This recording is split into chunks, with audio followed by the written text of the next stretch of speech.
And now stay tuned for the mystery program that is unique among all mystery programs. Because even when you know who's guilty, you always receive a startling surprise at the final curtain. In the Signal Oil program, The Whistler.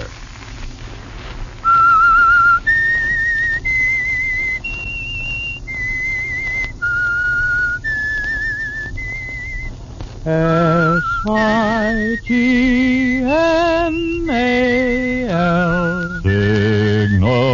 Signal gasoline.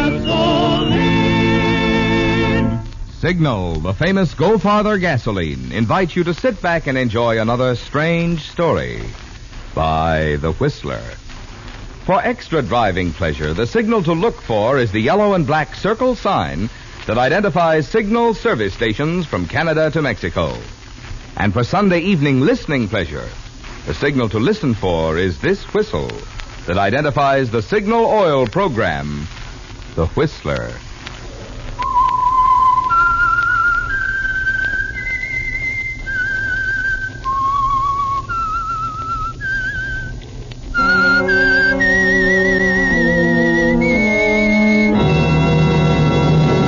I am the Whistler, and I know many things, for I walk by night.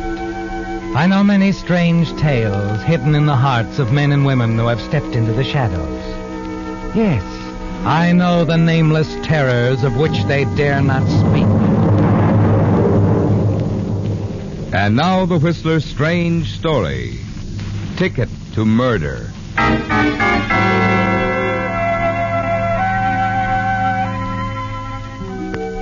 Standing at the window of the cheap hotel room and looking out over the outline of lights and neon that was Kansas City after sundown, Eve Benton felt a dread, pressing sense of loneliness, concern. That the condition would pass, she was certain. She'd managed before, she would manage again, some way. But she wasn't thinking of that now. Eve Benton was being sorry for herself, forgetting her good points. The quiet, restless beauty in her face, the sullen attractiveness of her features. She was annoyed at the city and the world. She raised the window as though voicing of her resentment, and she heard other words nearby. They came from the next room. This thing, I'm $30,000. That's the deal. A lot of money. A lot of money. Not for the return of the Perriman necklace. $30,000. And no questions asked? Is that what the insurance company says? Yeah, that's what they say. You really got the Perriman necklace? That I gotta see. Does this look like it? Yes, it does.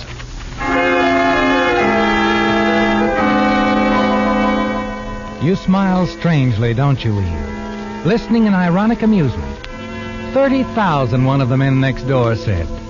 They're talking in thousands while you stand so close by, wondering where you'll get the money to pay your hotel bill. You start to close the window when the voices suddenly grow louder and raised in anger.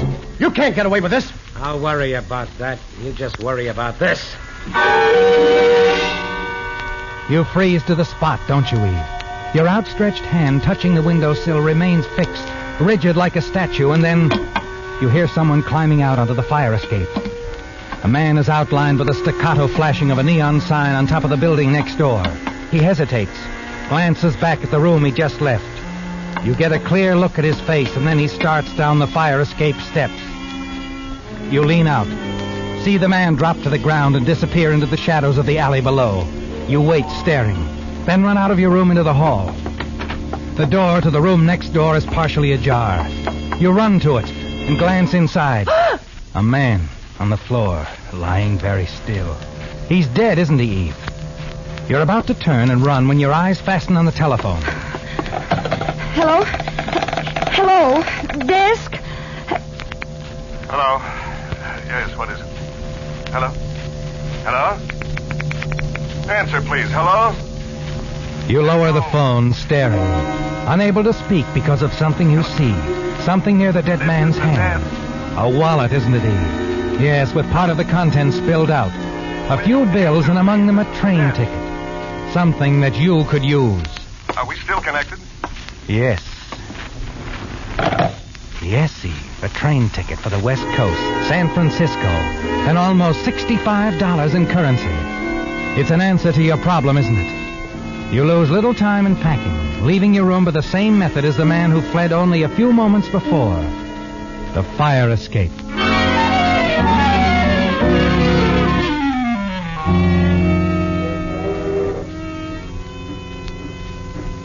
Later, as you settle safely back in the seat, the train begins to roll. You casually present the stolen ticket to the conductor. You've succeeded, haven't you, Eve? No questions asked. The train gathers speed, hurrying you away from Kansas City. You relax now, become aware of your surroundings, the other passengers. Notice the man opposite you, his face half obscured by a newspaper. And then... Oh, I'm sorry. Did I startle you? Oh, no. No, it's just that you look like someone I knew. Well, now I've got another reason to be sorry. That I'm not. You just get on the train? Kansas City, yes. Oh, it's an interesting place. Yes. Yes, it is. He smiles, doesn't he, Eve? He can even do that. This man who pretends to be so nonchalant, so much at ease. You wonder how he would feel if he knew that you had recognized him. That you were certain he was the man you saw fleeing from the hotel room next to yours. That you shared his grim secret of murder. Something wrong? What? Well, the way you're staring at me. You said I'm not the guy you thought I was. Is there some other reason? No, there isn't anything.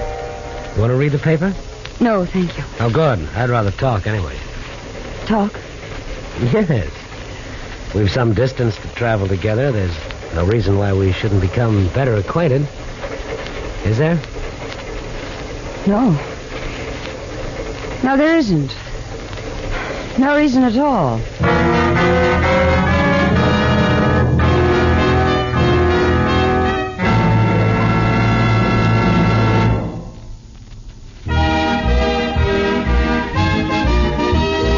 Tonight's $20 Signal gasoline book goes to Mrs. W.G. Reed of Long Beach, California, for sending in this limerick. My car seemed to need overhauling. The gas it consumed was appalling. Then Signal I tried, and now when I ride, I can pay for my gas without bawling. Signal, signal, signal gasoline. Your car will go far, will go for the gasoline. Our congratulations to Mrs. Reed for her very human way of describing the good mileage you enjoy with Signal, the famous Go Farther gasoline. Too bad there wasn't room in her limerick to get poetic about all the benefits you notice when you switch to Signal. I mean Signal's snappy starting, Signal's peppy pickup, Signal's smooth, silent power. For it's a fact, mileage and performance go hand in hand. If you'd like to enjoy both, then the next time your gas tank gets thirsty, treat your car to the gasoline that's packed with go. Fill up with Signal and go farther.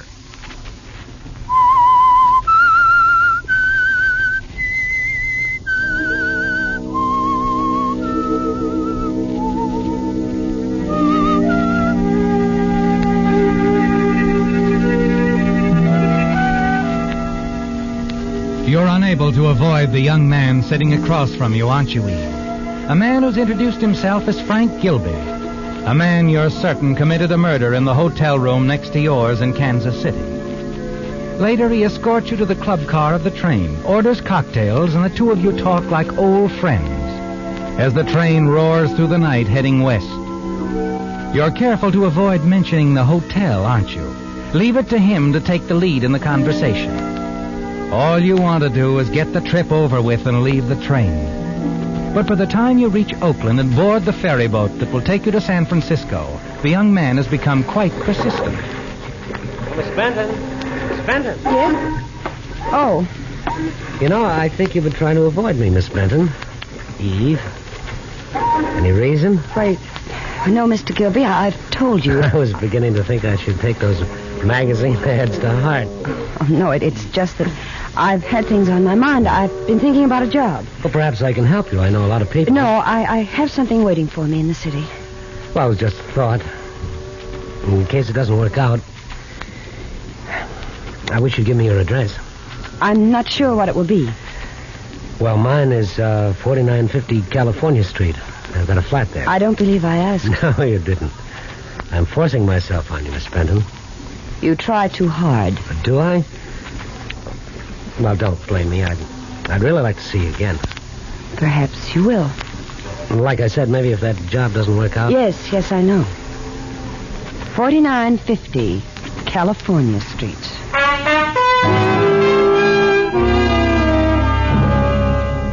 You want only to rid yourself of the persistent Mr. Gilby, don't you, Eve? Finally, once ashore and in a taxicab, you feel he's no longer a worry.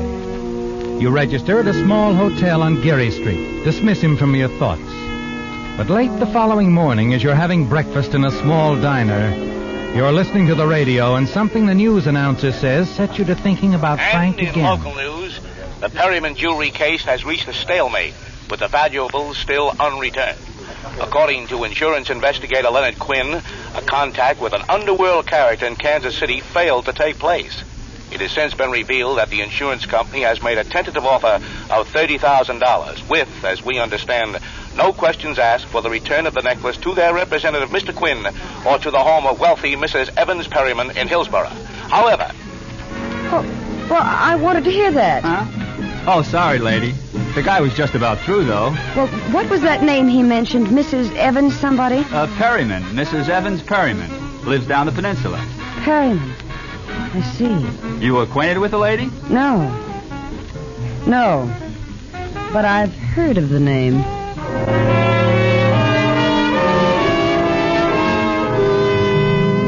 Yes, the words of the newscaster set you to thinking, didn't they, Eve? Particularly the mention of $30,000. That was the figure you heard Frank Gilby mention in that Kansas City hotel room. And you remember the name Perryman, too. Strangely enough, after you've taken a cab to 4950 California Street, walked up the stairs to Frank Gilby's flat, as you're about to knock on the door, you hear the words again. For Quinn. Yeah. That $30,000 on the Perryman deal. You get me the money and you'll get the necklace back. Yes, that's right. Take a couple of days. The contact is out of town. Sure.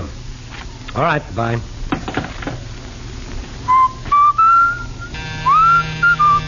Yeah.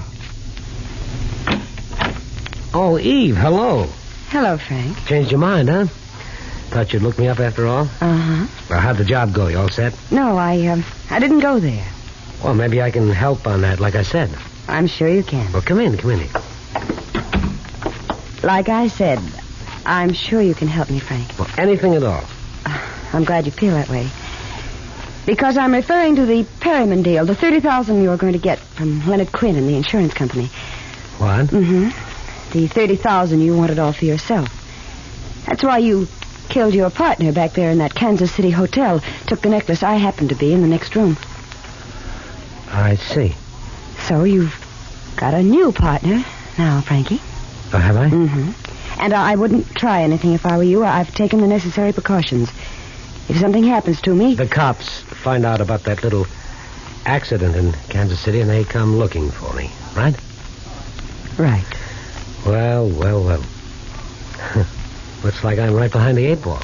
You don't have to stay there. If you play it right. That means your way. My way. Okay. Have you talked with Quinn? No. Oh, now, Frankie. I think you have. Okay, so I talked with him. He thinks I'm just a go-between. Naturally, you wouldn't tell you'd killed a man to get the necklace. What sort of an arrangement have you made with him? He gives me the dough, and in a couple of days, after I contact the guy with the necklace, I bring it back to him. That's all. Quinn trusts you that much? Oh, sure. I've handled deals like this before for Mr. Quinn. When is he going to pay off? Tonight. Oh, fine. Well, it's all settled then. I'll meet you here after you've collected from Quinn. What time? I'll be back by 9. We'll open a bottle of champagne to celebrate. I'll buy. Naturally, it's your party. I'll see you tonight, Frankie. At 9.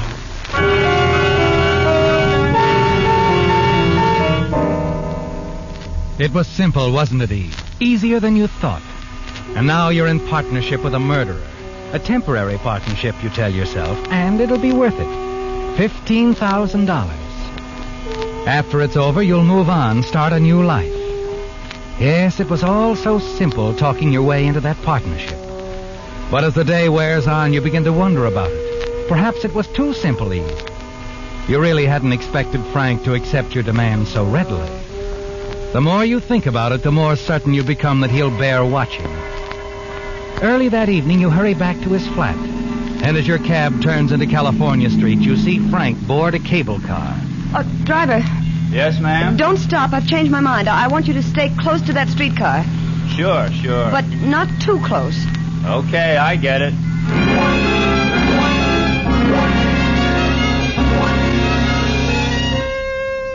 At Montgomery Street, you watch Frank step into an office building. And sitting in the cab, you wait, keeping your eyes on the entrance. A quarter of an hour goes by, and then he comes out, walks back to the corner, hops onto a cable car as it starts the climb up the hill. Driver? Yeah, I know. The cable car. It ain't none of my business, lady. You're quite right, driver. It's none of your business.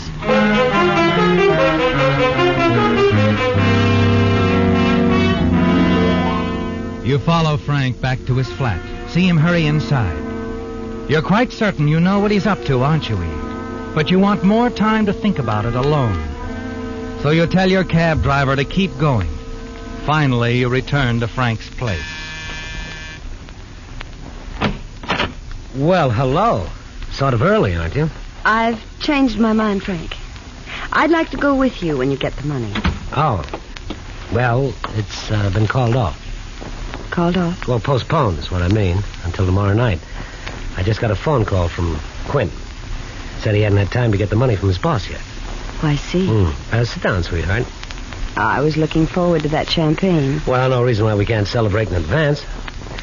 I was hoping you'd call me. Were you? Yeah, I thought we might have dinner together. North Beach, Fisherman's Wharf, maybe? Sounds interesting. What do you say? Well, I've always wanted to see the top of the Mark. Fine. We'll start there. All right. There's a nice little restaurant on Broadway I think you'll like. Best veal scallopini in town. I'm sure I'll love it, whatever it is. Oh, Frank. Yeah? My gloves. I must have left them on the chair. Oh, sure. I'll get them. The moment he turns around, steps back into the room, you snap the automatic lock in his door so that it's unlocked. Now you won't need a key, will you, Eve? Then quickly you reach down and tear a hole in your stocking. In a moment, Frank returns. Here we are. Oh, thanks. All set? All set. Oh, dear. What's the matter? Well, just look at that. A run in my stocking. Look at it. Yeah, that's quite a run. Nicest one I've seen in a long time. Well, you won't mind stopping by my hotel for a minute, will you? It's only a block out of our way. Oh, of course not. Let's go.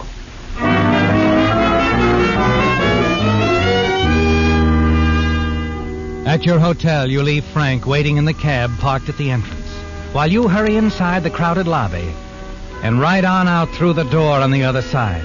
You go back to Frank's place a block away, slip quietly into the apartment, find what you'd expected, an envelope containing $30,000 in his suitcase. You put the envelope in your purse. Well, Frank was going to double-cross you after all, wasn't he, Eve? Yes, you've proof of that now. You hurry back to your hotel and go quickly to your room. The whole thing has taken you less than 5 minutes. And now you put in a phone call to the railroad station, check the trains leaving town, and make your reservations. As you hang up the receiver... Yes? Yes, what... I got to wondering about you, sweetheart. Oh, Frank. Well, I'm sorry I took so long, but I had a long-distance phone call from my brother. What, news from home? Yes, and not too good, I'm afraid. My father has had another attack. I'm terribly worried. Well, that's too bad. Frank, about tonight. I don't feel much like celebrating. You understand. No, sure. I wouldn't be very good company. Oh, don't give it another thought, baby. We'll have dinner tomorrow night. All right. I'm really sorry. Oh, sure. I'll see you tomorrow.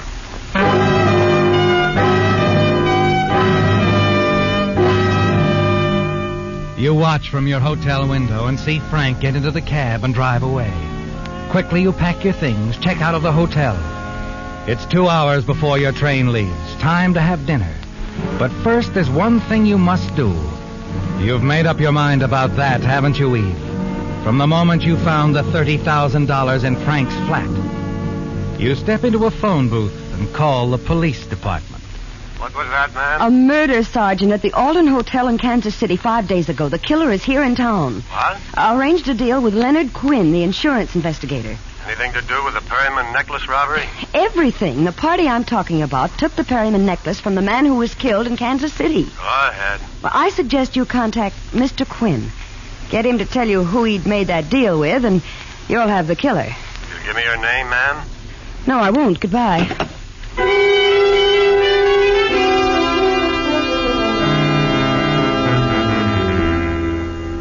Now you're settled comfortably on the train as it moves out of the station, rumbles through the outskirts of San Francisco. You lean back, close your eyes. It's been a trying day, hasn't it, Eve? And you're tired. As you listen to the rhythmic click of the wheels, you doze off. And then suddenly you're awake again. You're staring at the newspaper headlines in the hands of the man sitting opposite. Perryman necklace mystery near solution. Local police link obscure Kansas City murder victim with theft. A cold wave of fear sweeps over you. Then he lowers the paper. Hello, sweetheart. Frank. You surprised? The switchboard operator at your hotel couldn't resist a 10-spot. I see. How stupid of me. Wasn't very smart of you to walk out with my $30,000 either. Isn't that what you were going to do? You got me all wrong, honey. I was going to surprise you. I'll bet. Okay. So each of us tried to double-cross the other one. What do you say we call it even and split the money between us? All right, Frank. We ought to try to get along, sweetheart. You have something on me, and I can make trouble for you if I want to. Can you? You're in this as much as I am now.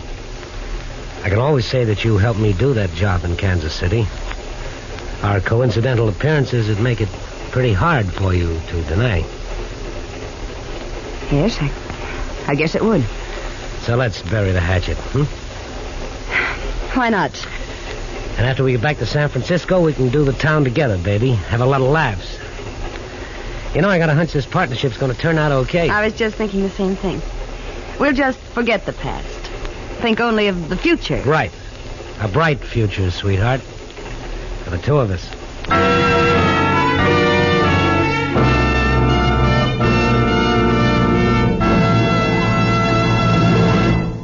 Here's good news for you motorists who will be needing a new battery this winter. Did you know there's now a new, finer battery guaranteed to last up to 2.5 times as long as ordinary batteries? It's the new Signal Deluxe battery, guaranteed for a full 2.5 years on a service basis. This amazingly long life is due to microporous all-rubber separators, which have been called the greatest improvement in batteries in 20 years. But longer life is only part of the story. Because these improved type separators hold twice as much acid solution between the plates, Signal Deluxe batteries deliver up to 35% more power. Yet this superior performance actually costs you less per month, which is really the only logical way to figure battery costs.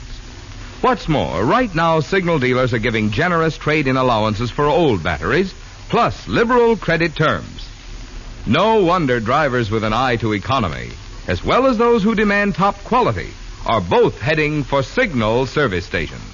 They know that today's best battery buy is a quicker starting extra long life Signal Deluxe battery.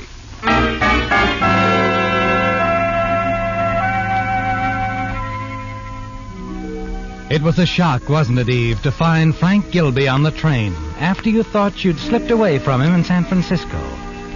You were certain you'd seen the last of him, and you'd have the $30,000 all to yourself. But then there he was, demanding his share. $30,000, Eve. A lot of money. And you made up your mind that Frank wasn't going to get any part of it regardless. In the morning, when the train pulls into Los Angeles, the $30,000 is still tucked away safely in your suitcase. And you're confident Frank Gilby will never bother you again.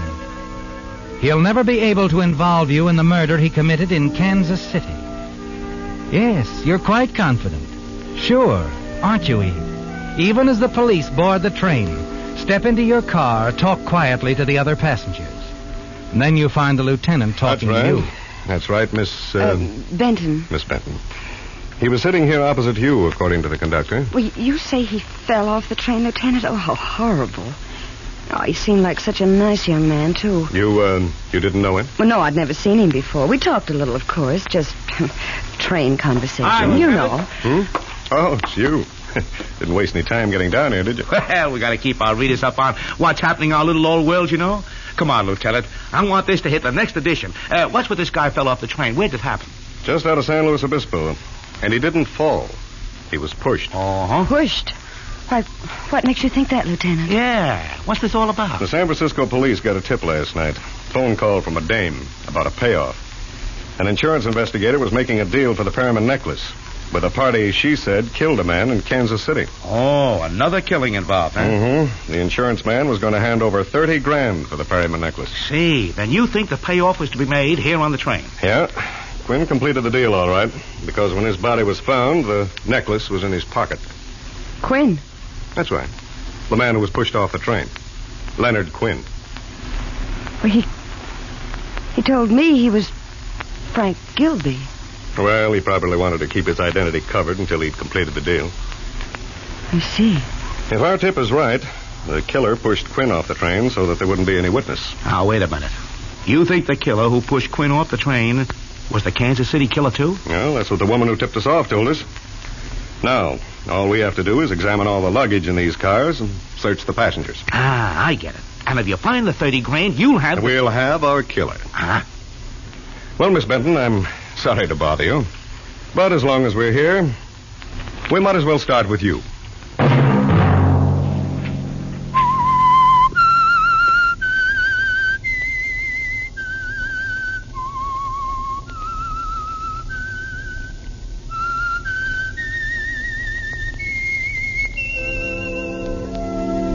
Let that whistle be your signal for the Signal Oil program, The Whistler, each Sunday night at this same time. Brought to you by the Signal Oil Company, marketers of Signal gasoline and motor oil and fine quality automotive accessories. Remember, if you would like the fun of having your friends hear a limerick of yours on The Whistler, the address to which to send it is the Signal Oil Company, Los Angeles 55, California. All limericks become the property of the Signal Oil Company. Those selected for use on The Whistler will be chosen by our advertising representatives on the basis of humor, suitability, and originality. So, of course, they must be your own composition.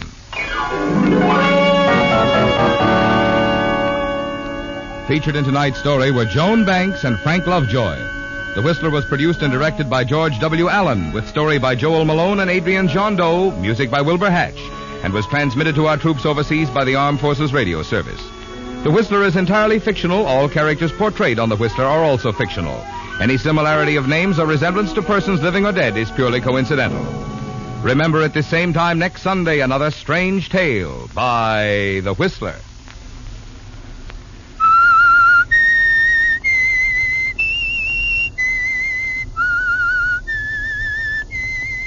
SIGNAL.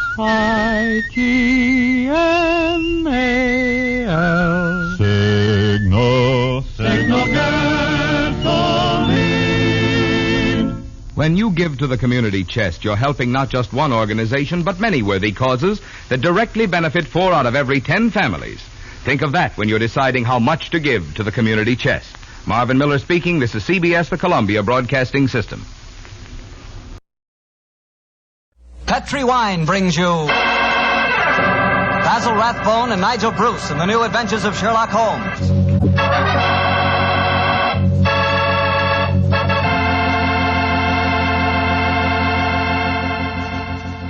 The Petri family, the family that took time to bring good wine, invite you to spend the next half hour listening to Dr. Watson tell us another exciting adventure he shared with his old friend, that master detective, Sherlock Holmes. And I'd like to tell you about something you ought to share with your family before dinner. And that's Petri California Sherry. Because Petri Sherry can make that time before dinner a high spot in your day. That Petri Sherry is a truly fine wine.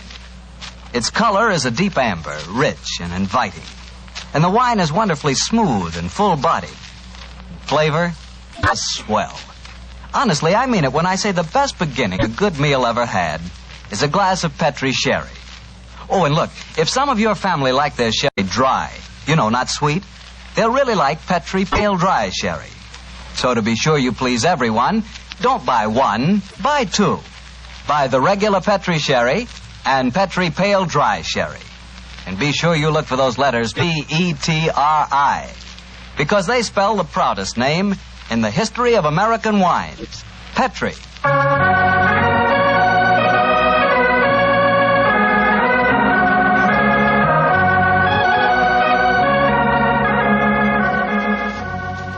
And now I know our good friend Dr. Watson's expecting us. Let's go in and join him. Come in. Good evening, Doctor. Good evening, Mr. Bartell. Say, how are you feeling, Doctor? All over that attack of flu you had? I'm feeling very much better, thank you, my boy. I'm still a little weak. We old fossils take much longer to get over that sort of thing than you young fellows. Well, you take good care of yourself, Doctor. You've got a lot of friends, Oh, I'm very glad to hear that. Thank you, Mr. Bartell. And now settle yourself down, and I'll get on with tonight's new Sherlock Holmes adventure. Where did it take place? You may not be familiar with the names of Jersey, Guernsey, Alderney, and Sark, but those are the 4 principal islands that make up the group known as the Channel Islands. Oh, yes, Doctor, I have heard of them. Somewhere in the English Channel, aren't they? Between the southern coast of England and the northern coast of France? That's quite right, my boy, though I very much doubt if you ever heard of the tiny island on which this story happened. It was the island of Garth, a minute but self-contained spot with a population of just under 1,000 inhabitants, subsisting, and from what I saw of the island in those days, subsisting very well on its dairy products. Was it under the rule of the British government, Doctor? No, Mr. Bartell, not exactly. You see, the island belonged to a family by the name of Horn. The head of the family, who was known as the Seigneur of Garth, was an independent ruler owing nominal allegiance to the King of England. That allegiance was expressed by one of those traditional ceremonies in which the Seigneur annually presented 1 pound of freshly churned butter to a representative of the British Crown. Times haven't changed much, have they, Doctor? Pound of butter is still worth a king's ransom. But tell me, what were you and the great Sherlock Holmes doing on the island of Garth? Well, I'm just coming to that, my boy, if you'll give me a minute. It was in the summer of 1896 when, to my utter amazement, Holmes informed me that we were going to the island of Garth as the official representatives of the British Crown to accept the annual presentation of butter.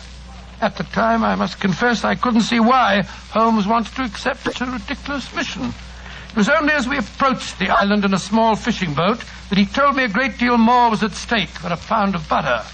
Unfortunately, Mr. Bartell, I'm not much of a sailor, and as the wind was blowing hard and the sea racing, I'm afraid I wasn't a very intelligent companion.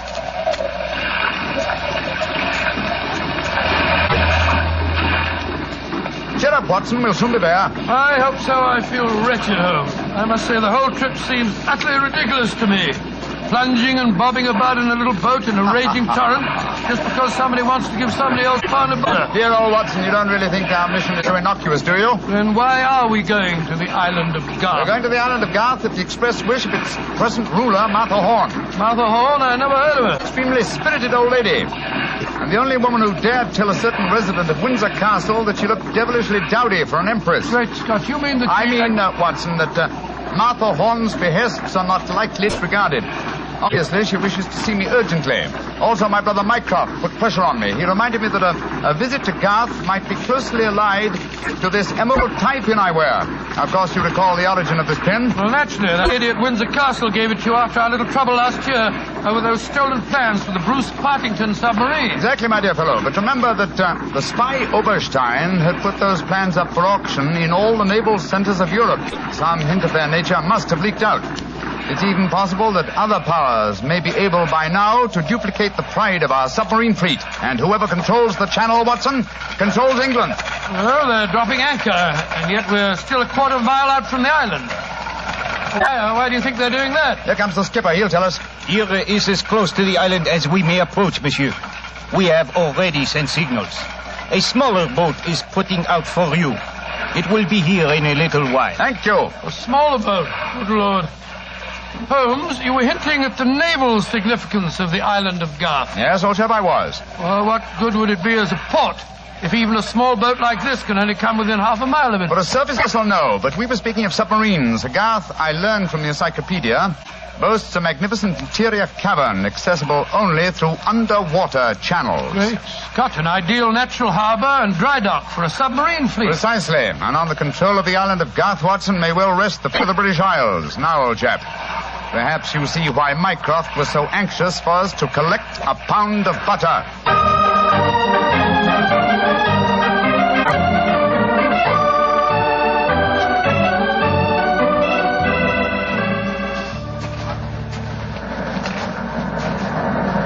Holmes, doesn't it seem wonderful to be on land again? First the fishing smack, and then that wretched little rowing boat. Then the bucket swinging us up the face of the cliff. Now at last I can stretch my legs. Steady, old chap, steady. Let me give you a hand. You'll soon get your land legs back again. Thank you. I'm a bit shaky, I must confess. Hello? Who's that couple walking towards us? Our welcoming committee, no doubt. How do you do? Mr. Sherlock Holmes and Dr. Watson. Permit me to present myself.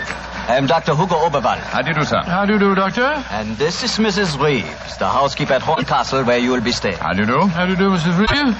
Welcome to the island of Garth, gentlemen. We were deputed to come and greet you back to the castle. We can walk there across the cliff tops. It isn't very far. Splendid. I think my friend will appreciate traveling on terra firma once again. Dear me, Herr Doctor. You are not a good sailor, perhaps? No, perhaps about it, sir. I had a miserable crossing. I am sorry to hear it. I trust your short stay at the castle will be some recompense for the journey. The formal presentation of the butter will take place tonight. There will be no reason why you gentlemen cannot return to the mainland tomorrow. Oh, thank you, Mrs. Reeves, but it's more than likely that we shall stay on for a few days. Oh, it will be quite unnecessary. I'm afraid that is a matter for Mrs. Horn and ourselves to decide. I'm afraid that Mrs. Horn is incapable of making any further decisions. Oh, what do you mean, madam? Obviously, you have not heard, but the news is slow in reaching the mainland. Mrs. Horn died yesterday. Died? Good Lord. A natural death, I suppose. But, of course... I attended her myself. Simple case of heart failure. The poor lady died in her sleep. Shall we begin our walk to the castle? By Jove, Holmes, this changes things. You suppose it was a natural death? I suppose nothing, old fellow. But in almost 20 years of practice, I can recall precisely 3 clients, actual or potential, who died natural deaths. Come on, let's follow them.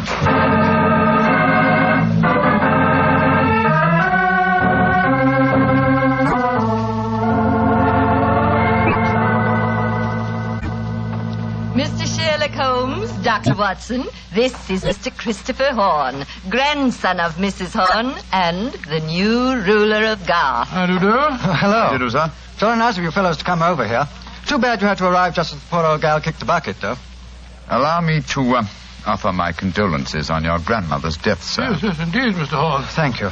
It was a ghastly business. I found her, you know. Christopher. Frightful sight. There was an awful silly grin on the old dear's face, and... Don't you think it would be more to the point if you were to explain the ceremony in connection with tonight's presentation? Oh, you're right, Reeve. Reeve is a terrible tyrant, but she is efficient. Don't know what I'd do without her. Always ran everything for poor old Granny. Why, when the old girl was ill, she... Christopher, I gave you a schedule of the ceremonies this morning. What did you do with it? Dash it, Reeve, I don't know. Must have missed it. And I have my own copy in the study. I swear I don't know what I'd do without you.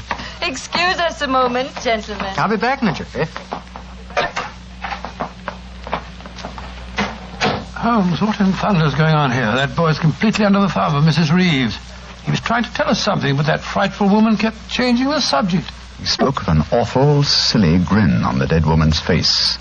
Didn't that suggest something to you? By Jove, that's one of the characteristic symptoms of strychnine poisoning. Exactly, old fellow.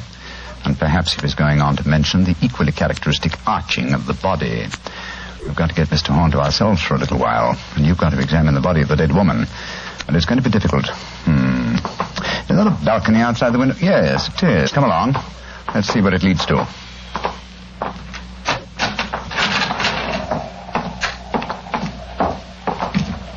The balcony seems to lead right round this particular wing of the castle. Must have served as a lookout in the olden days. I wish the balcony were a little wider. It must be a sheer drop of a couple of 100 feet down to the rocks below. Yeah. Hello. These must be the windows of the room adjoining the one we just came out of. Let's go a little closer, shall we? We may be able to find out something. Can you see anything? Yes. They're in there. Mrs. Reeves and the boy. She's leaving the room. Now's our opportunity. I'll tap on the window.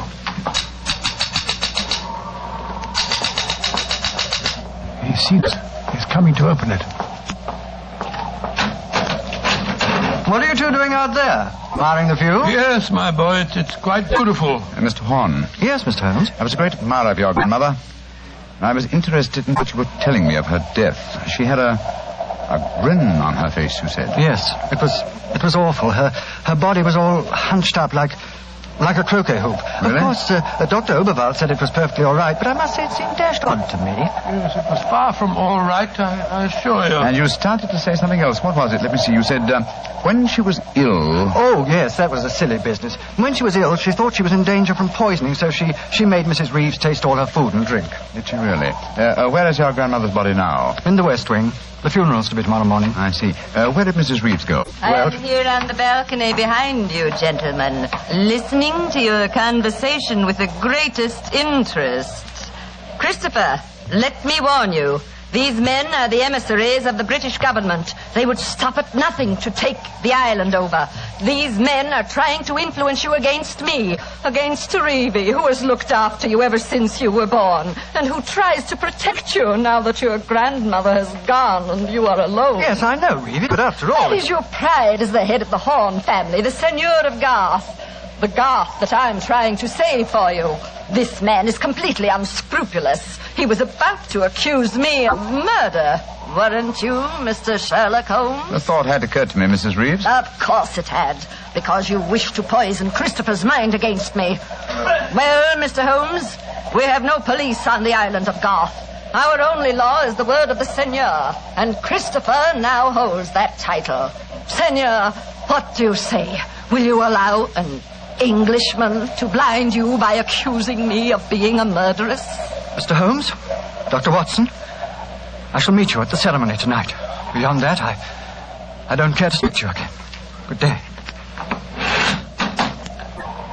A shame to spoil your plans, isn't it, Mr. Holmes? Well, upon my soul. Magnificent, Watson. Magnificent. A murderess who seeks to defeat me by accusing herself. Superb. It's a new game, my dear fellow, and one that must be played to a finish.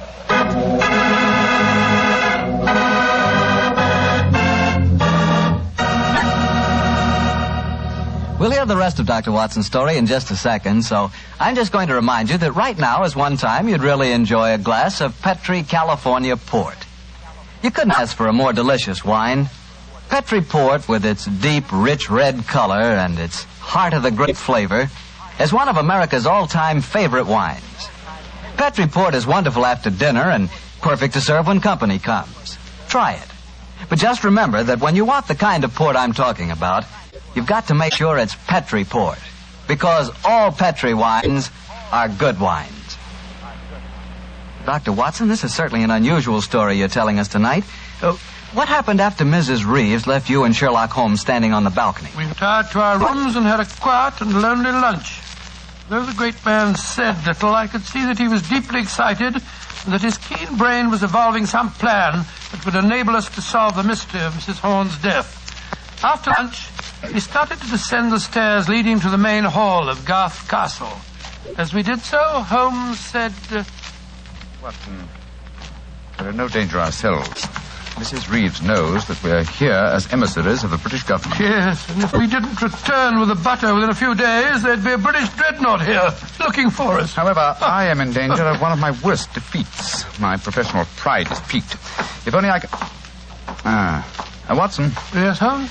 If at any time today I slip you a note, don't read it at once, but... Shh. Here comes Mrs. Reeves. Precisely, Watson. I entirely agree. If I do not make the test on Mrs. Horn's body within 24 hours of her death, it will be useless. I must make it by 3 o'clock this afternoon. Mr. Holmes. Oh, yes, Mrs. Reeves. I want to apologize for my behavior before lunch. I was intolerably rude. Oh, please, no. Whatever my quarrels may be with British politics, I at least owe to both of you the dues of hospitality. That's very gracious of you, Mrs. Reeves. I wonder, would your hospitality also include a personally conducted tour of the subterranean caverns for which this island has become internationally famous?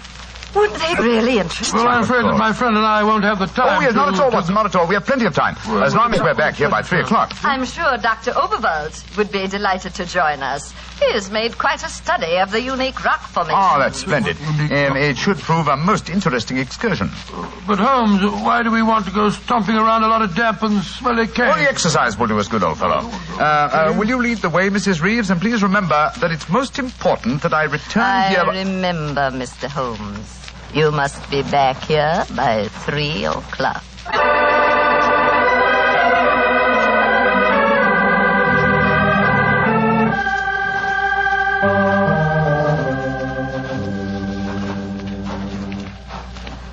A little further, Mr. Holmes, and we shall reach the giant cavern.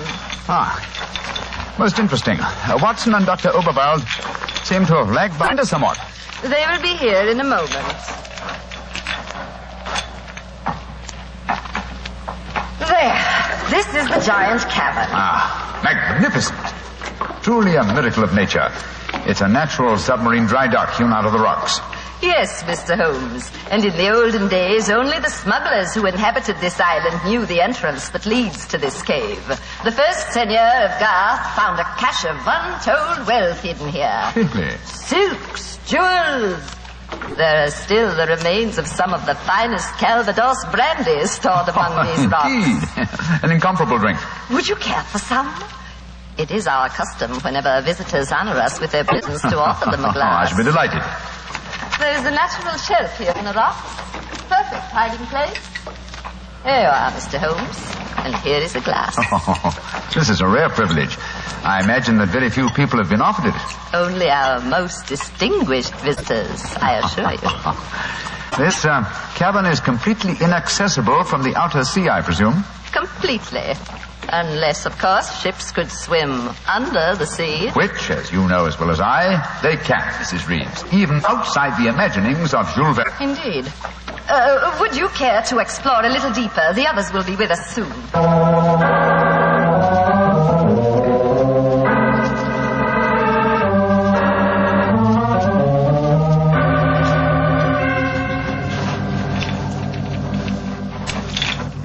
Dr. Oberwald, the others seem to be some way ahead of us. Yes, they do, don't they, Doctor? Holmes! Holmes! Where are you? Dear me, I'm afraid we cannot follow them. What do you mean? The next cavern is already cut off by the rising tide. Great Scott, you mean that they're cut off? I am afraid so.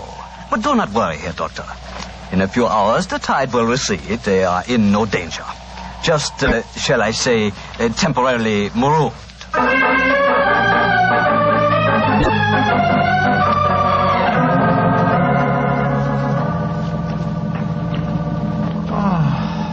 I can't understand it.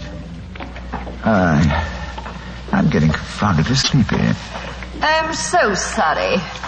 I'm afraid that we stayed here longer than I intended. I fear that we are cut off by the tides. Cut off? By the tides? We're in no danger. In a few hours, we should be able to return. But I'm afraid I cannot get you back at 3 o'clock, which was the time I promised. But it's vital. Absolutely vital that I can get back. I'm so sleepy. But please, keep talking. I must keep awake.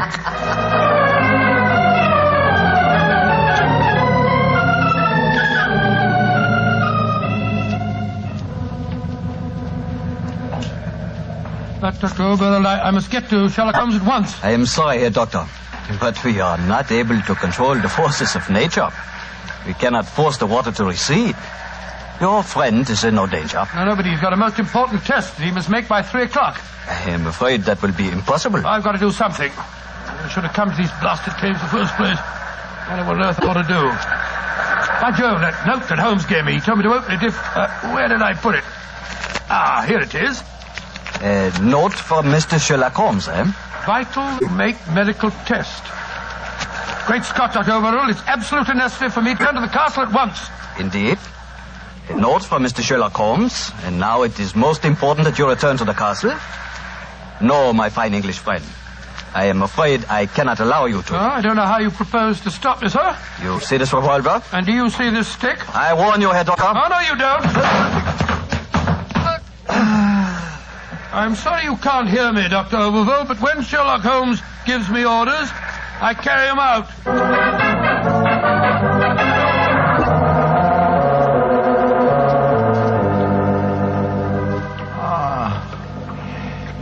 Mrs. Reeves, are we still trapped by the tide? What time is it? 5 o'clock.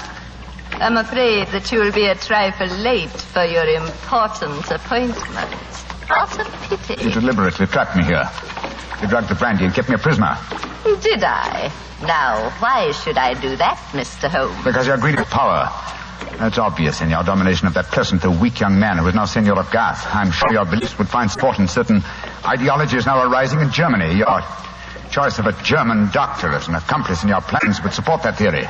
And what might my plans be? I should say that you're determined to give Garth as a submarine base to Germany. With this island in their power, they could control the channel. Very interesting. And I suppose, as well as being a spy, I'm responsible for Mrs. Horn's murder? You and Dr. Oberwald between you? She was too strong for you. You had to get her out of the way. You probably made subtle attempts on her life at first, the origin of which you did not realize, but which caused her eventually to send for me. My arrival forced your hand, and so you and Dr. Oberwald resorted to the quite unsubtle expedient of poisoning her.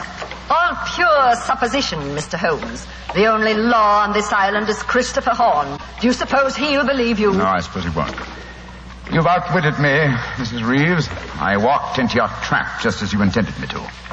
Then in that case, you may collect your pound of butter tonight and return to the mainland tomorrow. Mrs. Reeves, how much longer do we have to wait for the tide before we can make our way back to the castle? We can leave now. We could have left at any time. There's another secret entrance that is above the tide level. I merely had to make you overstay the hour of your test. I could not risk Christopher's seeing definite proof. Come now. I shall lead you back. You fool.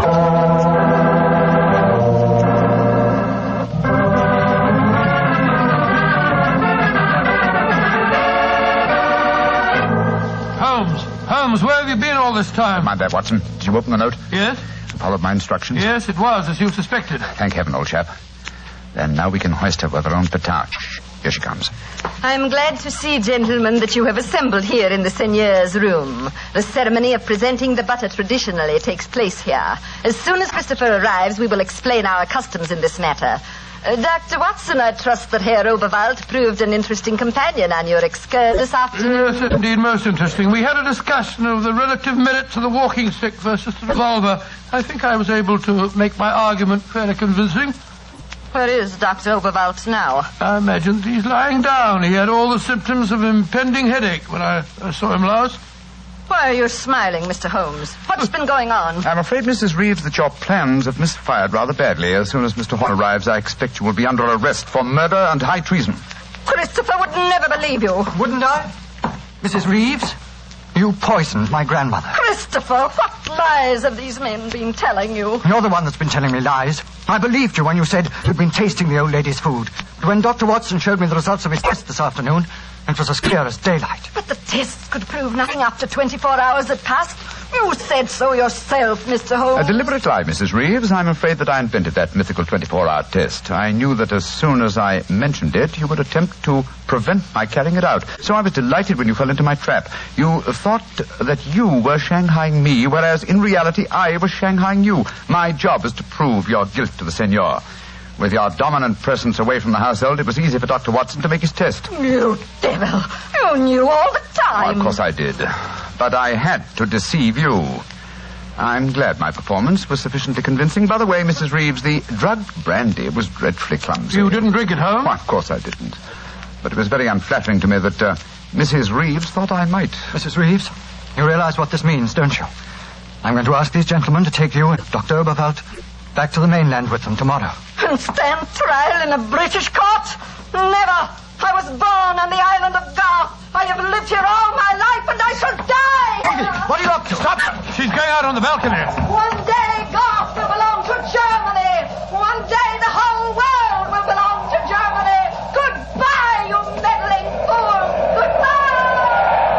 she's gone. It must be a couple of 100 feet to the rocks below. What a dreadful thing. I still can't believe she was a murderess and a traitor. Now, it's shocking. A shabby finish to a shabby business. Mr. Horn, I suggest that we make sure Dr. Oberwald does not escape justice, and that we then perform the ritual presentation of the butter. Yes, Mr. Holmes. The island of Garth will still pay tribute to England, and I think it always will.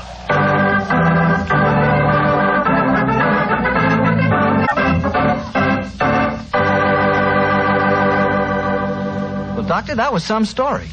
So Germany didn't get the island of Garth after all. No, Mr. Bartell. In fact, in after years, the island proved to be an invaluable submarine base for England.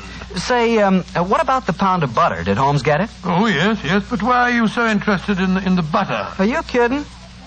In our house, butter is our second most favorite topic of conversation. Your second most favorite? Well, what's your favorite topic of conversation? Remember, you asked me.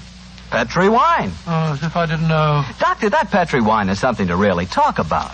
You know, the Petri family has been making wine for generations. Why, the art of making fine wine is their heritage. Handed down from father to son, from father to son. Believe me, when it comes to turning luscious, sun-ripened California grapes into fragrant, delicious wine, the Petri family really knows how. And they're proud of their wine, too. That's why the name Petri on a bottle of wine really means something. It's the personal assurance of the Petri family that every drop of that wine is good wine. It ought to be, because Petri took time to bring you good wine. Well, Dr. Watson, what new Sherlock Holmes adventure do you have lined up for us next week? Next week, Mr. Bartell, I'm going to tell you a story that took place on the Sussex Downs many, many years ago.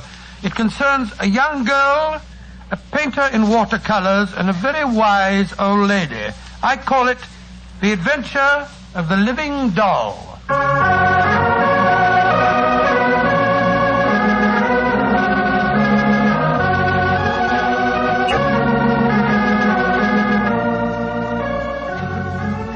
Tonight's Sherlock Holmes adventure was written by Dennis Green and Anthony Boucher and was suggested by an incident in the Sir Arthur Conan Doyle story, The Adventure of the Bruce Poddington Plans. Music is by Dean Fosler. Mr. Rathbone appears through the courtesy of Metro-Goldwyn-Mayer, and Mr. Bruce through the courtesy of Universal Pictures, where they are now starring in the Sherlock Holmes series.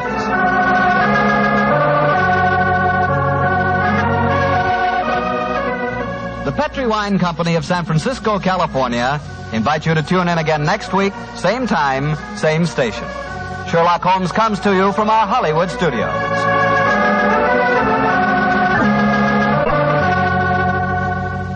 This is Harry Bartell saying goodnight for the Petri family. For a solid hour of exciting mystery dramas, listen every Monday on most of these same stations at 8 o'clock to Michael Shayne, followed immediately by Sherlock Holmes. This is the Mutual Broadcast. Johnny Dollar. Now, why don't you get married? Huh? To me? Well, Johnny Dollar. Well, will you marry me? Well, sure, why not? Anytime you say. Janet? Janet? Janet who? Oh, sorry, I meant Carol. Oh, you did? Mariana? No. Gladys? No. Janie? Now, stop that. Well, let's try Hildy. Marilyn? How about... No. This is Betty Lewis. No. Yes. And you listen, What? You knew it all the time, didn't you? Yes, dear. Just leading me on again, like you have been for all these umpteen years. But you listen to me, Johnny Dollar. Yes, dear. If it weren't for that crazy business of yours, jumping around all over the country, getting slugged and shot at, enough to drive a loving wife to drink. Yes, dear. Why, Johnny, I'd trick you into a date with a preacher. What was that? Yes, dear? Yes, dear. Yes, dear. It sounds like we're already tired old married folks. Oh, you wouldn't like that. Of course I wouldn't. Oh? That is, I mean, well, you know what I mean, you rascal. Oh, sure I do. You drive you to drink every time I have to be away or tangle with a killer. And if you'd just stop being so darned insistent about my popping the question, why, well, who knows? Maybe I'd, well... Yes? If I did stop trying so hard to land you, you'd what, Johnny? I decline to answer on the grounds it might tend to incriminate you. Oh, honey, you're such a big, heartless dope. Sure am. And I'm such a shameless hussy for admitting the way I feel. But if you ever do decide to become a normal human being, get into some safe, sane, honest business that... Only Johnny. Yes, sweet. I'm afraid it's about business that I really called you. I mean insurance business. Oh, my entire ego just flew out the window. Well, what is it, hon? I've got to see you right away. Betty, I'll be out there at 13325 East Maple Drive before... No, honey, I'm not at home. Okay, at the office then. No, dear, I'm not at the office either. Well, tell me where you are, where you want me to meet you. Just, stay right there and wait until I call you again. Will you, please, honey? Well, now look, I just hung up on a frantic phone call from Fritz Melchior over at Continental Insurance and Trust. Apparently the usual sort of emergency. I know. Huh? No, I mean, I'm sorry, but this is so important, honey, and since it concerns me, and if anything were to happen... Happen to you? Betty? Johnny, dear, I can't talk anymore right now, but wait. Wait until I call you and tell you where to meet me. Hey, now listen, Betty. I'll call you. No, listen. Something very funny about this.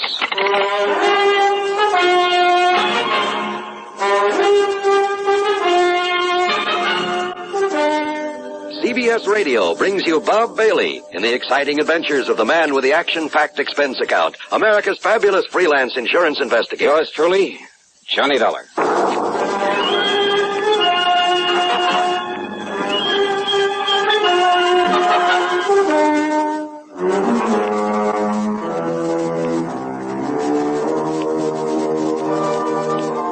Expense account submitted by Special Investigator Johnny Dollar to the Continental Insurance and Trust Company, Home Office, Hartford, Connecticut. Following is an account of expenses incurred during my investigation of the Mystery Gal matter. There was something very strange about that call from Betty Lewis.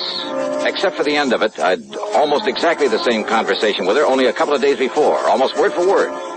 Oh, sure, the marriage talk has been going on for a long time. And why kid about it?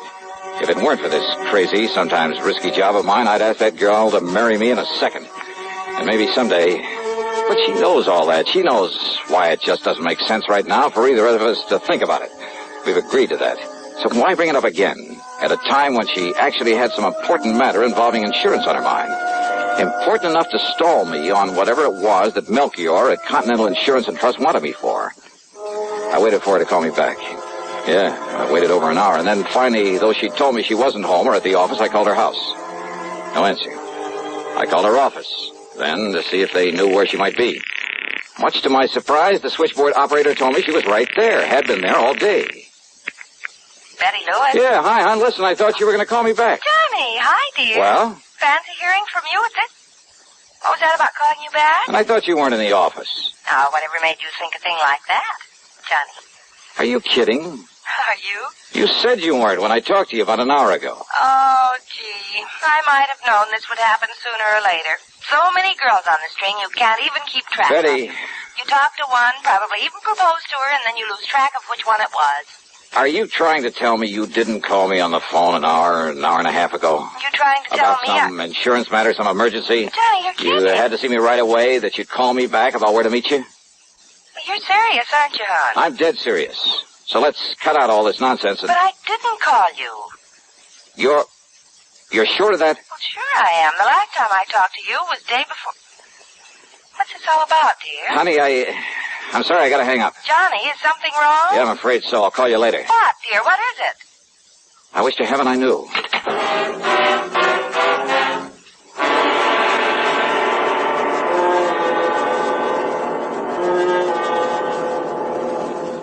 Pepsi-Cola refreshes without filling. Why? Because it's truly light. Charlie, you're forgetting something. Wait, Kay, there's more. Yes, ice-cold Pepsi is the delicious refreshment that goes great at a picnic or a party. But, Charlie... And Pepsi goes fast. People like it, so keep plenty handy.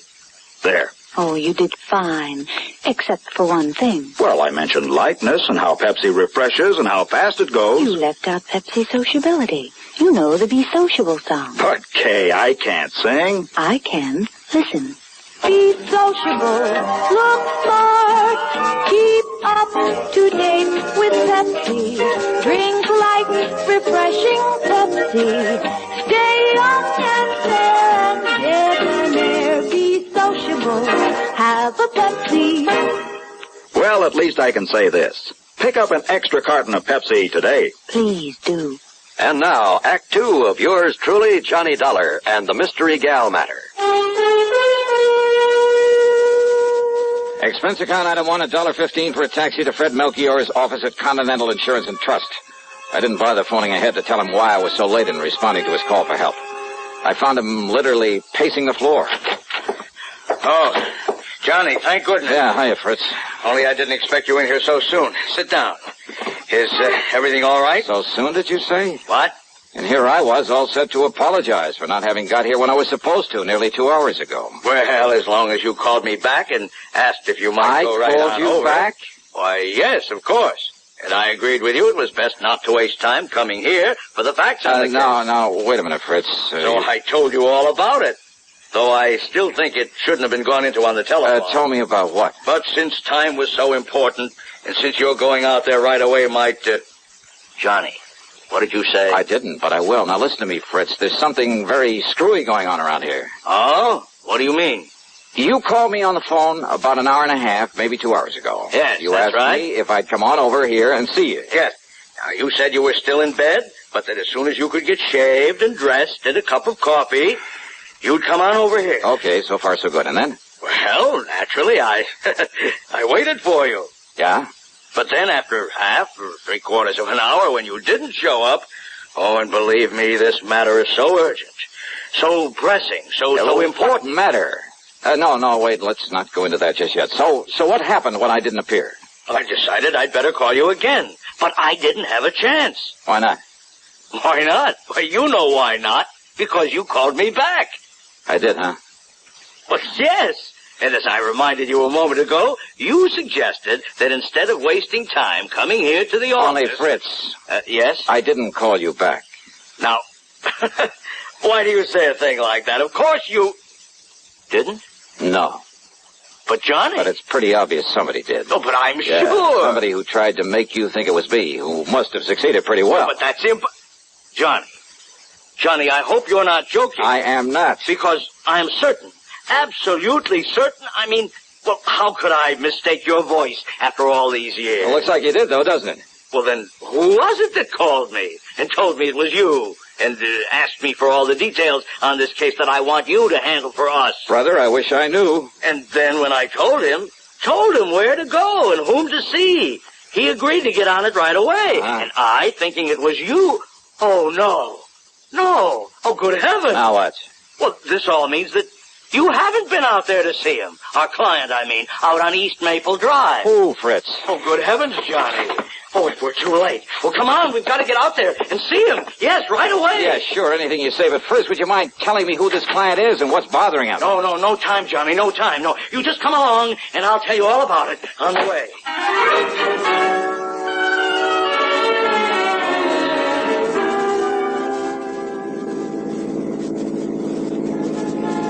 I hope you don't mind my driving so fast, Johnny, but time is of the essence. Time for what, Fritz? Now, why don't you just start from the beginning? Yes, I will. Now, when I called and I talked to you the first time... The only time, Fritz. Oh, all right, yes. It must have been somebody else who knew I'd called you before, who found out from me that... Well, now listen. I'm listening. Anyhow, when I talked to you, I told you I'd had a call from one of our clients. Yeah, only you didn't say who. Now, the call was from Mr. John Marshall Sawyer out there on East Maple Drive. Sawyer, the attorney? Yes, retired. Lives right across the street from a very good friend of mine. I don't know about that. I don't care. The point is that Mr. Sawyer, before he retired and came up here to live... Yeah, sure, the DA's office down in New York. That's right. Probably sent more hoodlums up the river than anybody else in the big town's history. Exactly. Including Andy Rinaldi. Andy the actor. That's right. Confidence man and suspected killer. Yeah, I had a hand in that case myself. I know. Andy the actor was a character right out of the old pulp magazine. Yes. And he was so clever at disguise, it's no wonder the police took so long to catch up with him. Yes. Now, hey, one time he did such a perfect imitation of some big financier, looks, voice, everything, that one of the big banks handed him nearly $250,000 in cash and... Wait a minute. You thought that I had called you back? Yes, Johnny, yes. And Andy Rinaldi got out of prison only a few days ago. So that's who it was. So Mr. Sawyer thinks he may come here and try to get even with him. Andy disappeared, contrary to all the parole regulations and so on. But being such an actor, such a master of disguise, well, I suppose he figures he can make it just as difficult for the authorities to track him down as he did some years ago. And he's probably right. Oh, a con like that ought to be kept in the clink forever. Oh, of course, he's been reported here and there. Half a dozen innocent people have been picked up all over. Why, as far west as Los Angeles. Ah, he's too smart to travel far. The longer the trail, usually, the easier it is to pick up. The point is, Mr. Sawyer was awakened last night by somebody prowling around outside his home, apparently just casing it. Well, it could have been a common burglar. He thinks it must have been Andy the actor. Did he notify the police? No, he wants you on the job. You know Andy, and you're on to some of his tricks. Well, maybe some of them. What's more, Andy may have reason to feel the same way about you as he does about Mr. Sawyer. That phone call to you pretending to be me. Somehow he must have found out you'd call me. But how, Johnny? But that girl who called me. Girl? Who? A perfect imitation of Betty Lewis. I'm afraid I don't understand. Hey, Fritz, you better step on it. You say a girl called you? Yeah, you? to stall me off. It had to be. To maybe keep you away just long enough for him to get out here. Come on, faster, Fritz. Anything you say, but listen, Johnny. The point is that if Andy comes around again The point tonight... is that he may have decided not to wait until tonight. What? Come on, let me take the wheel, Fritz. We gotta make time. We made time, all right. But all along the way, I kept reminding myself that if those phony calls had been meant to delay me, they couldn't have hoped to keep me away for long. In other words, Andy the actor was ready to take care of Mr. Sawyer right now. I hoped and prayed we wouldn't be too late. Sawyer was an old man, hardly a match for a killer. All right, now, here we are. And now look, Johnny, the front door of his house is wide open. Now, that isn't right. Come on, Fritz, don't waste time talking about it. Oh, no, we're too late. Fritz, flat against the wall. Stay flat against the wall. No. Look. What? The body. Fallen there in the doorway. Yeah.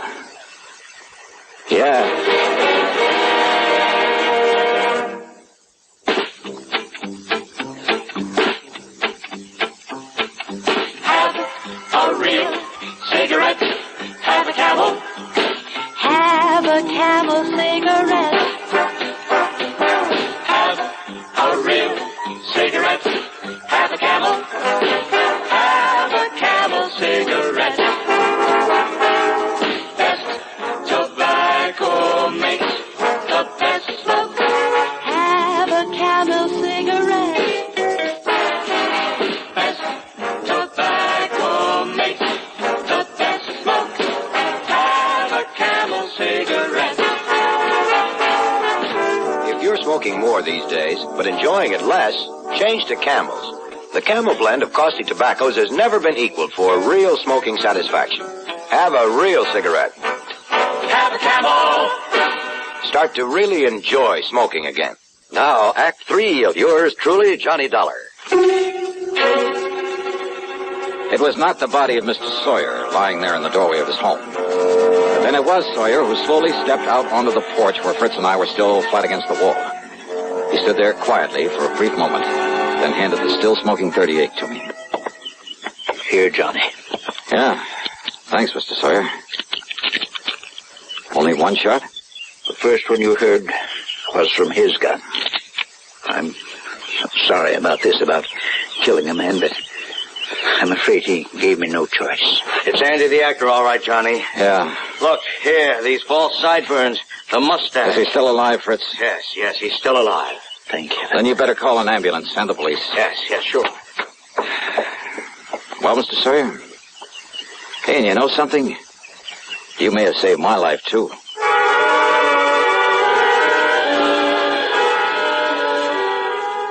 I followed the ambulance into the hospital in the hope Andy the actor would come too. There were some things I wanted to ask him about the girl, the actress, who'd call me on the phone to hold me at my apartment until he could carry out his planning as Mr. Sawyer. But Rinaldi stayed unconscious, so I took a cab back to my place. That's item 3, $1.50. As I walked up to the door, a man from the phone company came around the side of the building. Hey, excuse me, aren't you Mr. Johnny Dollar?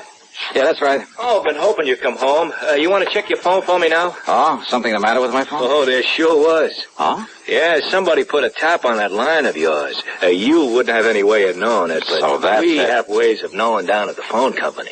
Yeah, so that's how Andy and the girl, whoever she is, got to know our voices. Yeah, a lot of people think they can get away with tapping a phone line, Yeah, but sure. believe me, Mr. Dollar, they can't get away with it for long. They took off the line in the basement. Do you have any idea who might have done it? Yeah, and no.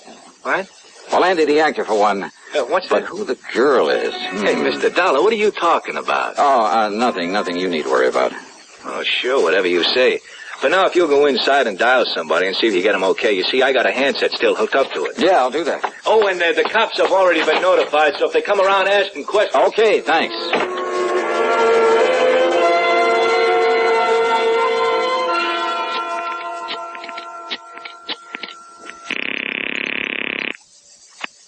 Hello? Okay, fella, you can get off this line. It's all right now. Yeah, sure. What? Is that you, Johnny? Yeah, Betty. Oh, thank goodness. Now listen, tell me one thing. No, you listen, Johnny. Can you come out here to my house right away? Betty, listen to me. Night before last, we went to the movies. I know, but Johnny... We got there in the middle of the picture. I know. What part of the picture? What? If it was you with me, you know what part of the picture. Well, it was right when Jimmy Stewart walked up to the front of the courtroom to the judge. Okay, you're you, all right. Oh, Johnny, I haven't the least idea what this is all about, but can you come out here and see me right away? I've got a surprise for you, and honest, honey, it's a really important one. Betty. I mean, she's a really important one. She? Yes, dear. Well, you don't mean to say that you... I'm on my way.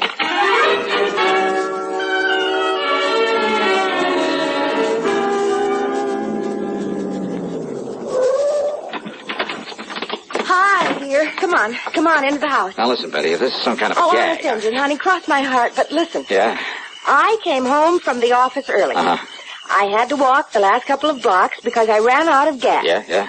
All of a sudden, you and somebody else came charging up in a car to that house across the street. You were here where then? that nice old Mr. Sawyer. You were right here? Yes, but I suddenly got too busy to call at you or anything. You see, I was just letting myself in through the back door. Okay, now, this surprise you talked see, about. I'd forgotten my key to the front door, so I had to sneak in the back one. I always leave that key under the mat. Honey, will you get to the point? But the key wasn't there.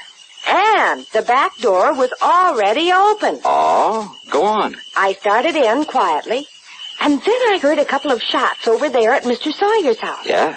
And Johnny. Yeah. There in my living room, standing behind the drapes of the front window and with a gun in her hand was this girl. The girl.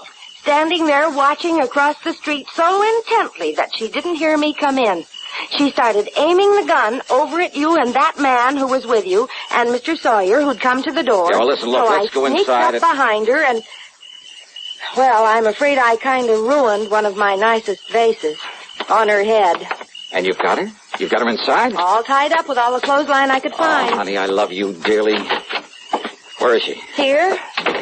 Right here in the living room. Oh, great. What a girl. Oh, you must have really clouded her. Well, I did. But when she came to and started talking, well, honey, this burglar, or whatever she is, well, she started talking her head off, trying to tell me I didn't understand. Well, how could she with that gag? And you know something? She sounded so much like me, and I got so tired of listening to that voice. Well, that's the reason I put that gag in her mouth. Well, are you proud of me?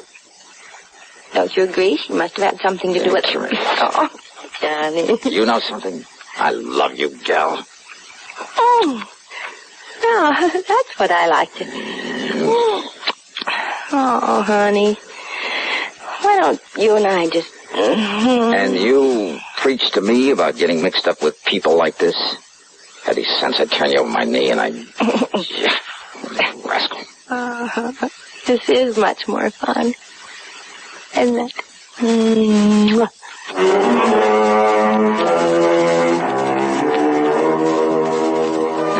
What a gal. And maybe someday... Yeah. Expense account total including...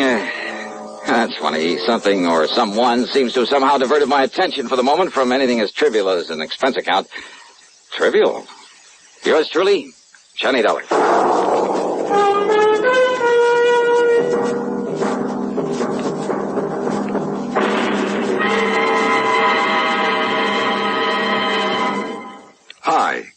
you'll recall this tuneful reminder of times past.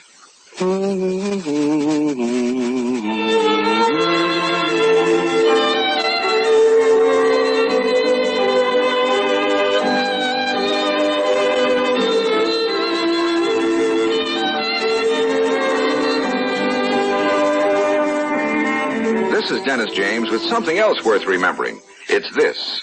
You're so right to stay regular with Kellogg's All Bran. See, it's the normal, natural way to useful regularity.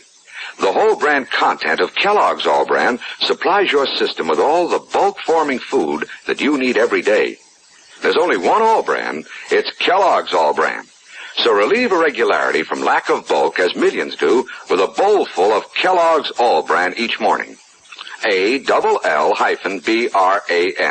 It's Kellogg's All Bran. Now here's our star to tell you about next week's program. Next week, I'll tell you about the biggest deception that was ever pulled. By me. So join us, won't you? Yours truly, Johnny Dollar.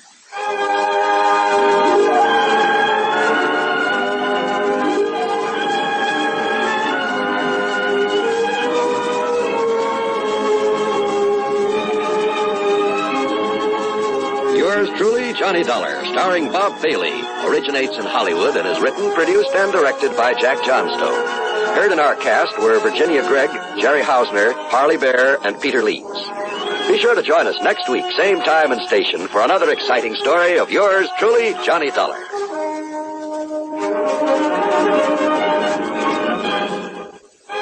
This is John Wall speaking. Suspense is next on the CBS Radio Network. You know, Dooley, I've been reading up on hypnosis. Come here and let me try it on you. I'm an officer of the law and don't approve of making a man divulge his secrets. However, I'll stand by in case there's criminology involved. I just want to clear up some of his problems, Officer Suds. But I haven't got any problems. I'm the soul of contentment. Maybe that's your trouble. You're too contented. Lie down, Dooley. You're going to sleep. I feel so good. He's under my influence. Now, little tyke, get up. Go straight to the beer of your choice. Astounding. He's heading for Utica Club. 'Cause Utica Club will still take the trouble to age beer the natural way. Utica Club, you see. He's got no problem. He's a happy, well-adjusted beer mug. Brewed by the West End Brewing Company of Utica, New York. Radio 59, WROW, Albany, New York.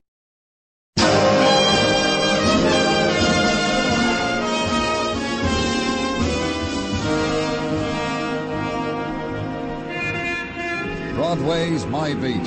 From Times Square to Columbus Circle, the gaudiest, the most violent, the lonesomest mile in the world.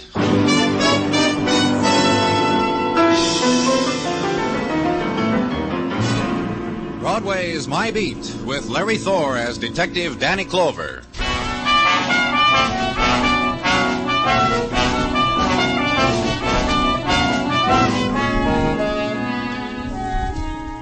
In autumn sunlight, the September day trots out its promises for Broadway's considering, displays them in doorways, in pushcarts, in gutters, decorates them with price tags, invites you to browse, don't touch, buy, don't squeeze. And at cut rates are the second-hand delights, the tears slashed down to any man's purse, the bolt ends of dreams. The vendors simper, the hawkers wink. Buy, kid. That's a winter sun on your shoulder, and the day is short, so buy. And that's what you do, kid, because on Broadway there's no other choice.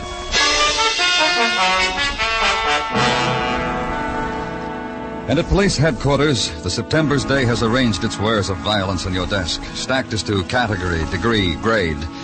Because the day is still fresh, you put off the reaching for them, the touching of them, but it screams close to your ear.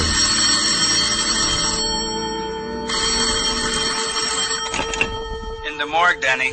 Come down, I got something of interest to you. And walk the corridor to the room of the dead. Through the swinging doors into a place without season, where all nights, all days are of equal length, where temperature is constant, where the wind is conditioned before it's let flow over death.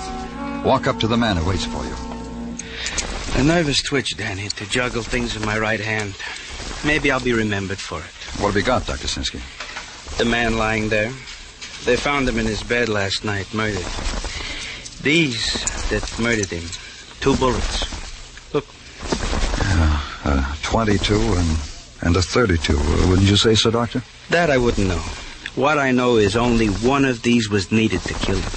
Either one. The man was wanted dead twice, Danny. He was killed twice. 2 bullets, different size, twice dead. You know who he was? When they brought him to me last night, there was a tag on him. A name, Tom Keeler. An address, the Nixon Hotel. Nothing else. No other word to the living about why such things must happen. You're sure, Doctor? You're sure that Each wound was a mortal wound, Danny. Each wound could... Yeah, I'm sure. You'll want these, huh? Yeah. Take them.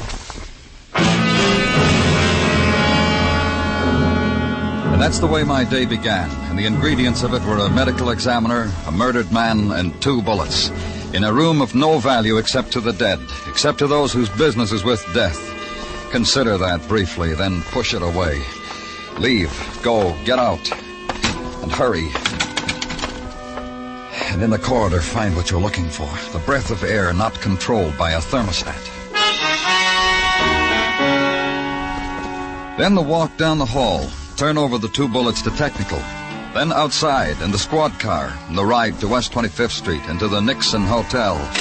To the 5-story brownstone that seemed to list from pressure of the insurance housing project next door to it. Go in. Ring a bell. Wait. And be greeted by the man in gray suspenders and no shirt. Morning. Good morning. I'm Danny Clover, police. Randy Quantrill, hi. You had a little trouble here last night, didn't you? Oh, just a mess of it. Did you know the man who was killed? You mean Tom, huh? That's right, Tom Keeler. What do you mean, know him? Talked to him, have a beer with him. Said hi to him. That's about the extent of my to-do with him. How about visitors? Did he have any? Look at the sign over my shoulder, Mr. Clover. Mr. Clover, you know some Clovers down in Selma, Alabama. You any kin to any Clover? No. Look at the sign over my shoulder. No visitors, no visitors. And you think just because the sign is there, Tom Keeler didn't have any visitors? No, I don't, mister. We got a sign in each and every room says no smoking in bed. In the last year, we had 3 mattress fires. So what I'm saying is I never saw anybody sneak past this desk that I said to myself, there's a Tom Keeler visitor. What else about Keeler? Oh, we got mail this morning. Maybe I ought to tell you that. Yeah, maybe you should. I'm going to. Fresh mail that come this morning. Here, the letter. Oh, thanks. From the Great Northern National Bank. So I see.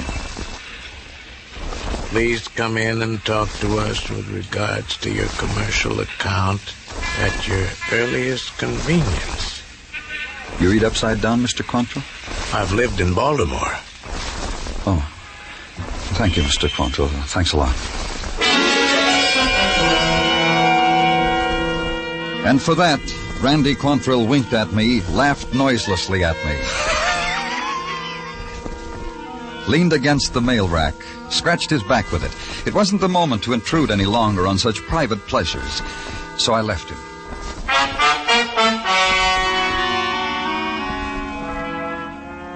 At the Great Northern National Bank, a guard, uniformed in tattletale gray, took my name, my business, walked down a marble aisle with them. An aisle lined with identical desks, identical faces behind them. Unerringly, the guard chose one, the right one. This was a shrewd guard. He muted his voice to the extracurricular business I had brought to the Great Northern, offered it to the man. The man considered it, digested it, and when he had it all in order, motioned me to the chair the guard had placed discreetly close to him. I'm told we can help you, Mr. Clover. A man named Tom Keeler had a checking account here. We're aware of it. Therefore... Then you know that he was murdered last night in a cheap hotel? We're aware of many things, Mr. Clover. Our research... I'm sorry, I can't hear you. What'd you say? I say that our research department makes a point of informing each of us here on many diverse matters. Matters that could even most remotely concern us. Thank you. Beg pardon? I said thank you because you let me hear what you had to say. I was appointed, Mr. Clover. Should any questions arise about the late Thomas Keeler, should any questions arise, I was to answer the questions. Your interrogation is what, Mr. Clover? We down at headquarters think it's strange Tom Keeler slept in a flop house when he had a checking account with us? Uh-huh. Philosophical question, Mr. Clover. Somewhat out of my province. Pardon me, what? I say that all we know of Thomas Keeler is that we were asked to transfer $50 weekly to his account, which we have done religiously until... Who asked you to do that? Counselor at law, General George Weber. If you want his address, we shall give it to you. Thanks. You were saying you did this until what? Until 2 weeks ago. Possibly 2 weeks and a fraction of a day. When Mr. Weber asked us to discontinue his generosity. Why? I suggest it is a personal matter concerning Mr. Weber. I don't mind troubling you with it. What? I'm sorry. I said that I would... Never mind. Probably wasn't important.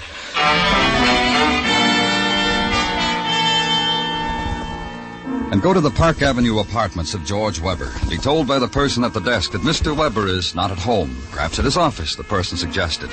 And be handed a slip of paper with the office address in a handwriting with the I's dotted with small circles. Weber and Marley, the slip said. Attorneys, Finance Building, Suite 12. Go there. Go through a door and past the beam of an electric eye. Wade through a carpet to a desk and an olive-skinned girl with tight black hair. Offer your name, show your credentials, and be told Mr. Weber is out. Would you see his partner, Mr. Paul Marley? You would. You're nodded past another door and another beam, and to a slender young man who is waiting for you in front of a wall lined with every law book ever written. Be chaperoned by him through yet another door. And there he was, Paul Marley, partner to George Weber, impeccable in morning coat, striped pants, and an army discharge button in his lapel. That'll be all, Roberts. Now, sit down, please, Mr... Clover. Clover. Please sit down. Thank you.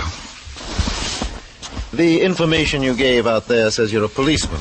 That's right. And this is about what, sir? What can I do for you? It's about a man named Tom Keeler. Keeler? Man found murdered last night. Yeah. Shot twice with different caliber bullets, either one fatal. Yeah. Is all this a matter of legal advice for the police department? You want to know if a man was shot by two people and each That's shot... not it at all. Tom Keeler, it seems, was supported by your partner. By Mr. Weber? That's right. Each week, $50 was drawn on Mr. Weber's account and deposited in favor of Tom Keeler. Surely there's no mistake. That's the way it was. But I know Mr. Weber so well. His affairs, everything. Where is he?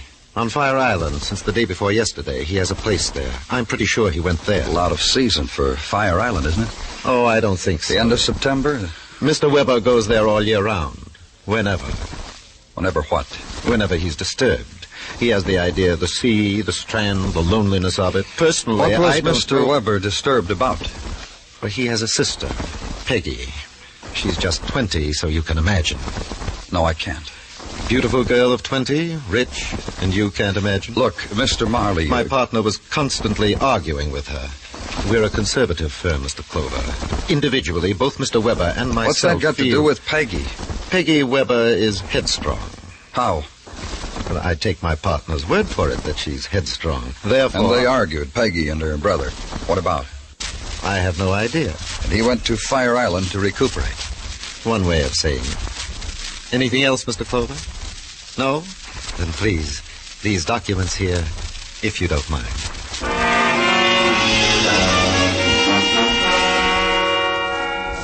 And get in touch with the authorities at Fire Island.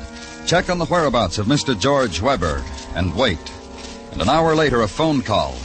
Mr. Weber is not on Fire Island. Mr. Weber's place there is deserted. From the looks of it, hasn't been inhabited for over a month. So come up with a conclusion. Mr. George Weber was missing. Put out an all points bulletin on him. And go back to his Park Avenue apartment. Make a request of the management. We're always glad to accommodate the police. Then let's go, shall we? Of course. Mr. Weber's apartment, right this way, down the hall. Yes, sir. Although, I'd like to know why we should intrude. Don't worry about it. Yes, sir? Open the door. Of course. And here we are. Yeah. We are, aren't we? What? What did you say?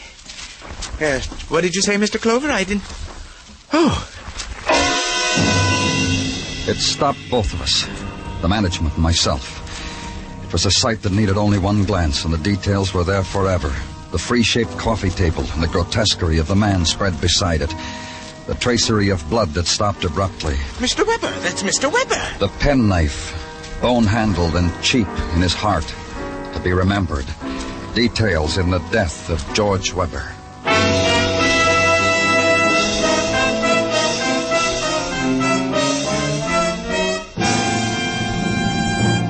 You are listening to Broadway's My Beat, written by Morton Fine and David Friedkin, and starring Larry Thor as Detective Danny Clover. There will be a slight pause while we think of an adjective to describe Mario Lanza. Sorry, guess there just isn't one adjective to describe a guy who sings just as well in the popular range as in the classics. But here's a suggestion. On CBS Radio tomorrow night over most of these same stations, don't miss Mario Lanza's All Request Show. And more of the same by lovely Giselle McKenzie and Ray Sinatra's music.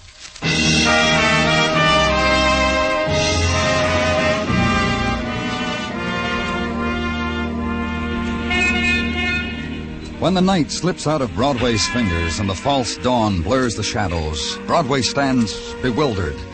The carnival is run down. Only the stragglers walk it, with their step without pattern, like their dreams. And the color of their loneliness is the darkened neon, the last sparks of a cigarette butt, and pavement gray. And they walk it. They never know Broadway's closed for the night.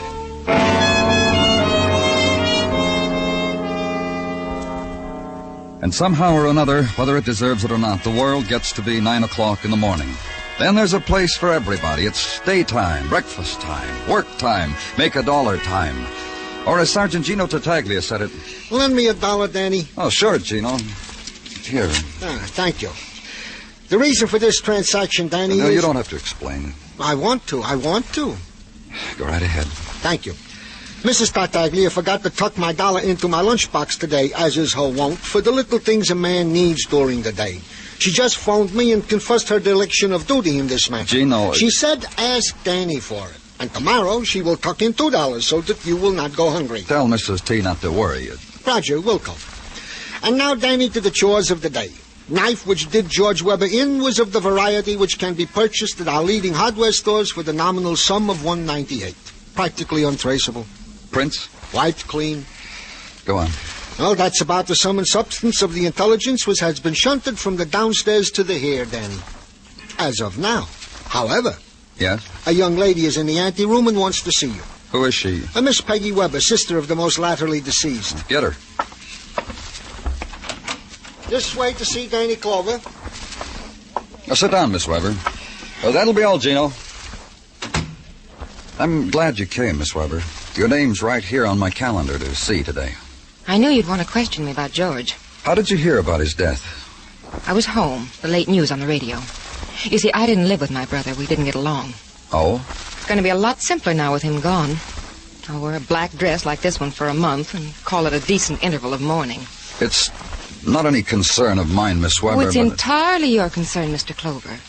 Your position demands that you locate people who would have motives for murdering my brother. I would. Did you kill him? A few of my friends and I got together some time ago. For kicks.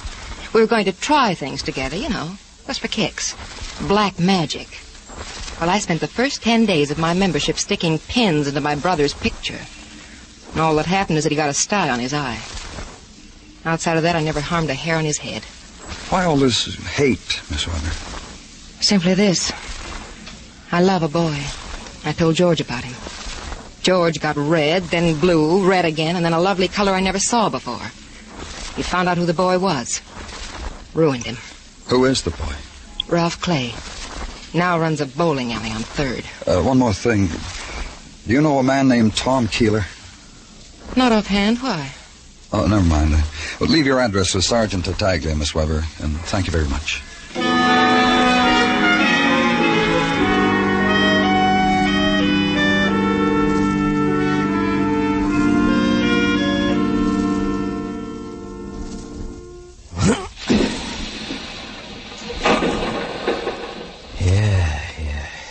You, Ralph Clay? Huh? Oh, hello. Yeah, it's me. It's my dying day. You walked into an empty hall, mister. Feel real sorry about it. Oh, don't be. This way we can have a long talk. Shall we? Don't let it get away from us, mister. I want to take care of this thing coming up. Kingpin, 7-pin. Challenge. What do you think? Go ahead. Watch me.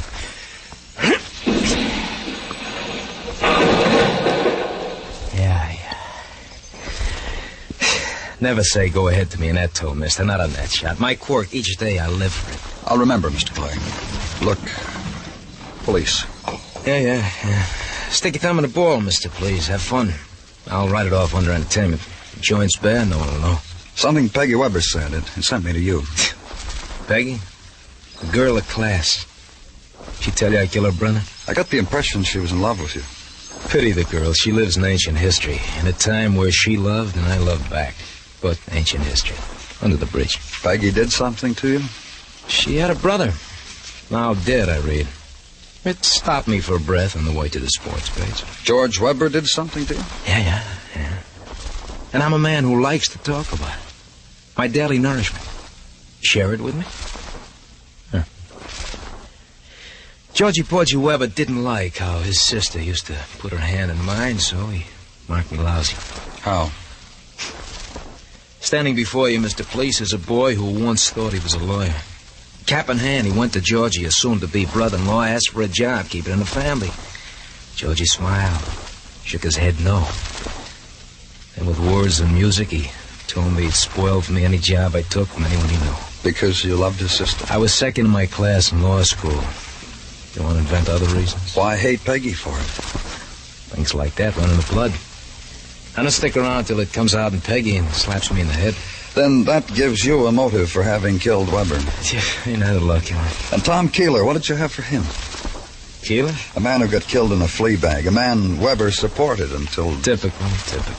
They're supporting him. Good old Uncle Tom was an old friend of Georgie's and Peggy's father.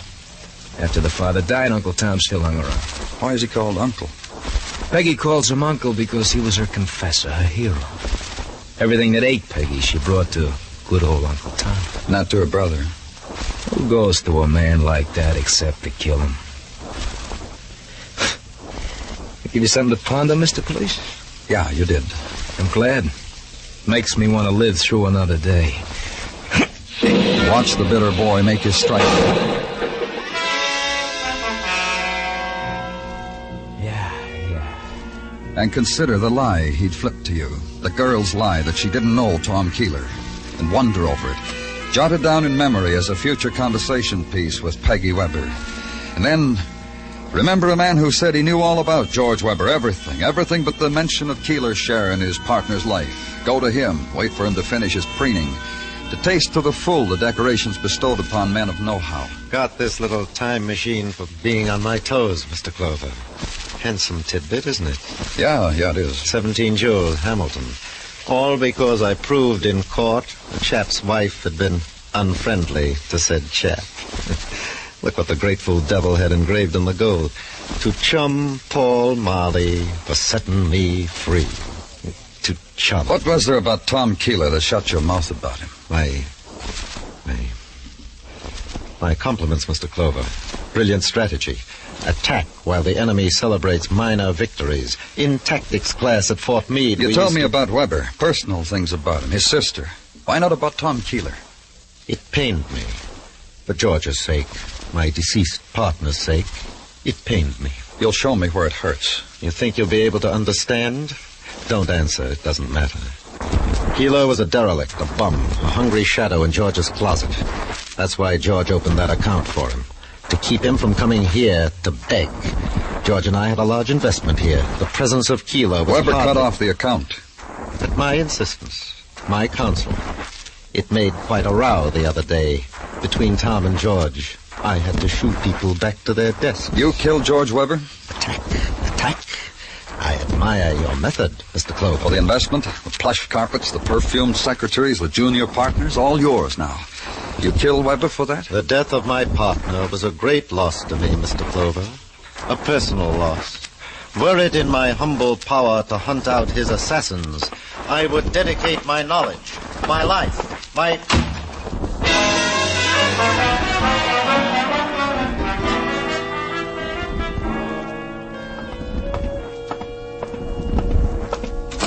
Yes? Danny, something I can do for you? Dr. Sinsky, I have an idea about something. I want you to check it for me. Gladly. Get out the medical examiner's report on Tom Keeler. Gladly. In a second.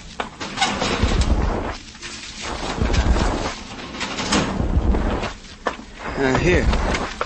What do you want it for? I want to put it side by side with this one I got on George Weber.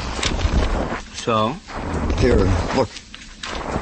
It says Weber died day before yesterday at approximately 6 p.m. Uh-huh. And it says on this report that Keeler died about midnight on the same day. You know what that means, Doctor? No, what? There's a pencil on your desk. Figure it out.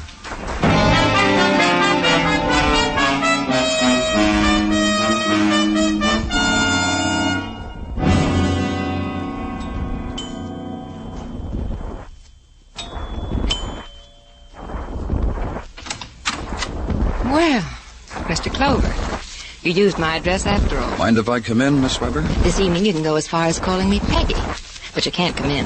I'm afraid I'll have to... You'll have to force your way in? Well, I could relish that. Peggy. But a friend's visiting with me. Ralph Clay.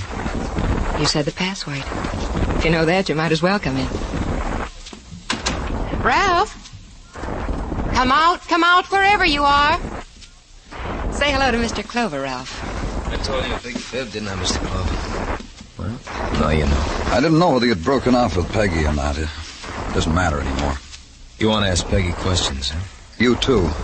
Goody, goody. You lied to me too, Peggy. Because I'm a liar.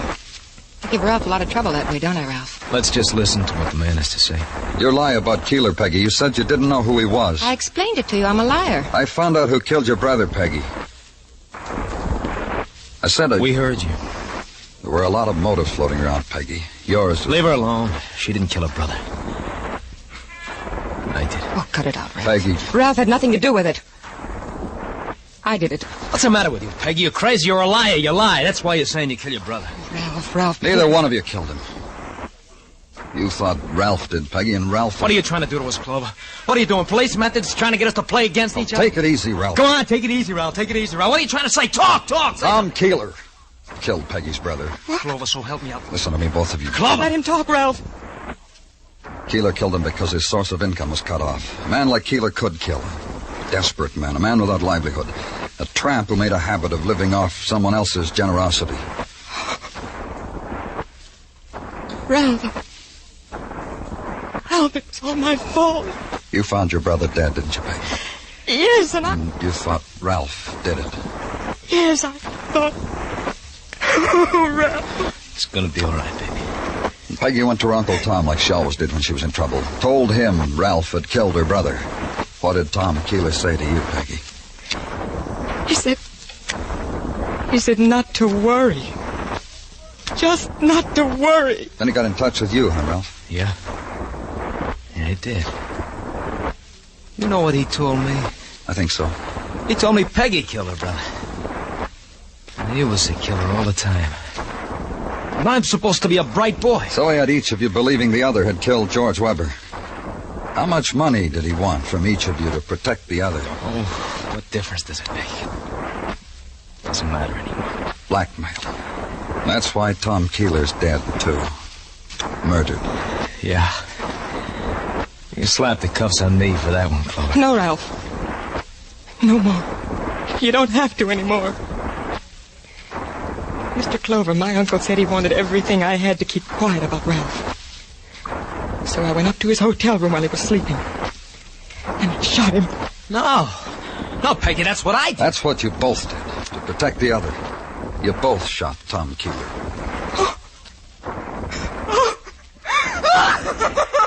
Peg, baby.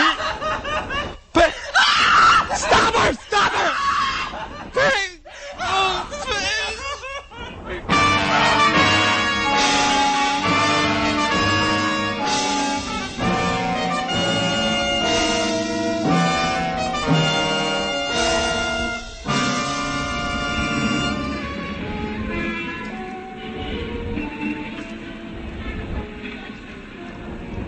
There's a time on Broadway when the crowd gives up, goes home. The lights buzz fitfully, die. Then it's a street of dim moonlight and dark whispers, and the wind of the autumn night. The wind that scatters everything. Yesterday's headline. Yesterday's dreams. Yesterday's people. It's Broadway, the gaudiest, the most violent, the lonesomest mile in the world. Broadway, my beat.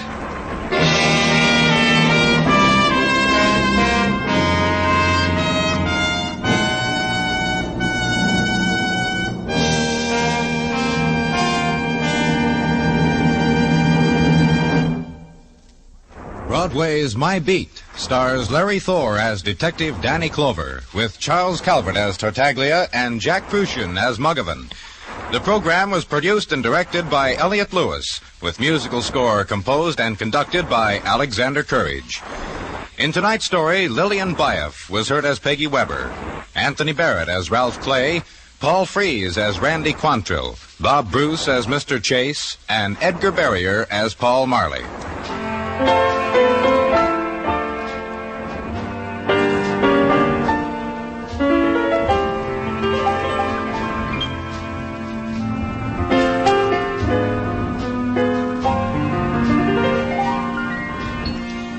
Here are two Sunday features that have captured America's fancy year in and year out. On Sunday afternoon, the distinguished music of the Symphonette, directed by Michel Piastro. On Sunday evening, the outstanding vocals of the Choraleers. Listen for both these musical treats every Sunday on most of these same CBS radio stations.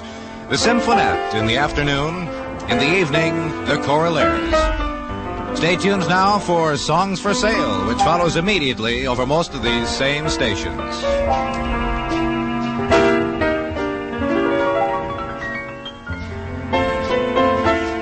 Bill Anders speaking. And remember, this Monday night, Lux Radio Theater features 13 Hollywood stars in the Gala Salute on the CBS Radio Network.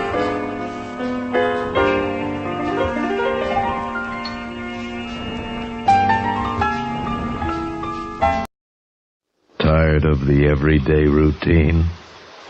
Ever dream of a life of romantic adventure? Want to get away from it all?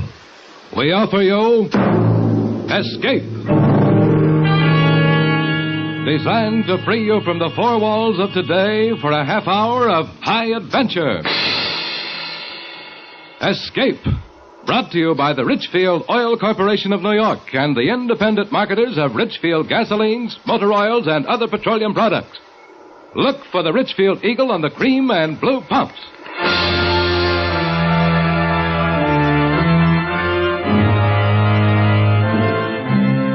Tonight, we escape to a small town on the California coast, behind whose scenes exists a world of terror, blackmail, and death. As H.B. Dixon tells it in his exciting new novel, Something for Nothing.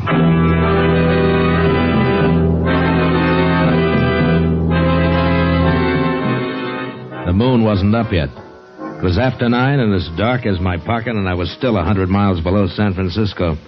The coast route is tricky driving, too. The road dips and curves like a squirming snake, smack up against the mountains on one side, and on the other, a sheer long drop to the sea. But I was driving north, and I had the inside lane, which wasn't so bad. And I kept bowling right along. And then about 3 miles below Bayside, I was going into a sharp curve to the right when beyond it, coming toward me, the lights of another car flared up, a big cream-colored sedan on the wrong side of the road bearing down on me. I slammed on my brakes and skidded sideways. The other car barely skinned past, and I saw a woman hanging halfway out the door on the driver's side looking scared to death. She didn't even try to make the turn. Our car went straight for the lip of the cliff, and just as it went over, the woman jumped. And the car went smashing down the face of the cliff, easy, a 200-foot drop all the way to the ocean. Hey! Hey, are you all right? Oh, maybe she slid over. Hey there! Oh. What? Where are you? Don't bother. Oh, there you are. I'm all right. Here, hold on. Don't fall over the edge now. I'm a little shaky. There we go. I didn't see your car not till the last second. Look, lady, I didn't run you off the road. You were way over on my side. Oh, I didn't mean it was your fault. My brakes failed. I was coming down the grade. I guess I lost my head. You could have made it all right without brakes. You weren't going very fast. Oh. I can't see your car down there. It's probably underwater. Might have landed on the rocks, huh? No, I heard it splash. Can I drive you anywhere? I wasn't going your way. Oh, that's all right. I'll go back to Bayside. I was going to see some friends down the road, but I don't feel like seeing them now. You can drop me in town. Fine. I'd be glad to. Whoa, you're pretty wobbly. Here, let me help you. It was a shock, I guess. Yeah, that was a close one. Wait a minute. Hmm? There wasn't anybody else in that car, was there? No. No, I was alone.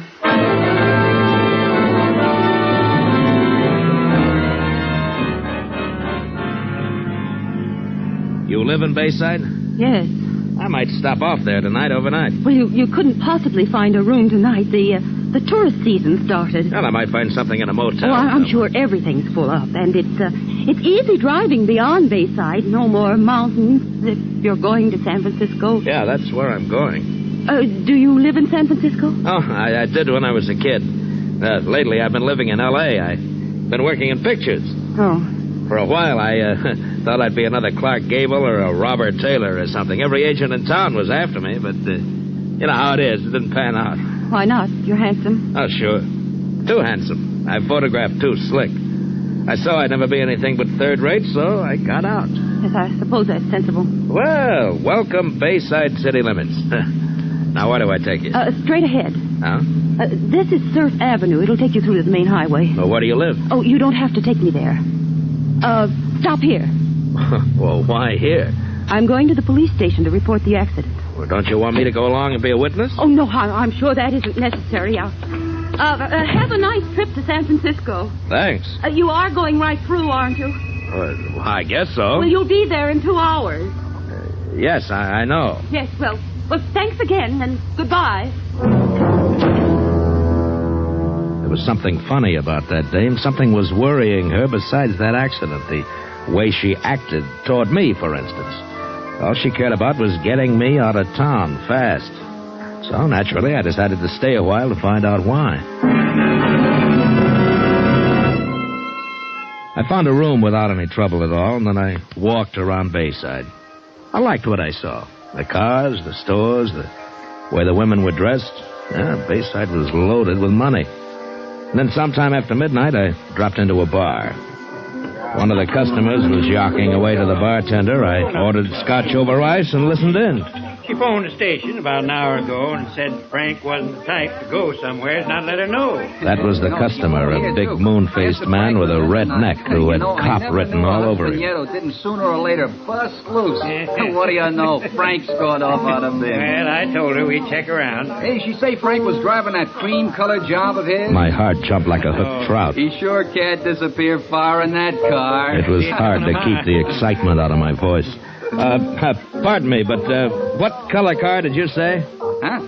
Well, I just drove in from L.A. and I passed a cream-colored sedan a few miles back. You couldn't miss this one. Darndest color you ever saw. Huh? The ornament on the hood is a big pair of dice. Well, the one I saw, a woman was driving. No, Frank never lets anyone drive his car. Well, Gassner doesn't know how to drive, does she? Oh, sure she does, Chief. She just got a new convertible, only, she doesn't go out much. She doesn't drink, doesn't wear makeup, doesn't do anything much, and she sure is a mousy woman. She went to bed tonight at 9 o'clock on a Saturday night.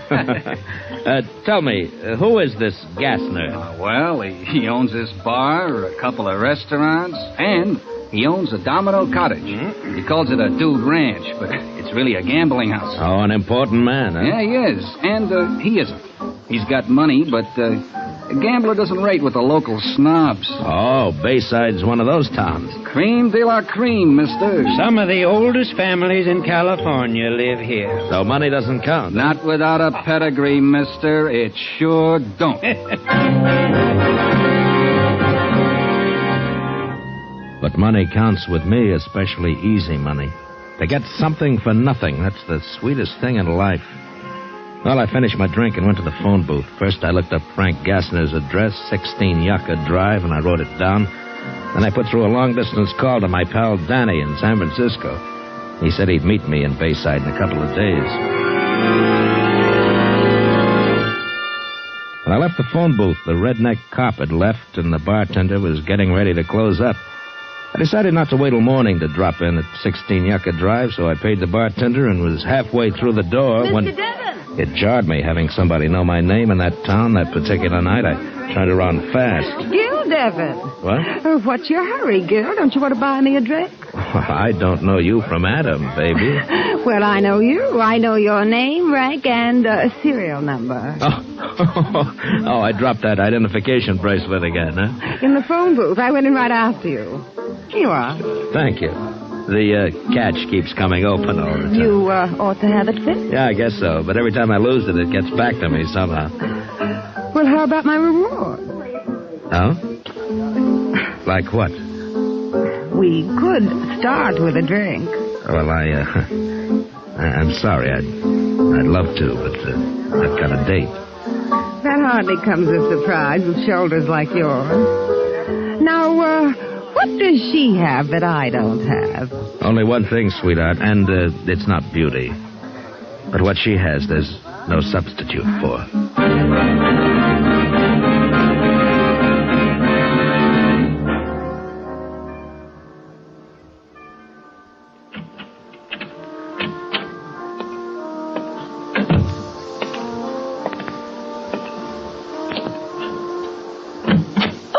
Hello, Mrs. Gassner. You forgot to lock the front door.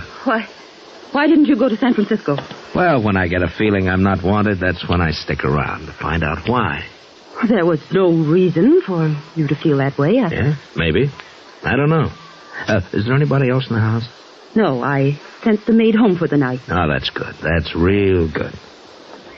I just heard a couple of chatty men in a bar talking about a husband who hadn't come home and a wife who'd gone to bed at 9 o'clock. I don't see why you've come here to tell me that. Stop stalling. The husband's name was Frank Gassner, and you're the wife. And at 9:30, you were out on the highway driving his car over the cliff. I saw it go over, remember? If I give you $2,000, will you leave town? You don't think I'd let a thing like this go for $2,000? But I shouldn't pay you anything at all. I haven't done anything. So you'll pay me $2,000 for nothing? Well, these circumstances are peculiar. Yeah, I'll say they are. Your husband was in that car. You murdered him. Oh. Well, how much money do you want? Oh, later. First, tell me about it. Everything. Well, come on, give. How did you kill him? I heard him drive into the garage, but he didn't come into the house. I found him asleep in the car. He'd been drinking. Passed out cold? Yes, he often did that. I'd been waiting for a chance to kill him. So I started the car and closed all the windows and ran a hose from the exhaust pipe in close to his face. When I went out later, he was dead. Oh, carbon monoxide. I knew it might not look like an accident because he was too drunk to have closed the garage doors. So I drove down the highway and... well, you know the rest. You had it all figured out, didn't you? You'd wait for a truck driver, a woman in distress. He'd pick you up, drop you off near home. Truck drivers always stick to their schedule, so he'd keep right on going, fast, no time for questions. But instead of one of those knights of the road, I came along. Yes, you came along. How much money do you want? Oh, you can't pay me off. Not with cash. I'll give you $10,000 and not a cent more. You'll what? Don't tell me what you'll do or what you won't do. From now on, you'll do what I say. But you can't prove anything. Shall I phone the police? You saw the car go over the cliff, but you can't prove I was there. It's your word against mine. And you think they'll take yours? Well, they might, seeing that I'm a stranger, except for one thing. You didn't have a purse when I picked you up on the road. No, it's in the car. I forgot. It has my initials on it. Oh, please, I must get it back. Can you get it, please, please? The car's probably underwater. No, please. Well, I'll rent a plane and fly down there and look. Probably have to use a boat to get to the car. Try. As soon as you can. Tomorrow? That's a little too soon. No, please, before someone sees the car. Just a minute, Mrs. Gassner. First, you and I have to come to a little understanding. Oh, anything. I'll give you anything. You mean everything, don't you, Belle?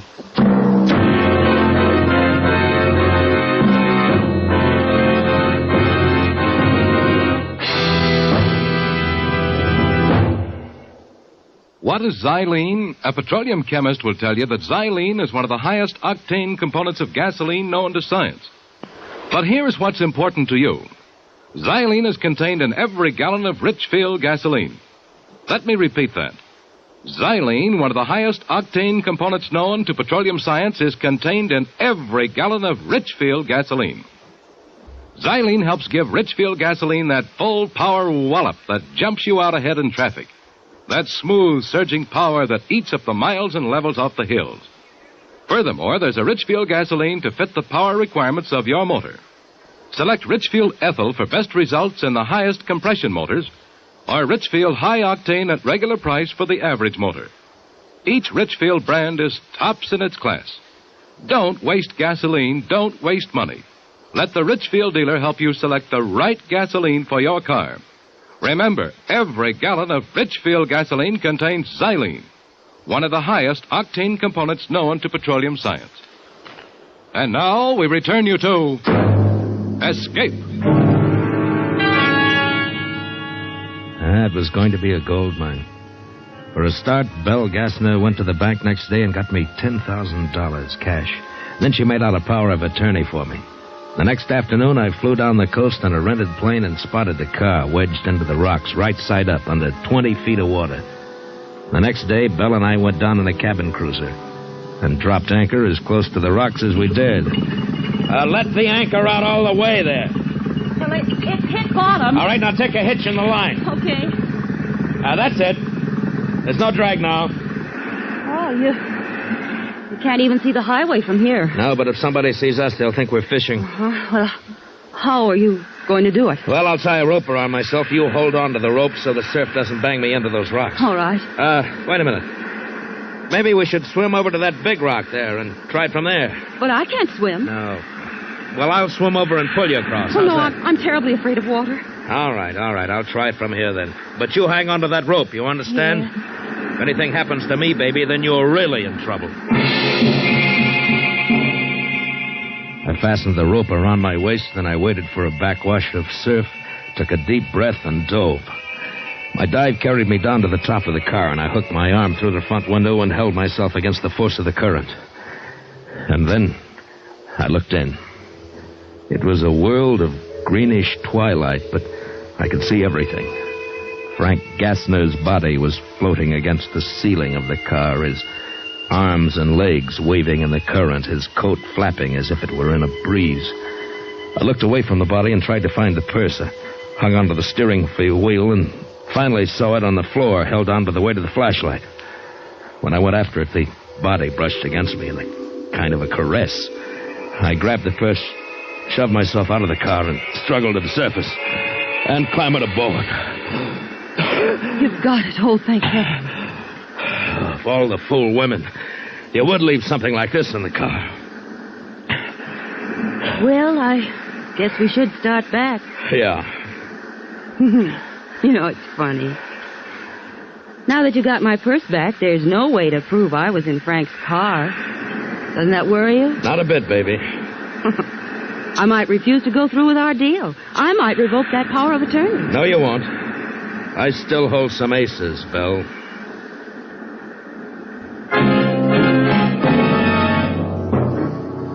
That night I started playing those aces. Belle Gassner had never known a man like me, only a husband that she'd hated. All I had to do was make one move, and she fell as hard as any of the rest of them. And having her crazy about me was the best way to keep her in line, better than any threats. And I didn't have to worry about Belle Gassner. Not anymore. And now I had the world by the tail on a downhill pull.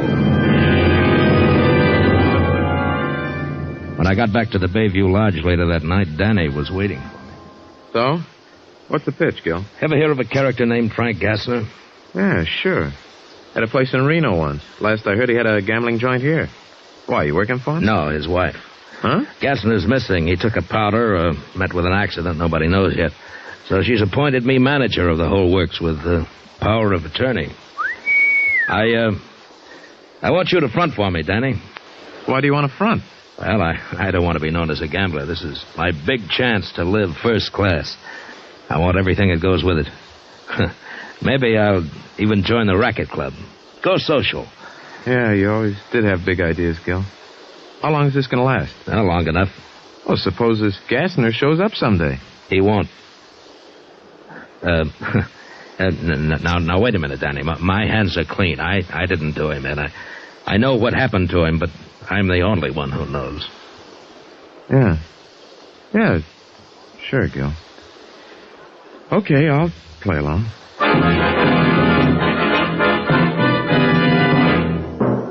A week later, Belle introduced me around, and I took over.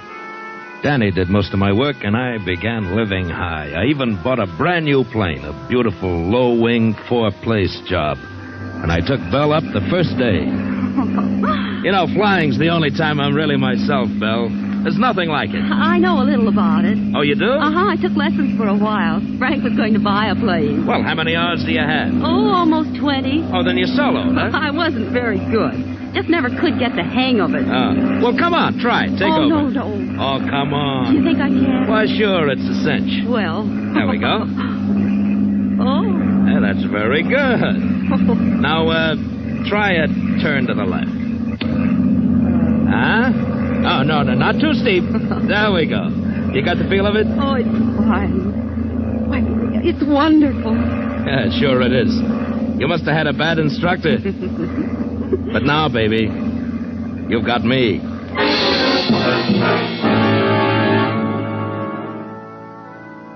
The money began rolling in. I bought a bachelor house on the beach. I joined the racket club. It seemed like there was no end to the good things I'd heard about and never known. Yet, slowly, little by little, a sour note crept in. Belle began to get on my nerves. She was so possessive, I began to hate the sight of her. Now, one night at the racket club, she was dancing with someone, and I was having a drink at the bar. Hello there, Gil Devon. What? Well, hello. I just knew those shoulders went with that handsome face. Are you tied up tonight, or can you buy me that drink? Sure I can. Tell me, why haven't I seen you around since the first time? I've been to Europe since then. I'll be here for a few weeks, though. Then I'm going to New York for the winter. Oh, I thought this was your home. It's one of them. Daddy's got 4 houses scattered around the country. Oh. Look, never mind the drink. Let's go outside. Sure. You've got an edge on me. I don't know your name. Allison Price. You know something? Here's something I've always imagined would happen to me. Really? You didn't seem to think so that first night. No, well, I had something else on my mind, something that had to come first so that you could happen. And, what was that? Money. A girl like you can only come along when a man's got money to burn.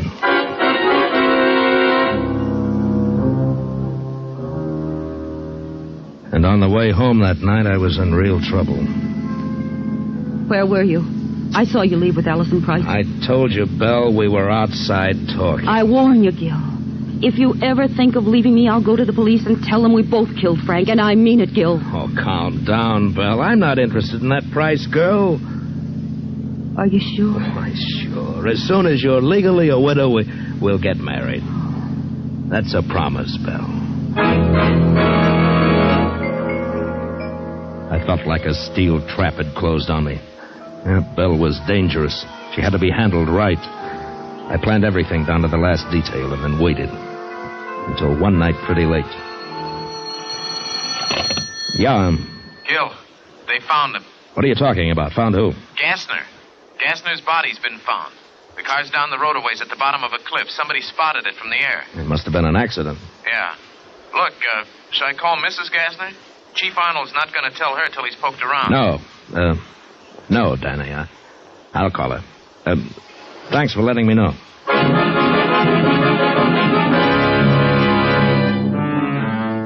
Hello, Belle. I'm so glad you called, darling. I was just going to bed. Well, you're not going to bed now. You're going to leave town. Why, I can't tell you why over the telephone. I'll pick you up in 10 minutes. All right, darling. No. Wait a minute. You better take your car. Pack a bag and drive out to the airport. Don't let anyone see you. I'll meet you there.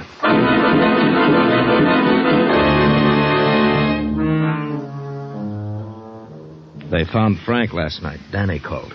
Oh, is that all? Well, what a relief. I couldn't imagine Wait a why minute, you'd... Belle. Danny says that Arnold's already figured out from the wreckage that Gassner wasn't driving the car. That doesn't mean they'll suspect me. And the autopsy shows that he was dead a long time before the car went over the cliff. They know it was carbon monoxide. No. And somebody on your street saw you walking home that night. Then Chief Arnold knows I was lying. Oh, what'll I do? That's why I asked you to meet me out here. You can take my plane. But I'm no pilot, Gil. You can do it, dear. You can fly up the coast past Frisco across the state line to Medford, Oregon. Oh, what shall I do there? Stay there. You'll be out of the state. Then when I straighten things out, you can come back. But I can't do... It's the only thing to do, Belle. Now, trust me, darling. It was barely dawn, and there wasn't a soul around. Belle stayed in her car while I got the plane ready. I rolled it out of the hangar and parked it just over a water drain, and then I opened the valves to the gasoline tanks and let almost all of it drain out, so she'd have only enough fuel for 15 minutes of flight. I rolled the plane out on the runway and got it warmed up, and then Belle ran across, and I helped her climb in. Now, just follow this course I marked. Yes? Stay over the ocean at least an hour. Why, Gil? Well, I don't want you spotted. It's safer that way. This engine runs like a wristwatch. All right, darling. Oh, Gil. Oh, you're okay, honey. Don't worry about it. Now, depend on me. Now, don't start crying, dear. You have to get out of here. Gil. Goodbye, darling.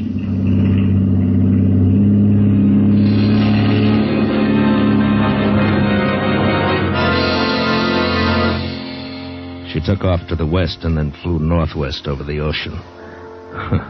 What a trusting fool she was.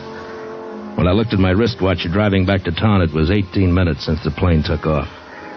By then, it was down somewhere in the ocean out of gas. It would sink at once, and Belle couldn't swim. Well, it wasn't such a terrible way to die. And Chief Arnold would figure it this way. Belle had heard that Frank's body was found. She lost her head and ran because she had murdered him. Case closed.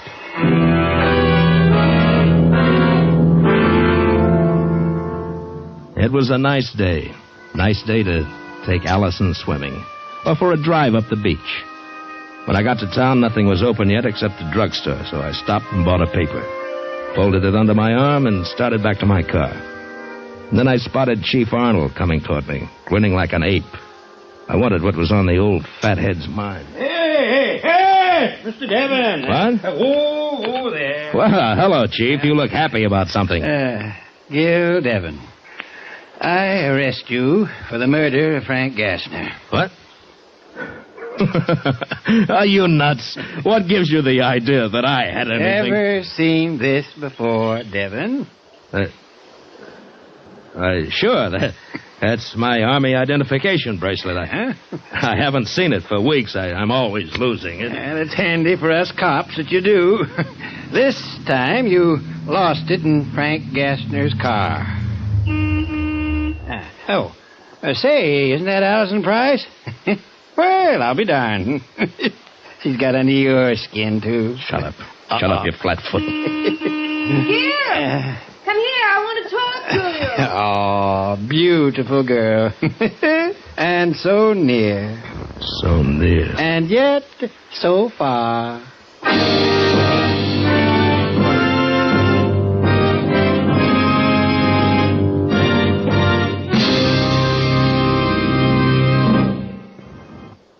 Say, here's a real spring tonic for baseball fans. A new 32-page baseball book just off the press. Packed full of tips and information on America's favorite sport. Where can you get it? At the Richfield Gasoline Dealer Station. And this new Richfield baseball book is absolutely free.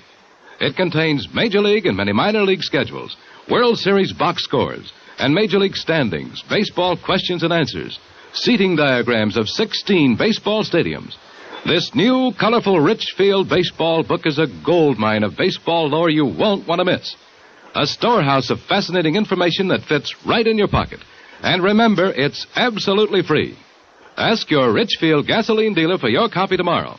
And while you're about it, ask him about Richfield All-Point Safety Service, the complete scientific lubrication service and safety checkup that prepares your car for the warm weather ahead.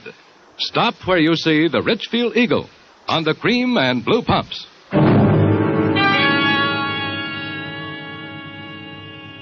Escape is produced and directed by William N. Robeson and has tonight presented Something for Nothing by H.V. Dixon, adapted for radio by Sylvia Richards.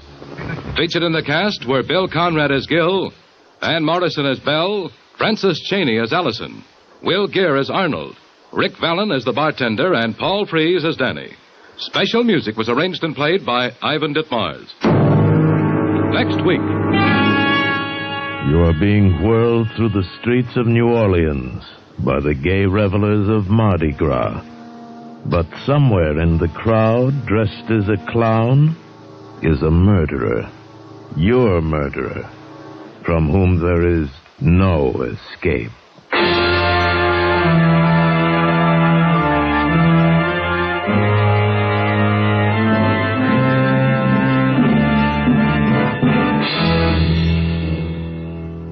Next week at this time, the Richfield Oil Corporation of New York invites you to escape with the story of a man caught up in the night of terror through his complete innocence, as John and Gwen Bagney tell it in their exciting story, The Man Who Stole the Bible. Be listening. Goodbye, then, until this same time next week when once again we offer you Escape. Tom Hanlon speaking. This is CBS, the Columbia Broadcasting System.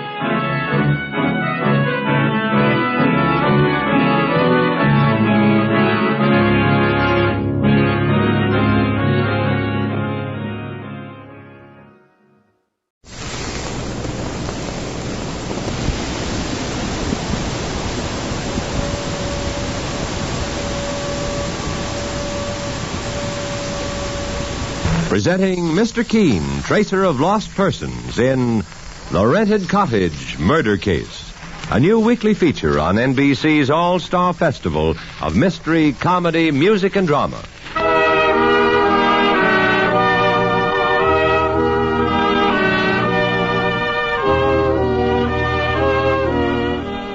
Ladies and gentlemen, once again we present Mr. Keene, tracer of lost persons, one of the most famous characters of American fiction in one of radio's most thrilling dramas.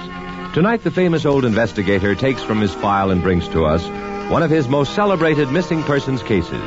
Tonight's case is entitled The Rented Cottage Murder. Mr. Keene is presented by Anacin for fast relief from pain of headache, neuritis, and neuralgia, by Dentyne, the gum with breathtaking flavor, and Beeman's Pepsin, the gum that's great to chew and good for your digestion, too.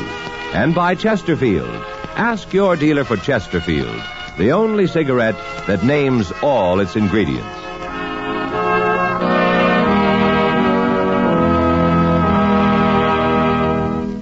Every day you hear more and more about an incredibly fast way to relieve the pains of headache, neuritis, and neuralgia. It's Anacin, A-N-A-C-I-N. Now, the reason Anacin is so wonderfully fast-acting and effective is this. Anacin is like a doctor's prescription.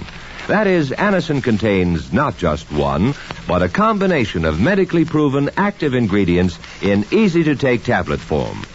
Thousands of people have received envelopes containing Anacin tablets from their own dentist or physician, and in this way discovered the incredibly fast relief Anacin brings from pains of headache, neuritis, or neuralgia. So the next time a headache strikes, take Anacin, A-N-A-C-I-N, Anacin, in handy boxes of 12 and 30, economical family-size bottles of 50 and 100. Ask for Anacin at any drug counter.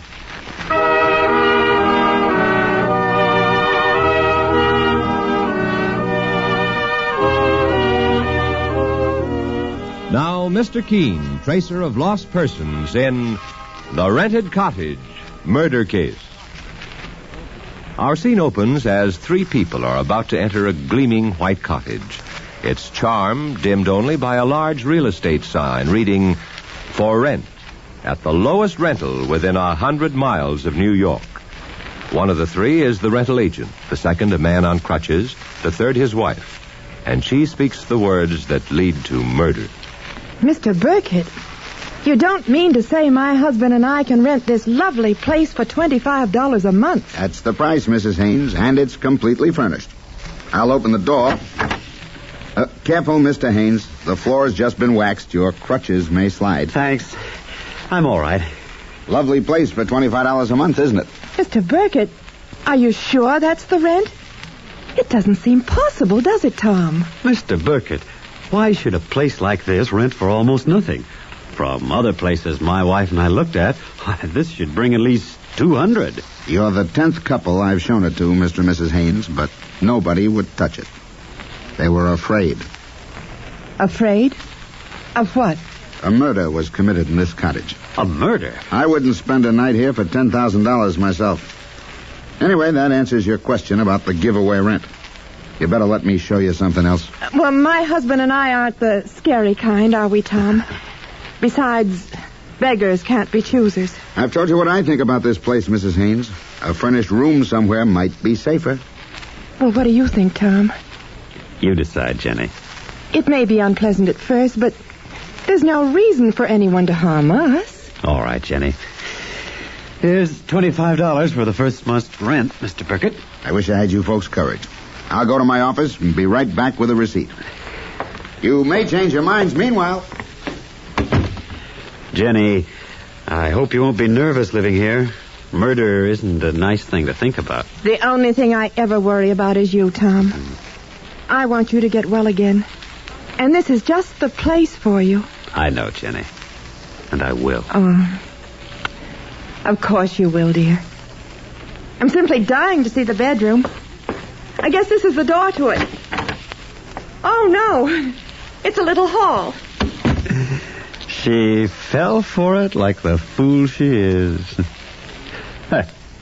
Hey, take that gun off me. I might have known. No, don't shoot. We'll talk this over.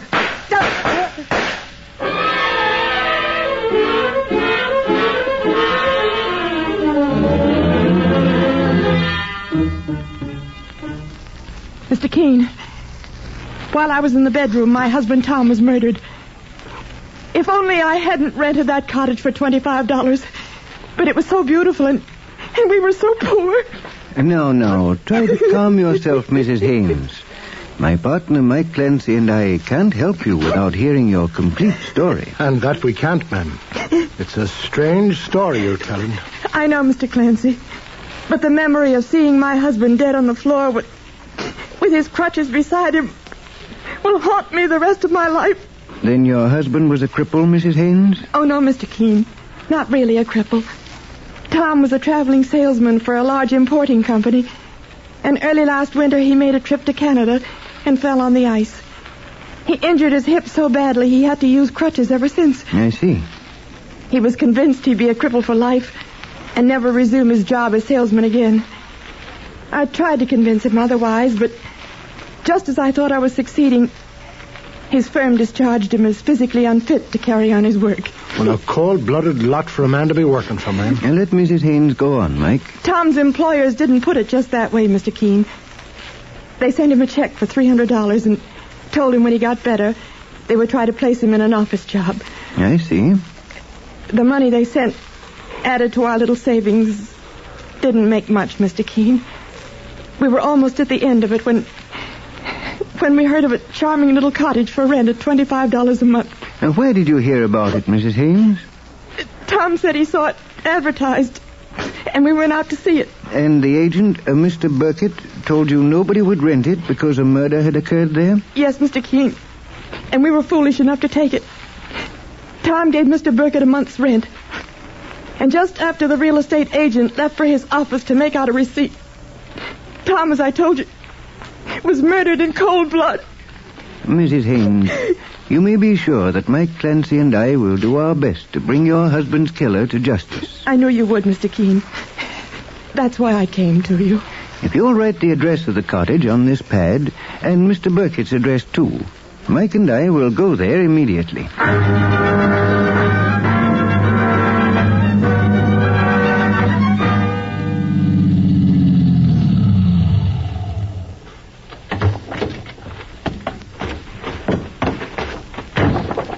Well, here we are, Mr. Keene. The White Cottage. Yes, Mike.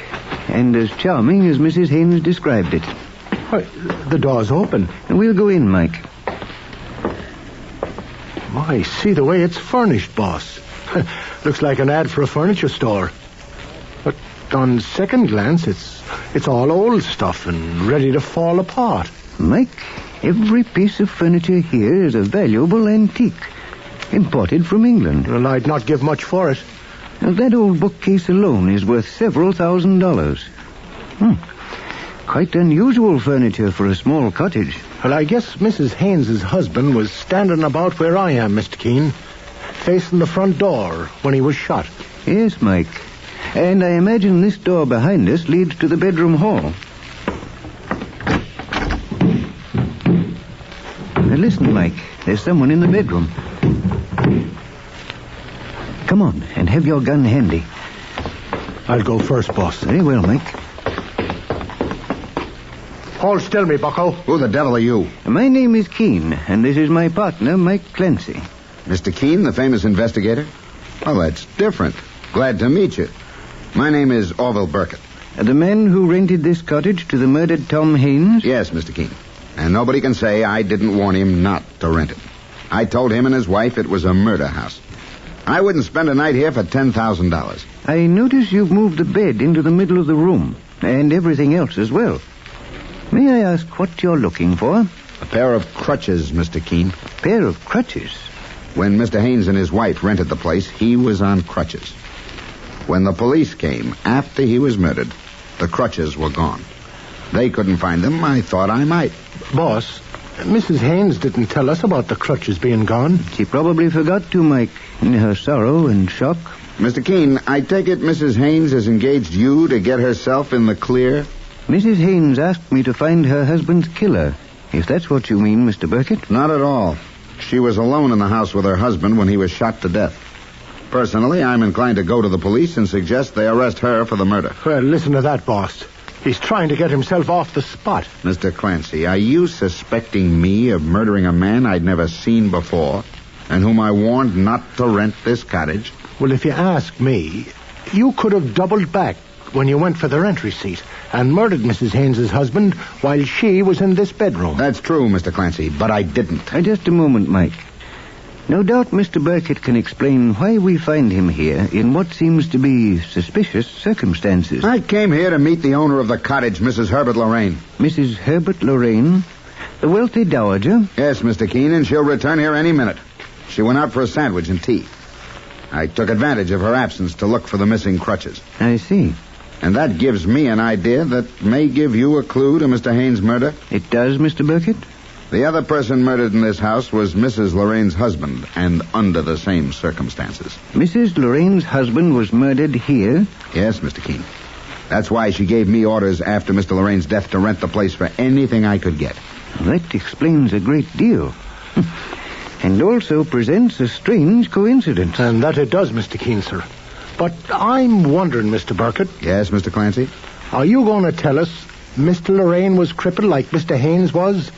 And that his crutches were missing, too, following his murder? No, Mr. Clancy. But the odd thing is that Mr. Lorraine had a deep sympathy for anyone who was crippled. He gave generously to cripples. A large number called on him here, and he never turned one away. Pretty story, that. It may be true, Mike. Mr. Burkett? Mr. Burkett? That's Mrs. Lorraine now. Oh, I didn't know anyone was with you. Mrs. Lorraine, this gentleman is Mr. Keene, the famous investigator. How do you do, Mr. Keene? How do you do, Mrs. Lorraine? This is my partner, Mike Clancy. Pleased to meet you. I'm glad somebody called on you to solve this dreadful murder in my cottage, Mr. Keene. I'm making the investigation in behalf of Mrs. Haynes, the murdered man's widow. Oh, that poor woman. I understand how she must feel. Mr. Burkett told me your own husband met his death here in much the same way. A year ago, Mr. Keene.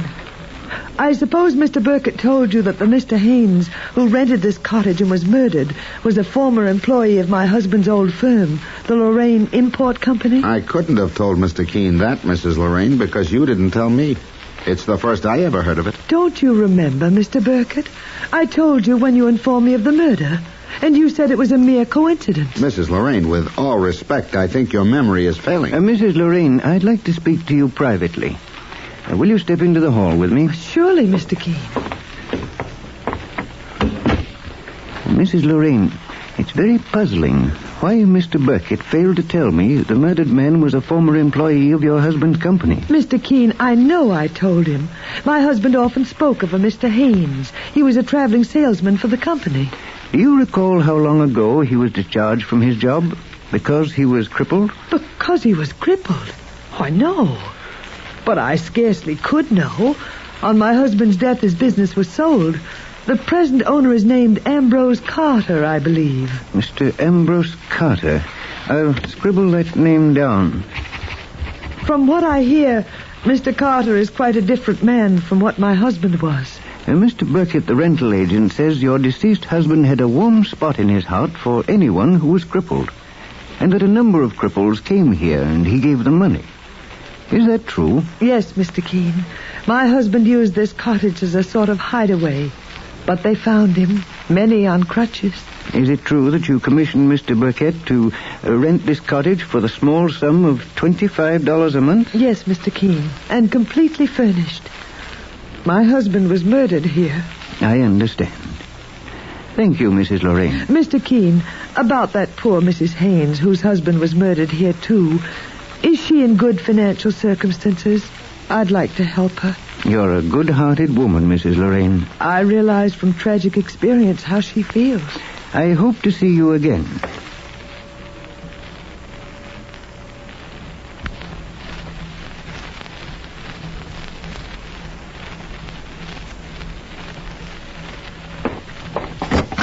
Mike, would you come here, please? Sure, Mr. Keene.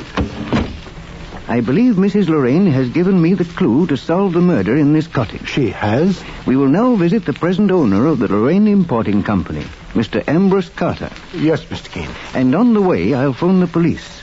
It's possible Mr. Burkett, the real estate man, is connected with the murder.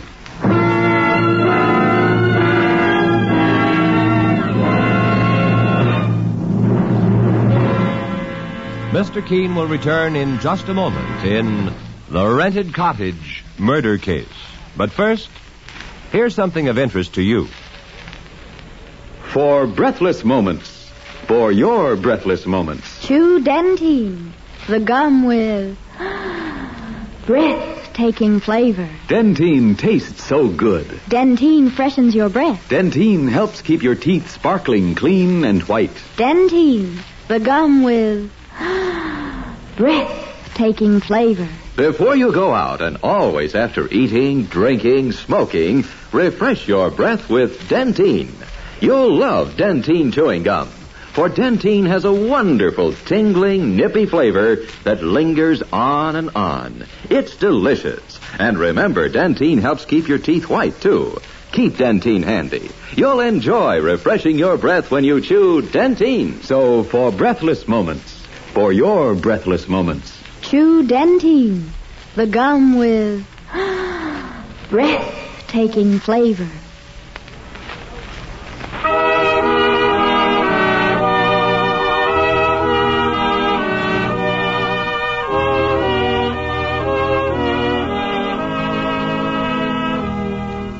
Now back to Mr. Keene and The Rented Cottage Murder Case.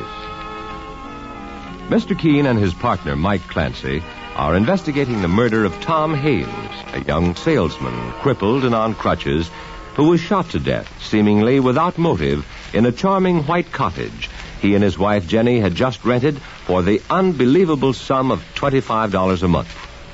Mr. Keene has questioned Orville Burkett, rental agent, who was suspiciously near at the time of the murder. Also, the wealthy owner, Mrs. Lorraine, who offered the cottage at such low rent because her own husband was murdered there a year ago. Now Mr. Keene and Mike are approaching the office of the Lorraine Import Company, where the murdered Tom Haynes had worked, and which Mrs. Lorraine's husband had owned.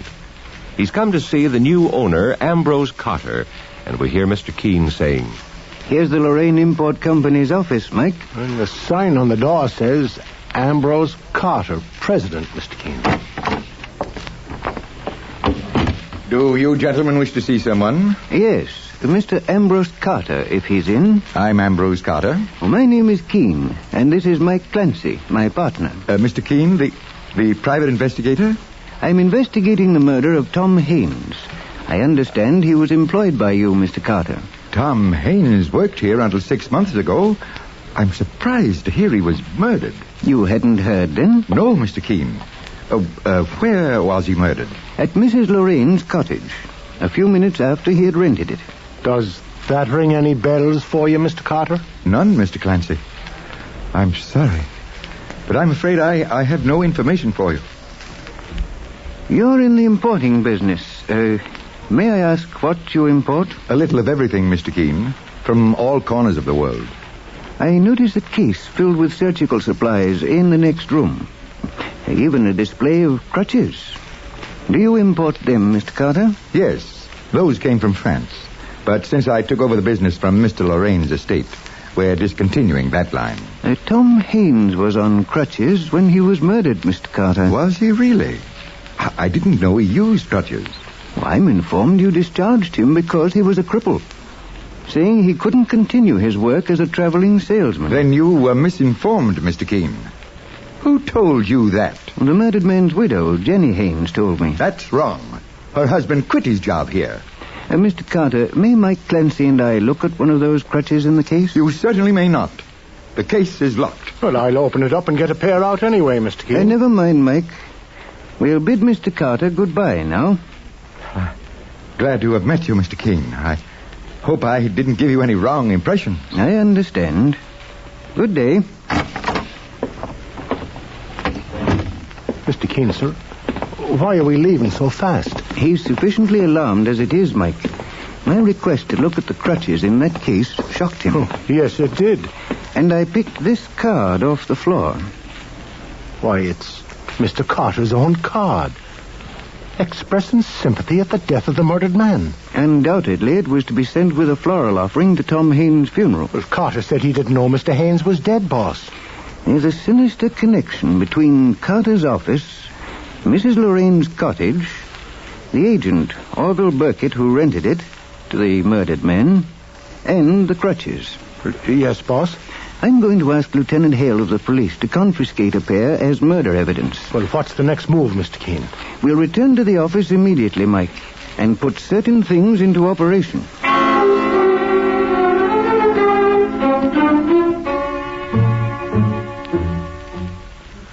Well, Mr. Keene, sir, a lot of water has gone over the dam, considering we've been back here in the office under an hour. So it has, Mike. And this record I just found in our files should end the case. I know exactly who our killer is. Hello, Mr. Keene speaking. Yes, Lieutenant Hale. You have the crutches from Mr. Carter's office and are sending them over. Good. I suggest then that you arrest all the suspects I named to you and send them to the murder cottage.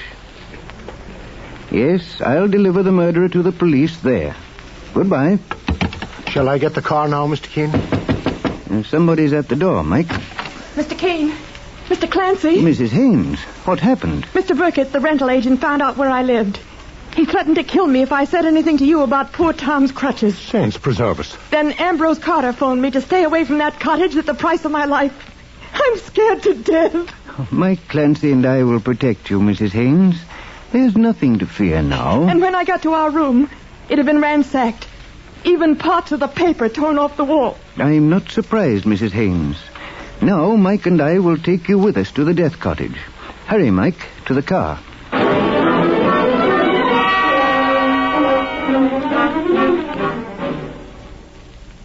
Ring the doorbell, will you, Mike? Don't be frightened, Mrs. Haynes. Oh, Mr. Keene, I'm so relieved it's you. The cottage is surrounded by policemen. Mr. Burkett and Ambrose Carter are in the bedroom. The police arrested them both. Mrs. Lorraine, this is Mrs. Haynes, the murdered Tom Haynes' widow. Thanks for offering to help me, Mrs. Lorraine. My husband was murdered here, too, Mrs. Haynes. Mr. Keene, I can't understand, but Mr. Burkett advised me to move all the furniture out of the cottage. He says he'll put it in storage. Mrs. Lorraine, you say Mr. Burkett and Ambrose Carter are in the bedroom? Yes, Mr. Keene. I'll open the door. Is this your doing, Keene, having me arrested? Yes, Mr. Burkett.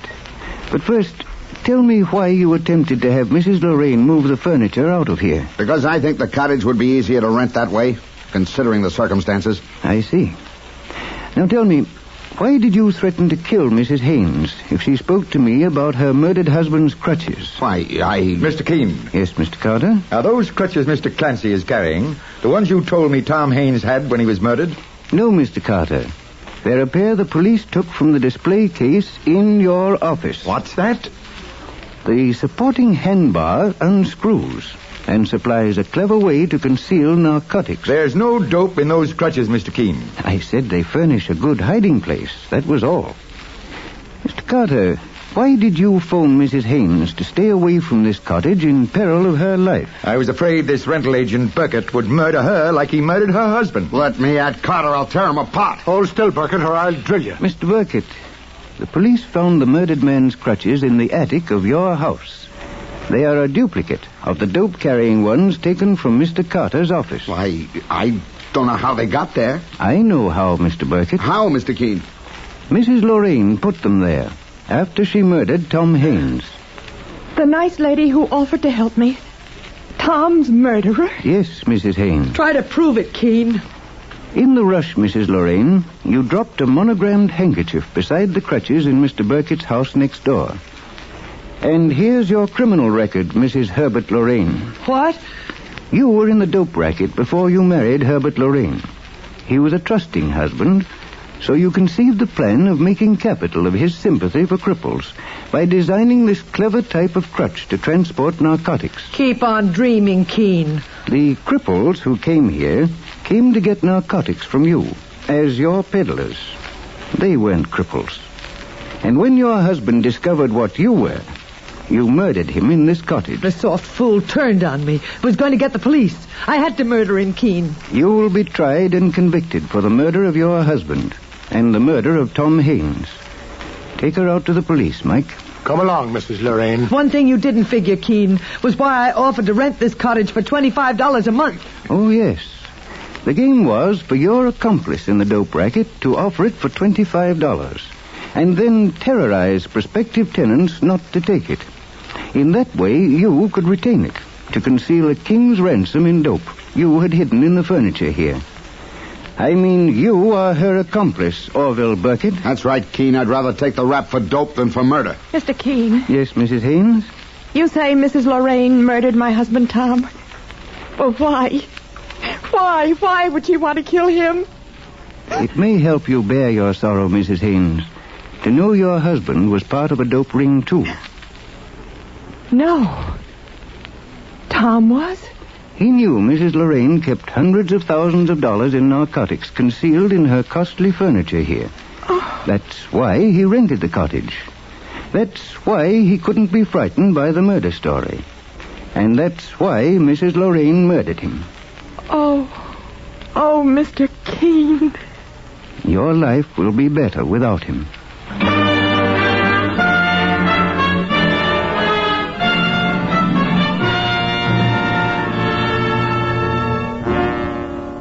And so Mr. Keene finds the solution to the rented cottage murder case.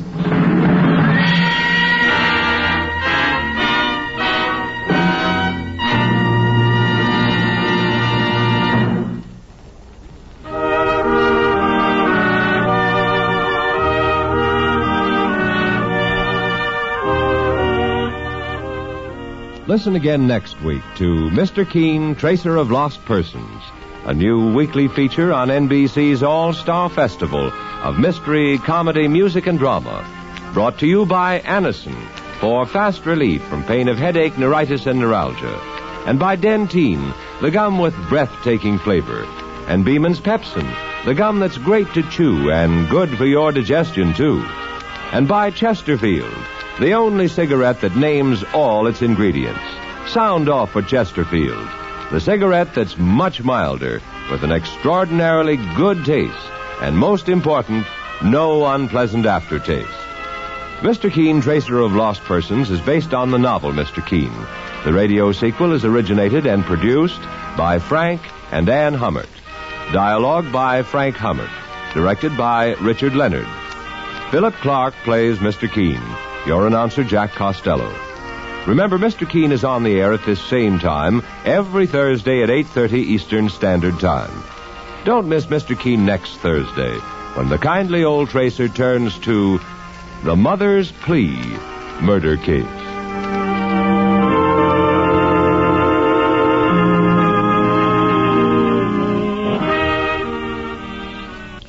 Tonight, hear report on the Washington scene on NBC.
Standard of California, on behalf of independent Chevron gas stations and standard stations throughout the West, invite you to Let George Do It.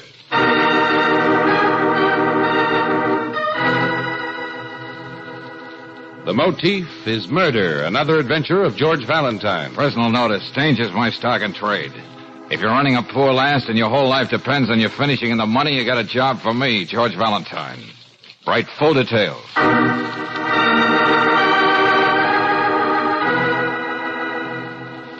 Dear Mr. Valentine, enclosed are 3 $100 bills to arouse your interest and claim your attention. Now, consider my problem. I've committed 3 murders. The police have seen no connection between the victims. Dr. Douglas Chapin, Stella Tafania, and Otto Pfeiffer. But there is a connection, a theme to these deaths, as definite and perfect as a motif in a work of Wagner. I want you, Mr. Valentine, to provide me with the appreciation of an intelligent man and exhilarating knowledge that from now on you'll be an obstacle in my path. I shall phone you at 2 this afternoon. No signature. How thoughtless. Well, what do you make of it, George? I'd say somebody was funning me, Angel, if it weren't for these 3 century notes. Well, he sounds like a well-educated man. Or a woman, for all we know, but well, the handwriting's like a child. These names here, they don't ring any bells for me, but they may for Lieutenant Riley. And, Brooksy, if we find the 3 people in this letter in the file for unsolved crimes, there's going to be a refreshing and deadly calm about the good lieutenant.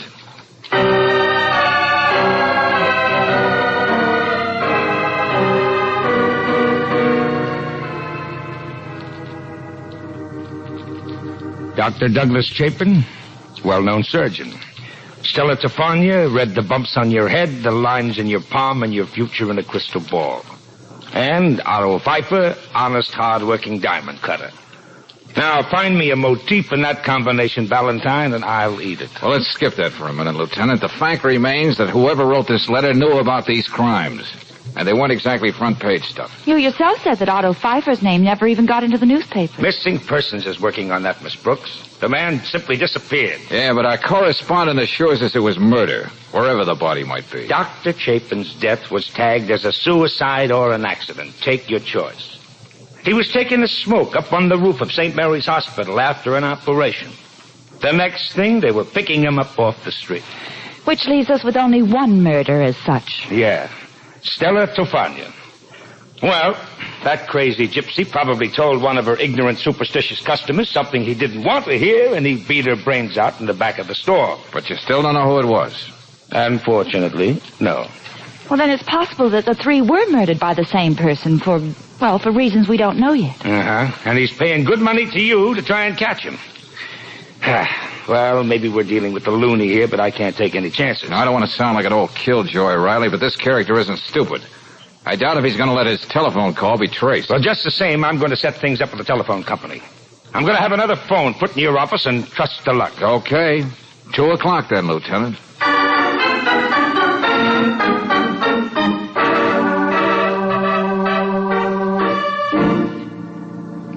Now, have you got everything straight, Miss Brooks? Uh-huh. All I do is get the special operator on this phone as soon as the call comes through to George. Then if he can hold the call long enough to be traced, I flash the information to headquarters on this emergency. Yes. And a whole fleet of squad cars will be at the address wherever it is in a matter of minutes. Well, it's almost 2 now, Lieutenant. Now, look, Valentine, when you get on the phone, wind up and talk as long as you can. Say anything, even if you have to stutter, but keep the conversation rolling, see? And right on the button. All right, Miss Brooks. I've got it, Lieutenant. Hello? Valentine. Operator, you can start working on the call. Huh? What can I do for you? Suppose you tell me what this is all about. You sound as though you know who this is. Yeah, you're very punctual. Now about that letter. Never mind that. Let me do the talking. I know you're trying to trace the number I'm calling from. Would that be located at the State Hospital for the Insane? I also know the shortest time it takes the operator to track down any number. You can be sure I'll hang up before then. What else do you know that's interesting, Rollo? Have you read any good books lately? Yes, there is something else I know. You've also got a police lieutenant in your office. You're all right, Buster. It's going to be fun playing with you. Yes, it is a game, isn't it? And I welcome the odds against me. It'll make the triumph completely satisfying, like the final flourish of a great symphony. Assuming you did kill those 3 people, friend, you mean you're going to continue on your merry way? Let's leave idle conversation for another time. Now listen, tomorrow I'm going to kill again, and neither you nor the police shall be able to stop me. Would you mind repeating that? You heard me. I'm even going to give you the name of the victim. She is Honey Evans, a model, living at the Marlborough Apartments on Weldon Boulevard. Now, wait a minute. Tell me something. How do you pick out your people? What have you got against this girl? What did you have against the others when... Hung up. All right, Miss Brooks, you can forget it. Well, Valentine, what do you say? The gentleman on the other end of the line wants us to be sure and keep tomorrow open. He'd like the pleasure of our company at a murder.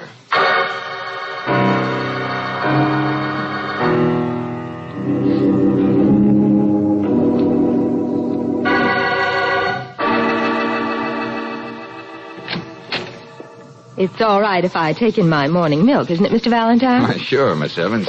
Here, I'll get it for you. Thanks.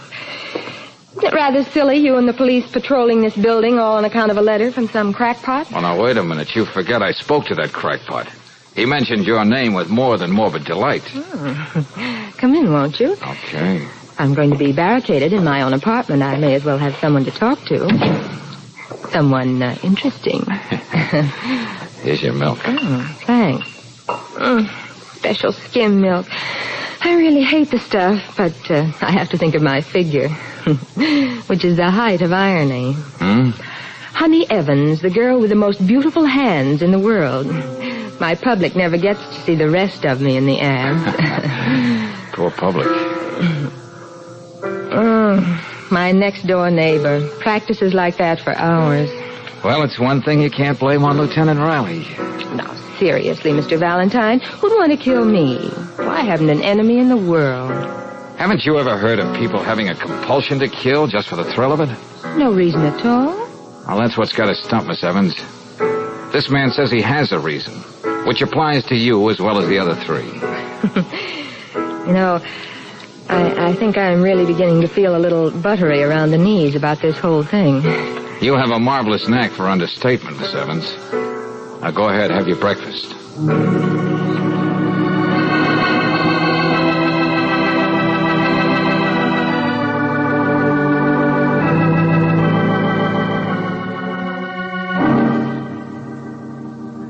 Hey, Lieutenant, I think I'd better check with Miss Evans again. Why? What's the idea? Nobody can get into that apartment without passing us here in the hall. She is beautiful, isn't she, Lieutenant?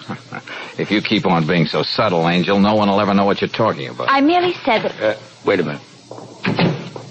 And where do you think you're going, Miss Evans? I'm sorry to spoil your fun, Lieutenant Riley, but I've got to go out. My agency just called. Duchess Jewels wants me to model some bracelets for them. That can wait till tomorrow. Oh, no, it can't, Mr. Valentine. I've been waiting ages for this account. It means a great deal to me.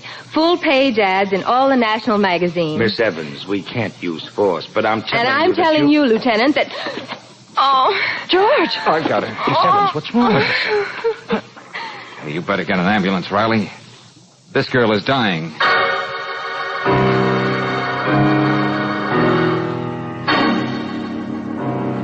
Coroner's report, Ray Cecilia Honey Evans, 14.36 grains of tetric myoside in stomach of deceased. Remaining milk in bottle found to contain nearly 8 grains of same.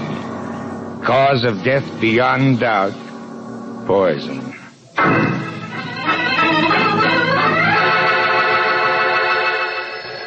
Hey, quick, Brooksy, the other phone. Get the operator. We can go crazy doing this with every phone call that comes from the office. Yes? Everything went off very nicely, didn't it, Valentine? So well, Rollo, that you almost made me an accessory. I brought that bottle of milk into the girl's apartment. What an exquisite fillip. I hardly anticipated anything so dramatically appropriate. Now listen to me, friend. I'm going to get you if I have to crawl into this phone and over every mile of copper wire to where you are. I can appreciate your sense of failure, Valentine. I know what it can do to a person. Keep stalling and darling, keep Tell me more. More? So you can trace the call? Hardly. Now let's get on with our game. Hey, I got a surprise for you, Rollo. The next time you're going to be just another also-ran with a murder rap staring you in the face. You and the police will have to do much better than you did yesterday. Consider how simple it was. Having discovered that Miss Evans was the only one in the building who ordered that special brand of skim milk, I found the time and the place to substitute another bottle right outside the Marlborough apartments when the milkman was making another delivery. I still say you're not going to get away with it, Rollo. Very well. If you're so sure of yourself, maybe I ought to make it more difficult next time. Tomorrow. Tomorrow? Hey, now look, what did these people do to you? Why are you doing this? You can't be so crazy that human life means Be quiet, Valentine. I don't have much time. Tomorrow, someone in the 1200 block on Corona Del Mar Avenue is going to be found dead. That's all I'm going to tell you. Now, let's see how really clever you can be. But, operator, are you sure? Well, they're still on the phone. Oh, no, we're not, Brooksy. You can hang up now. Well, I guess you're right, operator. Thanks. George, he must be timing himself with a stopwatch. He knows just how far he can go. That time they almost traced the exchange he was calling from. I know. Well, what gives with Rollo now? Murder. What else? Hello, Lieutenant Riley, please. This is Valentine. Then he's going right on. Yeah. but he's making it a little tougher for us. He's trying to... Oh, yes, Lieutenant. Uh-huh. Just got another call from him. No such luck. Well, he's got another shindig scheduled for tomorrow.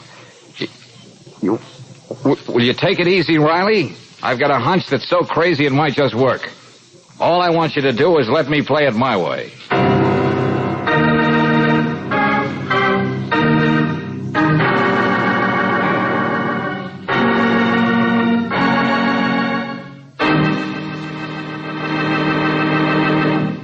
We'll return to tonight's adventure of George Valentine in just a moment. Anyone who has ever run a vacuum cleaner knows it has to be emptied at regular intervals or it's no go. Same thing holds true for your car's engine. That's why a crankcase drain and a refill with compounded RPM motor oil at regular intervals is so all-important. You see, RPM has a special detergent compound that cleans as it lubricates. It controls the harmful wear-causing carbon particles that collect in any engine, prevents them from depositing on and scratching finely polished interior engine parts, and gets rid of them when you have the oil changed. And RPM not only keeps your car's engine cleaner, it fights off corrosion, rust-proofs internal engine parts, and clings to the hot spots left bare and exposed to wear by ordinary motor oils. Next time you ask for motor oil, ask for RPM motor oil. Regular use of RPM means added life for your car's engine. No wonder RPM is first choice in the West. Get it tomorrow at any independent Chevron gas station or Standard station where they say and mean, we take better care of your car.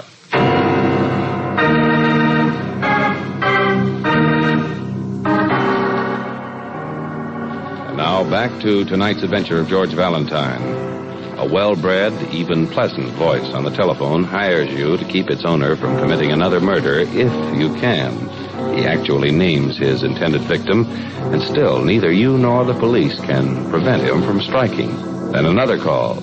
This time you only get the street block where you can expect mayhem to break out. All of which, if you're anything like George Valentine, suggests something as wild as the whole setup itself. All right, Valentine, you've practically memorized that list, and it better pay off. I had half the men in the department canvassing that neighborhood. And the 1200 block on Corona Del Mar is king size. Yes, and we've got the name of every man, woman, and child, address, occupation, comments. Thanks, Riley. This is really some job we've got handed to us. Okay, so we blanket the whole street with plainclothesmen, but we can't keep people from going to work. We can't check on every delivery man or salesman who wants in or out. We can't... Look, Valentine, will you stop staring at that list? What do you expect to find? The name of the person who's next on Rollo's schedule. I don't see how this can tell you. Riley, while you and the boys cover the block, I'm going to concentrate on one Walter Cluckholm, piano teacher. 1236 Corona Del Mar. I don't want to be an old nosy, but why? And I don't want to raise your hopes too high, Lieutenant. So suppose we just call it a wild stab and see if it works.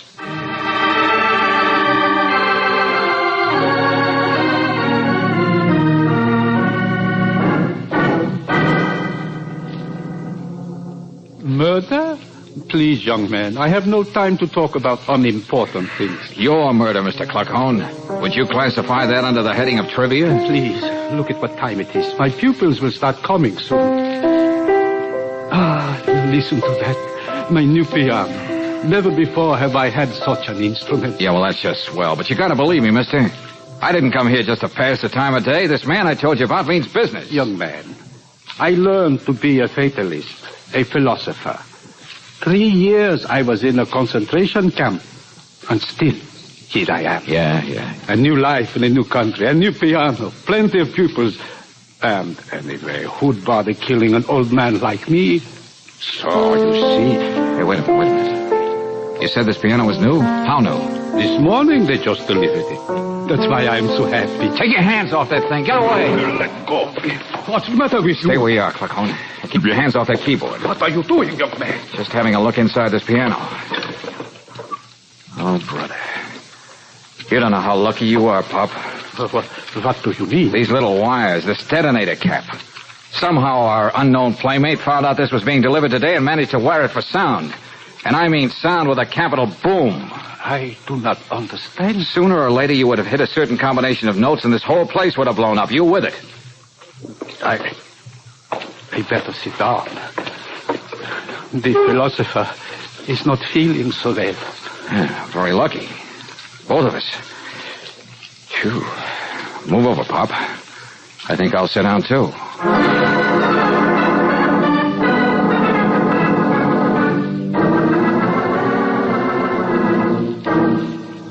Valentine, what is this business about a motif, a theme in a work of Wagner? Well, my hunch about Kluckhohn wasn't so wild after all. Think back now. A surgeon, a diamond cutter, a gypsy palmist. Now, what's the common denominator for all of them? Well, none that I can see. Hands, Angel, hands. All their lives revolved around hands. Huh? The sensitive fingers of a surgeon. Thousands of dollars depend on the way a diamond cutter handles his mallet on a precious stone. And Stella Tofonia made a living reading the palms of people's hands. Sure. And Honey Evans, the model with the most beautiful hands in the world. And Mr. Kluckhohn, the piano teacher, the same thing applies to him. Okay, Valentine, maybe you've got an answer as to why this guy went on. Maybe that's Rollo. I'll get over to the other phone. Don't bother, Brooks. He's too smart for that. Yeah, hello? I underestimated you, Valentine. Let me congratulate you on saving Kluckhohn. Well, thanks, Rollo. However, it introduces a very unpleasant necessity. Meaning? I'll have to figure out details and call you later. But my next move must unfortunately shatter the beautiful pattern I had all worked out. Yeah? To keep anything from happening to my long-range plan, I'm afraid you must be next, Valentine.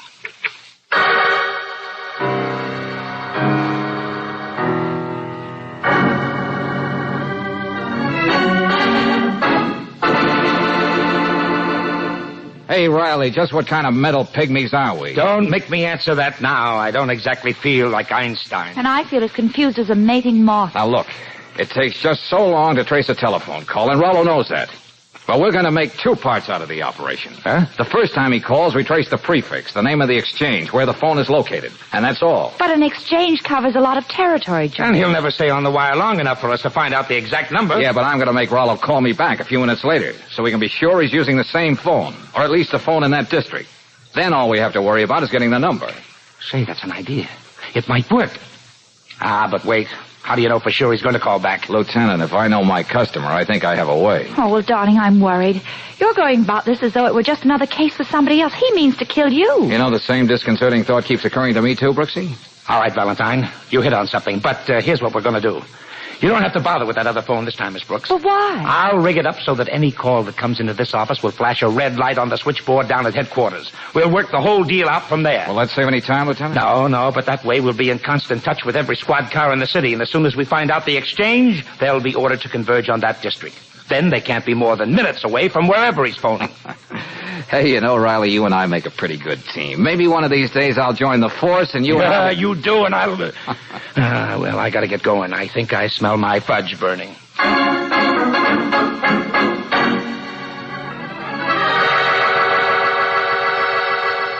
All right, Brooksy, if that's Raleigh, you got the pitch. Operation Runaround. Yes, George. But don't play it too big. No. He may get suspicious and hang up. Now, go ahead. Okay. George Valentine's office. Mr. Valentine, please.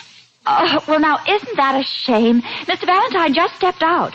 Oh, well, just a minute. Maybe I can get him before he reaches the elevator. This ought to give us a few seconds. Well, better not make it too long, George. I won't. Hey, I know a way to waste a couple of seconds. Come here. Hello? Oh, I wouldn't call that a waste, darling. Thanks, Miss Brooks. Hello, Valentine. I thought you'd like to know that I've made up my mind how I'm going to dispose of you. Oh, I'm vaguely interested, Rollo. But this time I'm going to do the talking, and you can hang up whenever you feel like it. But I think you'll stick with me. What's that? I told you once you weren't going to get away with it. Now I'm sure. I know enough about you so I can really grease the skids under you. It's just a matter of time. Come, why don't you stop whistling in the dark? Let me tell you about yourself, Rollo. I know you're a pianist. Probably a very well-known artist once. Then something happened to your hands. That's right. Go ahead. Take a look at them. Suddenly you couldn't give any more concerts. Your whole life came to an end for you. You had to have your revenge against the world. Stop it. Where hands played an important part in anybody's life, you set out to destroy him. You were the one playing the piano in the apartment next door to Honey Evans. Thinking about it now, that was a pathetic performance. And your handwriting, the miserable scrawl. I'm going to hang up. No, this time I'll hang up. In a few minutes, I expect more information that'll make it easy to put the arm on you. Whew. Well, how did you pull all that out of your hat? A little elementary deduction and a generous helping of guesswork. Musical references, MOTIF, Wagner. And he knew enough about Kluckholm's piano to turn it into an atom bomb. All that Brooksy, and he's as mad as a coot. Yes, but will he call you back? If he doesn't, we're right where we started. He's sweating blood, Angel. He's all mixed up. That cookie won't rest till he finds out just how much I do know about him.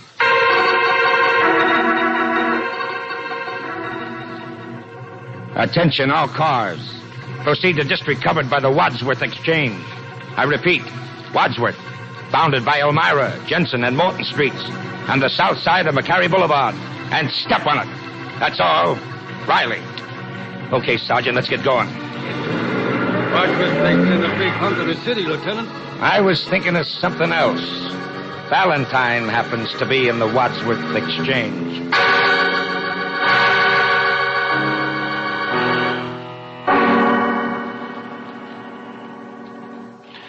You've done a lot of talking, Valentine, but you really haven't told me any more than you told me before. Still, you couldn't resist calling back, could you, Rollo? Merely curious. Now I know it was just rather skillful deduction on your part. You don't actually know too much, and it doesn't alter my decision one bit. Oh, that's nice. Let's hear about it. Oh, no. Time is running short again. You know the 3 minutes it takes to trace a call. But I'm coming to get you, Valentine. Oh, George, I can only take so much suspense. Yeah.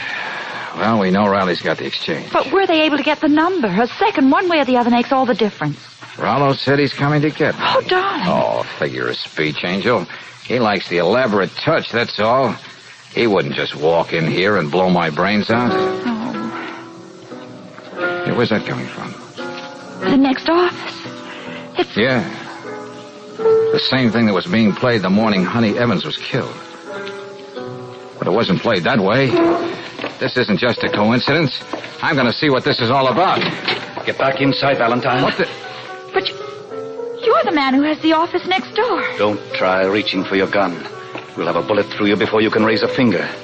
My hands are still good for something. Too bad the young lady has to be here. Now, she'll have to go, too. Wait a minute. Look, you can't... If one must die, music like that should make it somewhat more acceptable. Valse Triste, played by Gerald Mydens. One of my most famous recordings. Next door all the time. So that's how you know almost every move I made. Think of all the times you saw my name on the door. Gerald Mydens, concert management. 15 years ago, it was Gerald Mydens, promising young pianist. Why should I have had a stupid, reasonless accident? Why couldn't it have happened to someone like the four you know about? That's what's been driving me out of my mind. How do you expect wholesale homicide to change any of that? These hands, these fingers, long, you'd imagine sensitive. But they're dead things. Only the faintest trace of feeling left in them. Oh, don't do this, Mr. Mydens. The police will understand that you're sick. You don't know what you're doing. My name on the door may not have suggested anything to you, Valentine, but yours did to me. It inspired this little game. But it's all over now. All over for you. Now, over there, both of you. You must be needing that. Riley. See that he behaves, Sergeant. Oh, Lieutenant, do you mind if you kiss a gray-haired old lady? Oh, brother, you must have made it here and nothing flat. I was only over on 10th Street when we found out it was the office next to yours. Would someone mind turning off that record? Valse Triste, the melancholy waltz. It's over now.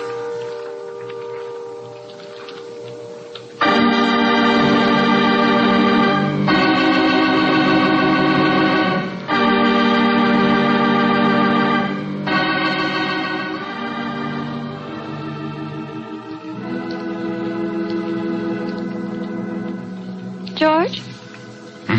Did you notice our new neighbor in the next office? Yeah, yes, I did. Pamela Stodgeworth. Society secretary. Oh. All social functions correctly managed. Mm-hmm. Weddings a specialty. Well, I had Coke with her down in the drugstore, and, well, Miss Stodgeworth wants to meet you. So did the last tenant. Yeah, but in fact, Pamela gets absolutely agog at the very mention of your name. Oh? And why would that be? Well, she thinks if you really got to know her, well, you might start thinking of romance, orange blossoms, old shoes, and a shower of rice. Oh, Angel, I realize you always have my best interests at heart, but Do you really think it would work out? Huh? Why, Pamela is at least 60. No comment.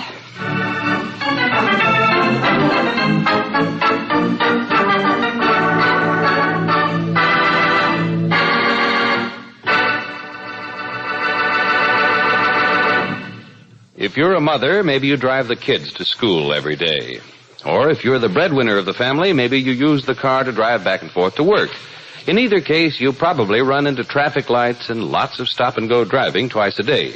And what can be a better feeling than knowing your car will give you steady, dependable performance at all times? Fast starts, steady pickup for speedy getaways, and extra power for hill climbing. That's the kind of performance you can be sure of when you have a tank full of Chevron Supreme gasoline. For this high-octane gasoline is specially blended and climate-tailored to get command performance out of your car in every driving condition. Its light fractions command fast starts every time you use the starter, and it's perfectly blended to command steady, powerful acceleration whenever you give it the gun. That's why you hear so many motorists saying, Chevron Supreme gasoline keeps my car going steady. Ask for this premium quality gasoline tomorrow. Get Chevron Supreme at standard stations and at independent Chevron gas stations where they say and mean we take better care of your car.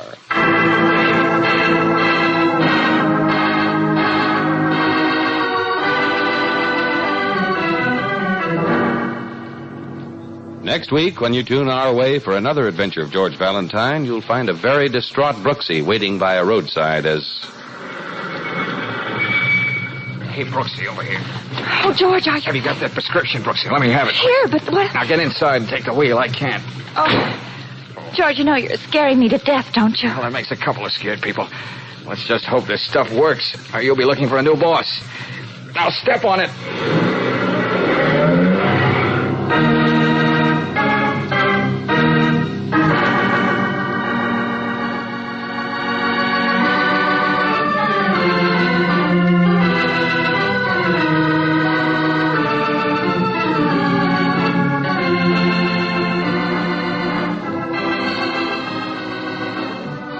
Tonight's adventure of George Valentine has been brought to you by Standard of California on behalf of independent Chevron gas stations and Standard stations throughout the West. Let George Do It stars Robert Bailey as George with Frances Robinson as Claire. Wally Mayer appears as Lieutenant Riley. Tonight's story was written by David Victor and Herbert Little Jr. and directed by Don Clark. Also heard in the cast were Ed Begley as the murderer, Mary Shipp as Honey, and Herbert Butterfield as Pluckhone. The music is composed and presented by Eddie Dunstetter. Your announcer, John Heaston. Listen again next week, same time, same station, to Let George Do It. This is the Mutual Don Lee Broadcasting System.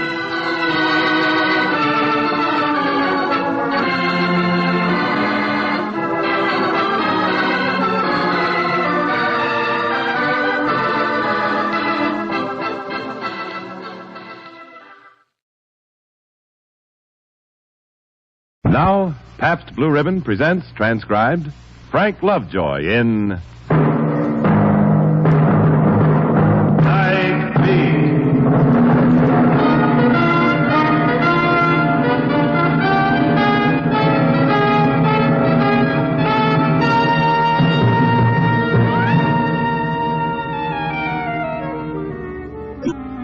Hi, this is Randy Stone. I cover the Night Beat for the Chicago Star. How would you like to be driving down a city street in this year of the atom bomb and the flying saucer and suddenly find yourself transported over 2 decades back in time, smack in the middle of a gangland war? Well, tonight, that's what happened to me. In one moment, it seemed as if I had left this year of grace, 1952, and was back in the torrid 20s, my life threatened by the ghosts of gunmen long since dead.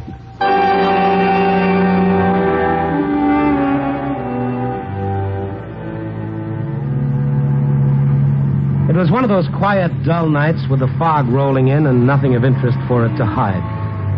I just stopped for a red light, and that's when it happened. A man jerked open the door and piled in beside me. Get going. Please, they're after me. Who's after you? Shiv's healed. He's got a gun. Get going, I tell you. Friends of yours? Huh? What? Or these people that are after you? Who are they? Abby and Shiv are trying to kill me. Yeah, but they won't get it. Never. Get what? What do they want? This is what they wanted.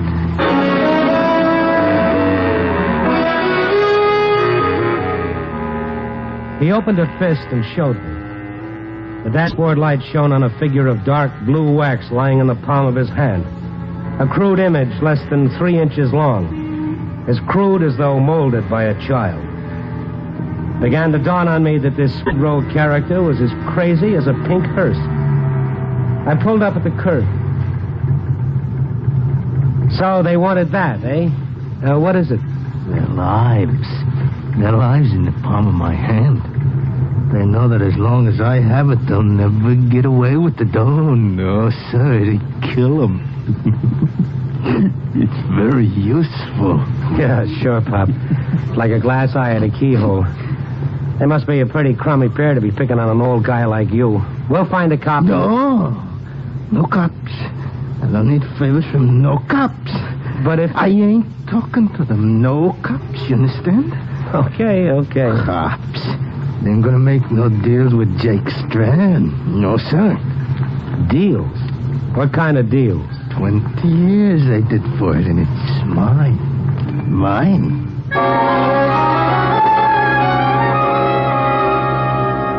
Jake, he'd called himself. The name, the face now rang a clearer bell in my memory. 20 years, of course. Jake Strand.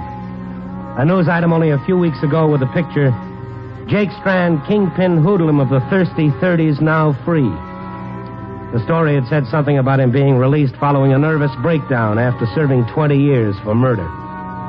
Well, the part about the breakdown was obvious. Jake Strand, kingpin hoodlum, was now playing with little wax dolls. They get near my door, it'll kill him. See, it'll kill him. It? Oh, you mean that hunk of, what's that made of anyway? Sealing wax? You don't believe me, do you? Well, you think I ain't got no dough, huh? Just 'cause I need a shave, maybe on my pants, but you think I'm a bum, huh? Well, I got it, see, $100 grand. You hear me? Listen. Sure, Pop. When money talks, everybody listens. You think I'm nuts, don't you? Well, of course not. Perish the thought. Yeah, that's what you think. You and them sky pilots who run the mission. Gave me a job sweeping up, and they think they're doing me a favor. Me, Jake Strand. I could buy him and sell him. Oh, you live at the mission? Yeah. Where are we going? Oh, I'm taking you back there. It's late. No, please don't take me back. They'll get me. Who will get you? Shiv and that big gorilla. What gorilla? Gabby. Now, Jake, when you jumped into the car, I looked back. There was no one following you. There was. I tell you, there was. Okay. Have it your own way. I'll see that you get inside the mission house safe. No. They sleep there. Don't you understand? They sleep there. They'll get me. Now, Jake, here's the mission. Don't leave me, mister, please. Oh, Jake, now I've got work. Look, buy a drink, will you? But There's Lippy's place across the street. Come on, set me up, will you? I'm busted. Oh, yeah? Well, what about all that dough, that $100 grand that you were talking about? What $100 grand?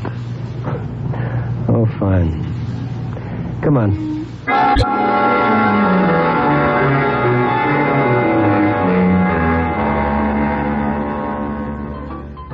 Lippy's is one of those low-rent joints with sawdust on the floor, a piano player banging out ragtime, and unwashed clientele.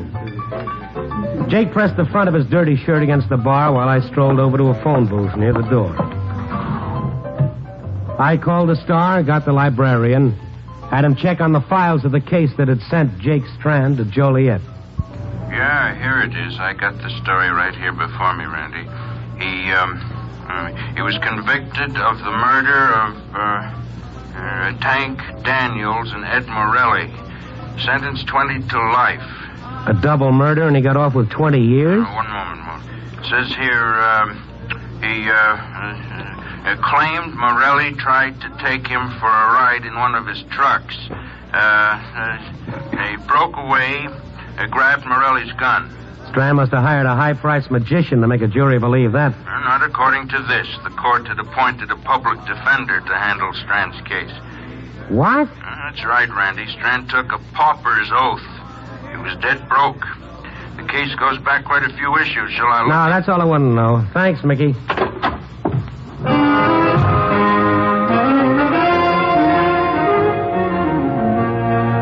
What kind of a guy had I gotten myself mixed up with? The poor devil was riding a dreamboat loaded with a mixed cargo of rainbows and nightmares. The convoy he needed was a man in a white coat, not me. I walked out of the joint. Strand followed me.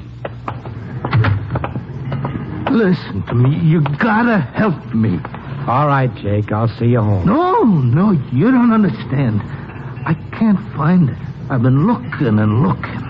For what? My dough. $100,000. Oh, yeah, I know. You told me. I've been going crazy. Every chance I get, I've been riding the bus looking up and down Lakeshore Drive.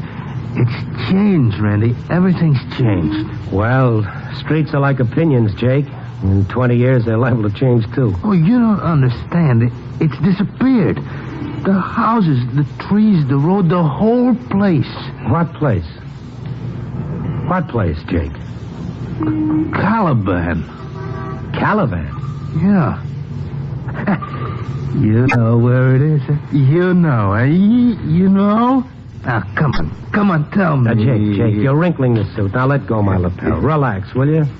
Now, come on, let's walk. I never heard of any place called Caliban. There isn't any such place. You're lying. I went back there. I know I did. After we ditched Morelli's truck, I had the case, a leather briefcase with $100,000 inside. Caliban, it was there. I know it was there. I went back. Come on, let's cross the street. Of course, in 20 years, the name could have been changed. What sort of place was it? Oh, quiet, trees. It was down there mixing the cement.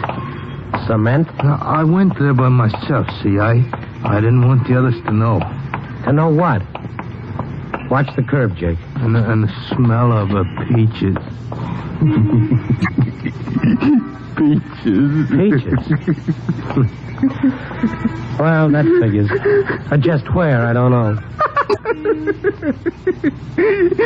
Peaches.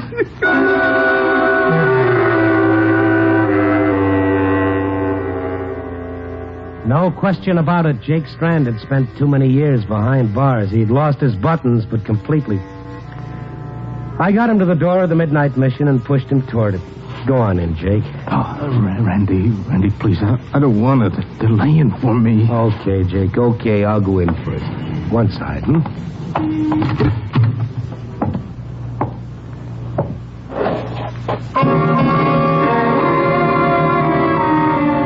The place had been a store, now converted into a dingy chapel with a few crude benches and a section of counter used as an altar. A bare bulb hanging from an overhead cord shed a sickly light. I looked around. I was hardly surprised to see what I did see, which was nobody. The chapel was empty. I stepped back into the street to get Jake, and he was gone. And the street was empty, too. And that sound was coming from the alley alongside the mission. Jake! That you? Halfway down the alley, light glimmered dimly from the frosted glass of a side door, but it revealed nothing.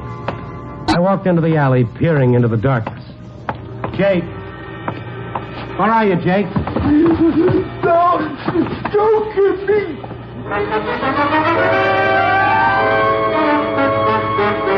There were two of them struggling with Jake. All right, pal. Get him up. As I raised my hands, it became frighteningly clear that Jake Strand's fear had been based on more than just a sick imagination. These two goons were real enough. And so was that gun pointed at my head.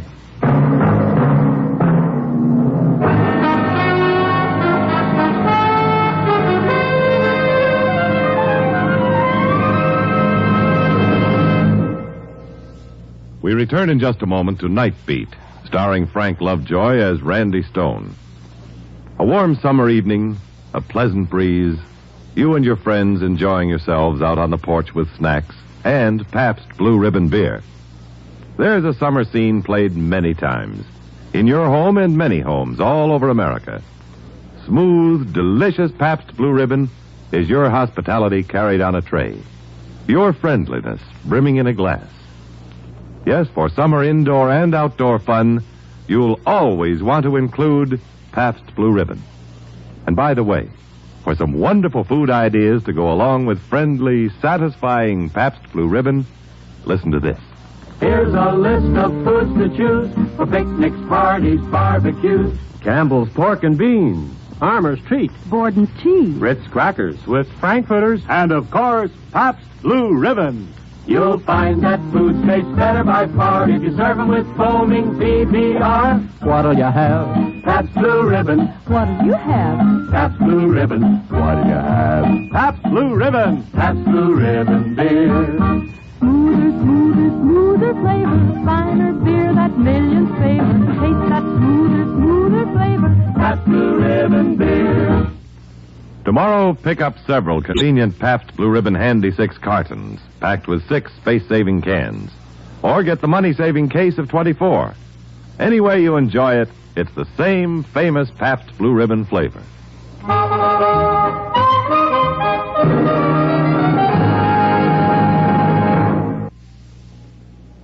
Act 2 of Night Beat will continue after a brief pause for station identification.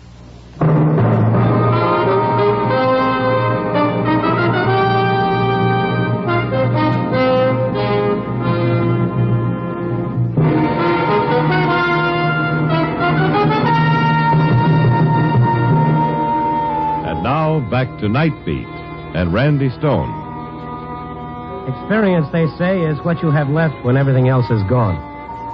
And Shiv's gun staring me in the face was an experience that convinced me that whatever delusions Jake Strand may have had, the 2 Skid Row bums who were after him was certainly real enough. I stood in the alley, my hands raised, while Jake struggled against Gabby's arm around his face. Oh, for the love of Pete, let him go. Can't you see he's smothering? All right, Gabby, ease up. I want him alive, you dope. Okay. All right, boys, all right. Take the $6 in my wallet and let us go. You needn't waste time on him. He hasn't got a dime, I can tell you that now. He hasn't, huh? $6. Honest, Shiv, I told you before, I don't know where the dough is. I don't remember. Honest, I just don't remember. Oh, sure, it's just $100,000. You stuck it someplace and forgot about it. Could happen to anybody. If you mugs believe that pipe dream about $100,000, you're nuttier than he is. Ah, so you know about it, huh? He told you, huh? Real kibitzer, ain't you, pal? Shiv, I didn't tell him nothing. Shut up! All right, kibitzer. Turn around. Yeah, that's it. Just keep those mitts high. All right. The only deadly weapon I'm carrying is a fountain pen. I'll take it. And your wallet. All right, you can let him down. Turn around. Thanks. $6 lousy bucks. Well, that's what I said. What's this? Randy's... It's my press card. Don't strain your eyes. I'm with the Star. Reporter? I didn't know it, Shiv, honest. He just gave me a ride. I didn't know he was... Keep your mouth shut, big shot. You'll talk when I tell you to, not before. I'm giving the orders now. You ain't nobody. You understand? Shut up! You, newsboy. That's your car out in front. It's an old model. You can do lots better. I ain't fussy. All right, both of you, get moving. To the car. And don't try to be no hero.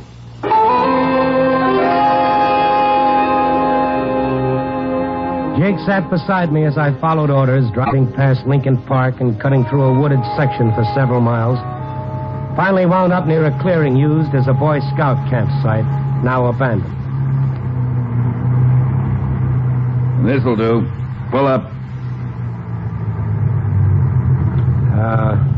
What are we going to do here? Get our merit badges? Real funny boy, ain't you? All right, spill it. Do you mean to say you believe any old guy who comes along babbling about millions and living on handouts? No, pal, I don't. But this ain't any old guy. This is Jake Strand. I bet you told him. I bet you Jake told him. Will you shut up? Look, newsboy. Maybe you don't know who Jake Strand is. Maybe you're too young, huh? Maybe you wasn't old enough to read. What are you trying to hand me, anyway? I'm trying to smarten you up, that's all. Oh, you are? This stuff about $100,000. I don't care who Jake used to be, but right now he's living in a dream world. That money never existed. Yeah, it's funny how everybody in Stir knew about that dough Jake hijacked off of Morelli. They were talking about it when I was there.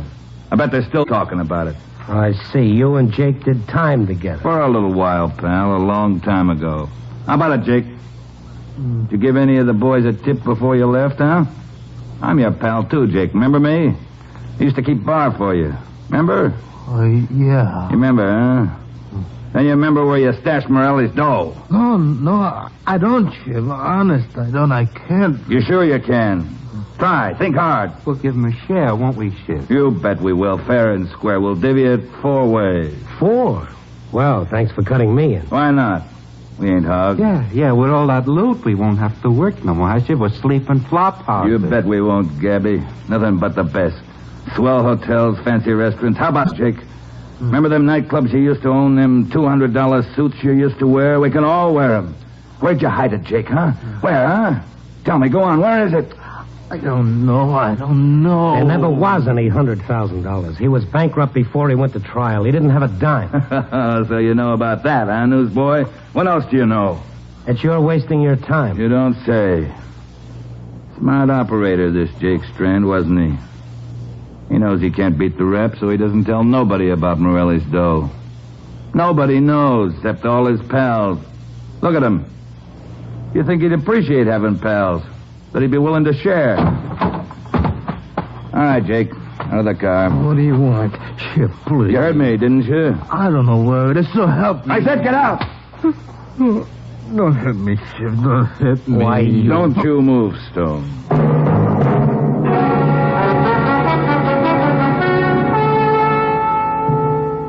I had to pick the time for that one unguarded moment when I could make a break.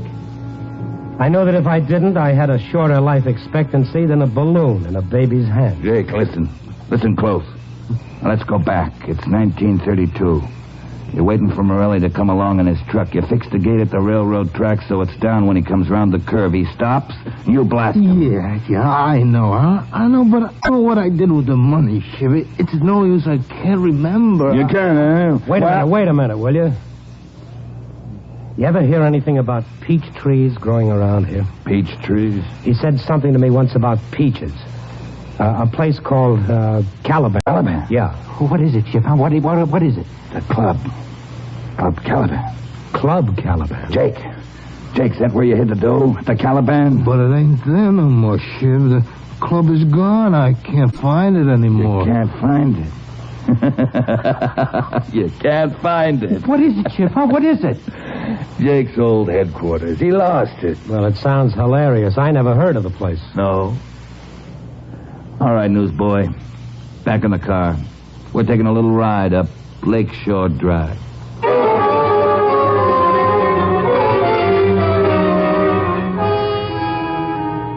I headed northwest, putting the miles behind us.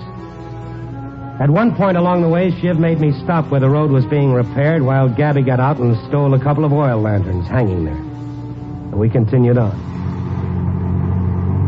Just where is this Club Caliban? Just shut up and keep driving. I looked all over for it. I'll find it, Jake. Don't worry. You see, they moved the road. Huh? A couple of years after you were sent up to Joliet, Caliban was on that big curve, remember? Yeah, I remember. Curve ain't there no more.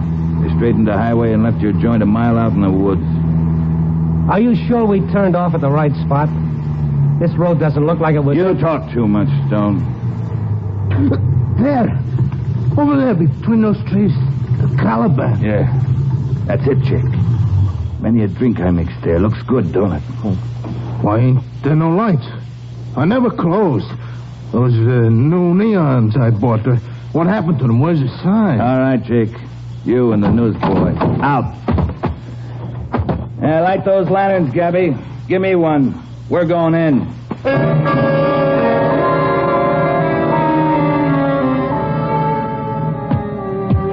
We crossed the rickety veranda. The door was gone, the windows broken, the building a shambles. We paused a moment inside while Gabby held his lantern high and we looked around. And suddenly Jake sprang forward, bounding into the darkness of the building. Gabby went after him and I followed down the cellar stairs with Shiv behind me pointing his gun at the middle of my back. Shiv raised his lantern and there, cowering in a corner, was Jake. Oh, Gabby, please, Dawn, please. All right. Where is it, Jake? Spill it or so help me. There, over there.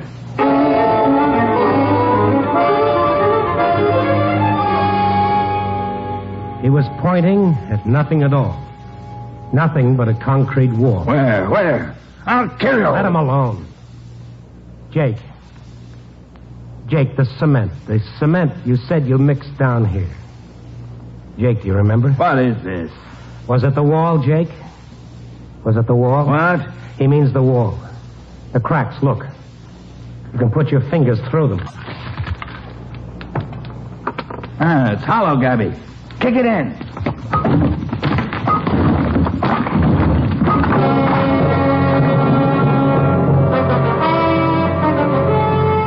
A small area of the wall disintegrated, revealing an opening about 5 feet square and 2 feet deep. And in it, 4 cases of liquor piled on top of each other. The topmost case had been opened, the broken boards lying across it. And beside them, eaten with decay, was a bulging briefcase. Gabby snatched it, knocking the loose boards out of the way, and handed it to Shiv. The dough, huh? The dough. Yeah. Bundles of 20s, 50s, and 100s. All there, huh, Shiv? 100 grand, huh? Yeah, more maybe. Yeah, keep your eye on them. You betcha. This looks like stuff you added to the Morelli loot, Jake. Yeah, a nice little nest egg, eh, boy? Take a look at it, newsboy. So it was a pipe dream, was it? Well, it's going to be a little embarrassing when those old-fashioned gold reserve notes start hitting the banks and they ask you where you got so many of them. I wouldn't worry about it, pal. Because I don't think you're going to be around when that happens. Shiv, you got a corkscrew, huh? You got a corkscrew? What? It's scotch, Shiv. A case of scotch open on top. It says here on this bottle. Give me that. You don't need a corkscrew. Just knock off the neck. Just like this.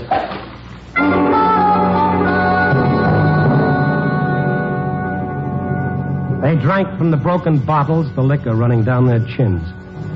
Jake sidled over to where I stood and squatted down beside the lantern. One of the bottlenecks had fallen near the light. Jake reached out a finger and touched the hard smears of wax that had sealed the cork and ran down the lip of the bottle. I stared at it. The wax was deep blue. Real smooth, eh, Shiv? Real smooth. Yeah, it's lousy. It don't taste too bad. Can't you smell it? Yeah.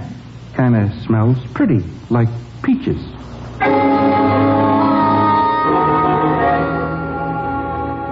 Peaches.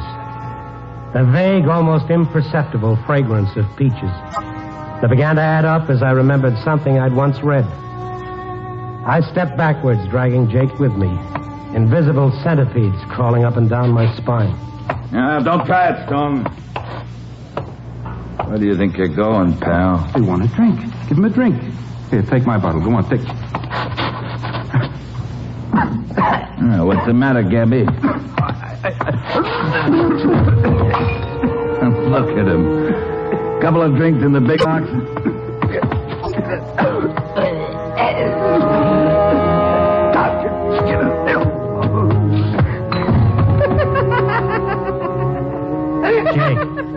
Jake, stop it. You see what it can do? What? This.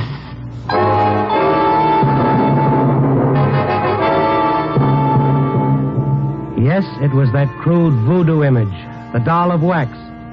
The same blue wax Jake Strand had used 20 years ago when he'd opened and then resealed every bottle in that top case.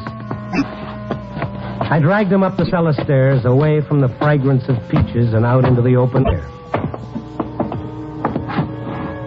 There's only one poison that smells like the stuff you put in those bottles, Jake. The stuff they use in the gas chamber at San Quentin. Where'd you get it, Jake? Where'd you get it?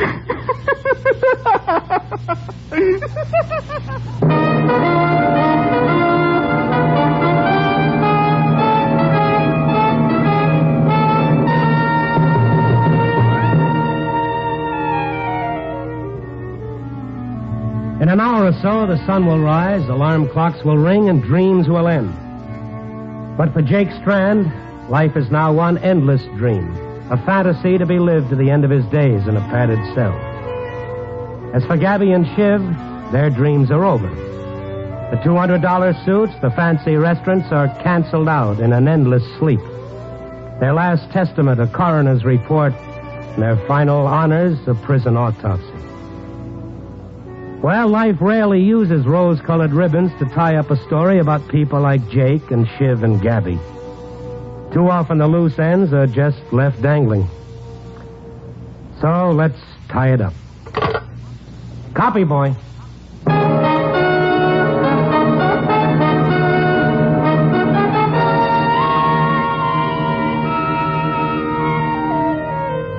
Night Beat, starring Frank Lovejoy, is produced and directed by Warren Lewis.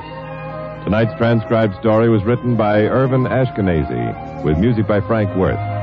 The part of Jake was played by Don Diamond. Others featured were Shepard Menken and Raymond Burr. Frank Lovejoy can currently be seen co-starring in Warner Brothers' The Winning Team. Listen next week at this time and every week as Randy Stone searches through the city for the strange stories waiting for him in the darkness.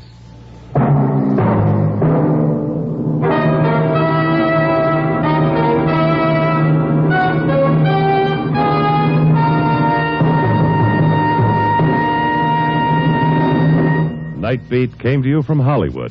Every 20 seconds through the year, a fire breaks out in the United States. Fires in the home, your home, can and must be prevented. Remember, don't gamble with fire. The odds are against you. Attend the Democratic Convention on NBC.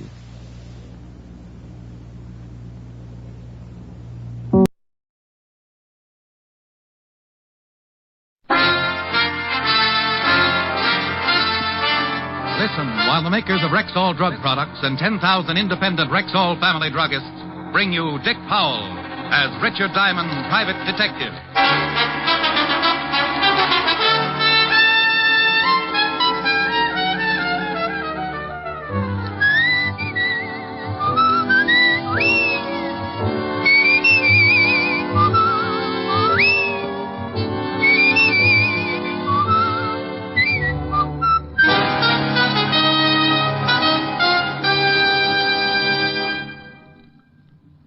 Good evening. This is your Rexall family druggist with a welcome from the 10,000 independent druggists who have made the word Rexall part of our own store names. We've done that because we recommend and sell the 2,000 or more drug products made by the Rexall Drug Company. Like Rexall Mineral Oil, for example. This is the mineral oil specially refined for extra heavy body. What's more, Rexall Mineral Oil is tasteless, odorless, colorless, non-irritating, and non-habit forming. Quality like that is what we family druggists are talking about when we tell you you can depend on any drug product that bears the name Rexall. Now your Rexall family druggist brings you a transcribed half hour with Richard Diamond, private detective, starring Dick Powell.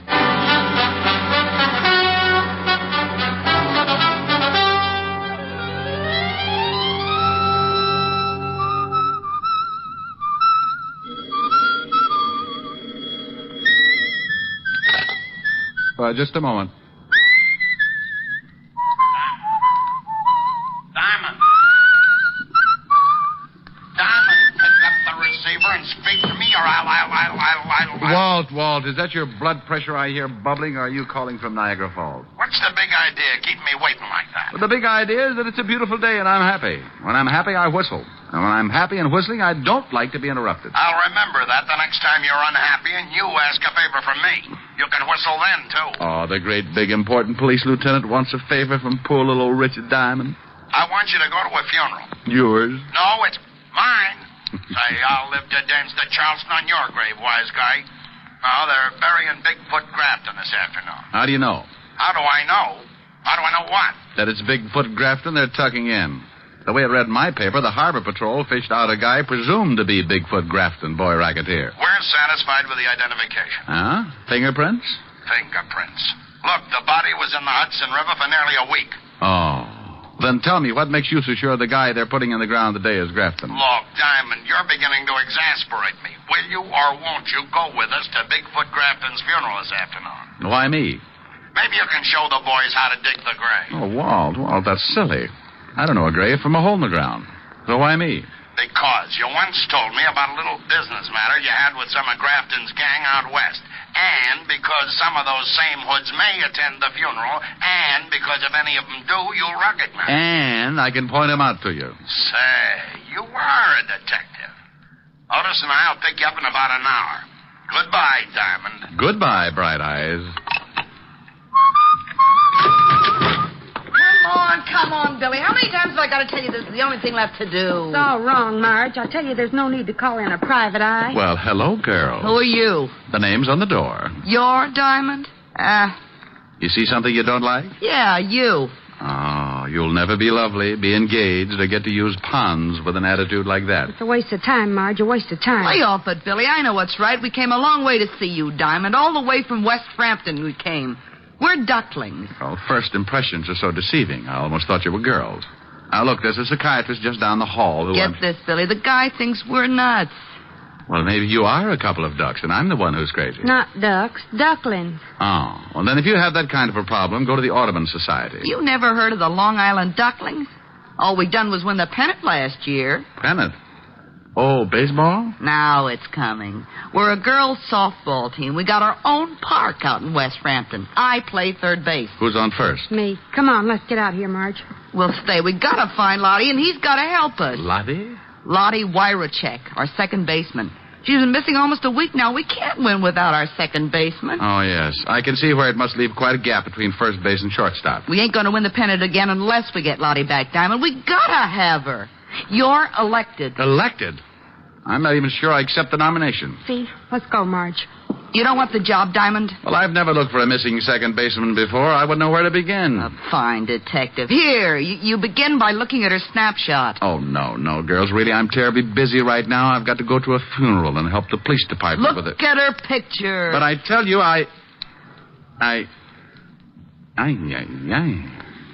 Don't tell me this is... Lottie Wyrachek. You mean a girl who looks like this wastes her nights playing second base? Yeah. Wastes, he says. Diamond, stop drooling. You take the job? Well, I'm tempted. Yes, I'm very tempted. Now let's get some answers first. Ask Billy. She's her roommate. All right. Now think back, Billy, to a day or so before she disappeared.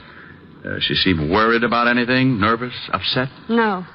Why, she even hit 2 home runs the very last night she played. She did, huh? Well, I wonder if... Oh, no, that isn't possible. The Dodgers do a lot of things, but they wouldn't kidnap people. You say she's been with the team 2 years? Yeah. Diamond, what sort of questions are these? Please, Lefty. It's my turn at bat. Now, Billy, what did she do before she became a second baseman? Who knows? You'll find her for us? For you?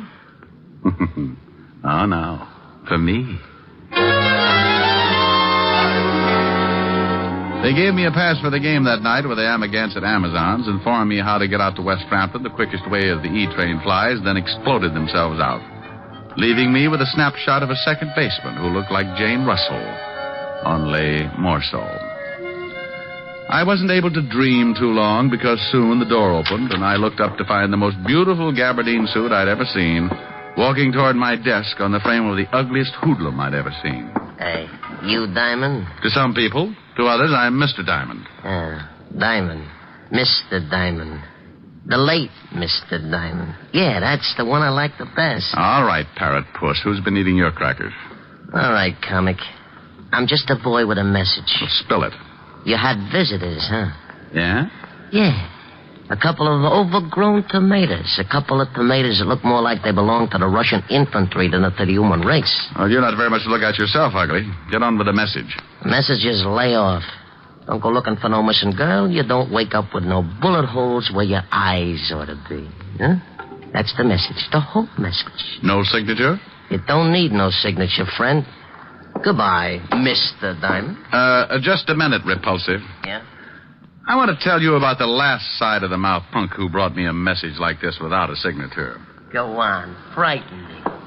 Go on. Hey, just stand back there, Diamond. Don't come no closer. I'll let you. Don't reach into that pocket, punk. Oh, my arm. Now, let me get it for you. Ah, a Luger. And almost as ugly as you are. We won't be needing it for this game. My arm. Oh, there's your arm. Now put it up with the other one, and I'll knock your head off.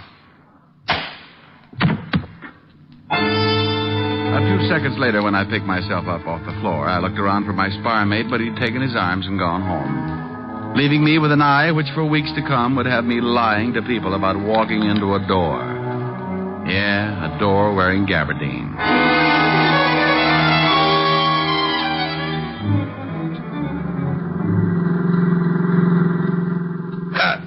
How'd you get that shiner, Diamond? I walked into a door, Walt. A door with a fist at the end of it. Where is this cemetery? South Carolina? We'll be there soon. Bigfoot Grafton won't mind waiting a little longer. Assuming, Sergeant Otis, that it is Bigfoot Grafton they're planting. Oh, no, you're not going to start that again. I told you on the phone. We're satisfied with the identification. What identification? Laundry marks on Grafton's shirt, cleaning marks on Grafton's suit. Go on. What do you mean, go on? Look, Walt, suppose you're wanted for murder. 2 murder raps, and you don't have a chance of beating. And suppose that next to the mailman with the income tax refunds, you're the most looked-for guy in the country. Yeah, I know what you're going to say, Diamond.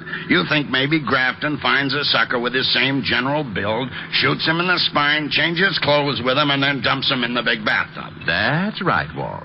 Well, us silly, confused homicide cops figured that way, too, until we checked up on what gave Grafton his nickname. His nickname?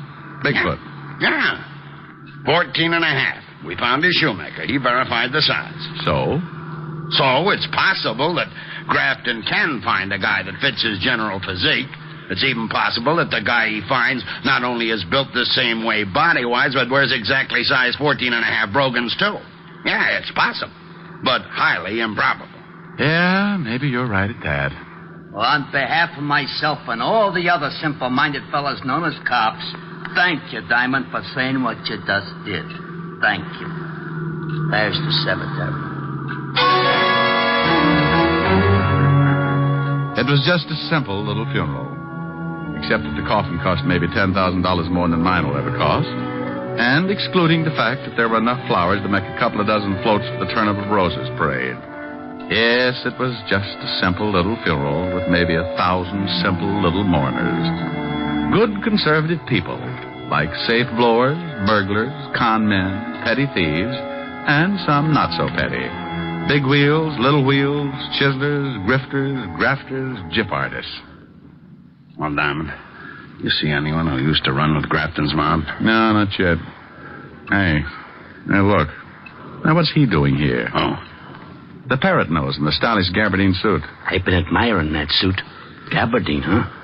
Too bad a poor little gabardine had to go give up its life just so a mug like that could have a suit. Where you going, Diamond? Who is that guy? He's a messenger boy. I'll be right back. I edged my way through the crowd toward him, hoping that in view of the solemnity of the occasion, none of the pickpockets among the mourners would make use of the opportunity to swipe my suspenders.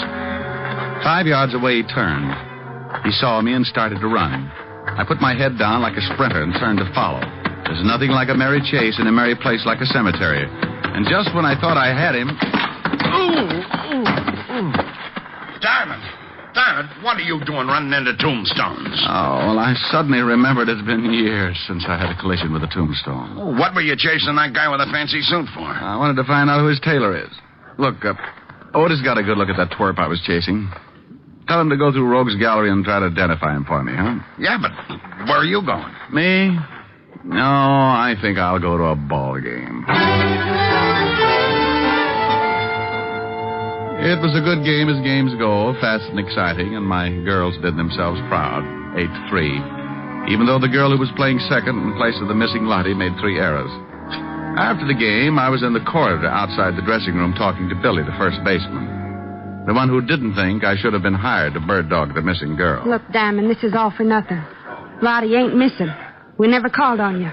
There's no case. Now, that's the same tune with a slightly different lyric and ugly in a gabardine suit sang to me. It's a good thing I'm stubborn. It's a bad thing, Diamond, for you. It's going to maybe cost you your life. No, don't! It happened that fast. By the time I turned around to see who did the shooting, he had disappeared in the crowd. Dirty heel. Diamond, what happened? I heard shooting. Stand back, everybody. Send for a doctor. Oh, my God. Hey, Grafton, I was on his team. Who, Billy? Who? Told him Marge called on you to find Lottie. Who, dear? They'll kill Lottie. They'll kill Lottie. Billy. Billy. Diamond. Is she? If anyone asks you who's on first, the answer is no one.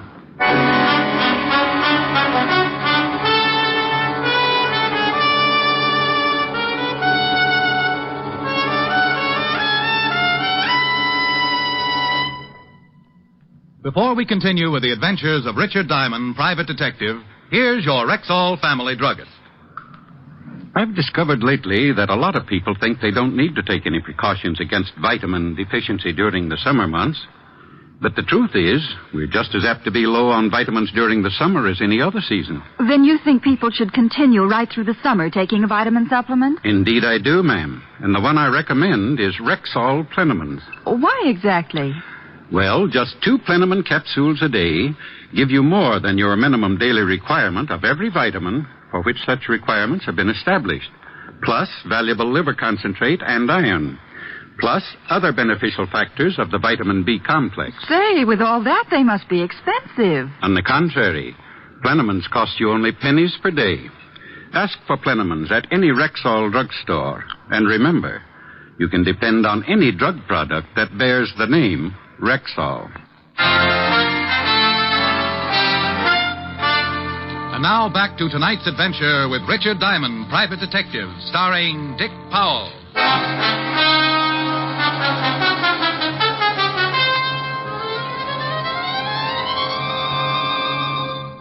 Diamond, this department isn't in operation so that you can find girls. I don't care how she looks in her baseball uniform. Oh, but this is business, Walt.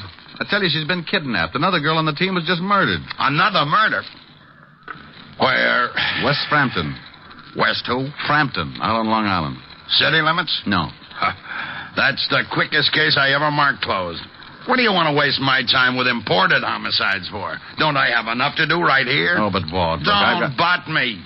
They've been knocking each other off like flies this week. We're so jammed up, I got 3 stiffs that don't even have a place to lie down. 4, if you include Otis. Oh, just for that, wise guy, I ain't talking. Oh, if I could only be sure of that. I mean, I ain't talking about the guy you played tag with in the cemetery.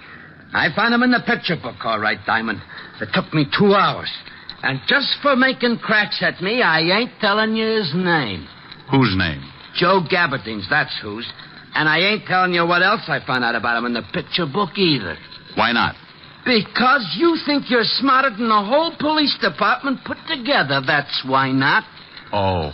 And so if I go spill to you that this Joe Gabardine used to work as a gunsel for the late Bigfoot Grafton, you're going to right away say Bigfoot Grafton ain't dead after all, and that I'm a dope.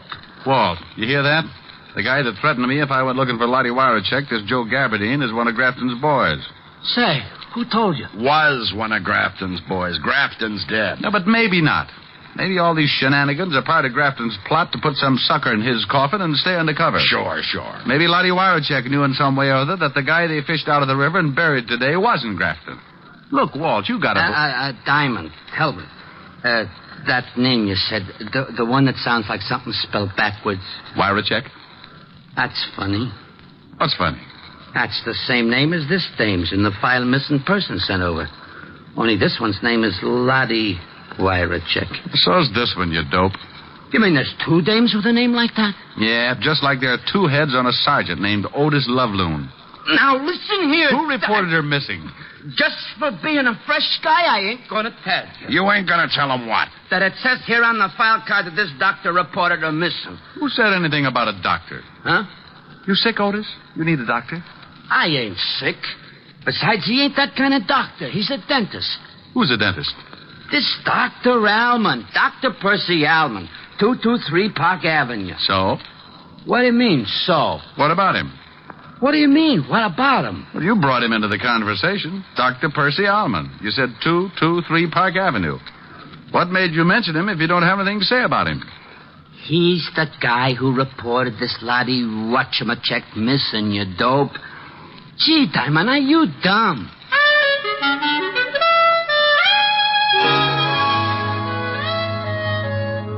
Dr. Percy Alvin's home for decrepit teeth at 223 Park Avenue was a fancy schmancy establishment where bad little molars and bicuspids went in for punishment. I could tell even before I met Alman that he was the kind of drill artist who assured the customers there'd be no pain. No pain at all, and there usually wasn't. Until the customers got their bills. The office was a ground floor professional suite that opened directly on the street, and when I pushed open the door and went in, this kind of nice middle-aged guy greeted me with, Yes? I'm looking for Dr. Alman. I'm Dr. Alman, but it's after my office hours, young man, unless it's an emergency. Well, it's about Lottie. Lottie Wyrachek. Lottie? You're from the police. You found her. Well, not yet, no. And I'm not from the police. Not? Who are you? My name is Diamond. I'm a private investigator. Oh. You gave me quite a turn for a moment. Well, I'm sorry. Doctor, I'd like you to tell me a few things. What sort of things? Lottie Wyrachek. What's she to you? Oh, presently just a friend. Formerly the best dental assistant I ever had. An extremely nice girl. Yes, I saw her snapshot. A dental assistant, huh? Yeah, lovely girl. I hated to lose her. But this baseball thing had been burning in her for a long time. Look, Diamond, just how much do you know about all this? I know that Lottie's missing. Maybe in trouble. Well, I do need help. Perhaps I'd better tell you everything. I'm game. But I think I should warn you. The information I'm going to give you is dangerous. It may mean your life. I'm still game. Maybe not as much as a few seconds ago, but... Very well. A year or so ago, I had a patient, a man who called himself Dunn. George Dunn. And then you found out that Dunn wasn't Dunn at all. That he had very big feet and he was a racketeer named Grafton. Yes. You're very clever, Diamond. It was the dental chart he wanted. He threatened me. I felt that if I ever gave it to him, he'd feel a necessity for killing me. So I gave the chart to Lottie to keep... Here. It happened so fast I barely had time to leap behind a chair. 1 second, the doctor and I were talking. The next, everything was bedlam and confusion. And blood and death and anger. My anger. The doctor had caught one smack between the eyes. And I got mad, shooting mad. I charged out of that office maybe 10 seconds behind the killer, just in time to see him get into a car and melt away into the traffic. He headed east, then south, and east again. Then stopped at a crummy-looking building and went in. And that's when smart, shrewd, clever private detective Diamond climbed a drain pipe, tore his pants, looked inside a second-floor window, saw a girl tied to a chair, and, like Lochinvar, broke in to rescue the fair second baseman in distress. Lottie? Look out! Oh, this was getting monotonous. The billy caught me on the back of the neck, and while it didn't knock me out, it didn't make me feel like dancing either. The first thing I was aware of when I oriented myself to my new condition was the biggest pair of feet I'd ever seen. And the next thing I saw was the gabardine suit containing in its bright, clean folds the filthiest little murder artist I'd ever seen. So I made like a possum and pretended I was asleep. So, say, Grafton, I told you the shamus followed me. I want him. He's all yours, Joe, I promise, but later. Why later? Why wait? Because I gotta get that dental chart, that's why.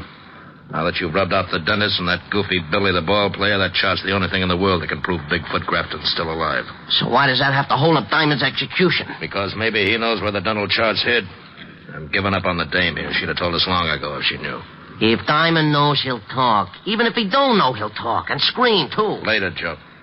Now put that pig sticker back in your pocket. I don't hear you, Grafton. This Diamond made me unhappy, and I don't like to wait. I said put that knife away, Joe. I still don't hear you. All right, Joe.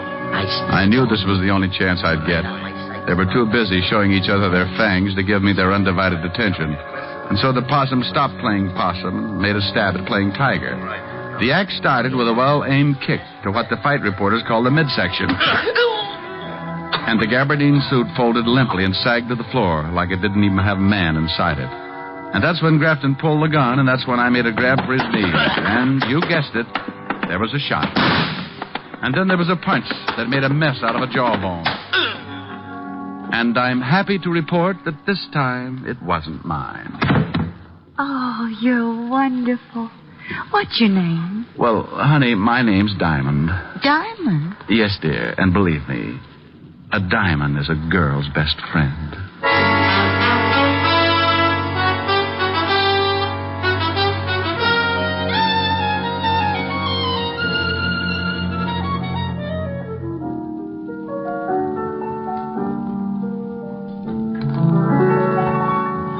I hadn't anyone tell you I was a lonely one. Tell you I used to lie awake and wonder if there could be a someone in the wide world just made for me. Now I see I had to save my love for you. I never gave my love till you. And through my lonely heart demanding it, Cupid took a hand in it. I hadn't anyone till you. You're so romantic. Even with a black eye. Oh, thank you, dear. Oh, Ricky, darling, it must have been dreadful. Oh, it had its moments, Helen. Yes, I saw that photograph. A second baseman. What's the matter with a second baseman? Well, Ricky, if she were any good, wouldn't she be a first baseman? Honey, I don't think you understand too much about baseball. Teach me. Oh, it takes years, baby. Years. Well? Well, baseball's a game that's divided into innings. 9 innings. Innings? What's an innings? Maybe I better teach you how to play post office. No, Ricky, please. Well, let's see now. An inning is a sort of a division, a stanza, a frame. Yeah, that's right, a frame. A frame? An inning's a frame? Hey, you're digging it. No, I'm not, Ricky, not really. Maybe we'd better forget it. All right. An inning is a frame. That's right, dear. An inning is a frame. Ricky, was she nice? Lottie? Mm-hmm. Well, I'll say this for her. She sure had a beautiful inning.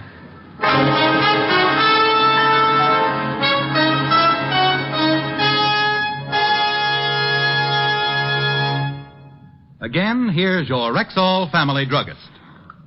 Don't wait until you're already suffering from acid stomach and then wish you had Bismarex on hand. Buy a bottle tomorrow. This famous Rexall antacid often neutralizes excess acidity within 1 minute. More than that, Bismarex gives relief that's continuous and prolonged because its scientifically balanced ingredients work in sequence, easing gastric distress and leaving a soothing protective covering on irritated stomach membranes. Ask your Rexall druggist for Bismarex. He'll tell you you can depend on any drug product that bears the name Rexall.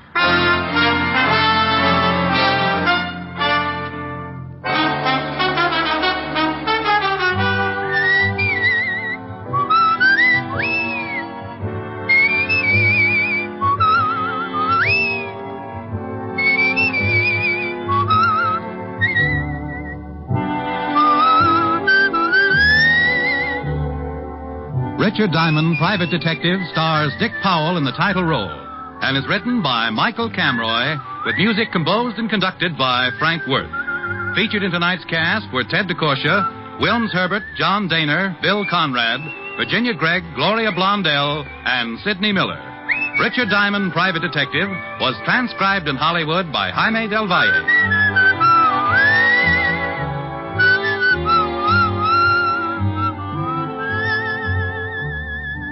This is Bill Foreman inviting you to be with us next Wednesday at this time when we will again bring you Dick Powell as Richard Diamond, Private Detective.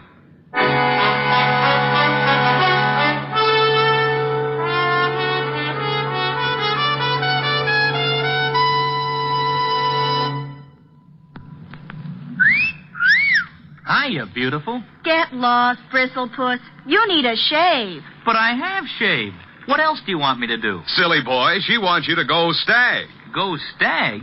But why? Because Stag is Rexall's exclusive line of men's good grooming aids, like Stag Brushless Shave Cream. No fuss, no massage, just smooth it on, and presto, you get a clean, close shave. Your face stays smooth and whiskerless all day long. I'll do it. I'll go Stag. That's it. Join the Stag line now at Rexall drugstores everywhere. Yes, to make girls care. Go Stag.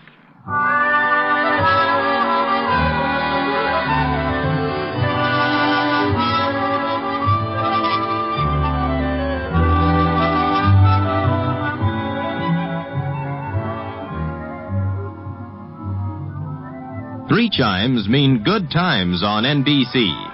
Dick Powell, who stars as Richard Diamond each week at this time, is a chime star, and there are many more of your favorite entertainers who are chime stars on NBC. Listen for the familiar NBC chimes. They're your invitation to fine radio entertainment. Whether it's action-packed adventure mystery, comedy, music, drama, or news, you'll find the very best on your favorite NBC station. Listen again next Wednesday at this same time for another exciting adventure with Dick Powell, starred as Richard Diamond. And remember, three chimes mean good times on NBC. In 2 weeks, enjoy The Halls of Ivy with Ronald Colman on NBC.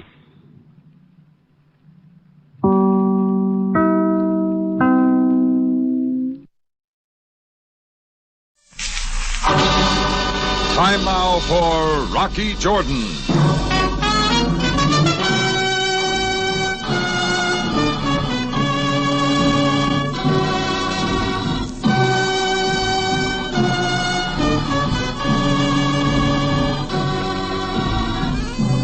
Not far from the Mosque Sultan Hassan in Cairo stands the Cafe Tambourine, run by Rocky Jordan. The Cafe Tambourine, crowded with forgotten men, alive with the babble of many languages. For this is Cairo, where modern adventure and intrigue unfold against a backdrop of antiquity. Tonight's story, My Quiet Friend.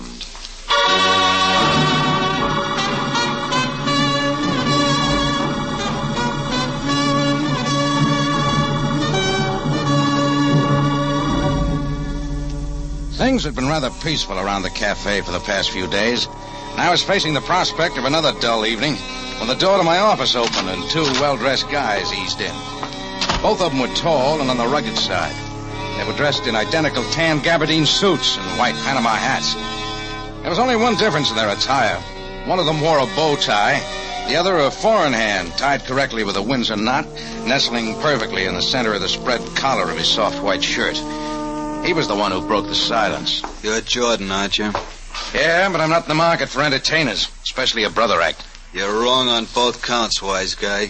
We just dropped in to sell you something. Sorry, I got all the shoelaces I can use.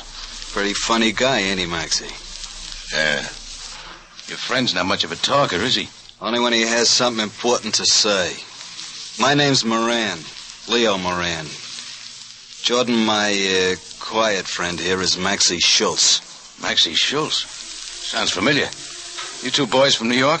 Yeah, but we're operating a little real estate service in Cairo now. Personalized service. Oh, yeah, I've heard about it.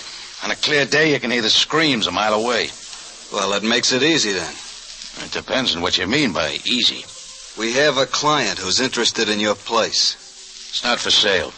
We thought you'd say that, so we figured we could sell you on the idea of changing your mind. How about that, Maxie?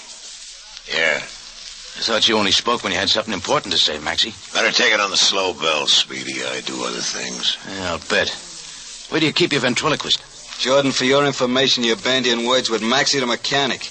Expert in death traps. And your customers never complain, do they, Maxie? They ain't ever in shape to complain. Now, about this client of ours, Jordan. You're wasting your time, boys. Beat it. The joint's not for sale. Our client will give you $500 cash for your cafe. $500, huh? That wouldn't buy the furniture in this office. You hear that, Maxie? Yeah. Yeah, shame he feels that way, ain't it? Now, take this little private bar of yours here, Jordan. I don't think it's worth much. And these drapes aren't bad, but they don't go well with the rest of the stuff. You like this mirror over here, Maxie? Why, you dirty... I want you, Speedy. Sit still like a good little boy. Maybe you shouldn't have hit Mr. Jordan so hard with that sap, Maxie. You might mess up that pretty face. Oh, yeah, that'd be a shame. Come on, Maxie. We'll see you later, Jordan. Maybe you'll have changed your mind by then. I shook my head a few times, but the haze wouldn't clear, and the range was off. A tap on the side of the head hadn't helped my eyesight any. I remember seeing the Gabardine boys leave. It was like looking through the wrong end of a pair of field glasses. Then the room started spinning, and the lights went out. When I came out of it, the phone was ringing. Hello? Hello? Yeah, who is it? Jordan? It's Charlie LeBouc. LeBouc? What do you want? Look, Jordan, I think it's about time the two of us forget our little differences and have a nice friendly talk, huh? Why should we? Well, I don't like it any more than you, Jordan, but it'll be the smart thing to do. It's about this mob that's taking over. Keep talking. Well, you and I are just about the only two cafe operators who haven't sold out.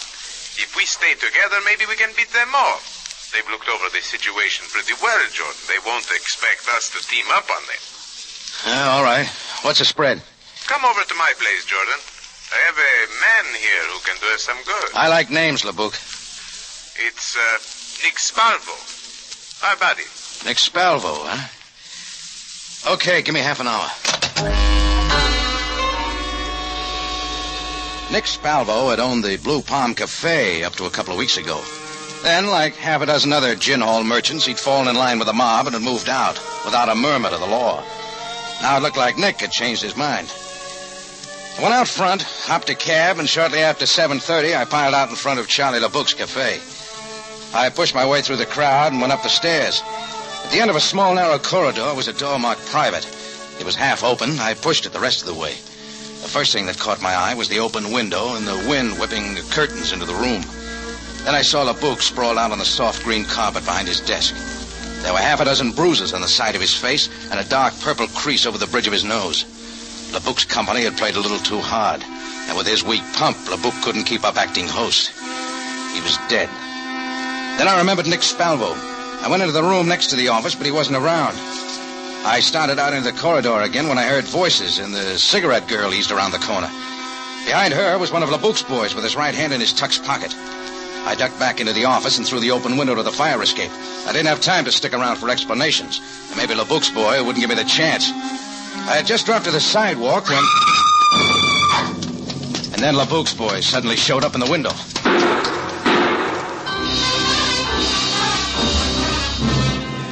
I was glad then that I hadn't waited. At the corner, I grabbed a hack, and 15 minutes later, I was leaning on the buzzer of apartment 21 at the Sherita house. Yes, what... Oh, Rocky. Hello, Nina. Well, this is a surprise. I wasn't sure if I'd catch you in. I don't go to the club till 9. You know that, darling. Come in. Come in. You, still dancing at the Blue Palm, huh? Of course, darling. Sit down. May I fix your drink? I thought maybe after Nick Spalvo sold out, you might have left the club. Why should I? Oh, I like Nick a lot, but then a girl has to make a living. How do you get along with the new boss? I've only seen him once or twice. He doesn't come to the club much. Now, about that drink, Rocky. Where's Nick, do you know? Oh, Rocky, must you always talk about business? Nick, baby, where is he? I don't know, Rocky. At his apartment, I suppose. Why? I went around to check before I dropped into Charlie LeBouc's club. 3 of us were supposed to meet there. Charlie LeBouc? When I got there, LeBouc was dead. Nick wasn't around. Dead? Oh, Rocky. Oh, relax. I didn't do it. In a room next to LeBouc's office, there was a cot and a few blankets and an ashtray full of cigar butts. It might have been Nick's. Rocky, I don't understand. What does it all mean? It means that Nick could have been hiding out at LeBouc's. But why? Look, baby, Nick didn't want to sell his place. The other owners didn't want to either. But they were pressured into it by a couple of strong-arm boys and told to keep quiet about it. So that's it. I thought it was strange. Nick couldn't take it. He decided to talk, so he waltzed over to LeBouc's and told him about it. LeBouc had been given the same pitch, and he wasn't happy about it either, so he called me and suggested we get together and fight off the wolves. That's why you went to Charlie's place. Yeah, but the pressure boys beat me to it. I don't think they wanted to kill LeBouc. They just played a little too rough. But Nick, where's he? Nick might have been in the room next door when LeBouc was killed. He probably ducked out. Did you ask anyone at the club if Nick had been there? I didn't have time. I had to leave rather suddenly. One of LeBouc's boys kind of got ideas that I'd bumped off his boss. Oh, Rocky, the police, they'll think that you... Rocky, you've got to get away. I'll help you. Oh, thanks, baby, but... Please, Rocky. I've got to find Nick. But with the police looking for you and LeBouc's men, you won't have a chance, Rocky. Well, it'll take a bit of doing. And that's where you come in. Of course, anything you say, but I... Where would Nick go? Any ideas? Well, let me think. Girlfriends, relatives? Celeste Donati, but she's in Port Said for a few weeks. Okay, where's her place? The Komar Apartments on Shari Almon. Where else would Nick hide out? Well, he has so many relatives. Perhaps his cousin's shop in the square. Or his uncle's house. Wait, there's a brother, too. Hey, slow down, baby. I'll need some names and addresses first. Then I'm going to go calling.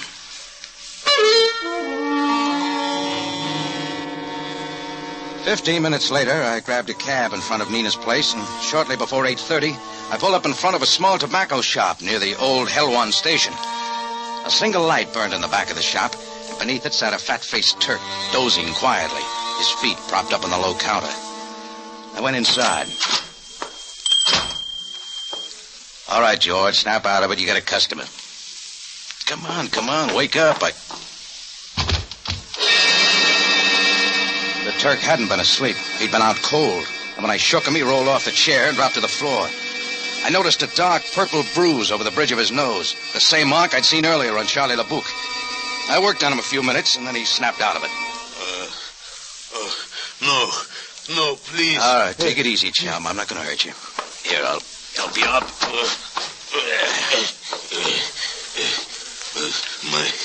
My head. Sure, a couple of boys who dress alike, huh? Yes, they wanted to know where Nick... Who are you? The name's Jordan. I'm a friend of Nick's. Oh, yes, I have heard of you. Was Nick here tonight? Not more than 10 minutes ago. These two men came after him, but Nick saw them and went out the back way. And they must have tailed him here from LeBouc's. Mr. Jordan, what has happened? Is Nick in trouble? Yeah, he witnessed a murder. Charlie LeBouc's. Those two boys who worked you over did it. Any idea where Nick went to? No. He had just come in. We were in the back of the shop. He started to tell me what had happened when the two men walked in. Nick went out the back way. How about Nick's brother? He lives around here. Think he could have gone there? Perhaps. I do not know. How much did you tell the boys who worked you over?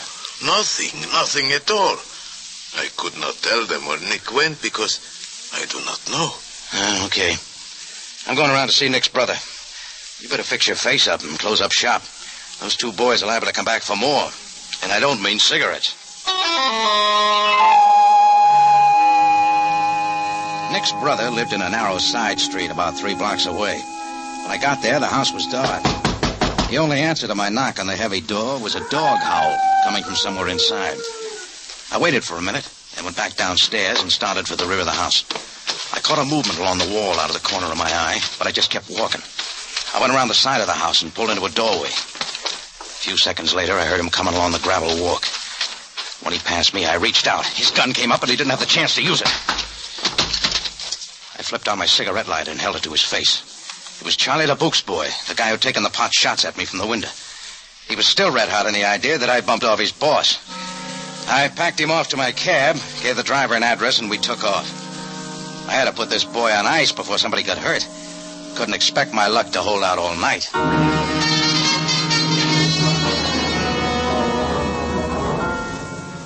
Well, 10 minutes later, I walked into Madame Farid's little establishment down on the waterfront. For a little silver across the pond, the old girl was always more than happy to kick your fortune around in a teacup or even consult the crystal ball. Oh, Rocky Jordan. It is a long time I have not seen you. Come in. Hi, Grandma. Well, how's the future look? You wish to consult Madame Farid? Yeah, got a problem.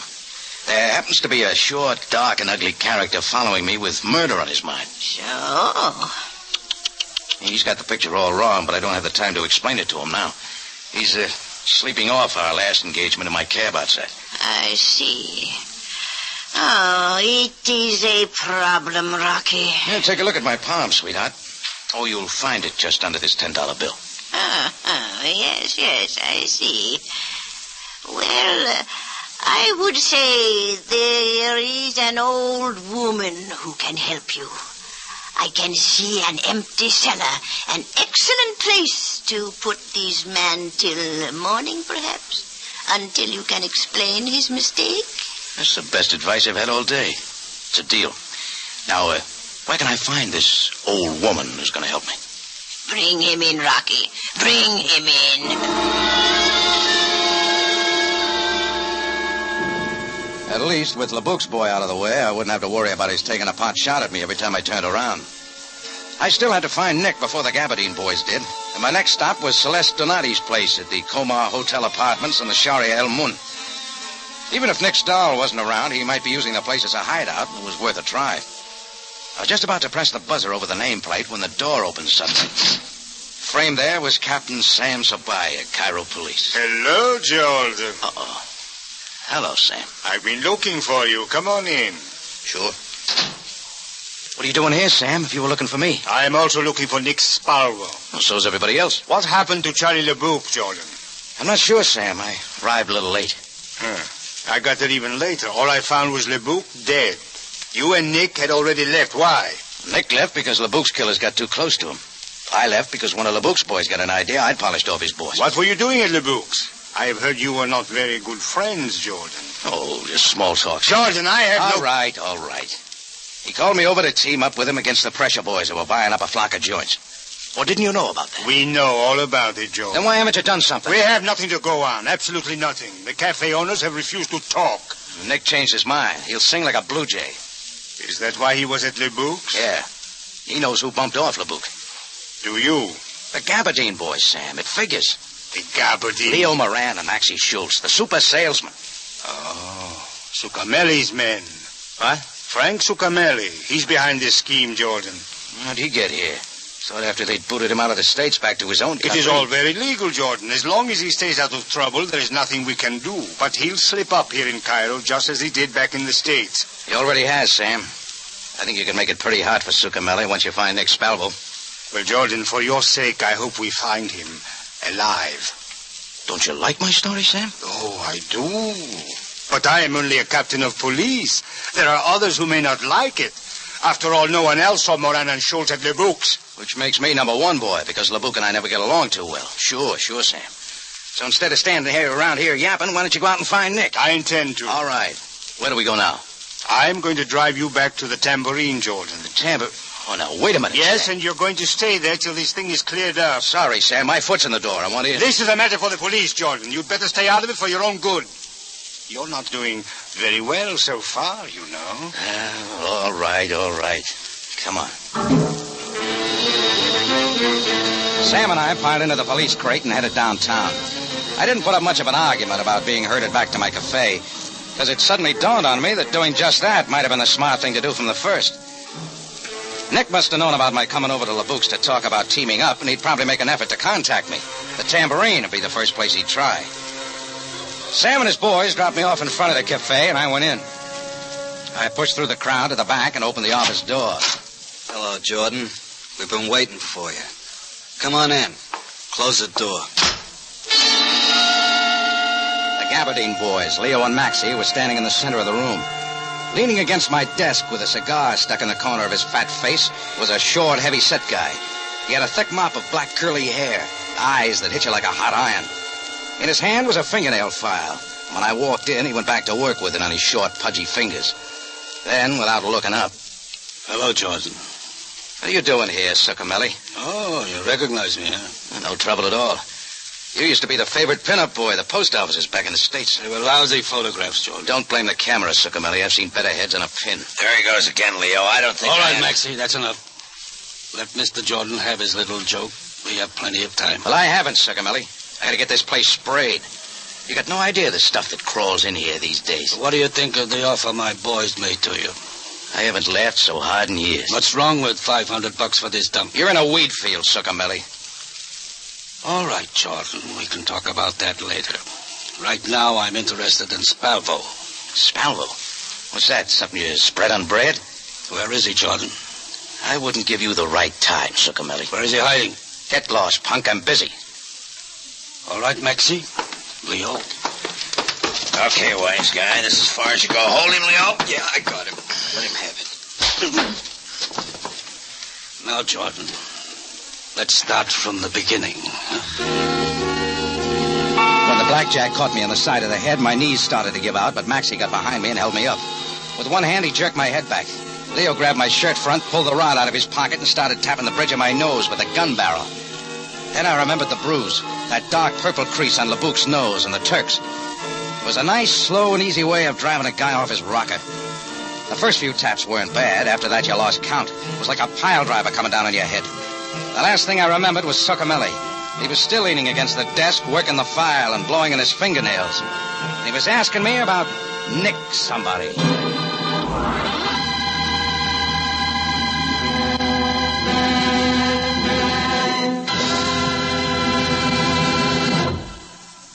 You are listening to My Quiet Friend, tonight's adventure with Rocky Jordan. Tomorrow night, radio's most popular dramatic program, CBS Radio Theater, brings you The Song of Bernadette. This inspiring screen story of a humble girl whose faith elevated her to sainthood will be the Easter week presentation of Radio Theater Monday night at 6. Ann Baxter and Charles Bickford are the stars. Don't miss it tomorrow, Monday night at 6 on CBS.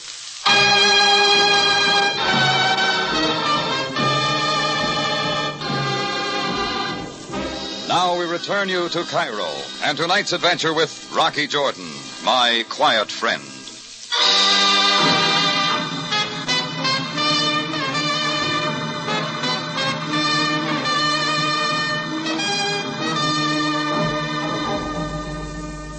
When a character named Frank Succamelli moved to take over the Cairo night spots, gangster style, a couple of gin mill owners and I decided to get together.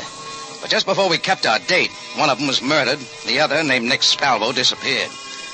I spent a lot of time looking for Spalvo without any luck. When I got back to the Tambourine, Succamelli and his two boys were waiting for me and gave me a nice going over with a gun barrel. It was quite a bit later when I finally started to wake up. Rocky. Oh, go away. Rocky, it's Nina. Nina. Great girl, fine dancer. Rocky, listen to me, please. Nina, one of the nicest... Wait a minute, what is this? Not so loud, Rocky. They'll hear you. Nina. You're at the Blue Palm Cafe, Rocky. I saw them when they brought you in an hour ago. Blue Palm? Yes, one of the upstairs rooms.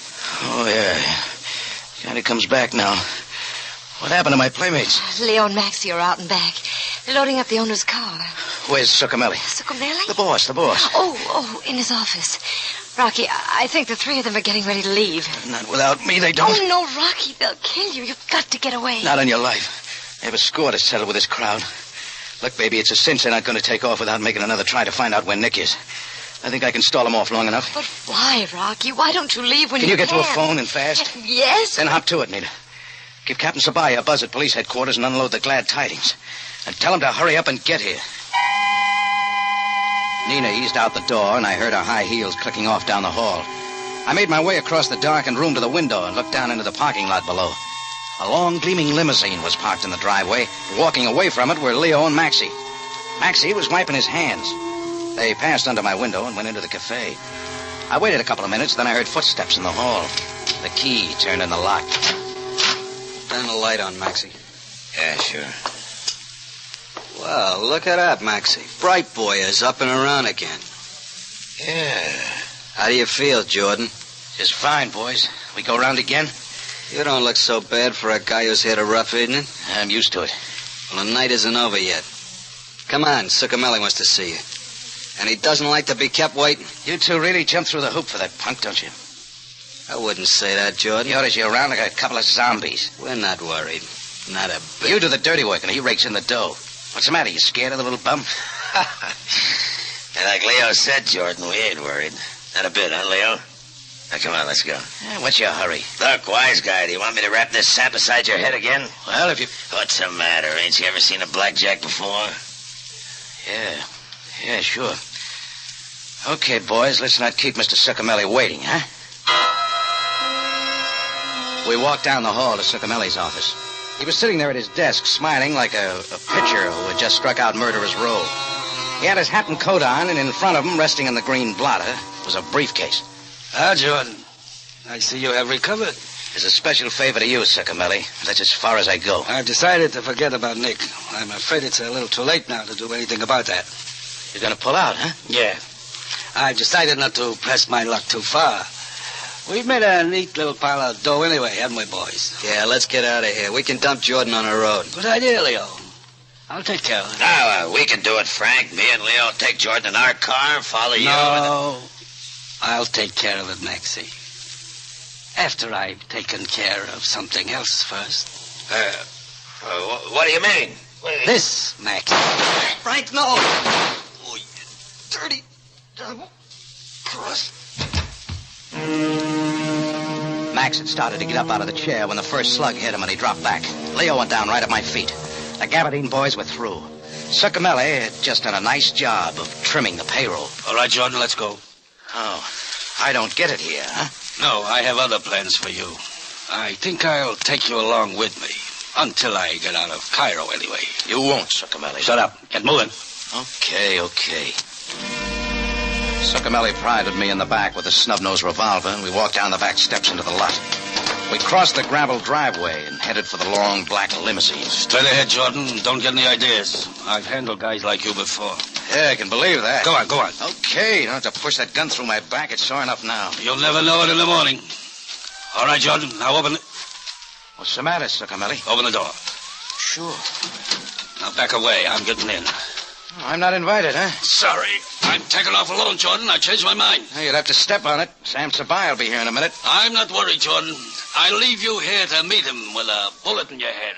When they stop to investigate your corpse, it will give me extra time. You know, I just thought of something. What's so funny? This is going to be close. The law will be here in a minute. Suppose you can't start your car. Don't worry about that, Jordan. It'll start. Yeah? Why don't you press the starter button? Okay, Jordan. Just so you won't die with it on your mind, watch. I had a hunch what was coming. As soon as Succamelli's hand went for the starter button, I hit the ground and started to roll. But even so, I caught part of the blast. I was shaking the buzz out of my ears and scrambling to my feet when the police car screeched up to a stop.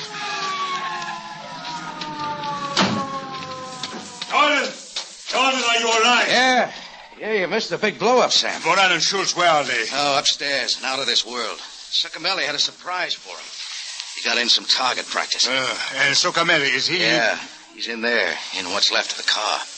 But don't bother, Sam. How did this happen?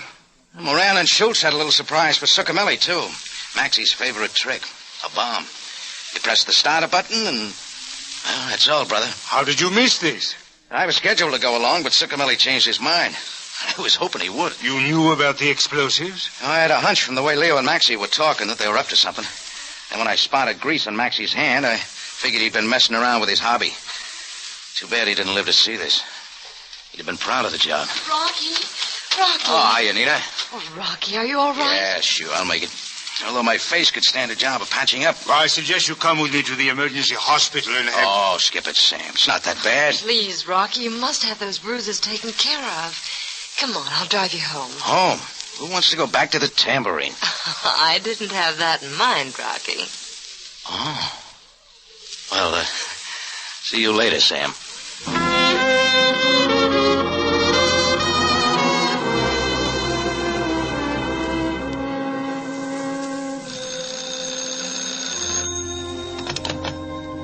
Hello? This is Captain Sabaya. Is Jordan still there? Yes. Just a moment, Captain. Rocky. Huh? It's for you, Captain Sabaya. Oh, thanks, Nina. Hello, Sam. Jordan, I thought you'd like to know Nick Sparvo was waiting for us at headquarters when we got back. Mm-hmm. It was as you said, Jordan. Moran and Schultz killed Nebu. He saw them do it. Well? Jordan, did you hear what I said? Huh? What was that, Sam? Aren't you listening to me? Oh, it's a beautiful night, Sam. With a lady's cool hand on my fevered brow. I'll have to admit it's a little distracting. What was that again? Nothing at all. Good night. What was that? I said good night. Oh, yeah. Good night, Sam.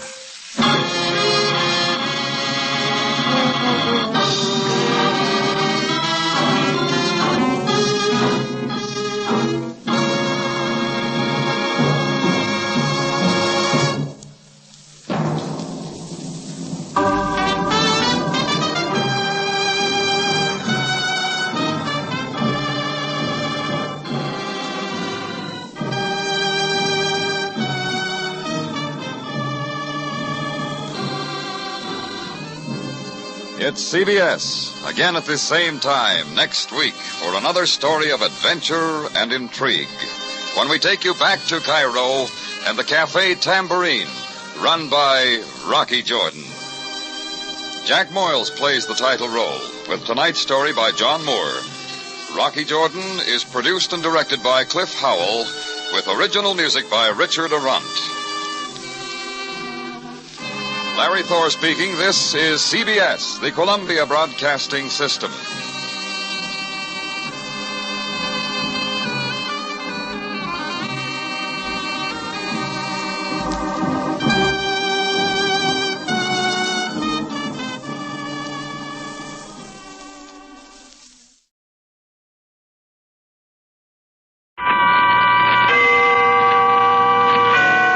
Autolite and its 98,000 dealers bring you Mr. William Powell in tonight's presentation of Suspense.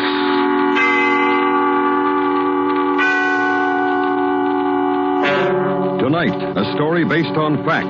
The true report of a chase through a city in an effort to find a killer. It's called The Barking Death. Our star, Mr. William Powell.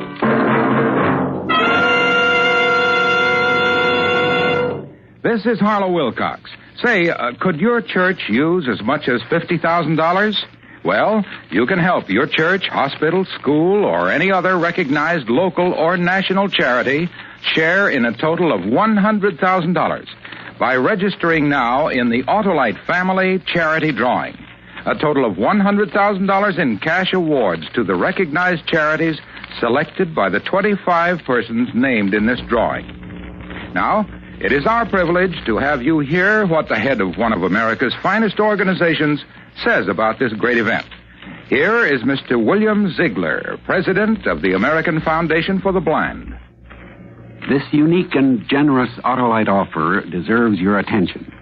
And when it comes to picking your favorite charitable group, remember that the American Foundation for the Blind needs your help to help our sightless people of all ages.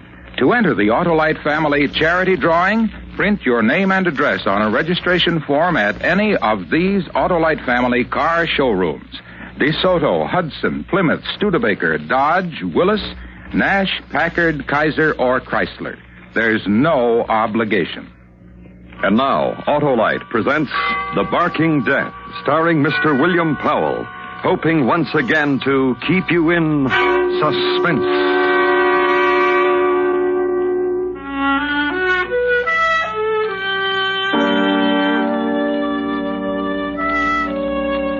It's over now, and the town has settled down. Most of what happened I know because I was a part of it.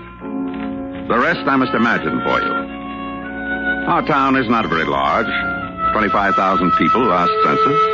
Good town, proud of its police and fire protection, proud of its city administration and its health center.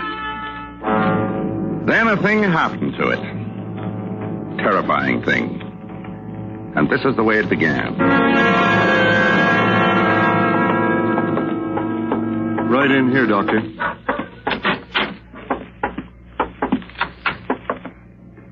Massive bite. Here. Cheek. How long ago? 10 days ago. Medicated it himself.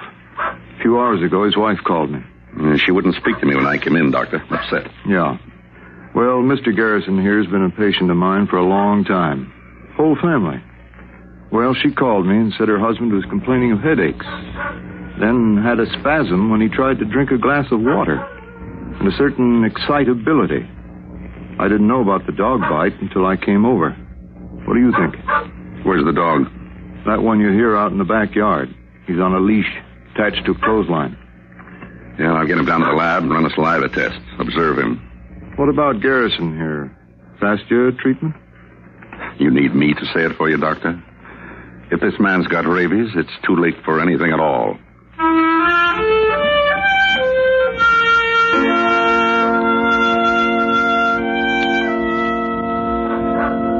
The dog was a mongrel, mostly beagle, spotted black and white, both ears and its muzzle white. A man from the Animal Society was called in, and he took the dog to the health center. It was shortly after midnight. Mr. Garrison was kept under sedation, his symptoms being very painful. I got to the center about 8:30 the next morning, and went immediately to the laboratory where the dog had been quartered. Yeah, I got the list right here, Lieutenant. 3 microscopes. That's right, Lieutenant. 3 microscopes, binocular. Dissecting instruments, so must have taken a couple of fistfuls of them. I don't know exactly what. Scalpels, probes. I guess that's about all. Hey, what's the matter? Oh, hi, Paul. Hold it a minute, Lieutenant. Dr. Miller just came in. Robbery here last night, Paul. Got 3 microscopes. Yes, I heard you. Must have picked the lock. I found a piece of tin on the sidewalk when I came in. Well, you finish up with the police, then you can tell me about it. Hello, Lieutenant. Yeah, you got that? Well, the way I figure, it couldn't have been just one man. Those microscopes are pretty heavy, so there must have been a couple of them. Oh, yeah, sure. I'll leave everything alone. Joe? Hold a minute, Lieutenant. Yeah, what, Paul? The dog. Huh? In that cage. The lock's been sprung in that cage. Did you... Why, I don't know anything about it. Now, give me that phone. Hello? Yes? This is Dr. Miller. Yes, sir? Something's important. Something... Dr. Kramers just gave me a list of things that were stolen. Listen, there was a dog here, a rabid dog, and he's gone. What? A dog, a black and white spotted mongrel. And chances are 1,000 to 1 he had rabies. And whoever stole those microscopes stole that dog. If that dog bites, well, rabies is 100% fatal. I guess you'd better let me have that description, Doc. Black and white spots. Mostly beagle, I think.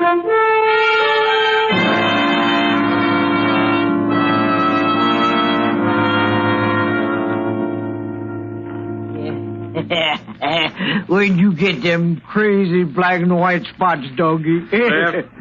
Doggy. Pooch. Get some more hamburger, doggy. Look at him, Harry. Cliff.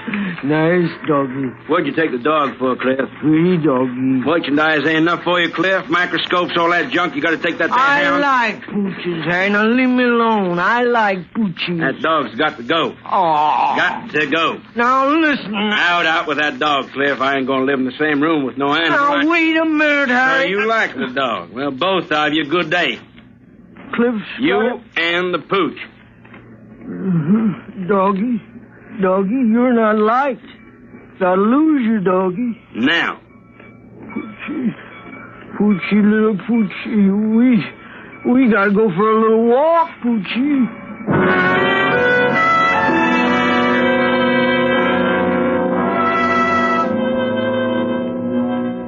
And a petty thief took a walk with a dog, holding him in his arms against the chill autumn air. Took a walk while the town alerted itself, made aware of a danger, had leaders and interested people who came together and were briefed.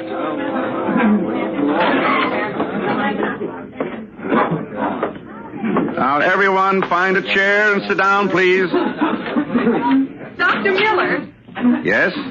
my name is Mrs. Stone, and Mrs. Stone, there'll be ample I've opportunity written down a question here, and I'd like to ask you. Is it the habit of this foundation to house a mad dog? The second part of my question is, who is responsible for the laxity in letting this dog escape so that he is a menace to the community and its people? That's my question, Dr. Miller. And as a housewife and a woman who... Well, I would like to hear what you have to say. Mrs. Stone, this meeting was called for the press and any interested parties just to answer that kind of question. The dog was under observation to make certain he was rabid. But the fact remains... What fact remains? Somebody was incompetent. That's all I have to say. Dr. Miller? Mr. Collins. My paper is questioning your methods. What about? All this publicity. A newspaper man, and you... The duty to the community. What about panic? What about it? Well, scaring people about an animal on the loose, an animal that might kill you. People from the health department ringing doorbells, police, people up in the hills with guns, hunting for a dog. A spotted black and white dog. A little ridiculous, huh? Is it? That's the question I asked you, Doctor. Yes, you did. Dr. Kramos. Yes, Doctor? Are you ready with the film? All ready. Will one of you people switch off that light, please? Now, in this projector is just a few feet of film of a child suffering from rabies. I think all of you should see it. Okay, Doctor.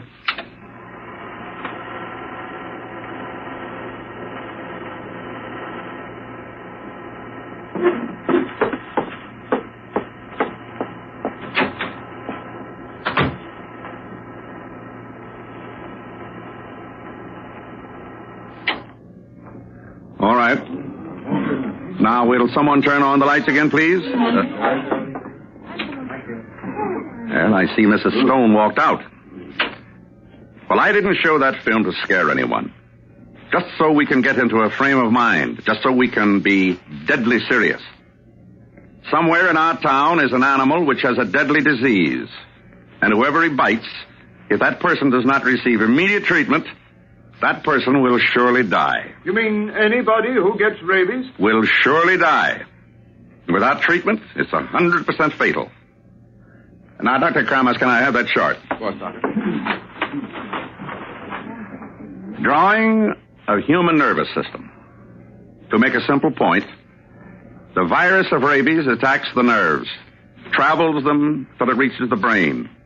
The closer to the brain the bite is, the less time it takes for the awful symptoms you just saw to appear. Then, death. And I repeat it. Once the virus reaches here, it is 100% fatal.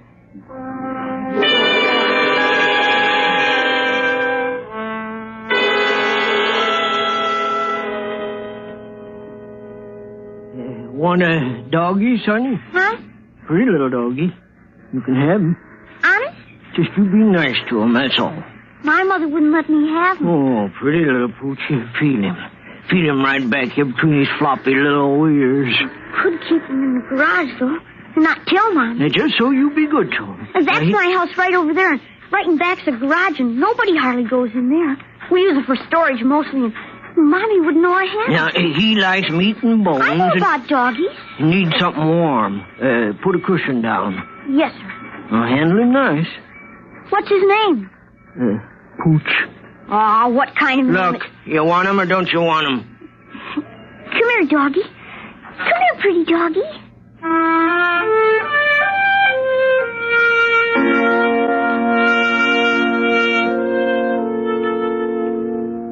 The boy, whose name was Peter Barrett, took the dog in his arms and walked away with it. And a half mile away, a jeep, outfitted as a sound truck, blared a warning. The three men's clubs of the town held an emergency meeting together. Searching parties were organized. The civil defense system was alerted. And a man, a health officer, directed all of it. A man who became tired. Oh? Yeah? Some coffee. Oh, thanks. I got it black. Yeah. Put it down. Now who should take it easy? What do you want, Joe? Just take it easy. 16 hours. Well, probably... No, I'll get it. Dr. Miller's office. This is Dr. Kremar speaking. Oh, yes. Oh, that's too bad. Yes, of course, I'll tell him. Well? Tell me what? Mr. Garrison died, rabies. They'll send some samples over to pathology for negri bodies, but there's no question about it. Now we're sure of it. Rabies. Yeah, now we're sure of it. And the dog hasn't been found. And somebody's going to irritate that dog, and he'll bite. And a rabid dog is very easy to irritate.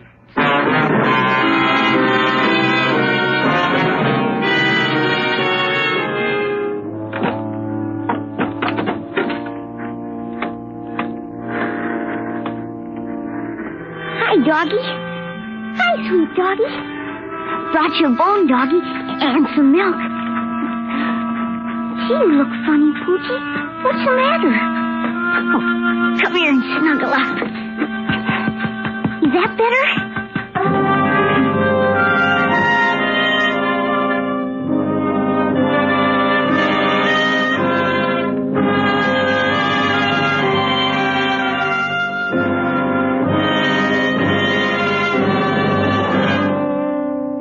Autolite is bringing you Mr. William Powell in The Barking Death, tonight's presentation in radio's outstanding theater of thrills, Suspense.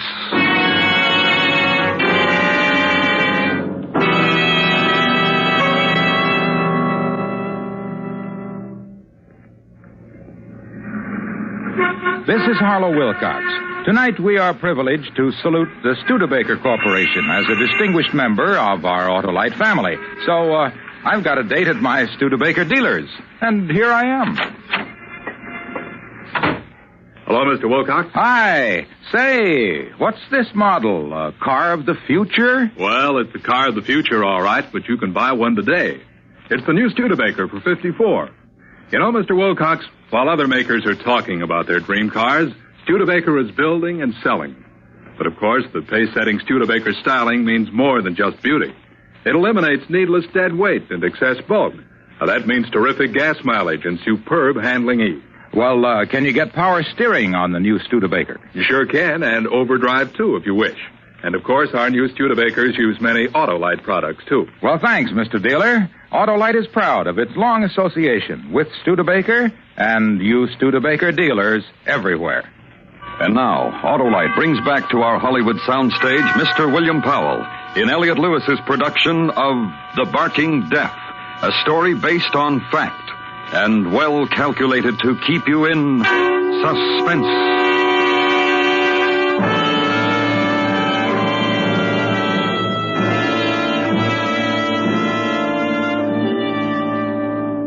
A child of the town nuzzling his cheek against death. Something he was hiding away. Child's secret. As every child has and is entitled to a secret. And in another place of the town, the place of test tubes and experiment and statistics, the town's health center. And my office. Hello. Yes? Dr. Miller? Yes, what can I do for you? I'm Mrs. Roki. Will you sit down? All those advertisements about a dog. Yes? On the radio and the newspapers. Yes? You know where? Oh, yes. You know where it is? Is that what you're saying? Oh, but first you must understand something, Dr. Miller. What? That I alone am responsible for catching the animal. You caught him? I certainly knew the risk I was taking. Where is he, Mrs. Roki? Now, after all, if that animal's as dangerous as you say he is, I did a pretty brave thing. Oh, there you are, Mrs. Roki. Come on, let's leave Dr. Miller alone. Oh, you think you're smart. What's all this? She came up the back way. Just take your hand away. Come on. So what is all this, Joe? Mrs. Roki got past the police, she got past the information desk, and she got to me, and she told me she caught a black and white spotted dog. She's got one, all right. I have. Yes, you have, Mrs. Roki. In my car. Yes, you have, Mrs. Roki. Then you go right down there and destroy him. We don't destroy animals, Mrs. Roki. Never. Dr. Miller. Yes? Now, you listen here. I caught a mad dog, and She's got a little chihuahua down there, not the dog we're looking for. Mrs. Roki wants her picture in the paper, don't you, Mrs. Roki? You don't really know what's going on right now, do you? Now, come on, let's get out of here. Oh, all that bother about a dog. Oh, probably no such thing as rabies anyhow. Come on. Mrs. Roki. Mrs. Roki, pray that animal doesn't bite anyone.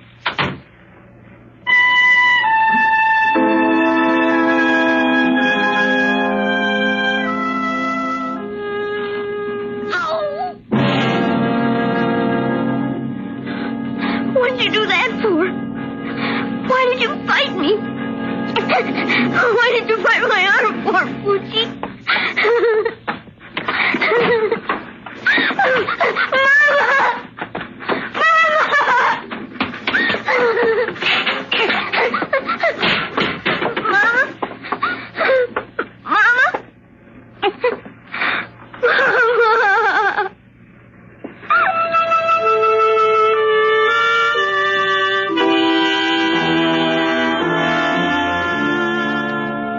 Which happened in a white clabbered house, 1647 Whittier Avenue. Garage detached near the railroad yards. And down Main Street, close to its east end where there's more grass, the group of municipal buildings. The office of the Lieutenant of Police. From my point of view, Dr. Miller, police point of view. Now, which is that? What we seem to have forgotten. 2 microscopes were stolen and various instruments. The disposal of same. That's my point of view, Doctor. Procedure. You care to tell me about it? Yeah, we're looking for the wrong thing. What do you mean? It's easier to find microscopes than a dog. Anyhow, I told you, procedure, routine. We've questioned men with known records, alerted... Oh, excuse me. Lieutenant Stevens speaking. Oh, when? Oh, good. Bring him down here. I said routine, Doctor, and you didn't seem impressed. Suitably so, Lieutenant. Listen, there's only one thing that could make me jump up on this desk and shout array and go through all the antics you... Oh, no, just take it easy. It's not a time to get cryptic, that's all. Oh, thanks, Sergeant. That'll be all. Sit down. What's your name? Wood. Harry Wood. Vagrancy. Started out like that, sir. Yeah, that's what the sergeant told me over the phone. He said you yelled you weren't a vagrant, and they took you home to find out. And they found a microscope. Then he's... I said routine, Doctor, and you didn't seem impressed. Spotting a vagrant is routine. Is it all right if I... Sure, go ahead. You stole the microscope from the health center, didn't you? Yes, sir. 3 microscopes and instruments and a dog. Yes, sir. Where's the dog? I don't know. Now listen, you. What did you do with that dog? I said I didn't know. Cliff took the dog. What's he talking about, Lieutenant? Cliff, the other man. There was more than one, remember? And he took the dog. And I made him get rid of it. How? I didn't ask him how I got rid of it. He got rid of it. Well, where is he? Where is this Cliff? Lieutenant, ask him where... Now, look, the sergeant said he went back to this man's room. No one was there, or the 2 other microscopes, or the instruments. I don't know where he went. I'm going to say it to you again, Doctor. Routine. Mostly that pays off more than anything else. Now it's a matter of finding a man named Cliff.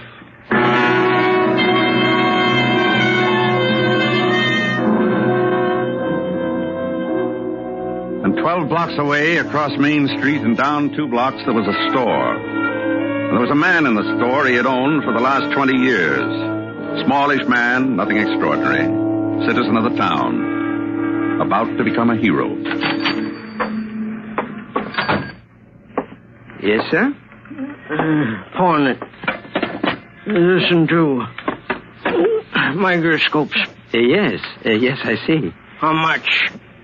2 microscopes. I'm throwing over my typewriters and getting rid of everything. And I'll tell you something. Oh? Give me a good price on these 2 and I got another one. Doctor. Huh? I said, doctor. Oh, yeah. Yeah? Mr. Harding, our instrument man, is in the back. He should see these. Well, you understand. Oh, sure. You're just the violin and suit man, and Mr. Harding's... The instrument man. Oh, sure. Wait here. I'll be right back. Well, you just tell Mr. Harding the doc's in a big hurry.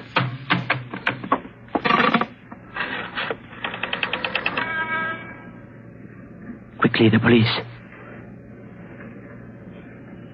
Hello? This is Carl Roberts on 3rd Street, pawn shop. A man just came in, a little bit drunk, came in with 2 binocular microscopes, both of them Bosch and Lohm. Says he has another one, claims he's a doctor, but... just a second. Serial number, G1135... There ain't no Mr. Harding. Told you the phone. Give me those. Now, sir. Get out of the way and give me those microscopes. You're a dirty little thief. That's what you are, breaking into the health center and stealing, and that's where these microscopes come from. Get out of my way. That animal you stole, that dog, the whole town is looking for. I said get out of my way. Oh, no, you don't. Okay, you asked for it. Help.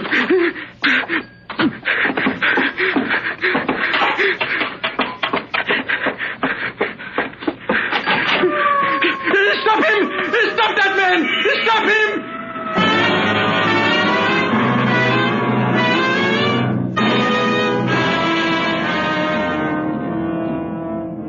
The man who owned the pawn shop had been in business for the last 20 years.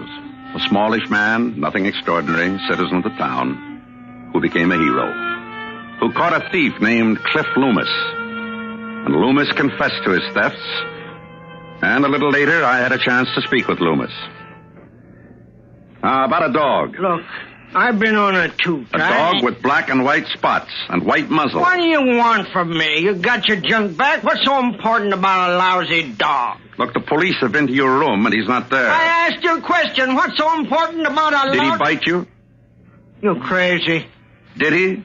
Bones he bit. Me, he wagged his tail for. A very nice dog. I want to show you something. Huh? Here, look at them. Go on, take them, Cliff. Pictures? Go on. Go on.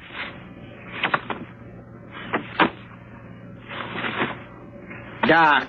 Yes? You must be crazy carrying around pictures like these. Pictures of people dying, Cliff. That's what I mean, pictures like these. People bitten by a rabid animal. What does that mean? Like that dog you stole. What? It had rabies. Bit somebody, they'd... Unless they were treated in time. Doc. Yep.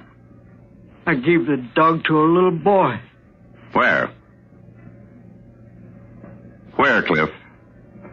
Doc. Where? I don't know. Listen, Cliff. No, I'm not kidding, Doc. I don't know. I told you I've been looped. This is the jolt that makes me all of a sudden not looped, and I'm telling you true. I don't know where the kid is. Yeah? Doc, it was somewhere near where our room was. I remember Harry said get rid of the pooch, so I went downstairs, and the first kid I met, it's hazy, Doc. Listen, we'll take a ride, Cliff. Police, too? Afraid so. We're going to take a ride, and we're going to try to find that boy. Ring a lot of doorbells and ask a lot of questions. And find him, right? Okay.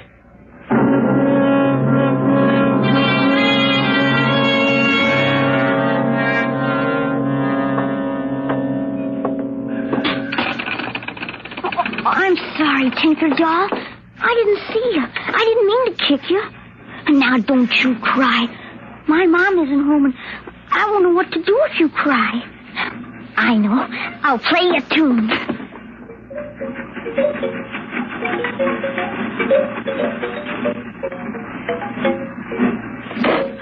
Better? I got hurt, too. Doesn't hurt so much anymore. Poochie didn't mean to bite me. Should we play records, Tinker Doll? All right. Diddle, diddle, dumpling, my son John went to bed with his stockings on. One shoe off and one shoe on. Diddle, diddle, dumpling, my son John. Hello?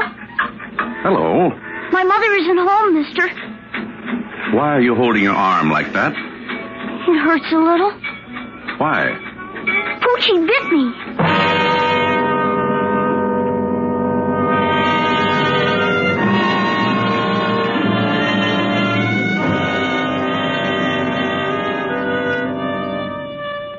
Then he told me where the dog was. The dog with the black and white spots. The deadly animal who had bitten no one else. We had gotten there in time. The boy was treated and got better. In a town that slept well that night.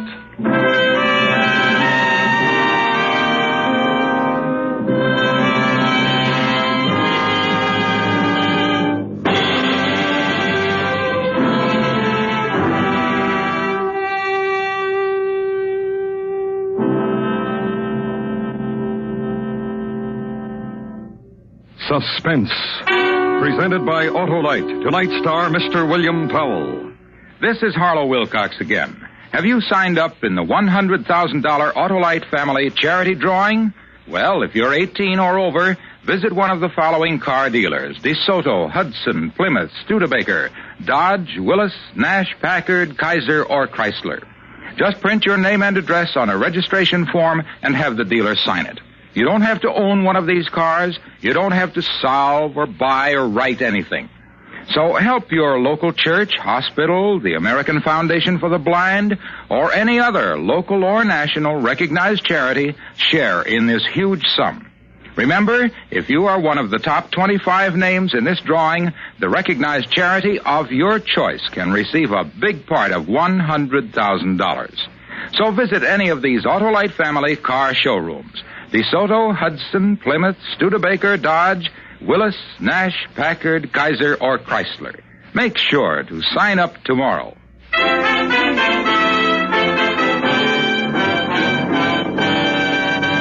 Next week, the story of a man who wanted to apologize for threatening a stranger. And when he got there, the stranger was dead, and the police were waiting. It's called Circumstantial Terror. Our star, Mr. Ronald Reagan. That's next week on Suspense. Suspense is produced and directed by Elliot Lewis, with music composed by Lucian Morowick and conducted by Lud Gluskin. The Barking Death was written for Suspense by Morton Fine and David Friedkin. Featured in the cast were Junius Matthews, Dick Beals, Ted Bliss, Joseph Kearns, Jack Crucian, Gene Wood, Paula Winslow, and Hy Averback. This is the CBS Radio Network.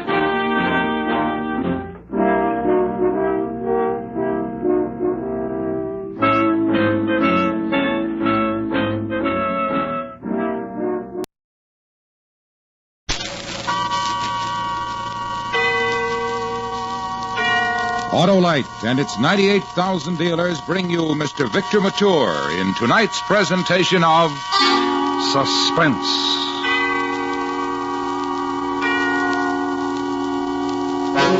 Tonight, Autolite presents the story of a cross-country train trip, during which a police officer finds himself torn between his assignment and his personal feelings for the girl in car 32. Our star, Mr. Victor Mature.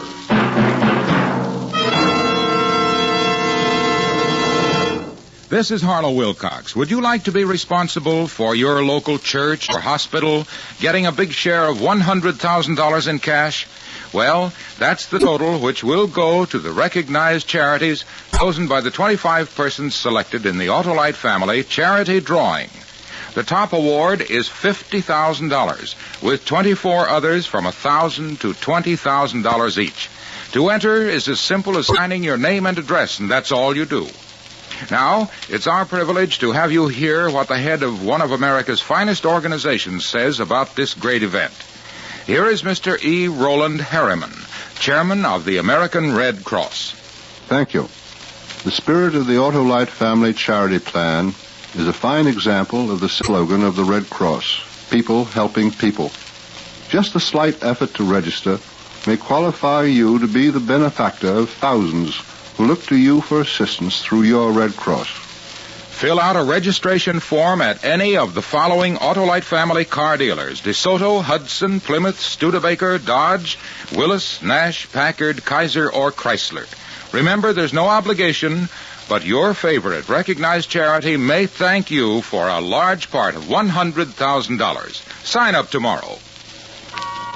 And now, Autolite presents transcribed The Girl in Car 32, starring Mr. Victor Mature, hoping once again to keep you in suspense.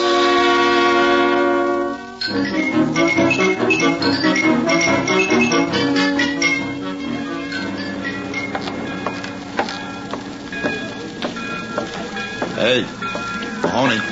Bucher? I can see better from here. How you feel, kiddo? Okay, I guess. Flying out here from New York last night and taking a train back this morning isn't my idea of fun, though. Yeah, well, we'll show you L.A. next trip, baby. We got about 2 minutes. You better tell me what this is all about. We got a dame who's been living with Fritzy Hollister's sweetheart for the past couple of weeks. You know Fritzy. Yeah. He's got a trunk full of hot jewelry I'd like to get my hands on. Well, this is your chance, Mahoney. Now, we figure Fritzy's ducked the old girlfriend and made a connection with a new one. And her name is Genevieve Josephine Johnson. Now, here's the angle. She's heading east on this streamliner today, probably to wherever Fritzy's hanging around. It's a sit-up train. You're right across the aisle from her. So you work yourself in with her. When you get a chance, check her luggage, find out where she's going to meet him. I know. Don't look so sad, kiddo. It's an easy job sitting on a train with a doll. Hey.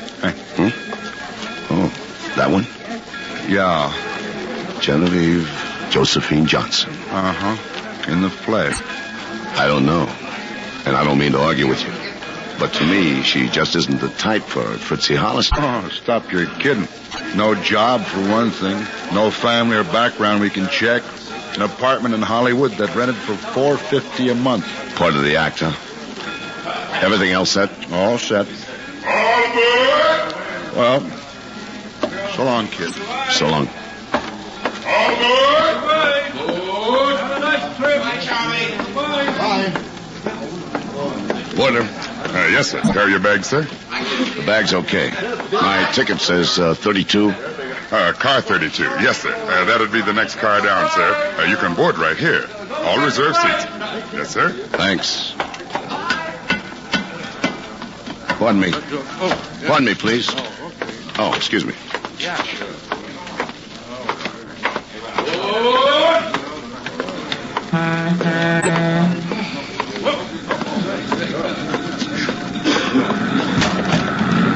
Oh, I'm sorry, miss.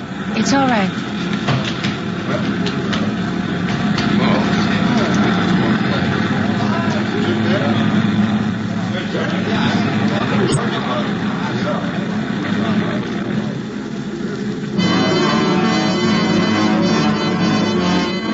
Careful now. Don't look at her sitting there in her little brown suit and white blouse. Just take off your hat, lay it on the seat, pick up your magazine. But don't look over there.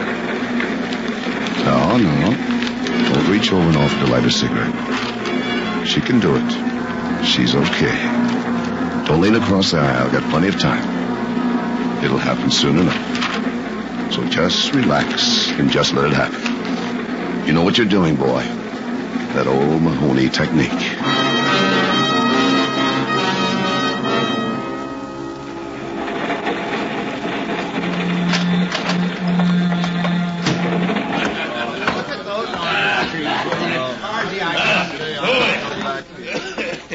Yes, sir.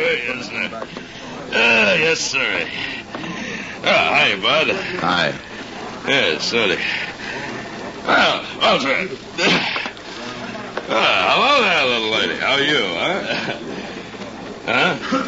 Hey, you mind if I take your seat for a minute? I'm on my way to the club car. It's a long walk. Well, that's one way to sit on, huh? Now, what's the matter? Ain't I even human? Ain't I even looked at, huh? Hey, you. Little Miss Hi-Hat. Hey.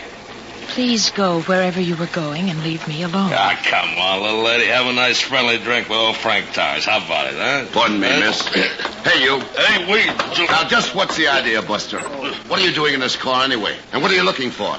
A good punch in the mouth, maybe? Oh, No, he's bothering me, yes, but I don't want any trouble about this. Oh, it's a hassle about, pal. I get off in a couple of minutes to say we're doing. I didn't mean to insult anybody. All I thought to... Yeah, all you thought. And who asked you to sit down with the young lady, huh? Who wanted you? Why? Please, it's all right. It's perfectly all right. Just don't hit him more. Where's your car? It's back there. Come on, I'll take you. I said, come on. Just a minute. Please, Come on. don't Get hurt moving. him. Don't hurt him. It's all right, miss. Don't you worry. Come on, move on. Hey, now, wait just a minute. You know who I am? Yeah, I know who you are.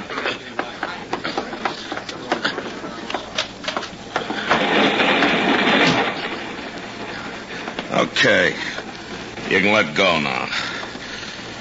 Huh. So you're Bright Eyes, huh? You can leave off the Bright Eyes. Yeah, sure. It's your day to be touchy, huh? You look pretty good back in there. You see her wring her hands and wink them big brown eyes? Where'll you be? Compartment A next door whenever you need me. Well, she's waiting for you, Mr. Hero. You know, I wish I had poked you, Dane. You're a nice big New York copper, Mahoney.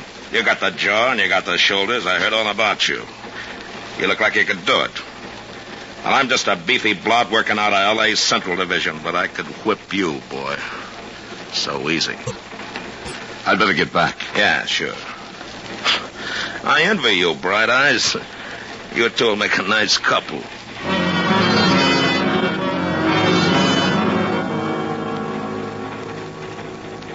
He won't bother you again, miss? Oh, you didn't hurt him or anything like that, did you? Oh, no. I just took him back to his bar and asked him to stay away from you. Oh, it was embarrassing. This is the first time anything like this has happened to me. I'm glad you helped out. Thank you very much. There's no trouble at all. Oh, What? I'm out of matches. Oh, well, I can help you there. I have some in my purse, I think. Yes. Here you are. Thanks. Would you, care for a cigarette? Well, thank you, yes. Why don't you sit down?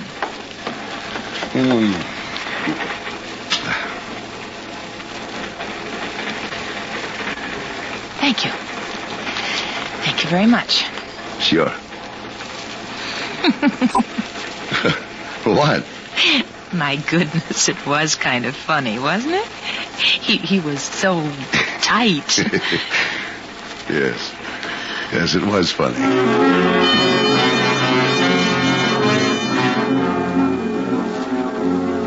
The old razzmatazz. Don't ask, just answer. Don't laugh, but smile about it. Let her see your teeth. Don't move close, but let her know that you've got shoulders there, boy. And the other trick. Keep your hands open, spread out. Talk. Then stop. Look a while. Watch the orange groves go by. Watch the houses go by. Watch your life go by. What? Oh, my goodness. You must have money in the bank. You're talking to yourself. What's the trouble? I think I'll stop looking around out there. It's beginning to worry me. Too big or too empty or too something, I don't know.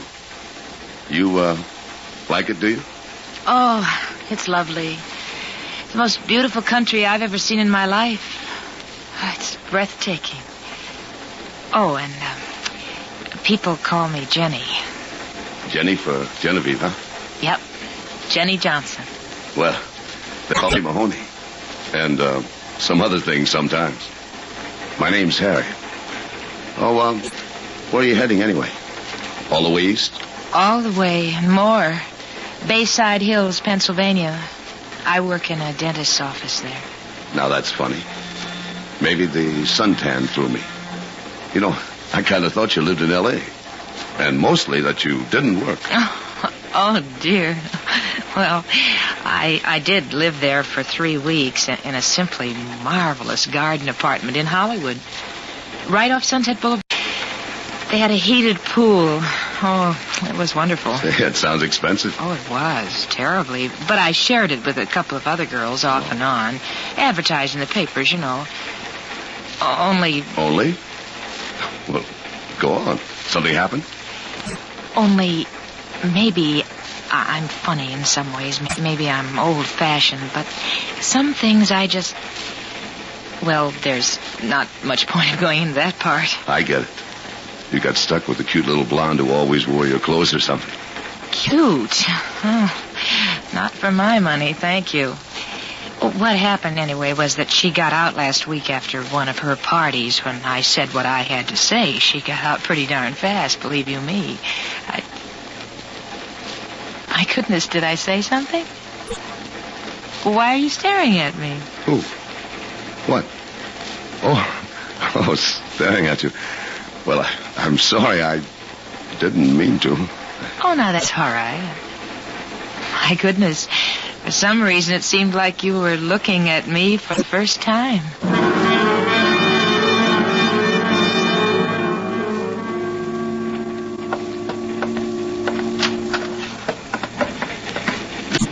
I seen you go to dinner with her. You're doing okay, Bright Eyes. Yeah, but it doesn't add up. Too homespun for this trick. Huh? Well, what's she done? Thrown up a smoke screen? That homespun stuff's all part of the act. She's Fritzy's girlfriend, all right. Remember, you're the operator, boy, not her. She's going to a place in Pennsylvania. She tell you she's got a little old mother and a little old father waiting for her back home? Yeah. Yeah, it's a great act. She's just a better actor than you are. Now, there's nothing in her luggage on the baggage car, but Fritzy must have slipped her some little trinket. Hey, it took a lot of fixing to set this up, getting you the space across from her and all, so keep your eyes on her, Bright Eyes. That's what you're here for. Keep on her.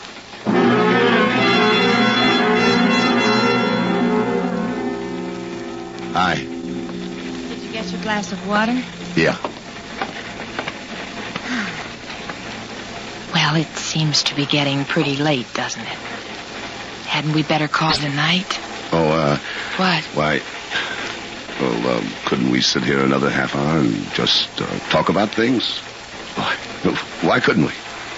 Oh, I suppose we could.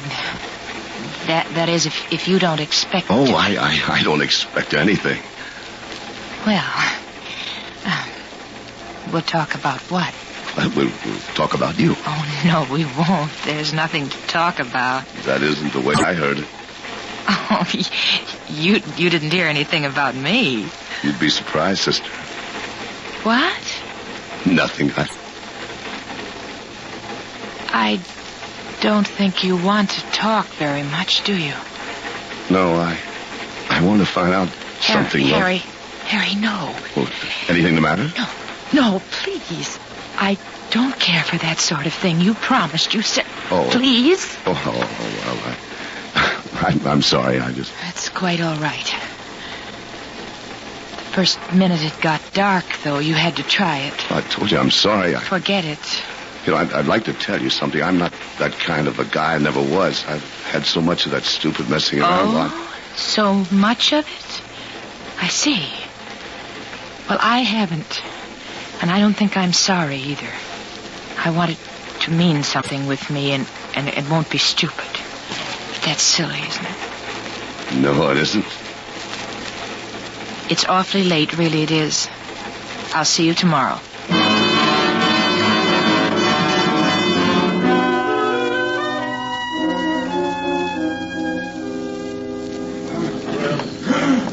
Kansas City Star! Get your Kansas City Star here! Star here! Kansas City Star! It's about time. Why didn't you come back last night? I didn't feel like it. Did you get anything else done? I went through her suitcase when she was asleep. Yeah? Dresses and things, shoes, bathrobes, some stuff for underneath, that's all. The dress cost maybe $15 at the outside. It was the most expensive item there. And that suit that she's wearing went for $40 at a sale, you know that. All right, so she's smart enough not only to act it, but to have the right props. This isn't Fritzy's girlfriend. He wouldn't know one like this, and she wouldn't have one like him. That's the second time you've said that. How do you know? I just know. I found out. You're getting older and you're getting dumber, Bright Eyes. You getting fed up? She'd never have anything to do with somebody like Fritzy. I told you that once before, too. Hey. What? Fritzy. What? Just walked by outside the window carrying a suitcase. Get your star here. Get your star here. Kansas City Star. Yeah, that's him, all right. Yeah. Getting on this car. You see the little guy in the overcoat and the cigarette? You're right. It's Fritzy Hollister. Yeah, sure I'm right. He just sat down beside Genevieve Josephine Johnson from Pennsylvania. Well, you know, look, it could be just a coincidence. So she's a nice kid, huh?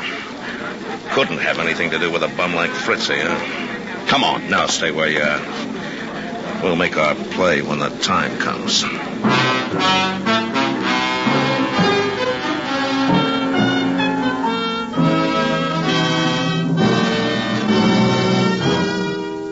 Autolite is bringing you Mr. Victor Mature as star of The Girl in Car 32. Tonight's presentation in radio's outstanding theater of thrills, Suspense.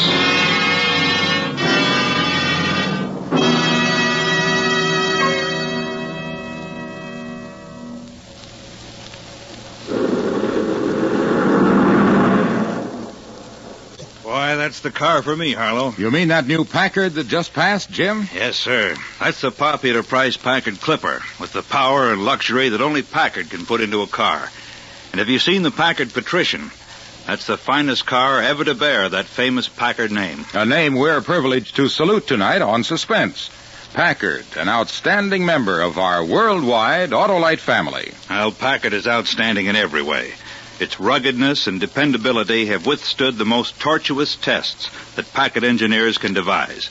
Packards have proved over and over that they have what it takes under every road and weather condition.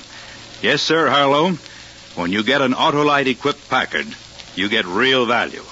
And you get a car with one of the most famous of all fine car names, Packard. Yes, and Autolite is proud of its long association with Packard and with Packard dealers everywhere.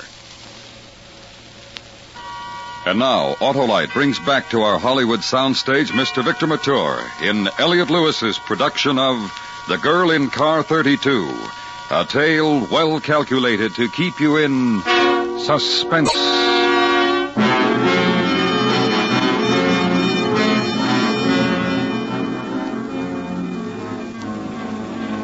Now use your head, Bright Eyes. It's no mistake. No crazy coincidence. Even if she sat there all day and hasn't talked to him once. The little bird in the blue overcoat is Fretzy Hollister. And you were trying to steal his girl. Use your head.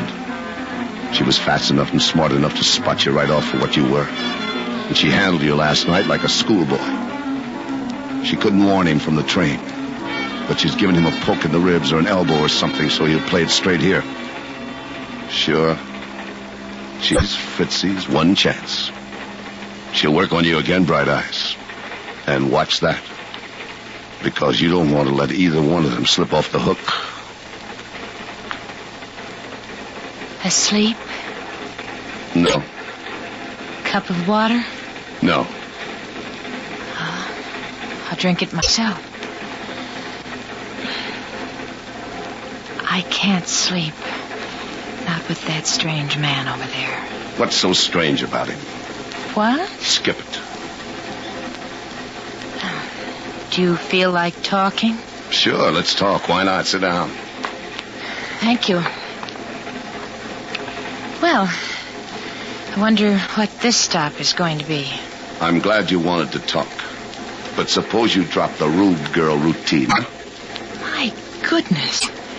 You're all right in the daytime, but at night you come out with the silliest things. Say, what do you mean by that? Big laugh.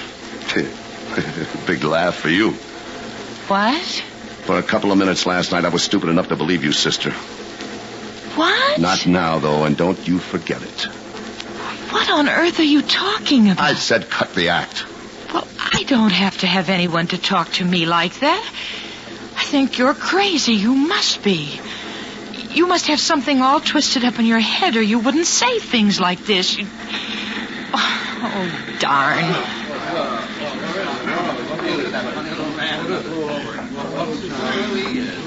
I've been so thirsty all day. I think I'll get some water. Stay where you are. I'll get the water. Now, see I'll here, get the water.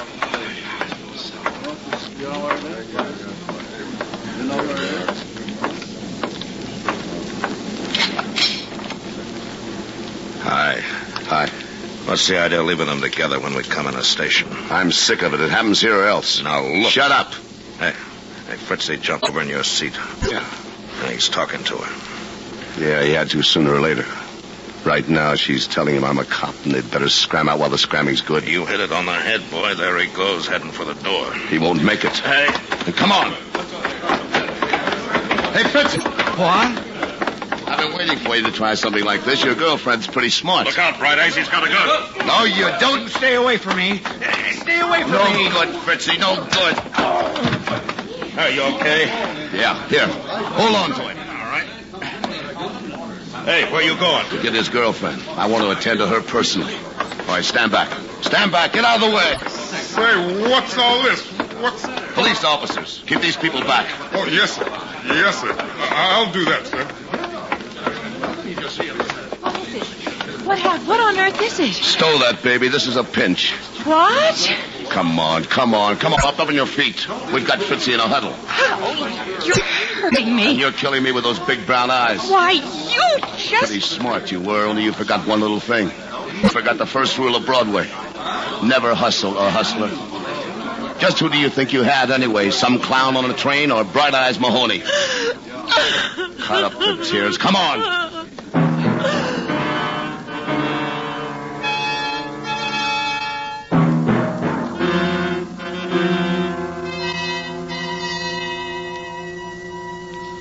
Now then, what's it all about, Sergeant Mahoney? We can keep the man for carrying a gun. That'll do for a starter. We've got 1 million charges against him. He pulled the biggest jewelry heist in the country last year. You can get some papers out here to me? Sergeant Danes is phoning Los Angeles right now. All right. Now, what about the lady? Hold her, too, for disturbing the peace if you have to. She's Fritzy's girlfriend. She'll be named accomplice. Oh, I see. Well, she sure cries a lot. I'll hold him for you. Anything else you want from me? Bright Eyes. We got a mix-up. What do you mean? Well, you're a little mixed up, boy. That's what I mean. I've been on the phone to L.A. straightening it out for you. Fritzy's old girlfriend and that other one had the apartment together in L.A., okay? But that's all. She's not tied up with Fritzy. She never was. Why'd you meet her on the train? Because Fritzy's girlfriend left an old trunk after her in the storeroom. How was this Johnson dame to know that there was $100,000 worth of stolen jewelry in the false bottom? Naturally, Fritzy wanted it back, so he found out this tomato you were bright-eyeing with was coming east, so he just grabbed a plane so he could meet her in K.C. He wanted that trunk, boy. Yeah, you mentioned that. Well, that's it. She's no more Fritzy's new girlfriend than I am. You know, it's funny how things work out. The trunk's been in a hock shop in L.A. all the time. Little Miss Muffet got rid of it to clean up the place when she moved. What's the matter? You sick or something? I told you she wasn't Fritzy's girlfriend. I told you. Well, I got that all straightened out for you now, Bright Eyes, so you... Write out a release, will you, Sheriff, for Jenny Johnson? Sure. Sure, glad to. You know, I wanted to do just what you did ever since that fella started talking. He bothers me.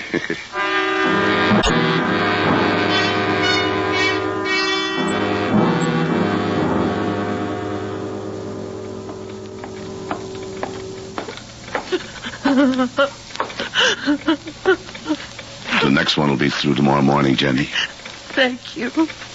It's a real nice train, streamliner and all. They have a compartment for you. Jenny, can I say anything? Can I do anything? You know, when I remember what I was beginning to feel in my heart and what I've done to you, I just... In what? In your heart? Oh, you proved it, didn't you? Oh, Jenny, look, that's I'm sorry. All right, Bright Eyes. I heard them call you that. You're very clever with all women, and I'm very stupid, I suppose. I didn't even know the first rule of Broadway. But I know what I want anyway. I want you to leave me alone. I don't ever want to see you again. Jenny, I know what I want. I found out sitting in that seat beside you. You just get away from me, the things you said to me and the way you act. Because what? Because you cared for me, I suppose. Because I cared for you, Jenny. You know something? I'm going to be on that train with you tomorrow morning. Yes, sir, Jenny. I'm going to be on that train with you.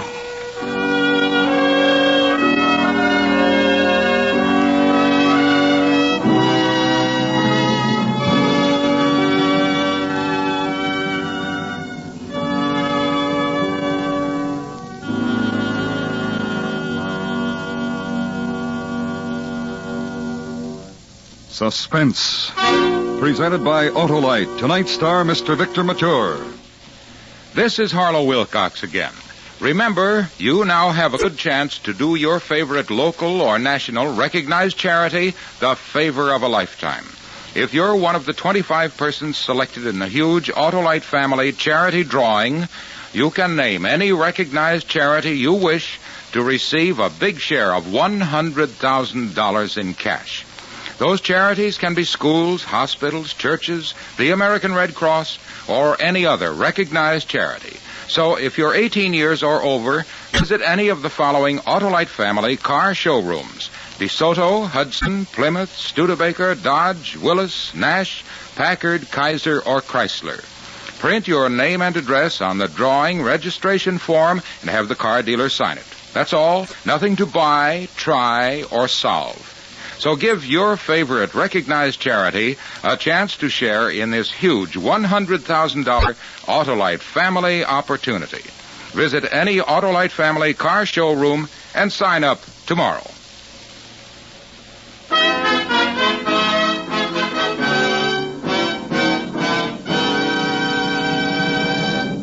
Next week, the story of a man who found that everything was against him. His wife distrusted him. His best friend had to give him an alibi, all because of a girl. A dead girl. It's called The Guilty Always Run. Our star, Mr. Tyrone Power. That's next week on Suspense.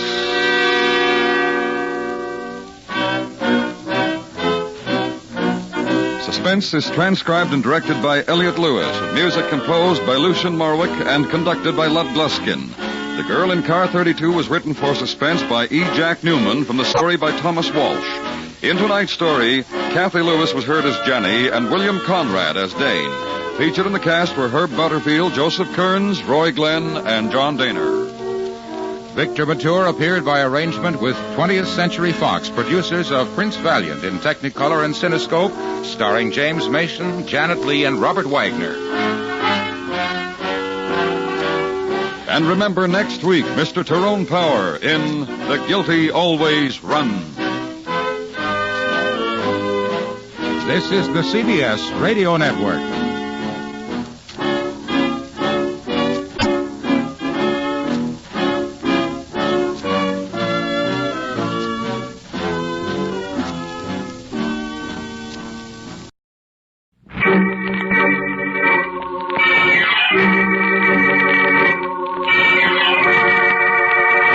The Avenger. The road to crime ends in a trap that justice sets.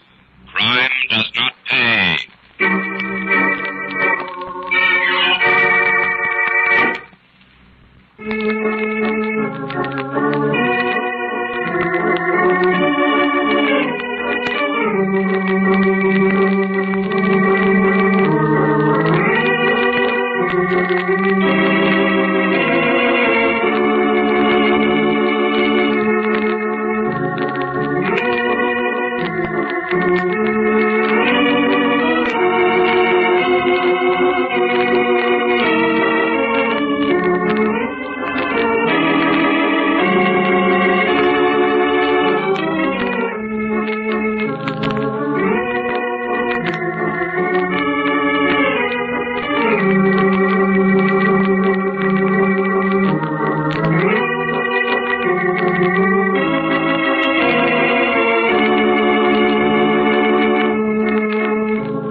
The Avenger, sworn enemy of evil, is actually Jim Brandon, a famous biochemist. Through his numerous scientific experiments, Brandon has perfected two inventions to aid him in his crusade against crime as the Avenger: the telepathic indicator, by which he is able to pick up thought flashes, and the secret diffusion capsule, which cloaks him in the black light of invisibility. Brandon's assistant, the beautiful Fern Collier, is the only one who shares his secrets and knows that he is the man the underworld fears as the Avenger. And now, the Avenger and the Department of Death.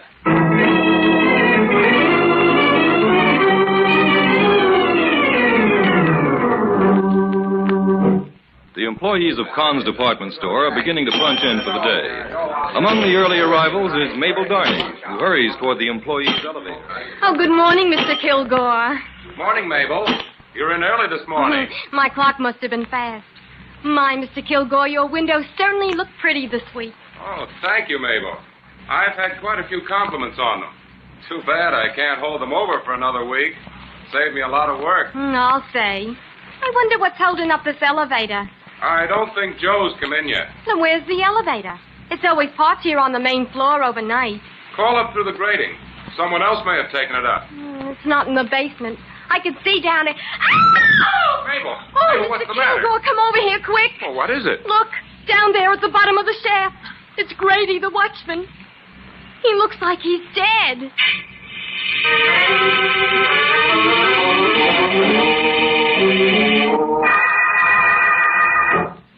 You're right, Inspector. Looks like Grady died from a fall.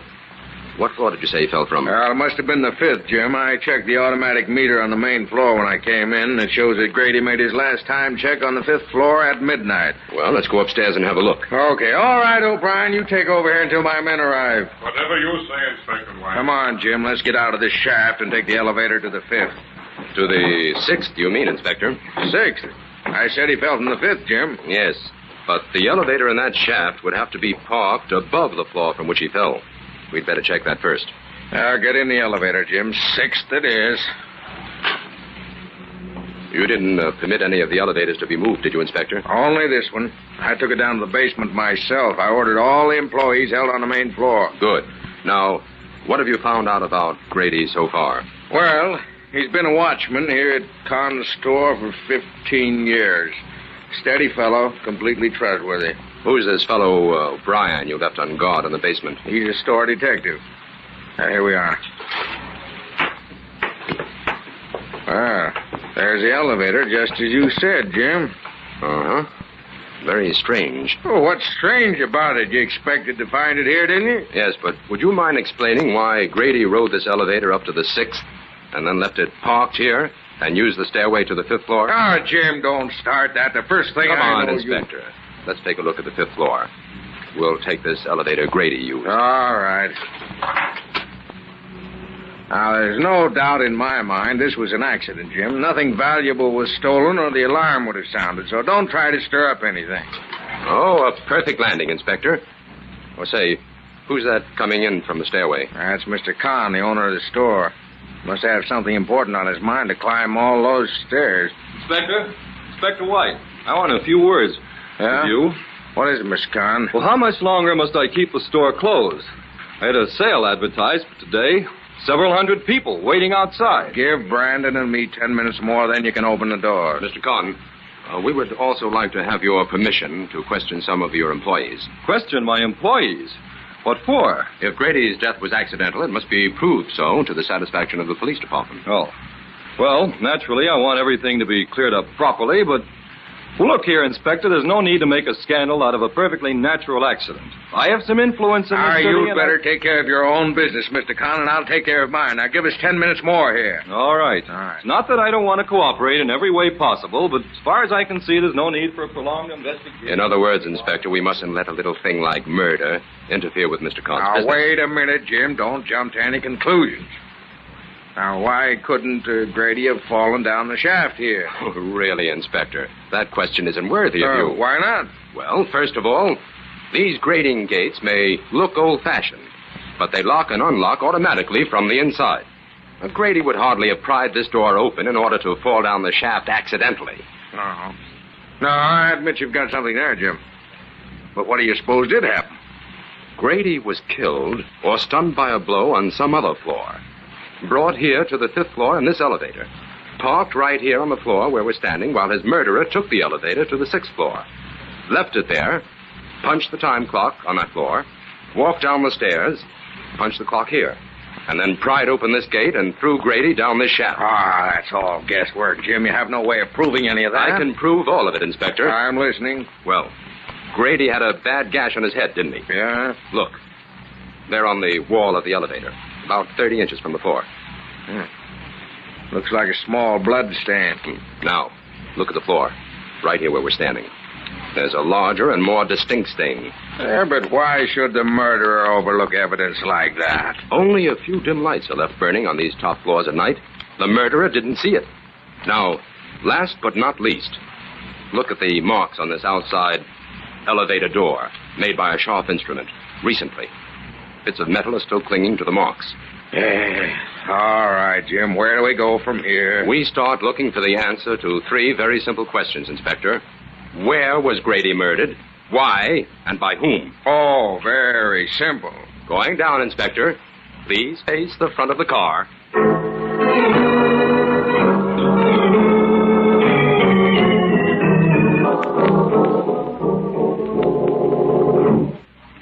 Well, Jim, this is the first time I ever spent a whole day in a department store without buying anything. I've discovered that shopping for clues in a busy department store is practically impossible, Fern. It's almost closing time. Shall we call it a day? No, let's finish our examination here on the main floor. All right. Jim, what's in that little room next to the book department? Oh, that's where the vault is kept. Oh. Say, this room on the right looks interesting, Jim. It's marked no admittance. Oh, that's for us. Come on, Fern. Seems to be some sort of storeroom. Who's that? Customers aren't allowed in here. Oh, it's you, Mr. Brandon. Yes, you're Kilgore, the window decorator, aren't you? That's right. I'm getting things ready to change the windows tonight. Heavens, are you going to use all these dummies in the windows, Mr. Kilgore? Yes, miss. I planned a party motif to display these various costumes. That should work out very well. Well, this first group of dummies is for the cocktail party window. Those for the dinner party. That group over there for the theater party. These in afternoon clothes are for the bridge party. And these last 5 will attend a supper club party. Oh, the clothes are lovely. That blue dinner dress is stunning. When do you begin dressing the windows, Mr. Kilgore? Right away. I was just about to strike the set of that first window when you came in. Oh, well, don't let us keep you. I'm just doing a little routine checking on the main floor layout. Do you mind if I watch you for a while, Mr. Kilgore? No, not at all. I'll explain the procedure if you like. Oh, thank you. Well, first I take off my shoes and put on these woolen socks. That's so I won't leave any marks on the rug. I see. One of the side windows opens right off this room, so I dress that one first. See, that way I can get started before the store closes. Seems strange looking at a store window from the inside. I dare say. This little dummy I'm bringing out now did a very good job this week. The dress buyer told me she sold every dress she had in stock of this model. Where do you put the dummies you take out? Oh, in the rear of the storeroom. We have a sufficient number to alternate. Pardon me, I'll be back in just a moment. Surely. Oh, Jim, come here and have a look at the world as a dummy sees it. Well, since I'm beginning to feel like a dummy on this case, I might as well become acquainted with the outlook. Very befitting. The view is extremely limited. You sound awfully low, Jim. Of course, I don't blame you much. We haven't accomplished... Fern, look at that rug. What's the matter with it? There's a deep print of a man's shoe there near that table. That's strange. Kilgore couldn't have made it. No dummy is heavy enough to make a print as deep as that. Anyway, the one dummy he took out of this window was over on the other side. Jim, do you think this means anything? It means that a woman's curiosity is a wonderful thing, Fern. Thanks to you, at last we're actually on the inside of this case, looking out.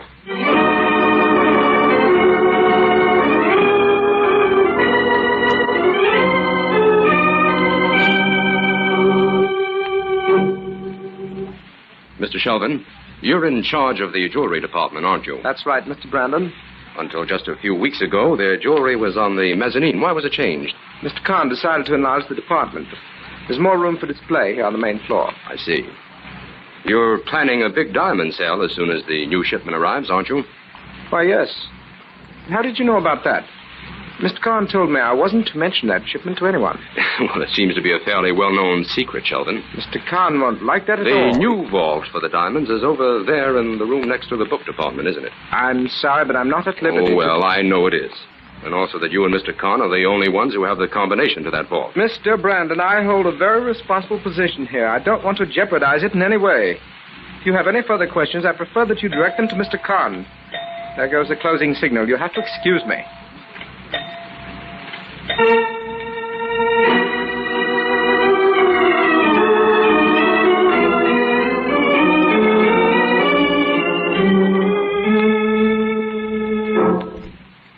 just finish up this report, Fern, and then we'll go out for dinner. Oh, I thought you'd forgotten all about dinner, Jim. It's almost 9 o'clock. Well, the inspector will want this tonight, but we'll hurry it up.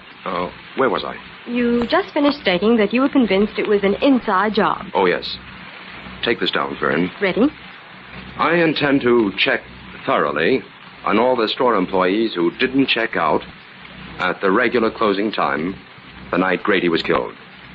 This will include all who checked out early, those who were absent, and the few who may have had reasons for remaining late.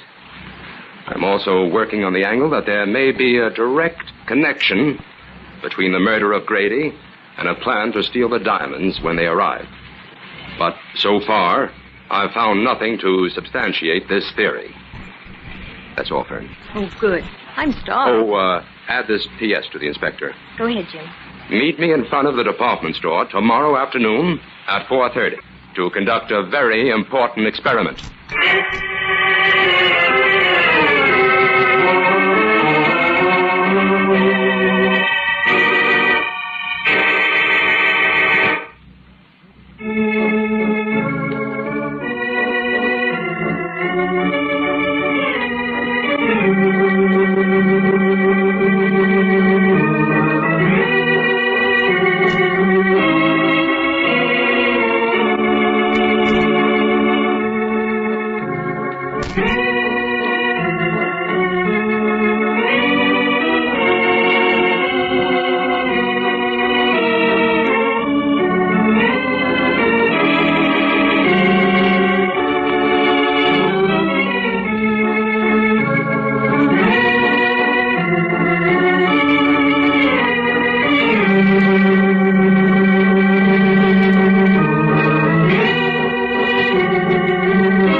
Back to the Avenger and the Department of Death.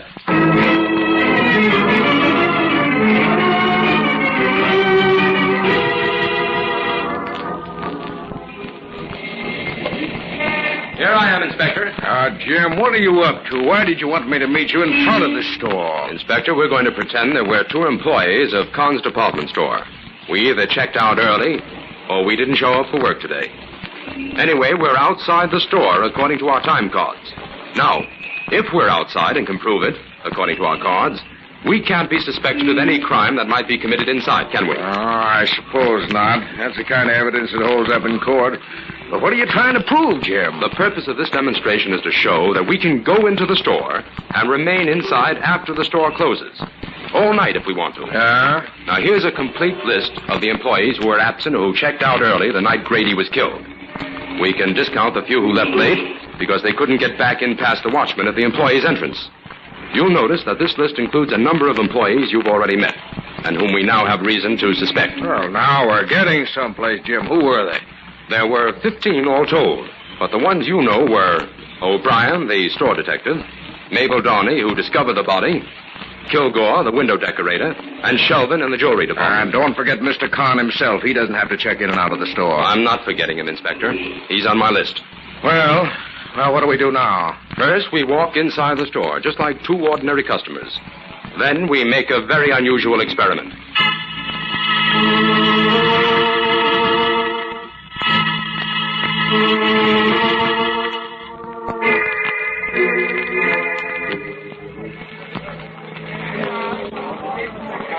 Inspector, the door to one of the side windows is right behind us. I'm going to open it now, and we're both going to step inside the window. Oh, of all the crazy ideas you ever come up with, Jim, this is the craziest. Come on, Inspector. We're invited to a cocktail party with 5 dummies. Hurry. Now what? Sit down on that bench. You'll be partly concealed by those 2 dummies. I'll stand over here behind this lovely lady in red. You can talk, Inspector. No one can see your face, but Don't move. How long do we have to stay here, Jim? Until after the store closes.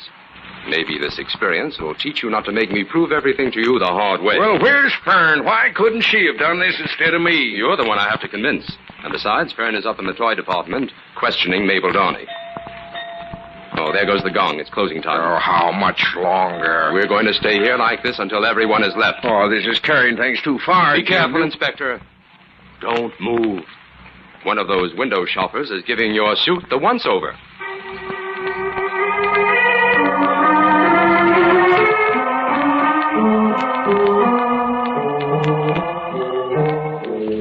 So after I'd finished questioning Mabel last night, it was time for the store to close. So I went outside and watched you and the inspector in the store window. My, you look natural. We saw you, young lady, and I might add that wasn't part of your assignment. I know, Jim, but I wouldn't have missed it for anything. Well, what did you find out from Mabel, Fern? Well, Inspector, she knows all about the diamond shipment that's expected, and she has a terrible crush on Mr. Kilgore, the window decorator. Oh, that's no help. Now, look here, Jim. We're moving too slow on this case. Inside job or outside job, I've got to find the man that murdered Grady and find him quick. We'll get that murderer all right, Inspector, but it may take a few days. A few days? Have you seen the morning papers? Why, one of them went so far as to print my picture and caption it the police department dummy. I've got to make an arrest in this case within the next 24 hours, Jim. All right. I promise you that by 10 o'clock tomorrow morning you can make an arrest, Inspector. You know who the murderer is, then? I didn't say you could arrest the murderer. Oh, stop talking in circles, Jim. What do you mean? Well, I know who the murderer's accomplice is. And since you're so desperate to make an arrest, I'll deliver him. Then it's up to you to make him talk.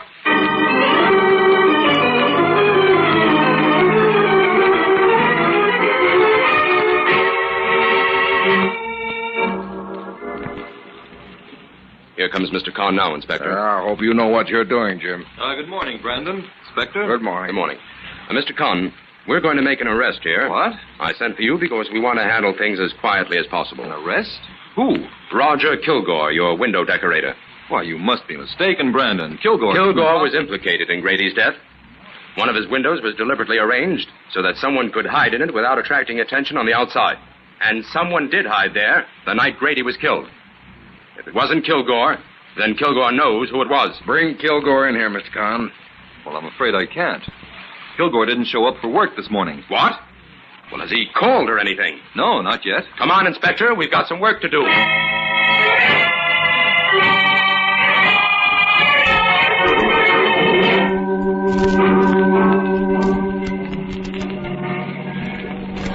Now that we're out of the store, Jim, would you mind telling me where we're going? We're going to drive out to Kilgore's home, Inspector. I don't like the look of this. My cars are on the side here. Wait a minute. Take a look in that second window, Inspector. What? Where's Kilgore? He's sitting on that bench where I was the other night. He has some nerve sitting there in the daytime. Come back inside, quick!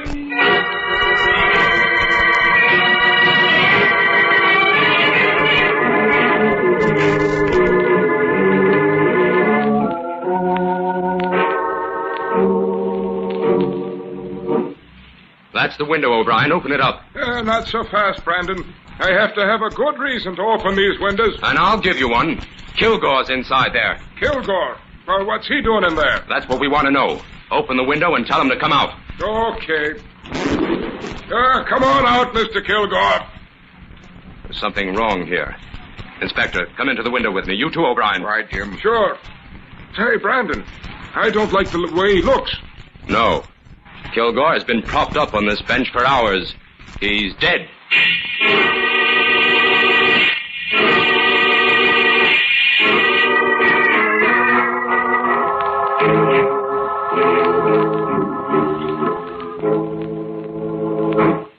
How was Kilgore killed, Jim? He was given a hypodermic needle full of poison, Fern. Jim, this case seems to be getting more hopeless by the hour. Khan's store seems to have added a new department. The Department of Death. Well, the whole thing has taken an unexpected turn, but things are beginning to add up. For instance? Kilgore was murdered by someone who no longer needed his services and wanted to get him out of the way. That time element ties up with the big event scheduled to take place at the store today. You mean the arrival of the diamonds? Yes. I think the plan to steal the diamonds furnished the motive for both murders. Grady evidently discovered something in connection with it and was killed before he had a chance to reveal what he knew. But, Jim, Why should the murderer stay in the store at night before the diamonds arrived? In order to make preparations for the theft.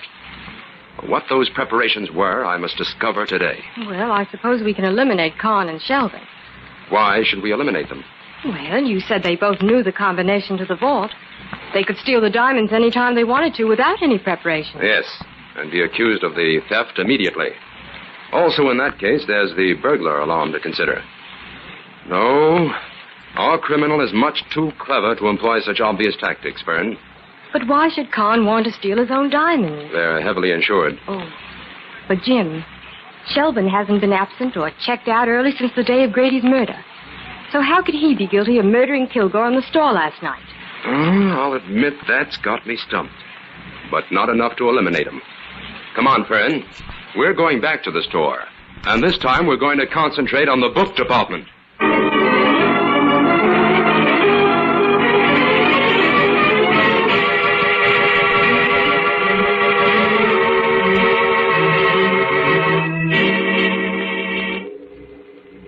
While we're here, Fern, I want to pick up a copy of Dr. Ledlow's book on crime documents. Oh, I saw it here in this large bookcase the other day, Jim. I can find it in a minute. Oh, all right. I'll browse around a little in the meantime. Oh, Jim. Yes? Come here a minute. Well, what is it? Look at these books. They're completely disarranged, and some of them are upside down. This whole bookcase is a mess. Why, yes. It certainly is. That's it, Fern. I've got it. What's the book? No, the solution to this whole grim affair. Oh, at last. Fern, Kahn's department store is going to have an extra watchman tonight. This is a job for the Avenger.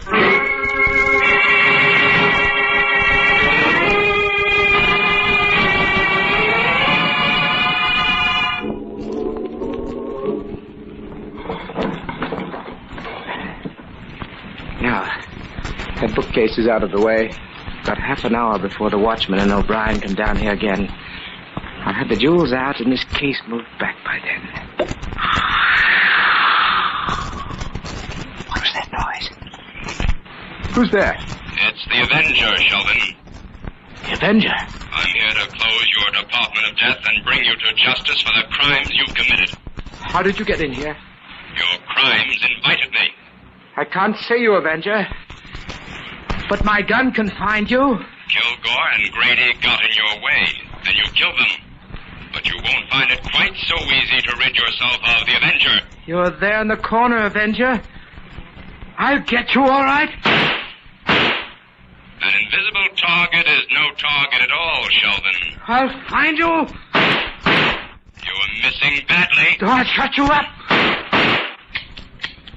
Now you're harmless.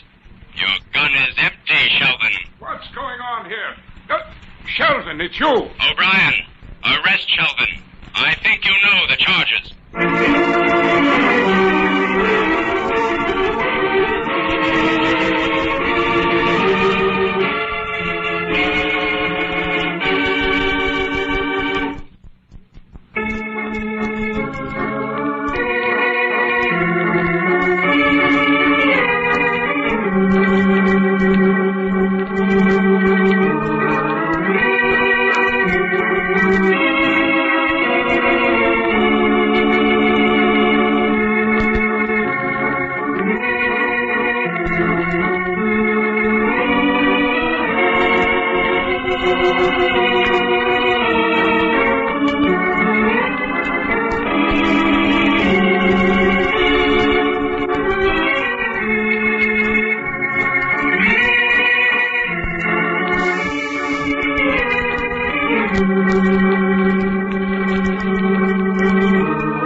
Now that Shelvin is in custody and the newspapers have elevated the inspector to the status of crack detective instead of dummy, would you mind bringing me up to date on a few of the facts?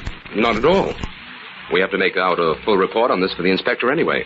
Well, tell me briefly first. What was the clue you found in the book department? Well, as you know, the diamond vault was in that small room that adjoined the book department. The back of the vault was against that wall. Now, the other side of the wall, in the book department, was completely hidden by that large bookcase. On the nights that Shelvin managed to stay in the store, he moved that bookcase and went to work on the wall. He broke through a section of it and succeeded in drilling through the back of the vault, leaving only the black velvet lining to be broken through at the last minute. But the clue? That bookcase was too heavy to move with the books in it, so Shelvin had to remove them. The night before the diamonds arrived, he was in a hurry and left them upset. That was the clue I needed. But how did he expect to get the jewels out of the store?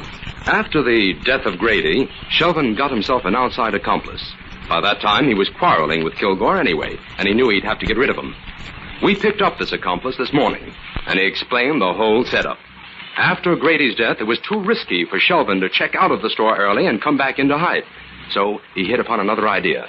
He hired a man who bore an amazing resemblance to him to check in and out of the store for him. Very clever. Shelvin's plan was to steal the jewels and stay in the store all night. The next morning, just before time for the store to open, his accomplice would check in for him, pick up the jewels in the washroom where Shelvin had left them in a shopping bag, and then exit from the store just as the early shoppers were coming in the main entrance. And in the meantime, Shelvin goes to the safe, gives the alarm, and is under no suspicion. Right. Well, Jim, could we get the inspector's report out right away? I'd like to leave early today. Oh, I can tell by that glint in your eye you're going shopping. Yes, I am. Well, murder or no murder, I suppose no woman alive can be expected to spend 3 days in a department store without buying something.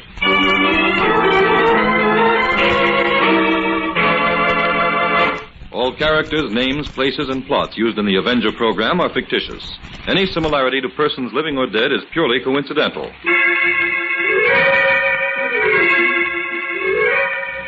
This is a thought. A thought. A thought. Remember, listen for another adventure of... The Avenger.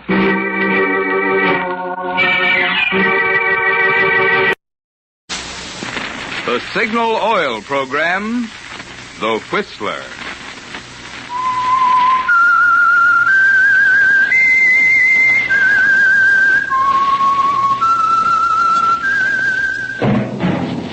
That whistle is your signal for the Signal Oil Program, The Whistler.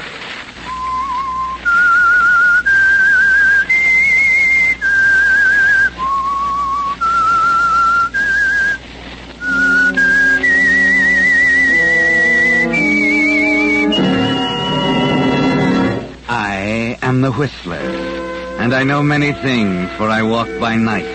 I know many strange tales hidden in the hearts of men and women who have stepped into the shadows. Yes, I know the nameless terrors of which they dare not speak. Yes, friends, it's time for the Whistler. And remember, let every traffic signal remind you. With new Signal gasoline, you do go farther than ever. Look for the familiar big yellow and black circle sign that identifies those popular Signal service stations throughout the West from Canada to Mexico. And now, the Whistler's strange story. Bulletproof.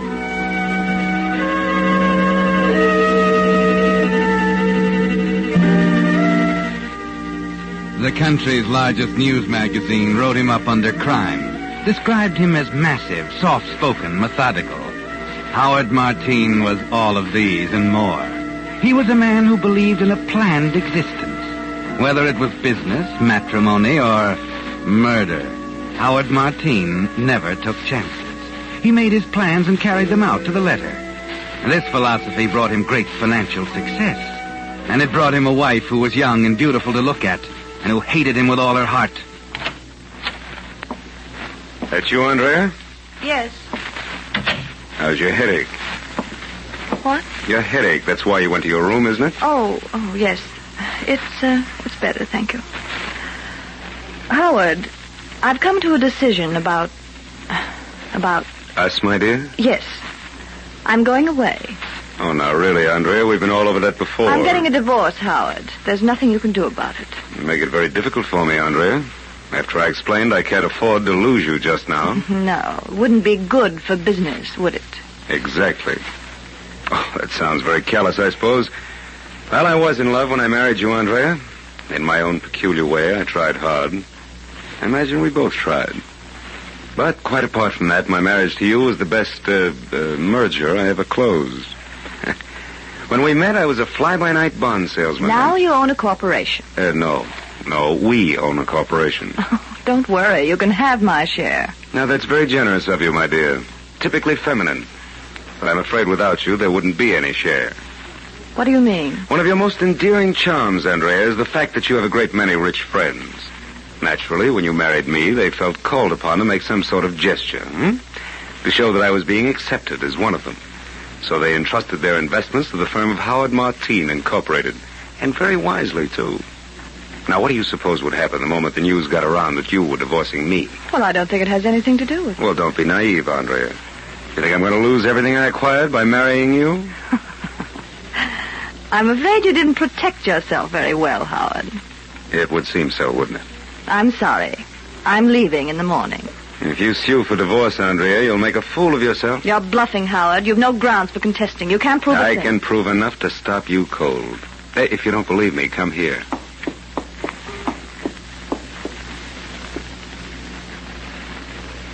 What's that? Here, hold this up to your ear. Hello? Paul, dear. Andrea. I had to call you. I needed some courage. Where are you? At home. I'm going to tell him now. Oh, Paul, what if he refuses? There's nothing for him to refuse. But he's told me he'd contest. He can't. He doesn't know about us. And even if he did, there'd be no proof. Is that enough? Or would you like to hear more? You know, I have quite a collection. It was just a matter of tapping the dictaphone into the private telephone in your room. Every time you got one of your headaches and went upstairs, I threw a little switch down here. Now I have a record of all your headaches. So, that's your proof. It is. Any one of these dictaphone records is enough to throw your divorce suit out of court. Very clever of you, Howard. I had no idea you suspected. Well, what are you going to do? Yeah, we'll go on exactly as before, Andrea. Your life is your own, my dear. I make only one demand. That you'll remain in this house as my wife and continue to entertain our friends or clients, whichever you prefer. For the greater glory of Howard Martine Incorporated. And what if I refuse? I'm afraid you have no alternative. Is there some joke, my dear? Oh, yes, Howard. And it's on you. I'll show you what alternative I have. When I get through with you, you'll beg for a divorce. That's a rather embarrassing prospect. I'll go to them, Howard. I'll go to every one of my rich friends, as you call them, tell the entire story. The truth, Howard. How you married me for their money. How you recorded my phone conversations. Yes, I'll even tell them about Paul. Don't be a fool, Andrea. Would I? Remember, they're my friends, loyal to me. They gave you their business for my sake. You said that yourself. And when I tell them to take their business elsewhere, they'll do it, whether I'm married to you or not. That would mean exposing yourself. You wouldn't. Oh, wouldn't I? Let me see. Who's your biggest account? Martin Whitford, isn't it? Well, Marty and I grew up together. He'll do anything for me. What do you think will happen to your precious corporation when the others discover Whitford's pulled out? I could even phone him now. Wait, get away from that phone. Well? Let me think it over. I'll, take those dictaphone records first, if you don't mind. They're in that box. Thank you. Well? Oh, you can have your divorce. Only give me a week to work things out. Look, you can afford to be generous now, Andrea. You're going to marry your Paul. You've won. Well, all right. But you've got to stay here as if nothing happened. Otherwise, the story will come out before I can do anything to prepare the ground. Very well. I'll stay. But no longer than a week. Thank you, Andrea. That'll be time enough.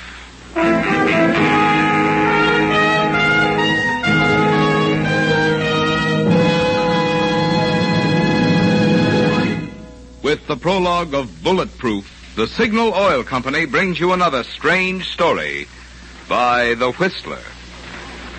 It takes extra quality to go farther. Yes, it takes extra quality to go farther. And Signal gasoline has the quality that has made it famous throughout the West, from Canada to Mexico, as the Go Farther gasoline. But even more important to you than Signal's good mileage are the performance features in Signal gasoline which make that mileage possible. You see, by rearranging the atoms in gasoline molecules, science gave new Signal gasoline quicker starting, faster pickup, and quieter, higher anti-knock. And it's because of this, because it helps your motor perform more efficiently, that you now go farther than ever with new Signal gasoline. Now, that's an important point to remember. It's the same qualities that give you extra driving pleasure that also give you extra mileage. That's why Signal says look to your speedometer for the best proof of gasoline quality. It takes extra quality to go farther. And Signal is the famous Go Farther gasoline. And now, back to the Whistler.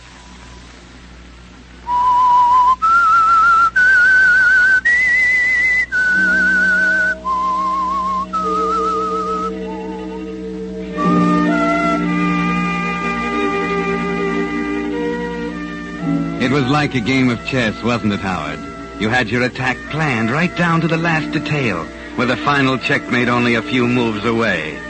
But as it often happens, you were so absorbed in the plan of attack that you completely overlooked the obvious, simple countermove that Andrea would be bound to make, that you would go to her friends and tell them the truth. All you could do was try to control the rage inside of you until she left the room. You sit alone in the library and try to think, realizing, of course, that there's only one answer now.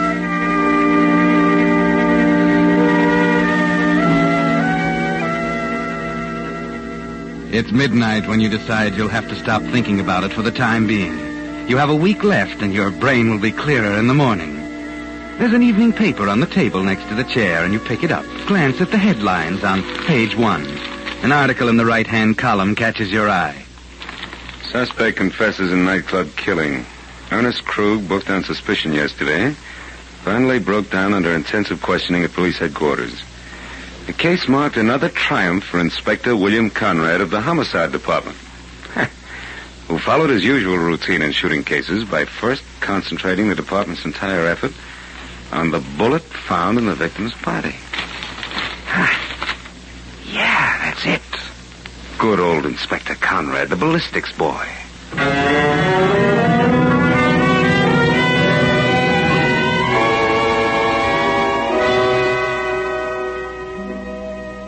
Well, you have a plan now, haven't you, Howard?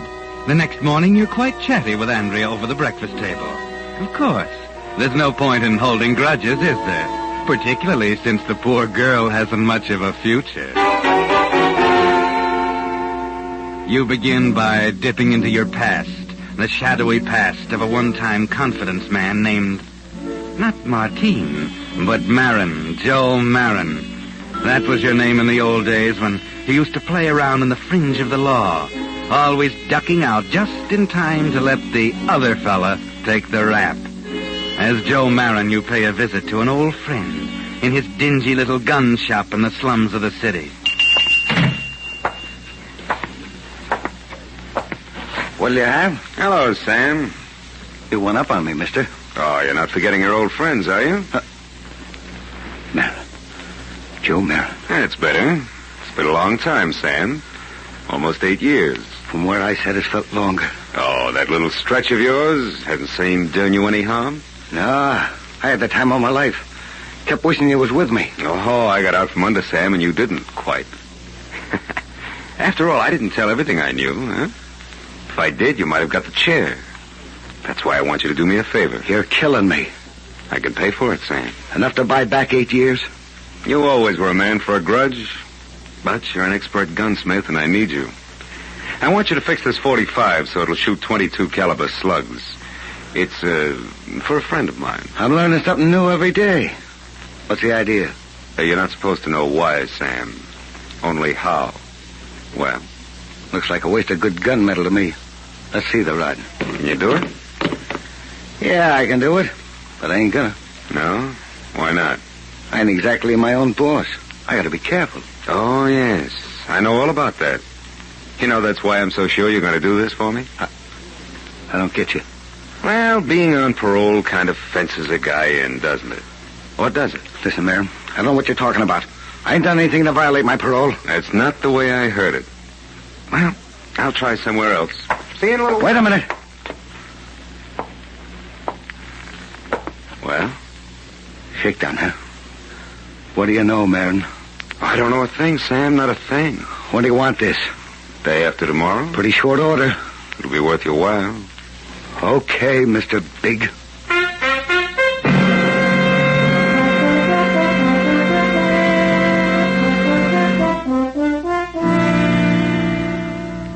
Patience is your strong suit, Howard. 2 days of waiting.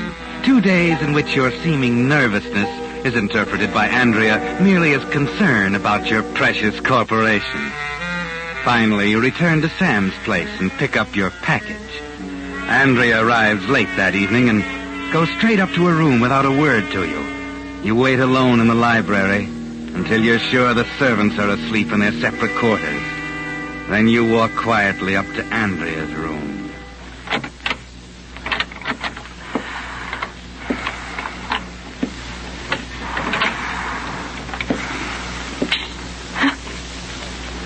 Who's there? Don't be frightened, dear. It's only your husband. What do you want? Just a final plea, Andrea. Are you quite certain you want to go through with the divorce? Did you wake me up in the middle of the night to ask me that? No, it's only half The past. answer is yes, Howard. Now, please leave me alone. You won't reconsider? Good night, Howard. Well, I tried. I did everything in my power Howard, what to... are you doing? Howard! No!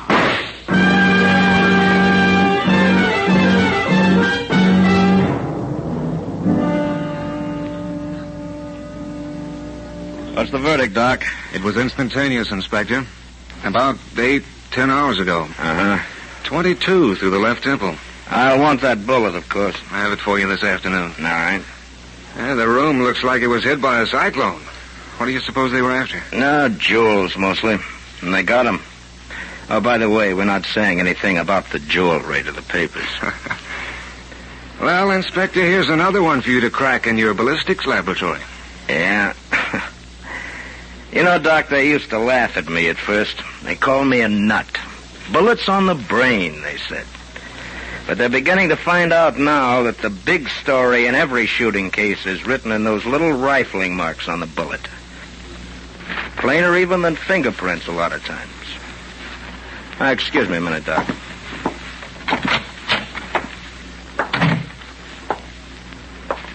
I just got the doctor's report, Mr. Martin. Oh, yes, Inspector? Your room is just down the hall from your wife's. It's funny you didn't hear anything during the night. Well, I don't know. I might have heard a shot, but I can't think very clearly now. Yes, certainly, I understand. I seem to remember some sort of nightmare. I thought it was a dream. You see, I didn't know anything had happened until the butler woke me this morning after... I see. You know, it's funny, that .22... It's a woman's weapon. Never heard of a second-story man packing anything less than a .38. Oh, Mr. Martin. Yes? This Army 45 of yours here in the trophy case, is this the only gun in the house? Oh, of course, Inspector. If you have any doubt, you may search the house, perhaps the servants. That's 45, all right. You want to take it with you, Inspector? I can remove it from the case. No, it's not necessary. This job was done by a .22, and I think you can forget the servants. This looks like an outside job, start to finish.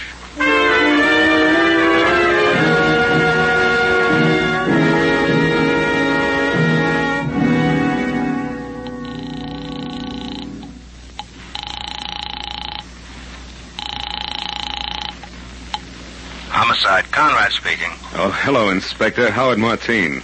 Oh, yes, Mr. Martin. I'm sorry I haven't been much help to you during the past few days. Well, I understand. I just called to see how you were coming along. Well, I'm afraid we haven't much news for you yet.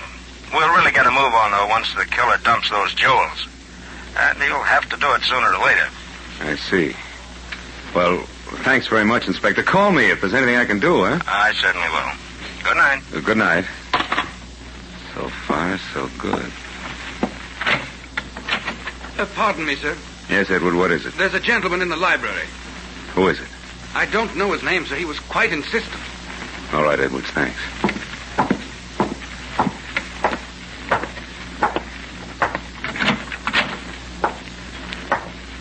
Joe.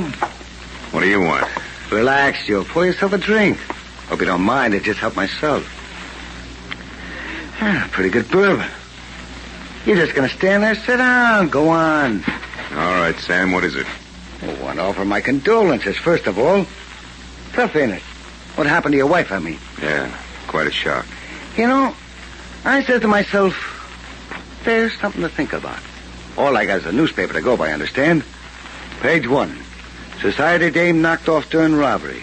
Don't say what kind of a robbery. Only that the dame is knocked off with a .22. Now, there's something to make a guy think, ain't it? Go on, I'm listening. Especially unusual here in this town where the homicide inspectors are nut on ballistics. So right off, I figured out. Somebody saw in the inspector a curve. That's when I think of old Joe Marin.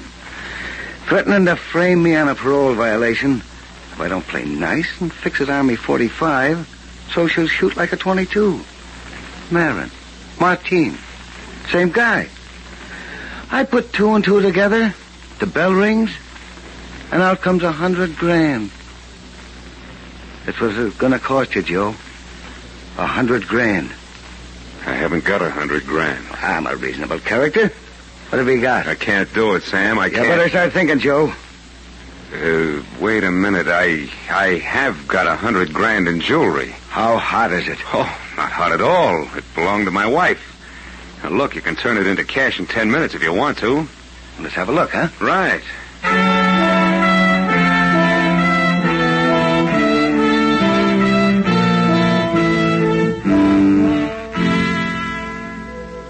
There's a way out of this one, too, isn't there, Howard? The paper said nothing about the stolen jewelry. And by the time Sam finds out, he'll be behind bars as the #1 suspect. Meantime, you can find another gunsmith somewhere and have the incriminating .22 caliber barrel removed from the .45 Army automatic in your trophy case. Then it won't matter how much Sam talks. He has a record. He was caught with the goods. No one will believe him in a million years. Yes, Howard, you found a way out. Well, what do you think, Sam? Diamond brooch? Pearls? If it's hot, so help me, I'll kill you. Oh, don't worry, you won't have any trouble. You'll get more than your $100,000. Thanks. Okay, that's it. I'll let you know how I come out, Joe. Yeah, you know where to get me. Yeah. Oh, one other thing.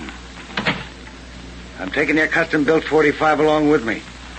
Just in case I need it to back up my store. Wait a minute, you're double-crossing. Shut up, Joe. I'd hate to pull the trigger at a time like this. Good night, Joe.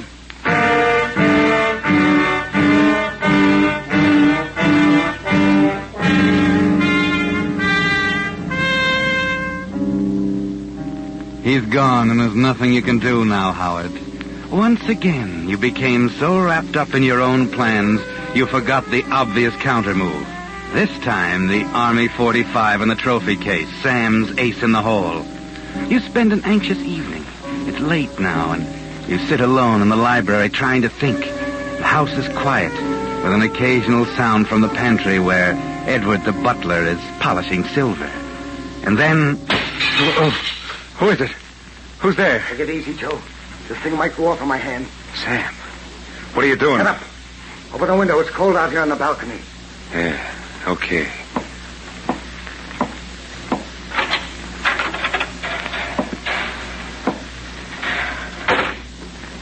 You dirty, double-crossing skunk. It wasn't hot, huh? Now listen, Sam, You knew that jewelry was hot? You knew it was bait to catch your wife's murderer. Pretty neat. Lucky I knew the fence he tipped me off. You always was a rat, Joe. Strictly a rat. There's only one way to handle a rat. You got it all wrong, Sam. Don't try to talk your way out of it. I'm going to give it to you, Joe. Just what you deserve. Oh, Edward, how did you get in here? Edward. Here, give me that gun. Give me that. Now, just what were you saying, Sam? Okay, it's an old one, Joe. I guess it's still good. Yeah. By the way, where is Edward? It doesn't concern you. I'm going to kill you, Sam. Self-defense, made to order. Yeah? Yeah. I don't think so, Joe. Say, No, Joe. You see, the minute you pull the trigger of that little pea shooter, you put the rope around your neck. What do you mean? Don't be stupid, Joe. Just give me the rod like a nice boy. You ain't gonna pull that trigger and hang yourself, are you? 'Cause that's what you'd be doing, Joe. The minute Conrad found another 22 slug in my body, same as the one that killed your wife, it'd be all over, wouldn't it? You see, Joe? Get what I mean? Don't come any closer. You won't pull that trigger. You can't, Joe. One more step, Sam, I'm warning you. Besides, you haven't got it. You haven't got guts. Haven't I, Sam?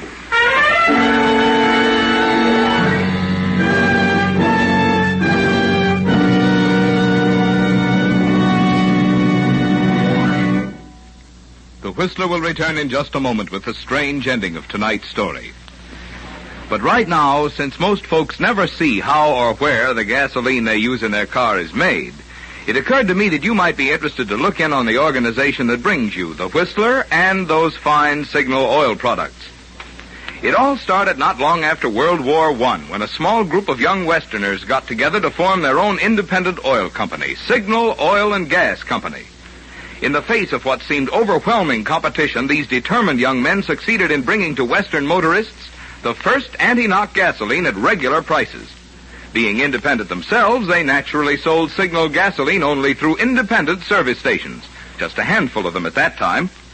But motorists liked Signal products, liked them so well that the Signal organization grew and grew, until today independent Signal dealers serve 7 western states from Canada to Mexico. Now, obviously, there must be good reasons why so many motorists have switched to Signal. You can discover these reasons for yourself by just stopping at your own neighborhood Signal dealers. There you'll find the tops in gasoline and automotive lubricants, backed by Signal's 15-year tradition of quality. And you'll enjoy more thorough, more conscientious service, because Signal dealers, being in business for themselves, have an incentive to serve you better. And now, back to the Whistler.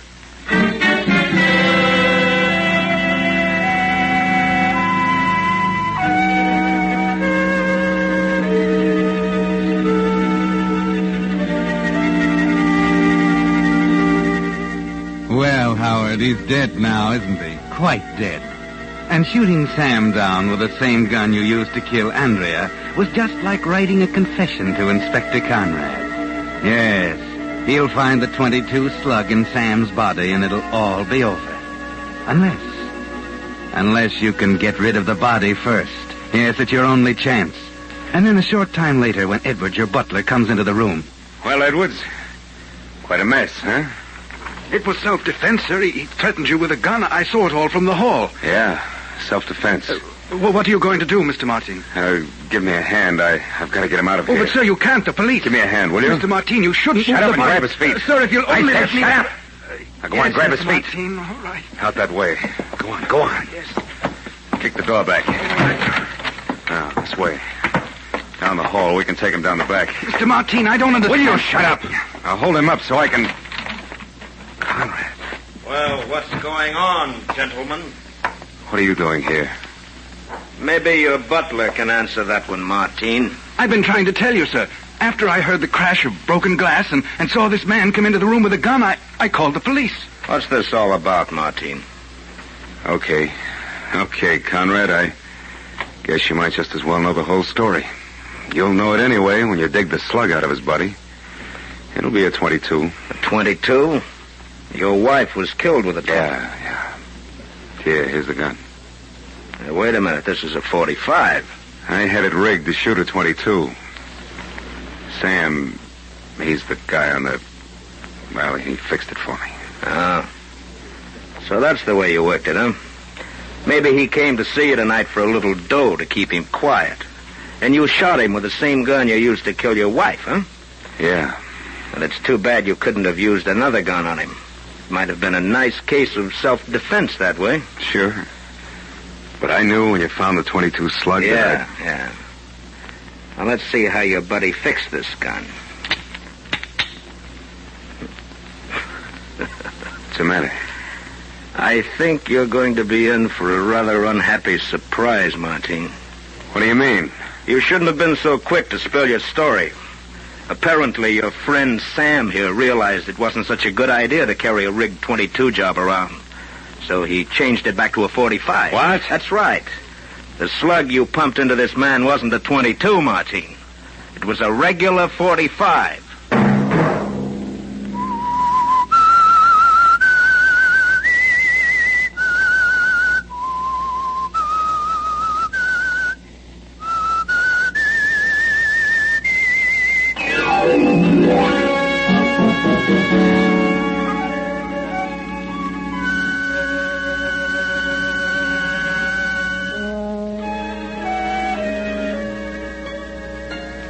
Next Monday at 9 o'clock, The Whistler will bring you another strange tale.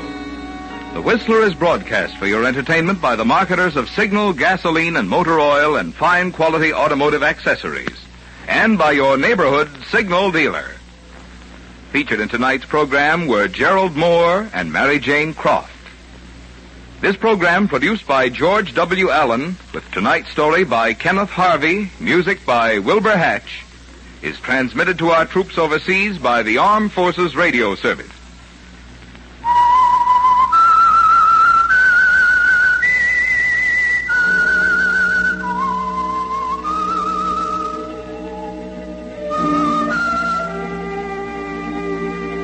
That whistle is your signal for the Signal Oil program, The Whistler. This is Marvin Miller speaking, reminding you to look for those familiar yellow and black circle signs that identify those popular Signal oil stations throughout the West from Canada to Mexico. This is CBS, the Columbia Broadcasting System.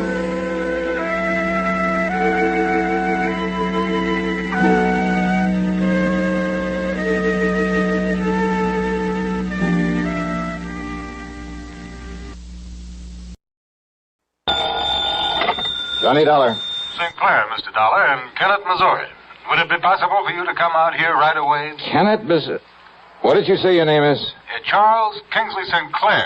I'm... Oh, yeah, with Providential Assurance Company. Yes, that's right. Yeah, now wait a minute. I thought you were leaving the company. If you're such a gentleman, you just couldn't stand doing business with the poor, wretched clients you inherited. Mr. Dollar, I am a changed man. Well, good for you. It is true that some of the people that I've been sent down here to deal with, well, I consider them nothing more than poor white trash, ignorant, illiterate. Well, I'll say this for them. They sure know how to make some pretty powerful moonshine. Very true. Yeah, if one of those characters hadn't poured some of that white mule down my gullet, I doubt if I'd have been crazy enough to go out after that killer. But thanks to you, Dade Whipperman was indicted, tried, found guilty, and has been incarcerated. Yeah, that was the one, Dade Whipperman. Unfortunately, Mr. Dollar, Dade has a brother.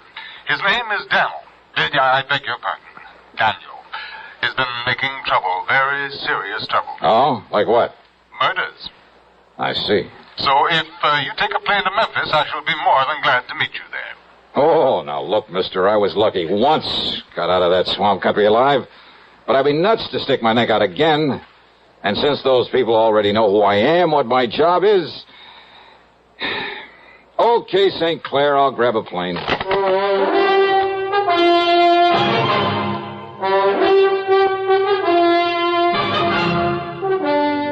CBS Radio brings you Bob Bailey in the exciting adventures of the man with the action-packed expense account. America's fabulous freelance insurance investigator. Yours truly, Johnny Dollar.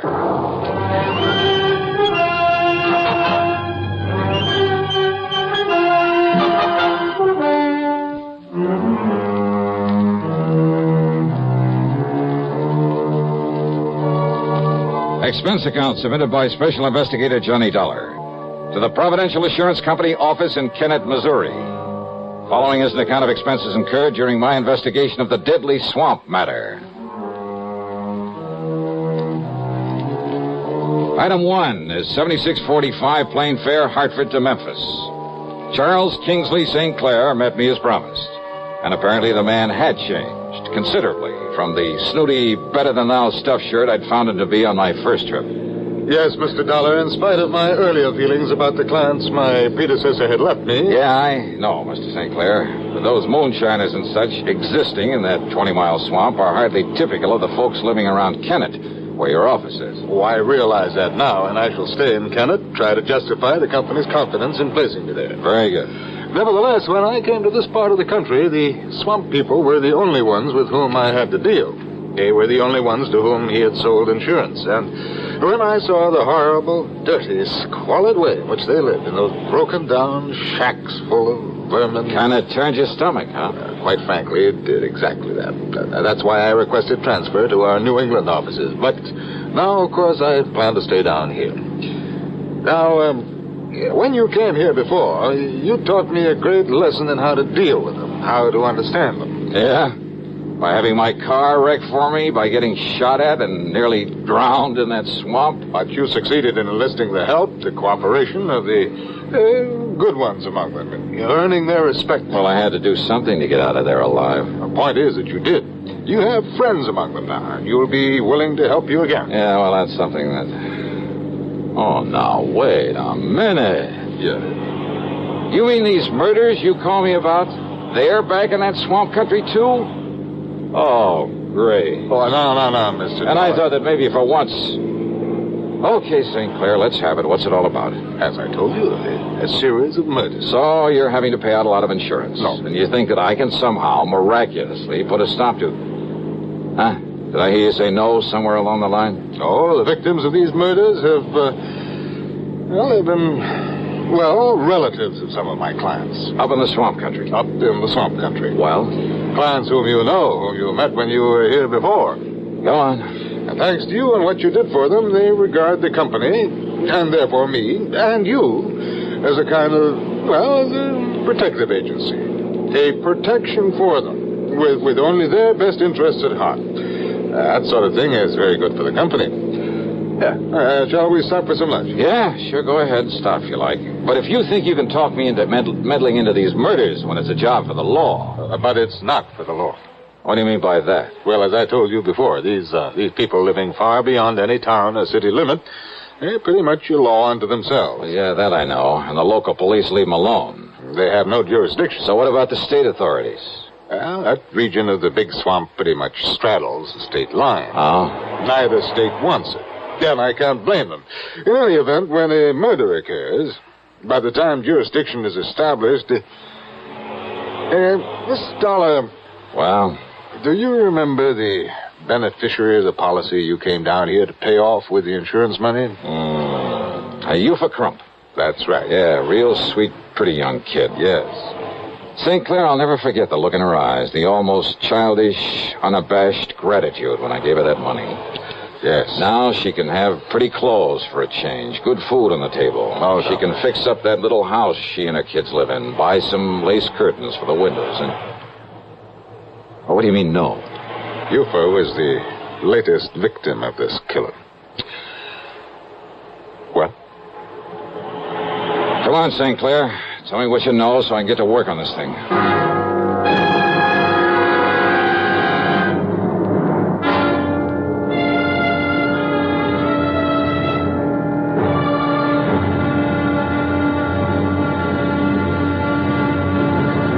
Next time you refresh, enjoy a frosty, ice-cold Pepsi-Cola. Sociability, Charlie. All right, Kay, how's this? Pepsi is light, refreshes without filling. You like to refresh? Have a Pepsi right now. Well, offer it to everybody, Charlie. I will. Enjoy Pepsi at the fountain. It's delicious at home, too. Have one at lunch or with a snack. Charlie. At the beach or at dinner. Wherever you go, Pepsi is there. It's here, too, in our Be Sociable song. Be sociable, look smart, keep up to date with Pepsi. Drink light, refreshing Pepsi. Stay young and fair and debonair. Be sociable, have a Pepsi. For the weekend, have plenty of Pepsi around. Pick up an extra carton today. CK, I'm sociable. With Pepsi, everyone is. And now, Act 2 of yours truly, Johnny Dollar.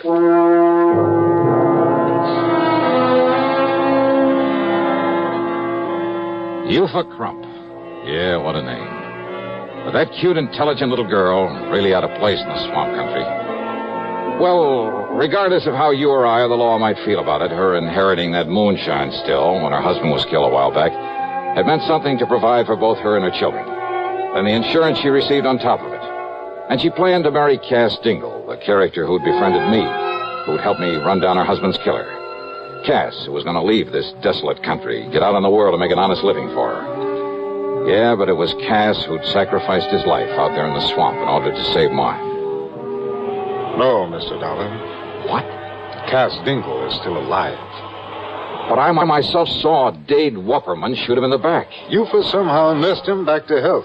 They were married according to whatever rites the swamp people observe, and they were very happy.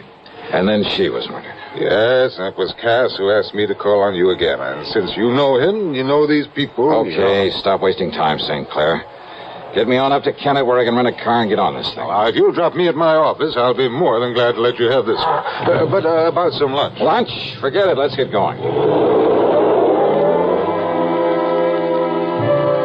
Item 2, $4.70 for a tank full of gas there in Kennett. And I headed west a few miles, then due north into the swamp country. Well, as I said before, the 20-mile swamp is one of the most dismal, uninviting places I've ever seen. The road, after a while, wasn't even a road, just a set of muddy wagon tracks. More than once, driving slowly and carefully along, I held my breath, hoping St. Clair's car wouldn't bog down in some mud hole. I passed a couple of shacks, falling apart and apparently vacant. But the distinctive smell of moonshine and whiskey in the air told me otherwise, that a still was in full operation. If Cass Dingle had married Eufa, he'd gone to her place to live, so I headed that way. But a mile or so before I got there, edging the car around a thicket of wild blackberries, I had learned the last time I was here that when somebody starts shooting, the only thing to do is stop whatever you're in, whatever you're doing. So I did, fast. I ducked down under the wheel on the floorboards, and I pulled out my gun. And I waited.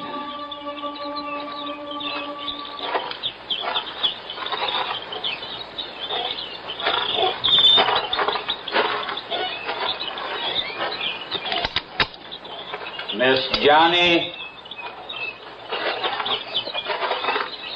That you, Miss Johnny? Who are you? It's Cass, Miss Johnny. Cass Dingle. Oh, good. Only what was the idea of pulling off a couple of shots? Howdy, Miss Johnny. I'm glad you come, sir. Yeah, I knew maybe a shot would make you stop the car, Miss Johnny. And that way you wouldn't go on up to the house in the still. Yeah, well, that's where I was headed to look for you. It's much better you hide this car back in my old cabin. You remember where it is? Little turnoff right up ahead, isn't it? Yes, sir. Now you do that and I'll cut through the swamp and meet you there. Sure, whatever you say. I'll meet you there. I should have got there in 5 or 6 minutes at the most. The car bogged down in the sticky black mud hole. By the time I pulled enough twigs and branches under the wheels to get traction, make the turnoff, and pull up in front of his place, more than half an hour had passed. Because of his shortcut through the woods and the swamp, I'd expected to find Cass out in front waiting for me. But he wasn't, though the door of his cabin was ajar. Now, if I'd had any sense, I would have stopped for a minute, and I'd have given some thought to that. But I didn't. And believe me, it was a mistake. Come in, mister. Come right In the dark, windowless cabin, I could see Cass Dingle on a bunk at the far end, tightly bound with ropes and rawhide, looking at me helplessly. I said come in. And standing in front of me was the biggest, most ugly man I've ever seen. 250 pounds at the least, built like a gorilla. His face was covered with coarse black stubble. His long hair straggled down into the back of the collar of his dirty shirt. Aimed at my chest was an ancient rifle with a bore almost big enough for a shotgun. That's better, mister. Now, Peter, Luke, John. 3 specters came forward out of the shadows. Smaller men, also dirty, unshaven, looking no less menacing than the man in front of me. Each of them had a rifle. I could feel one of them against my backbone. Now listen, I took a course once from the FBI on the proper procedure for disarming a man who has a gun in your back. But they forgot to tell me what to do about 4 of them. So I raised my hands up over my head. That's right, Mr. Johnny. Now you just keep them hands right up straight. You, Paul? Yes, Daniel? Daniel Wupperman. All right now, Paul. You taking Mr. Johnny's gun away from him. Yes, now will, Daniel. Yes, you taking it away from him, Paul. I got it, Daniel. Ooh-wee. Hitting's a real pretty one. That's right, Paul. So you holding on to it real careful. So I won't damage it none. While I kill him.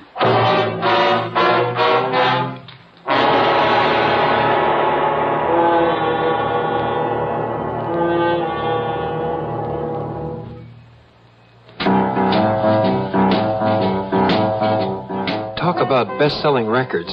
Here's a familiar tune about America's best-selling filter cigarette, Winston.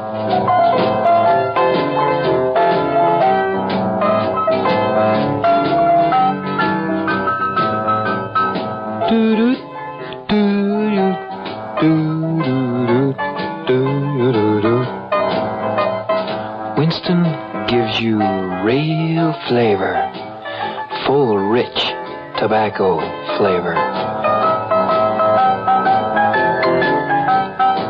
And you know, that's because only Winston has filter blend up front.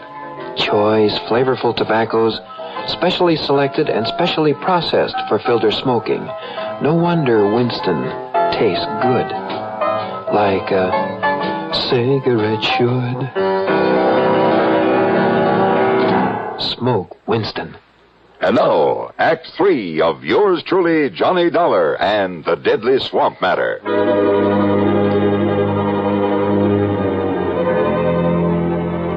I've been in some pretty tough spots in this crazy job of mine, but nothing ever quite like this. 4 men, like 4 vicious animals who crawled up out of the muck of the 20-mile swamp. Armed with ancient rifles I was sure they knew how to use and use well. For a man living and moonshining in this godforsaken country depended on his gun for survival. Survival. It was obvious by the way the guns were aimed that survival was the one thing they didn't plan for me. Like 4 vicious animals, I said. Stupid, maybe? Enough to be tricked somehow? Yeah, but how? And there wasn't anyone within miles to give me a hand. Except for Cass Dingle tied down on the bunk at the far end of the cabin, helpless. If only he were bright enough to... Then the ugly giant in front of me talked again. That's right. Daniel Wupperman, and I'm gonna kill you, Mr. Johnny. Right now for it being that you sent my brother Dade up into prison. He was a killer, Daniel. The same as you are. That's right. So one more killer, namely you, it ain't gonna make me no worse than I am. Why, Daniel? Because you had no business to come here to begin. We don't like that here in the swamp. No, I mean, why these other killings? Why murder Eufa, Cass's wife? Why you do that, Daniel? Because it was her insurance money, Mr. Johnny, brought you here the first time. Then you put my brother in jail. So you murdered her, a harmless young mother, just to get me back here? That's right. Now I'm gonna kill you. You stand away from him backing him. This charge gonna go right on through him. Yes, Daniel, but now you no, should... No, Daniel, no. It's all wrong you killed Miss Johnny. You shut up, Cass. Maybe Cass, he thinking what I thinking, Daniel. Mr. Johnny, he from the outside. You kill an outside man. Maybe the police, they moving in on us. They coming here in the swamp because he from the outside. You stop thinking, Paul. Move away now so I can kill him. No, Daniel. Shut up, Cass. Now, Mr. Johnny. No, Daniel, you kill me instead. Now you kill my wife, I don't care. You kill me instead, Daniel. I kill you, Cass. Soon I kill Miss Johnny. Miss Johnny? It's all right, Cass. No, Miss Johnny, that ain't... What? I mean, I talked long enough. What can you say, Cass? Must be nearing to 5 o'clock by now, Miss Johnny. 5? Shut up, Cass, and what do you mean by that? Miss Johnny, no. Oh, yeah, you're right. What do you mean about 5 o'clock? Yeah, Cass, they ought to... I mean, it's about time. What do you mean, Mr. Johnny? What, nothing, not a thing, Daniel. I just whistled. that's all. I mean, what do you mean about 5 o'clock? You tell me. Tell me. Tell me. Because it's nothing you can do anything about. Because if it is 5 o'clock, then by the time you can pull that trigger. You tell me. All right. If I'm not safely out of this swamp by 5 o'clock, this place will be so full of state police. Well, would you like to look at my watch? No, you keeping your hands up over your head. Oh, sure. Because you lying, Mr. Johnny. Am I? You lying to me. Just keep on talking, Daniel. You'll give more time. But if I were you... I said I gonna kill you, Mr. Johnny. And no scheming words out in your mouth gonna... You, Paul. I ain't heard nobody out there, Daniel. You go out, you go look out along the slough and the bayou. Yes, Daniel. You see anybody, any boat, you shoot off that gun. You, Peter, you go on back the road and look. And you, John, you go look up by Cass Still. You don't see no one, you come back here and help me bury Cass and Mr. Johnny in the ground. Now you go. Yes, Daniel, come on, you. And the three of them, like so many shadows, slipped off into the growing darkness. Cass Dingle's stalling, his talking as though something would happen at 5 o'clock, had gained time for us. And more important, had reduced the immediate enemy to 1. But Daniel's rifle was still aimed at my midsection. Then, after plenty of time for the others to have looked around. You see, Mr. Johnny, you trying to bluff me is all. But that's no good. Because you haven't heard from them, Daniel? That means the police have taken them. Without them getting off a shot? No, Mr. Johnny. And I tell you that by 5 o'clock, and it must be 5 o'clock by now. It's getting dark, Mr. Johnny. Yeah. Let me look at my watch. You keep your hands right up straight. It's long after 5 o'clock. Me, I prove it. I look at your little watch. Oh, yeah? You think I can't tell the time? Oh, I'm sure you can, Daniel. But don't you move, Mr. Johnny. 'Cause I'm keeping this right in the middle of your belly. And you try and grab and I pull the trigger. Okay. Easy. Easy. Slowly. And see? Cautiously. The barrel of the gun still in my belly. He looked upward toward the watch on my wrist. And I turned my wrist ever so slightly away from him so that he had to twist his head a bit. Just a little. Long about 10:15, maybe. Then I brought up my knee with everything I had.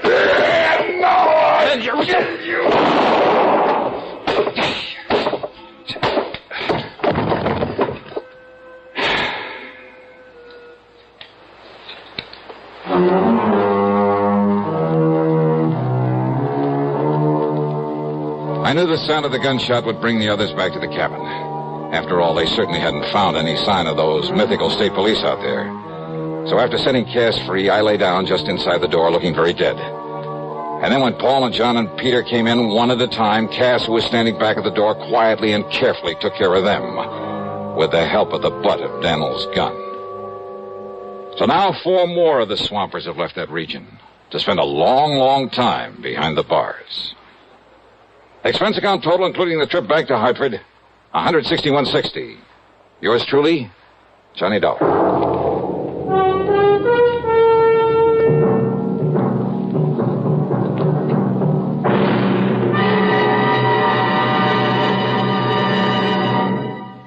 Our star will return in just a moment. Constipation is something people don't talk about much, but it can be a problem for anyone, even doctors. And when constipation occurs, it's interesting to see just what doctors consider important about a laxative they might use or recommend.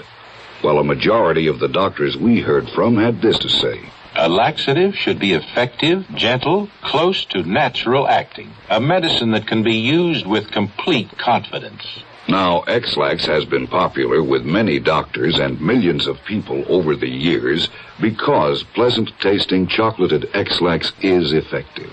Overnight, it helps you toward your normal regularity. X-Lax is so gentle, so close to natural acting, there's no upset. That's why many doctors and millions of people use X-Lax with complete confidence. X-Lax, the laxative that helps you toward your normal regularity gently, overnight. Now, here is our star to tell you about next week's program. Next week, a thrilling, hair-raising chase out on the open sea. Join us, won't you? Yours truly, Johnny Dollar.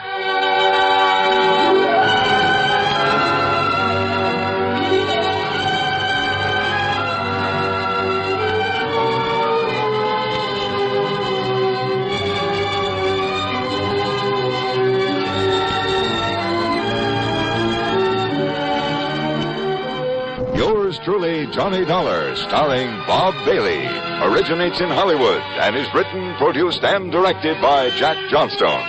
Heard in our cast were Ben Wright, Sam Edwards, Roy Glenn, and Vic Perrin. Be sure to join us next week, same time and station, for another exciting story of yours truly, Johnny Dollar.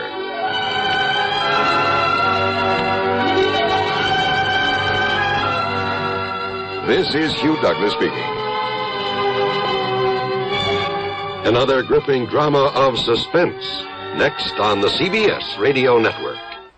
Who was the first to conquer space? It's incontrovertible that the first to conquer living space is the Castro convertible, who conquers space with fine design, who saves you money all the time, who stops in the convertible line. Castro convertibles. If you'd like furniture that combines beauty, comfort, and utility at an amazingly low price, then the place for you to go is Castro. At Castro, Route 9, a half mile south of the Latham Circle, you'll see the world's largest and most beautiful display of convertible furniture. There are hundreds of exquisite sofas, love seats, and sectionals, ranging from early American and French provincial to ultra-modern.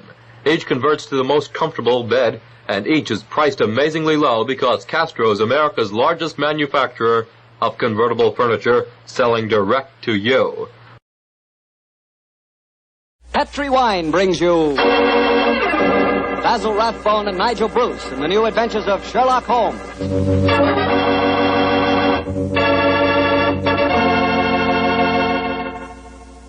The Petri family, the family that took time to bring you good wine, invites you to listen to Dr. Watson tell us another exciting adventure he shared with his old friend, that master detective, Sherlock Holmes. And right now, I'd like to just briefly mention an idea you ought to try tomorrow night, just before you sit down to dinner. Just pour yourself a glass of that good Petri California sherry. Petri sherry is the perfect before-dinner wine. Its cheerful, glowing amber color looks festive and, well, it sort of lends an air of importance to the occasion. And as for the wine itself, just taste it. That Petri sherry is not just ordinary wine, no, sir. One sip and you know that wonderful sun-ripened grapes went into its making. Yes, and you know that Petri sherry was carefully watched over every step of the way. Incidentally, Petri makes two kinds of sherry. Regular sherry and Petri Pale Dry. If you're not sure just which kind you and your friends will like best, try them both. Don't buy one, buy two. But when it comes to sherry, or any other wine for that matter, be sure you always buy Petri.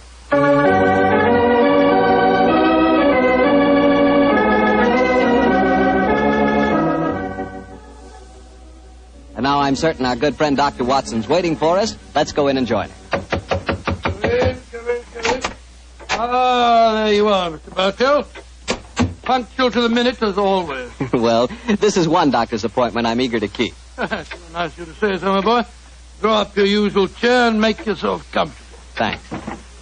Well, Doctor, today's April the 1st. Did anyone try and play any jokes on you? Yes, you did, Mr. Bartell, but I'm happy to say that nobody caught me. Not as in the story that I'm going to tell you tonight, but an April Fool's Day prank certainly scored a bullseye. I see you have the dispatch box out again, Doctor. Been refreshing your memory? Yes, I have, Mr. Bartell. And when I tell you the adventure took place at 1881, I think you'll agree that after such a lapse of time, a man can hardly rely on memory alone. 1881? Say, Doctor, tonight's adventure must have been one of the really early ones. Yes, it was indeed. In fact, to be exact, it took place only a little while after Sherlock Holmes and I had first met and had taken up lodgings together. How was the great detective in those early days? Profound mystery to me, Mr. Bartell. To give you an example, my boy, I'd shared our Baker Street lodgings with him for over a month before I was even certain of his profession, the knowledge of which I learnt to my awe and astonishment when our first adventure together took place. Well, that was the one you called A Study in Scarlet, wasn't it, That's Doctor? right, Mr. Bartell. What a memory you've got, Study in Scarlet. But even after that adventure, I found myself wondering at times what I had let myself in for, sharing lodgings with such a strange companion. It was in one of those moods of doubt and confusion that my story begins. Late one March evening, I found myself in the neighborhood of Piccadilly Circus. It was cold, and a steady drizzle of rain had dampened my spirits. I thought that a glass of wine and the sound of music would put me in a better mood. And so, Mr. Bartell, I entered the Criterion restaurant. As I sat with a glass of rare vintage port at my elbow, the orchestra playing a dreamy Strauss waltz in the background, I couldn't help thinking of the last time that I'd been there. It was the night I met a young medical student by the name of Stamford. He was the man who first introduced me to Sherlock Holmes. Suddenly, I felt a clap on my shoulder. I turned, and to my amazement, once again young Stamford was standing before me. Watson. Or should I say Dr. Watson. How are you, my dear chap? Hello, Stamford. Come and sit down. Thanks. I'm glad to see that you're not holding any grudge against me. Why on earth should I do that? For introducing you to Sherlock Holmes. I've reproached myself ever since. I think he's as mad as a hatter. Not at all. He may be eccentric. In fact, I'll admit that he is eccentric, but he's an extraordinarily interesting fellow. He'll make a great name for himself as a private detective one of these days. You'll see if I'm not right, Stamford. I saw something about him in the paper the other day. Yes, I expect that was the Lauriston Gardens affair, wasn't it? Yes, it was. He's a brilliant man, Stamford. Quite brilliant. Though I must admit he's difficult at times. He works like a fiend as a rule, but occasionally a reaction sets in, and for days at a time he'll lie on our sofa, hardly uttering a word or moving a muscle from morning to night. It's depressing, I must say. I think he takes himself too seriously. Yes, perhaps you're right. How would you like to join in a little plot? Plot, against Holmes? Yes, just a rag, you know. We thought it'd be rather fun. We? Murphy and I, we were just talking about it. I'll call him over. Murphy? Oh, is that Murphy? I've seen him before somewhere, haven't I? I'm sure you must have done. He's been round at the hospital, and any time you go into the British Museum, you'll find him there. Nice fella, but dull. Definitely dull. Yes, Stamford. Oh, this is a friend of mine, John Watson. This is James Murphy. How do you do? I think I've seen you at the hospital. And I know I've seen you, Dr. Watson. Oh, sit down and come and join us, won't you? Oh, thank you very much. I was just telling Watson about our little plot. Oh, you mean about Sherlock Holmes? Now, look here. I'd like you fellows to realize that Holmes is a very good friend of mine. Oh, don't worry, Watson. This is all in good fun. Don't you realize what the date is tomorrow? 1st of April, isn't it? Yes, April Fool's Day. Oh, now I see. You're going to play an April Fool's Day joke on Holmes. Yes, that's our plan. Well, it's hardly our plan, Stamford. It's really Lady Anne Partington's idea. You see, Holmes was very rude to her when she visited the hospital recently, and she wants to, take him down a peg or two. Sounds innocent enough, but I must say he's inclined to be rather arrogant at times. Well, what's the plan? Well, we'll need your help, Watson. You must be careful not to give the joke away. I'll bet you a $5 that Holmes falls for the whole story, hook, line, and sinker. Now, here's exactly what we're planning to do. Lady Anne is going to call on Holmes at Baker Street in the morning. Lady Anne, I'm very flattered that you called to see me in my professional capacity. Surely, my dear man, you didn't think this was a social call. You were much too rude to me at the hospital the other day for that. That was the point I was trying to make. Please sit down, won't you? Here, take this chair, won't you, Lady Anne? It's by far the most comfortable chair in the room. Oh, thank you, Dr. Watson. And now, what can I do to help you? You've heard of the Elphinstone Emerald? Oh, yes, indeed. A magnificent stone of very considerable value. An heirloom in your family, I believe. Yes, Mr. Holmes. I keep it in a wall safe in my bedroom. This morning, when I had occasion to go to the safe, I discovered that the emerald had been stolen. Stolen? Scott, shocking business. Of course you want Mr. Holmes to recover it for you. A remarkable deduction, my dear doctor. Lady Anne, when you opened the safe, did you observe any signs of it having been tampered with? Oh, I think it's rather stupid to sit and answer questions here in Baker Street. Why don't you come over to my house in Cavendish Square and examine the safe for yourself? You are a detective, aren't you? Lady Anne, just now you accused me of rudeness. I assure you that mine, at least, was unintentional. Oh, come, Holmes. Don't be so touchy. I can promise you a substantial fee, Mr. Holmes. I'm a struggling practitioner and a new profession, eh? My poverty, but not my will, consents. I pay thy poverty, and not thy will. You see, I can quote my Shakespeare, too, Mr. Holmes. My carriage is waiting, gentlemen. Let's drive over to Cavendish Square at once, shall we?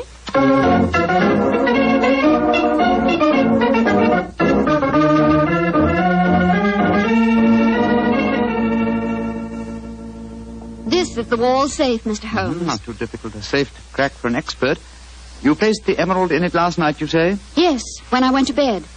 And this morning, it had gone. Well, surely, Holmes, this is a good occasion to use that magnifying glass that you're always fitting about with. Excellent occasion, my dear doctor. That's why I brought it with me. Uh-huh. That's very interesting. What is it? This safe was opened by an expert.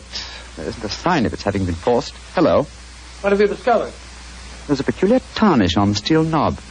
It was obviously handled by someone whose fingers are habitually stained with chemicals. Amazing, Holmes. Elementary, my dear doctor. Where does that door lead to? My boudoir. I should like to examine it if I may. Oh, but of course. Thank you, Lady Anne. Dr. Watson, this is the most beautiful April Fool's Day fraud I've ever played. I must say, Murphy was right. He has fallen for it. Hook, line, and sinker. Just the same, I'm beginning to feel guilty. I can't help feeling a bit disloyal. Oh, nonsense. It's all in fun. Are Stamford and Mr. Murphy listening? Yes, they're next door in my drawing room. I'm sure their ears are positively glued to the keyhole. Well, I do hope Holmes won't be angry with me. Shh, here he comes. Nothing of any interest in there. The windows haven't been tampered with. We may presume, therefore, that the thief did not enter by an upstairs window. Lady Anne. Yes, Mr. Holmes? This room has not been touched since you discovered your loss? Oh, no. I told the servants to leave it exactly as it was while I came to fetch you. Splendid, splendid. Deep pile carpet, eh? Couldn't be better. The thief was a tall man with a long stride. Oh, come, Holmes. I know your methods, but there aren't any footprints on this carpet that you can identify, even with your magnifying glass. My dear doctor, I've studied many crimes, and I've never seen one yet that was committed by a flying creature. As long as a criminal remains on his two legs, there must be some trifling displacement can be detected by a keen observer. I assure you that the marks on this carpet indicate that the thief was a tall man with a long stride. Traces of tobacco ash, pipe tobacco, shag tobacco that sells at 4p an ounce. Oh, now, really, Mr. Holmes, how can you possibly identify an individual tobacco? Oh, it's a hobby of mine. In fact, I've even written a monograph on the subject. Now, one more look at the safe itself. Hello. What's this powdered dust here? What? It's rosin. Distinct trace of rosin. Lady Anne, I suggest that you get in touch with Scotland Yard at once. You mean that you've solved it, Holmes? I mean, my dear doctor, that I can give you a reasonably complete picture of the thief, and that picture is so individual that I'd be surprised if it would fit more than one man in London. But this is pure magic, Mr. Holmes. Please describe him to me. Well, he's a tall man. The width of his stride indicates that, and he's thin. Well, what enables you to tell that, Holmes? His footprints have made a remarkably light indentation on the nap of the carpet. Our thief dabbles extensively in chemicals, as indicated by the tarnishing of the knob on the safe, and the traces of rosin would suggest that he plays the violin also. He smokes shag tobacco, has a great practical knowledge of the ways of combination locks, and he's obviously in close contact with the criminal classes. How do you know that, Mr. Holmes? Well, he wouldn't steal a famous stone unless he knew how to dispose of it through some trustworthy fence. Yes, it's a very comprehensive picture, Holmes. I almost feel as if I knew the chap. Thank you, Doctor. I'm sure there's only one man in London, and it shouldn't be hard to trace him. I agree entirely, Mr. Holmes. Dr. Watson, I think the joke has gone far enough. Joke? What do you mean? You're quite right, Holmes, in saying there's only one such man in London. You've just given a perfect description of yourself. April Fool. Dr. Stamford, Mr. Murphy, you can come in now. April Fool, Holmes. April Fool. April Fool.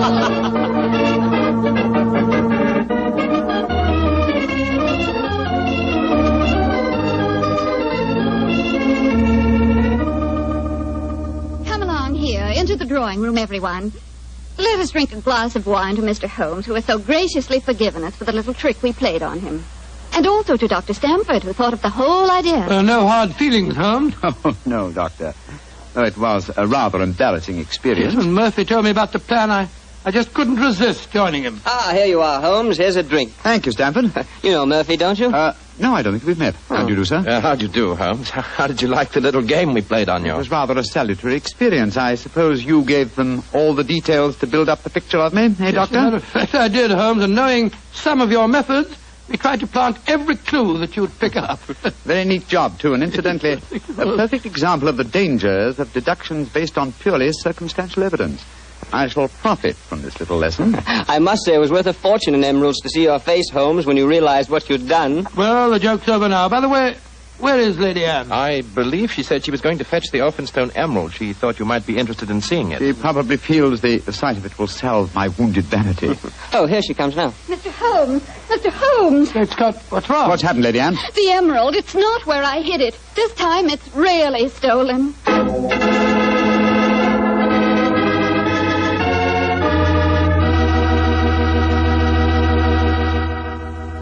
Dr. Watson's story will continue in just a few seconds, so I've just time to remind you that there are many, many different types of wine. But if you want one wine that's fine for almost any occasion, then you want Petri California Sherry. Petri Sherry is fine before dinner, of course. But Petri Sherry is good after dinner, too. And it's the perfect wine for cocktail time or any time friends drop in. Everybody will love the real heart-of-the-grape flavor you get in every sip of Petri Sherry. And you can serve Petri Sherry proudly, because those letters P-E-T-R-I spell the proudest name in the history of American wine. Petri wine. Well, Dr. Watson, your April Fool Day plot kind of backfired on you, didn't it? Yes, Mr. Bartell, it was a perfect example of the biter bit. Well, what happened next? I suppose Sherlock Holmes went into action once again. That's fair, Mr. Bartell, and it gladdened my heart to see the change in the fella. I confess I'd felt rather ashamed of my part in the prank, for I could see that Holmes's pride had been hurt. But now, with a definite crime before him, the difference was amazing. He suddenly became a dynamo, galvanized into action as he stood there, firing questions at the other members. Lady Anne, who besides yourself knew of this fresh hiding place? Both Murphy and I did. Yes. After we'd left our deliberate clues on the safe, we went with Lady Anne and saw her secrete the emerald in the top drawer of her dressing table. We thought it would be all right there. After all, as soon as the joke was over, I was going to put it back in the safe. Now, I think our wisest plan before we question the servants would be for each one of you who were in this April Fool's Day prank to submit to being searched. Holmes, surely you don't suggest that any one of us took the emerald? No, Stanford, I don't. But if any one of you four are not guilty, this will be a splendid way of proving your innocence. I say, steady, Holmes. You're not suggesting that Lady Anne stole her own emeralds, are you? Are you, Mr. Holmes? I'm suggesting nothing, but I may point out that the recent vogue for the insurance companies has provided another interesting motive for these so-called thefts. I resent your insinuation. It's outrageous. Lady Anne, if I'm to recover your emerald, I must at least consider every possibility. A search is the most immediate practical action. And perhaps you'll retire into the next room while I persuade these gentlemen to submit to being searched. Very well, but I think you're in danger of making a fool of yourself once again. Wait, don't go, Lady Anne. A search won't be necessary. What do you mean, Murphy? I must throw myself on your mercy, Lady Anne. I confess that I stole the emerald. Murphy! After you put it in the drawer, Lady Anne, I slipped back into the room and took it out. Murphy, that's a criminal action. I know it, but I'm poor. I need money desperately for my mathematical research. I knew the emerald was priceless, and I couldn't resist the temptation to take advantage of a joke. Here, Lady Anne, here's the stone, and please don't prosecute me. Please don't. It'd be my ruin. May I examine the emerald, Lady Anne? Thank you. Well, Mr. Murphy, I won't pretend that I'm not deeply shocked. I must ask you to leave my house. But you won't prosecute me, will you? It was a moment's temptation. No, I won't prosecute you. Holmes, what are you doing with the emerald? Well, knowing something of the deceptive ways of thieves, I came on this case fully prepared to test the emerald when I found it. Now, a drop of this acid from this vial, so... Mr. Holmes, what are you doing? You'll injure the stone. No, not if it's a true emerald. Look at that. Good Lord, the acid's eating to the stone as if it was sugar. Then that means... It means, Lady Anne, that Mr. Murphy has just imperiled his honor and his freedom to steal a singularly beautiful fake.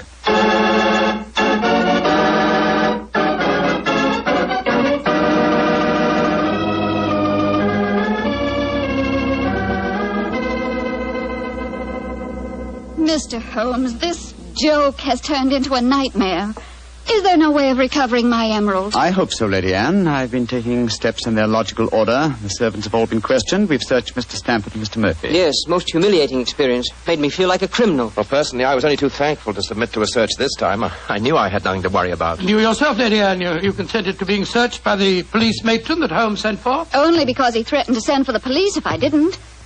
But distasteful though it was, I'd rather endure that than have this story on the front pages of the newspapers. And in spite of all these rather unfriendly proceedings, we've got exactly nowhere as regards finding the emerald. No, Stamford, but we have at least eliminated the possibility that the thief is secreting the jewel on his person. Still somewhere in these 2 rooms, eh, Holmes? I think so, though there is one remaining possibility. And that is? That the fake stone was substituted for the real emerald sometime before all of you engineered your April Fool's Day joke. Oh, no, Mr. Holmes, that's not possible. I know it was the genuine emerald I took out of the safe this morning. How can you be sure? The substitute was an excellent imitation. Without a chemical test such as I performed, it would be hard to be certain. I can tell you why I'm certain. Last night, Papa came to dinner and brought a Mr. Vanderleider of Amsterdam. He examined the stone, and you'll agree that a jewel expert like that couldn't be fooled. That's true, Lady Anne. And what did you do with the emerald after Mr. Vanderleider left? I locked it in my safe and went to bed. I didn't unlock the safe again until Dr. Stamford and Mr. Murphy came here this morning. That settles it, then. The real emerald is still hidden somewhere in these 2 rooms. But where? That's the question. I must say it's completely mystifying. Well, let's go back to what we were all doing at the exact moment you came into the room, Lady Anne, and informed us of the loss of your stone. Now, we were... we were drinking a toast to you. That's it. Lady Anne, hard thinking is, well, it's thirsty work. Oh, I'm so sorry. Let me get you something. A glass of port, perhaps? No, thank you, but I observe that you have a remarkably comprehensive assortment of liqueurs. I wonder if I might have a glass of creme de menthe. Oh, of course. I'll get it for you. Creme de menthe in the middle of the day, Holmes? I knew you were eccentric, but this really takes... This bottle, it clinked as I picked it up. I thought it might, Lady Anne. There's something inside it. Allow me, madam. Thank you. I'm sure you won't mind if I waste this liqueur on the aspidestra. No, of course not. So... Lady Anne, allow me to restore to you the Elphinstone Emerald. Great Scott. Amazing. Fantastic. Ingenious. The one safe hiding place in the room. Where could a green gem be more effectively hidden than in a bottle of green liqueur? But who stole it? Who substituted the fake stone? Frankly, I don't care. The gem is restored. That's all that matters. I prefer not to go to court. Neither you nor I, Mr. Sherlock Holmes, would show up in the best of lights. And my father would disapprove of this whole affair, I'm afraid. Just as you wish, Lady Anne. In either case, I shall expect your check for my services in due course.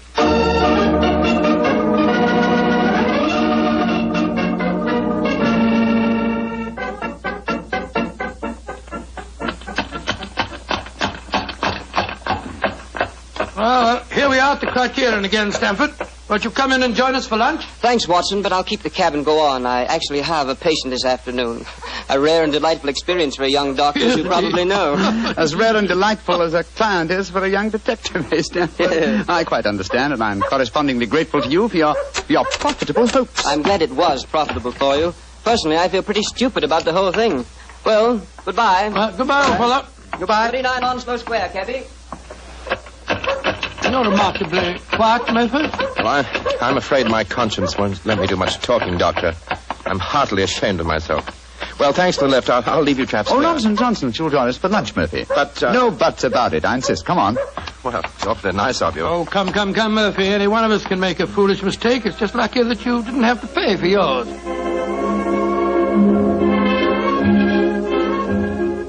Monsieur wishes a table? Yes, for 3, please. This way, monsieur.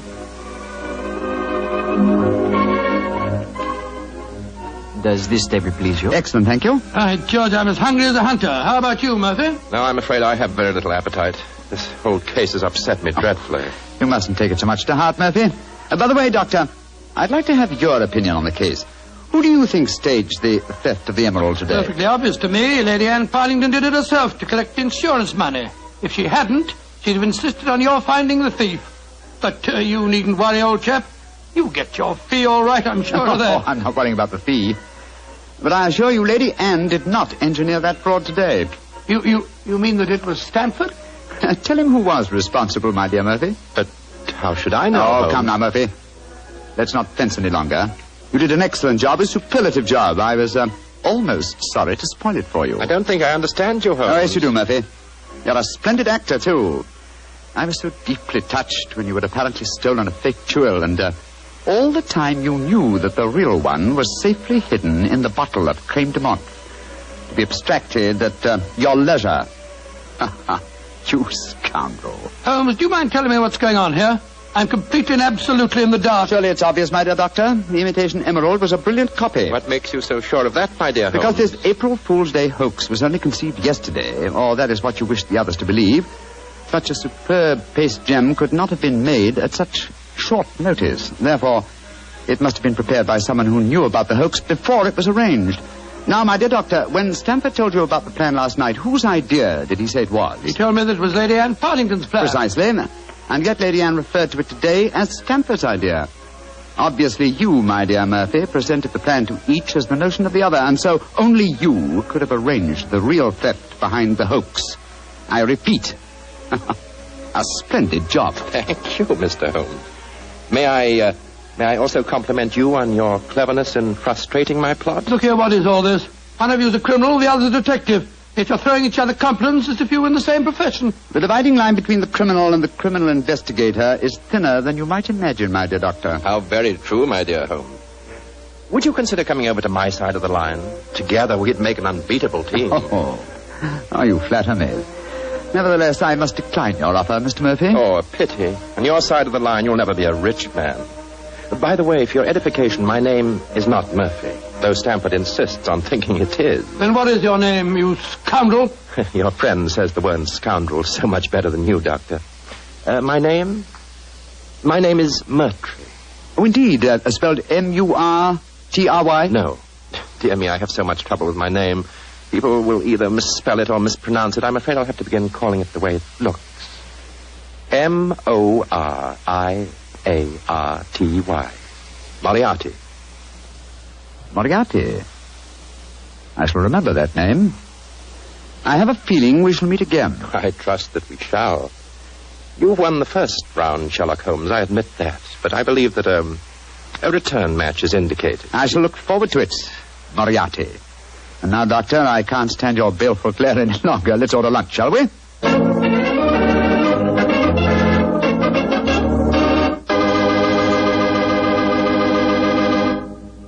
Doctor, that was a pretty hectic April Fool's Day. Yes, it was. I never want to see another one exactly like it. I don't blame you.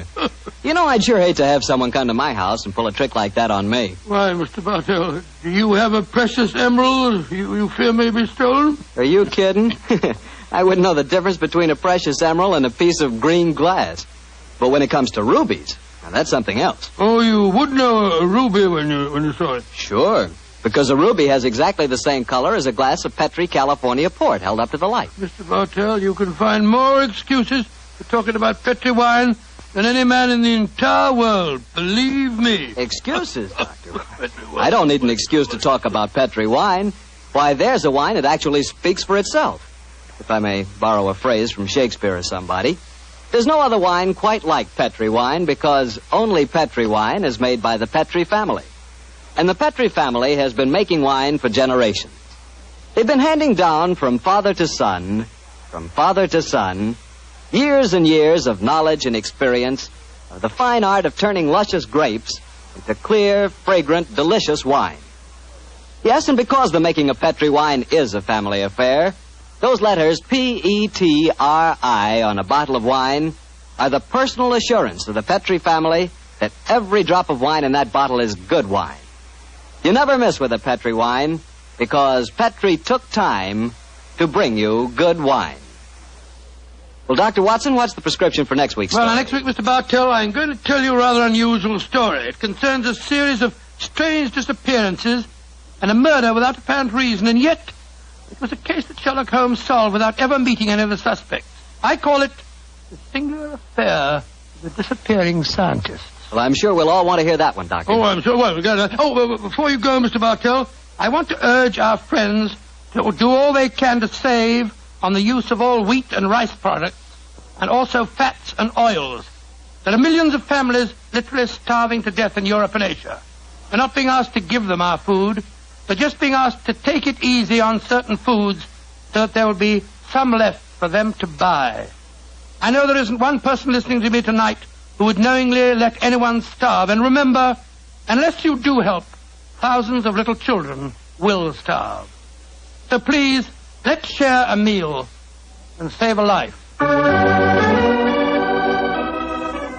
Tonight's Sherlock Holmes adventure was written by Dennis Green and Anthony Boucher and was suggested by an incident in Sir Arthur Conan Doyle's story, A Study in Scarlet.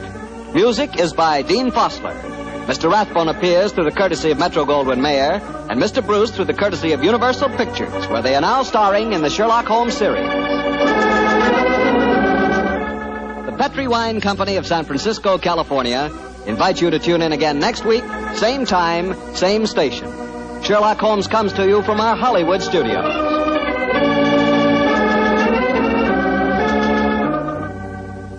This is Harry Bartell saying goodnight for the Petri family. For a solid hour of exciting mystery dramas, listen every Monday on most of these same stations at 8 o'clock to Michael Shayne, followed immediately by Sherlock Holmes. This is the Mutual Broadcasting.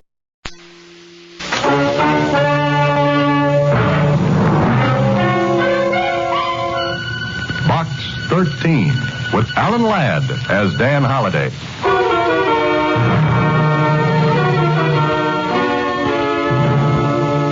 My dear Mr. Holliday, I do not address you as Box 13 because, having seen your advertisement, I was intrigued and found out who you are. You write mystery stories. I am a professor of criminology at the university. I think I have something of enormous interest to both of us. The perfect crime. I am going to commit it. Won't you be my audience? If it pleases you, come to my room.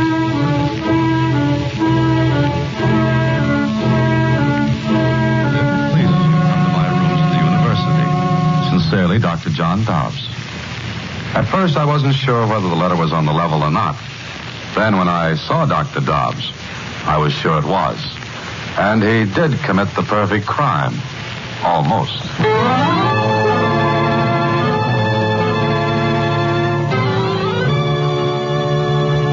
Dr. John Dobbs. I never heard of him, Mr. Holliday. Oh, here, read this. Who's who in American education? Uh-huh. Our Dr. Dobbs is quite a personage. Dobbs, John H., professor of criminology and abnormal psychology, author of over 15 volumes on crime and the criminal. That's enough, Susie. And now Dr. Dobbs says he's going to commit the perfect crime. Is there such a thing? Susie, any unsolved crime is perfect. Oh, maybe he's just kidding. He's a professor. He wouldn't do anything like that. That's exactly what I'm going to find out. At least I'll have an interesting evening. Dr. Dobbs was waiting for me when I got to his rooms. He was a harmless, pleasant-looking man of about, 65. He smiled shyly as he greeted me. Hi. I'm so glad you came, Mr. Holliday. How long can you stay? All evening. My time is yours. Wonderful. You think I'm a little crazy, don't you? Well, aren't we all? Oh, I suppose so. But let's discuss the perfect crime. Now, what is a perfect crime? One that isn't solved. Yes, of course. But 9 times out of 10, the crime isn't planned. I'm speaking about a planned murder, perfectly executed and perfectly hidden.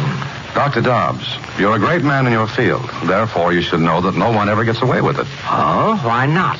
Because there's always some clue, some minute trace that leads directly to the murder. Oh, true. But suppose there were no clues, none at all. But you're leaving out an important factor. And that is? The body. It's hard to get rid of a body. Dr. Crippen was trapped. Trapped because police found the body of his wife in the basement. Yes. But suppose a body could be destroyed altogether. Well, it's never been done. With today's scientific police laboratories, even the tiniest clue can be built up enough to convince a jury. Yes, that's very true. But suppose the body of the murdered person were never found.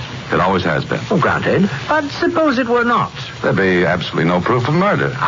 My point exactly. Now, just a minute. First, you have to find a victim. One who isn't even remotely connected with you. Then you have to kill him. Yes, go on. Then, having found your victim and killed him, you have to get rid of his body altogether. Those are the conditions, yes. So, after those conditions were fulfilled, you'd have to escape detection and final punishment. And your argument is that with those conditions, the perfect murder would have been committed. Yes. Suppose I told you I can do it. You're asking me to believe the impossible. First, you're a famous man. It's hardly likely you'd risk everything you've worked for just to satisfy an insane whim. Go on. Secondly, I don't believe you're serious. But I am. Mr. Holliday, I'm a very sick man. My doctor gives me 3 months to live. Oh, I'm very sorry. Oh, it's no matter. Perhaps he's wrong. No, I know he's right.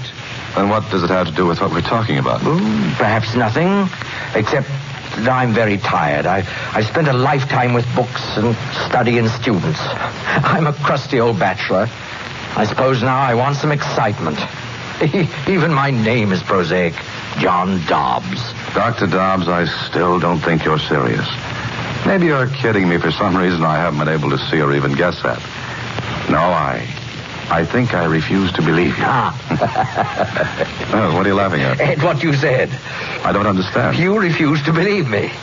That's right. Is that funny? Yes, because you see, Mr. Holliday, the fact that you refuse to believe me is part of my plan.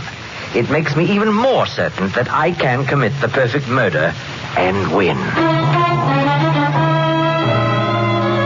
Well, I stayed with Dr. Dobbs until after 3 in the morning.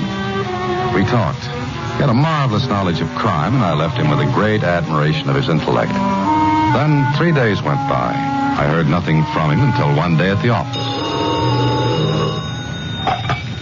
Hello? Mr. Holliday, please. Dr. Dobbs calling. Oh, just a minute.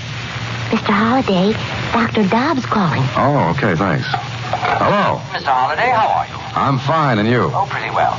You remember our conversation the other night? I certainly do. Would you care to be in on the start of my plan? Now, look, I refuse to take you seriously. That's wonderful. But are you free this afternoon and evening? Oh, yes, why? I want you to fly to Chicago with me.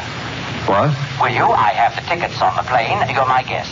But why to Chicago? I'll tell you why when we're on the plane. Will you go with me? Yes. Yes, I think I will.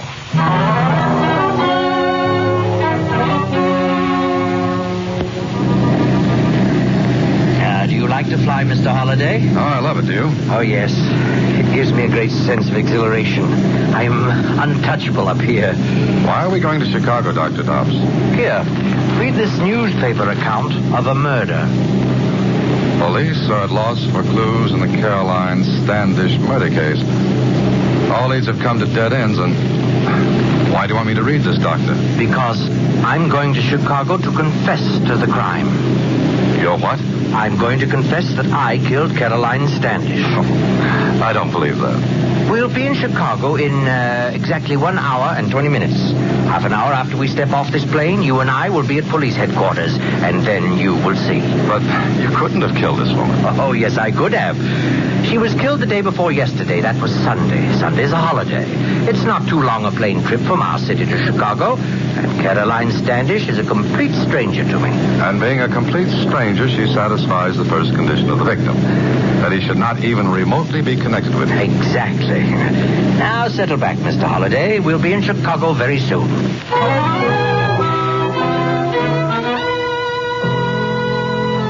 right, now let me get this straight, Dr. Dobbs. You say you killed Caroline Standish? Yes, I killed her, Lieutenant. And you say your name is Holliday? That's right. Mm-hmm. Well, Dr. Dobbs, we've checked on you since you first came in here an hour ago. We've got quite a bit on you. Your books, for one thing. I've enjoyed those. Now, suppose you tell us how you killed Caroline Standish. It's very simple. I shot her. Oh? What kind of a gun? A .38 caliber. Well, that was in the newspaper. I know. Mr. Holliday, what do you know about this? Oh, nothing, except that Dr. Dobbs asked me to come here with him. I see. Well, you can both go home. Thank you, Lieutenant. It's not very often that a murderer is sent home scot-free. Why are you letting him go, Lieutenant? Look, Caroline Standish was killed with a .38, yes. But 2 hours ago, we found the killer. He had the gun in his possession. Oh. Then I am free to go. As fast as you can get out the door. Thank you. Come along, Mr. Holliday. I'm afraid the lieutenant has his killer, and it doesn't seem to be me. So we'll go back home. And then? I'll get in touch with you again.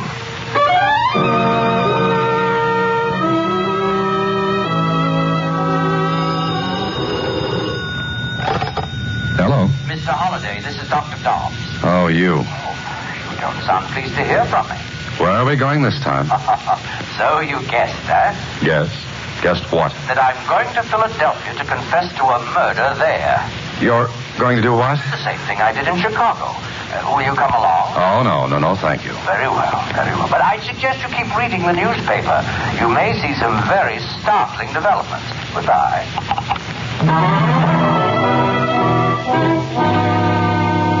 Mr. Holliday, I'm leaving for Boston this evening to confess another crime. Holliday, I don't suppose you'd care to go to Hartford with me? It's San Francisco this time, Mr. Holliday. I would like your company. Well, it went that way for 2 solid months. Dr. Dobbs confessed to every murder that hit the newspapers, and every confession was laughed at. His name gradually became as well known to the police departments of the country as those of the public enemies number 1 through 20. Then he came to see me at my apartment. Well, Mr. Holliday, what do you think now? Look, Mr. Dobbs, I don't know what you're doing, but please, why don't you cut it out? Oh, are you feeling sorry for me? Look, every one of these newspapers has your name in it. You made a laughing stock of yourself. Oh, does that concern you? Yes, it does. I admire you. I've read your books, and I've talked with you. Why are you so intent on breaking up a brilliant career? Because I intend to go through with what we discussed that first night in my rooms. I don't know whether you're trying to make a fool of me or not, Dr. Dobbs. But I'd rather you didn't count me in on your little escapades. It's no fun committing a perfect crime without an audience. What? I need you, Dan. You're very intelligent. You could appreciate what I'm going to do. Look, Doctor, forget all this and go back to the university. Say you did it as an experiment. Oh, well, I've already been given a vacation from the university. What do you mean? The publicity was bad for the school. The president suggested that perhaps I'd been working too hard and needed a rest. Well, you brought it on yourself. Oh, yes, I know.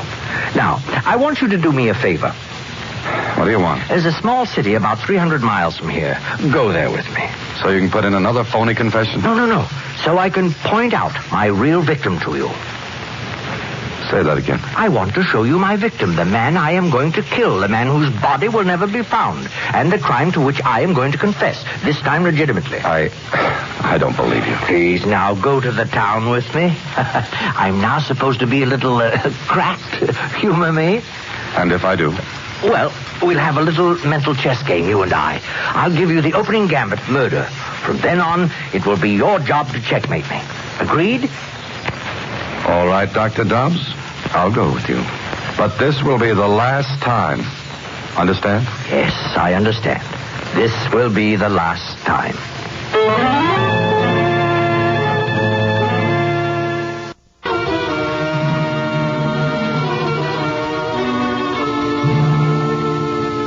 Well, I went with Dr. Dobbs to the small city. He took me to a restaurant. He seemed to be looking for someone when suddenly... Look, Dan. There he is. Who? The man I'm going to kill. The one who just came in? Yes. Look at him. Describe him to me. I want you to be able to recognize him any place, under any conditions. What for? Please. Just do as I ask. Well, I see a man about your build. Yes. A little younger, perhaps. Yes. Nondescript. His name is Alexander Ferris, and he's a buyer for one of the department stores here. How do you know all this? I looked all over for a victim, and then one day I saw him in our city. I followed him, found out he lives here. Oh, he doesn't even know he's going to die. Dobbs, let's cut out this nonsense. But it's not. Ferris is a bachelor. He lives in a boarding house. Once a month he takes a trip to our city to buy for the store here. Go on, you're not finished. No, I'm not. I was going to add that Mr. Ferris is going to make one more trip to our city, and that one will be his last. Tell me one more thing. Why did you pick him? Because he seems the logical one. He does things by routine. He stays at the same hotel in our city. He takes the same train there and back home here. Oh, I hate monotony. Uh-huh. Now, suppose I should walk over to Mr. Ferris and tell him that a madman is going to kill him. Go on, try it. You know what he'd do. Yes, I think I do. He'd look at me as though I were the madman. Then he'd call for the police, and I'd be stuck in a nice cell until the police decided I was harmless. Exactly. All right, Dan. We're finished here. You've seen the victim. Now we'll go back home, and I'll let you know when the game begins.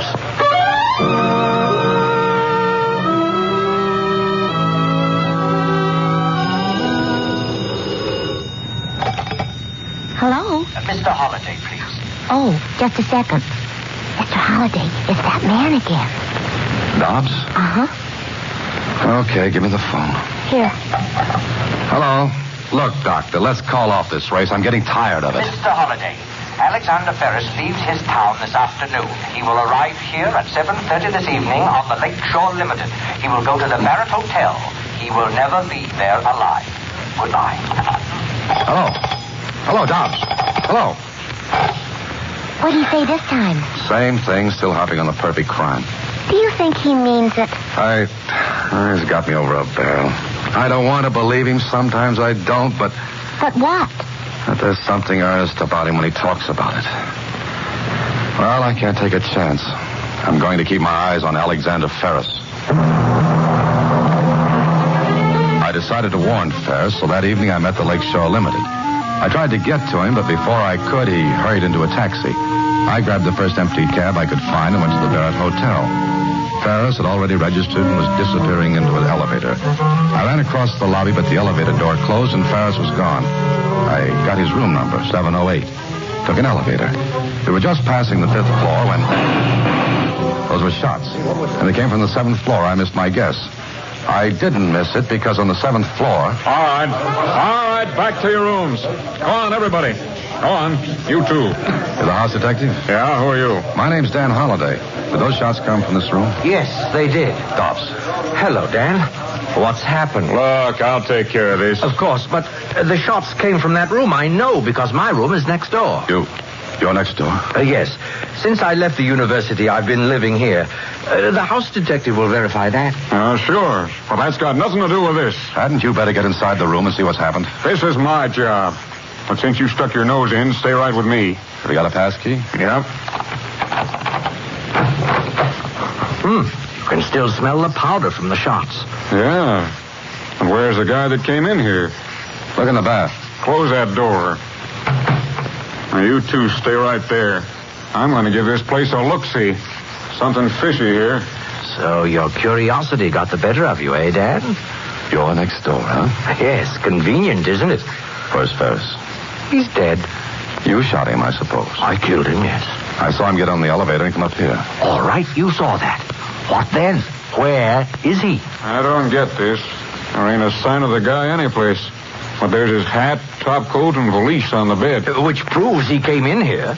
The bellboy will verify it if he came in here. All right, let's ask the bellboy. I'm running this until the police get here. Oh, by all means, call the police. Dr. Dobbs, would you mind if your room was searched? I was going to suggest it myself. There ain't no fire escape. Nobody fell out the window. And nobody's here. Oh, please, let's look in my room. Then you can question the other guests on this floor. Okay. Come on, you two. Out of this room. Well, Dan, what do you think now? I don't know. Maybe I've stopped thinking. Well, the case was a sensational one. 2 shots fired, no body, and no Alexander Ferris. 2 days later, Dr. Dobbs visited me in my apartment. Well, Dan, have you made any headway? I'm not trying. Oh, yes, you are. It intrigues you, doesn't it? It's a hoax. The whole thing is a hoax. Not the whole thing, Dan. I give you my word of honor that I killed Ferris. Will you tell the police that? I already have. I confessed. You what? But they laughed at me. You see, I'm known now as a crank. I confess to all murders. Where is Ferris's body, Holliday? How did I get it out of the room? You didn't. You couldn't have. The other guests rushed to the doors after the shots. The only stairways are at the ends of the corridor. You couldn't have carried his body without being seen. Correct. And the bellboy verifies the fact that Ferris entered his room next to mine. And yours was empty. So, what have you got? Dobbs, I don't believe you killed Ferris. All right, then where is he? I don't know. So, I fulfilled 2 of the conditions we talked about our first night. Remember what they were? Yes, the victim had to be a stranger to you, and the body had to disappear. And the 3rd condition, I escaped detection and punishment. Dan, why don't you tell the police about me, what you know, what I've told you? They wouldn't believe me. No, they wouldn't. But, Dan, I swear to you that I killed Ferris. If you figure out how I did it, I'll admit it and take my punishment. I am not the police. No, you're not. But you know more about this than they do. I swear to you again, Dan, you have the whole solution in your head.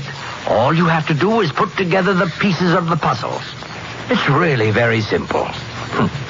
Well, goodbye, Dan.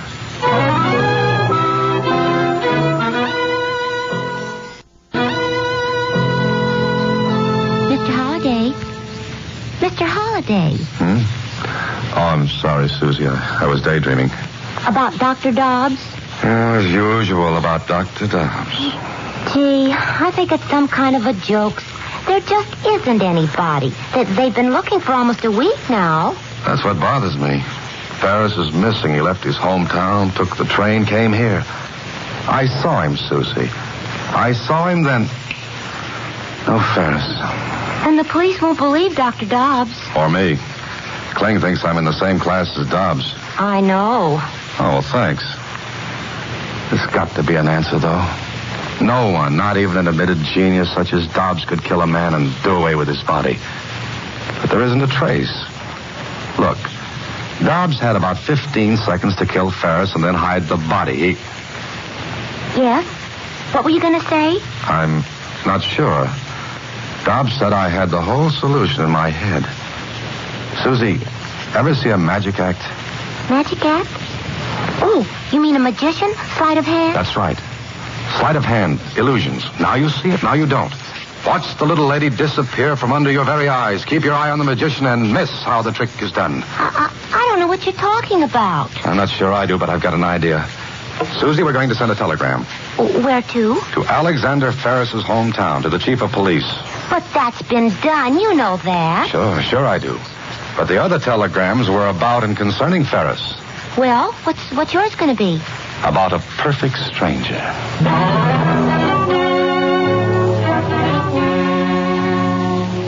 Well, I was shooting in the dark, but I hit. The answer I received to my telegram made me sure I had the solution to Dr. Dobbs' illusion. Smart police work in Ferris's hometown proved it. So that night, I went to see Dobbs. It's nice of you to come to see me, Dan. I was wondering if you'd forgotten me. Everyone else seems to have done so. No, you're not forgotten, Dr. Dobbs. Quite the contrary. Oh? How do you mean that? Just the way I said it. May I sit down? Certainly, please do. Thanks. May I offer you a drink? Oh, no, thank you. Mind if I have one? Please do. You've come to see me for a very special reason, haven't you? Yes, I have. Read this telegram. It's from the police in Ferris's hometown. Huh? Did you guess or did they? I did. I'm glad. Glad you were my audience. It was fun playing to you. Yes, you were the magician. I was the kid in the audience with his mouth open and his mind closed. Magician? Not quite. Oh, yes. Like the trick where the magician shows the audience a nice big red ball. He gets them used to seeing it. He conditions them to its size, its shape. Then he covers the ball with a handkerchief. Makes a mystic pass and the ball is gone. Go on. What then? But the ball never disappears. It never goes under the handkerchief. All the audience sees is a similar shape outlined under the silk. Yes, I'm very happy I chose you as my audience. I'm not. I don't like to be the one to catch you. Why not? I took the risk. Ferris never came to the city. You got off the Lakeshore Limited that night. And what else, Dan? You called me and told me Ferris would come here. That day, in his hometown, you pointed him out. You made me take a good look at him. About your height and build. I even mentioned that, I think. Yes, you did. Go on. Before he left, you came here. You intercepted him, killed him, in his own hometown. You took his top coat, hat, and valise. Then you dressed him in entirely different clothes. Took his body to the freight yards. That telegram from the police there verifies that an unidentified man was found dead. Yes, unidentified because the police weren't anxious to identify that body. But they did this afternoon. Dental work proves the man to be Ferris. You see, Dobbs, there's always a clue. Always. There is no perfect crime. But just a moment. There were 3 conditions to the action of committing a perfect murder. Now, I fulfilled 2. Now the 3rd. I must escape detection and punishment. How is anyone going to prove what you've just said? By your admissions, Dobbs. The police are in the next room and outside in the hall. They've heard every word. There are still a few things to clean up, but there isn't time, is there?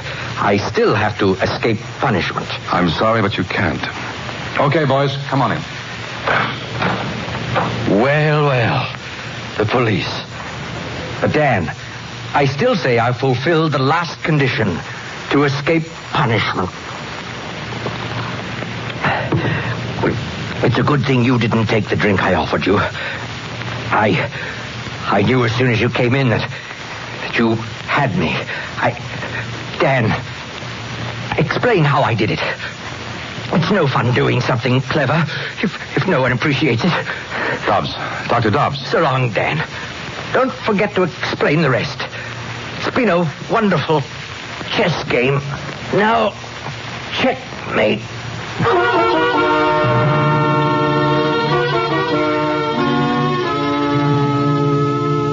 But how did he kill Mr. Ferris in the hotel? I told you.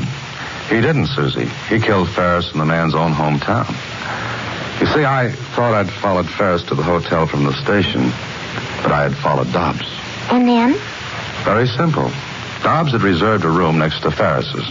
Then, disguised as Ferris, he went into the room Ferris had reserved.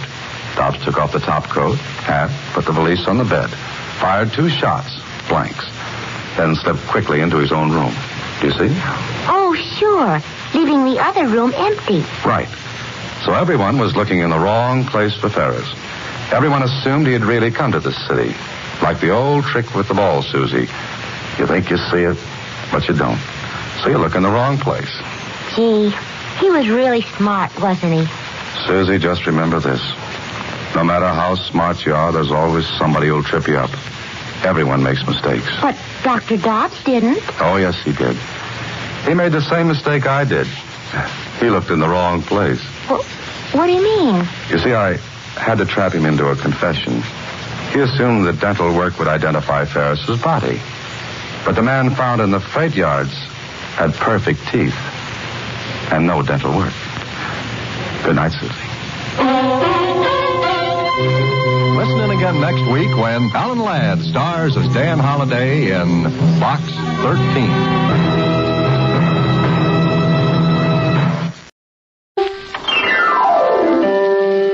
Way that gives that natural look is T-O-N-I. Tony. Tony Home Permanent, the wave that gives that natural look, brings you Crime Photographer.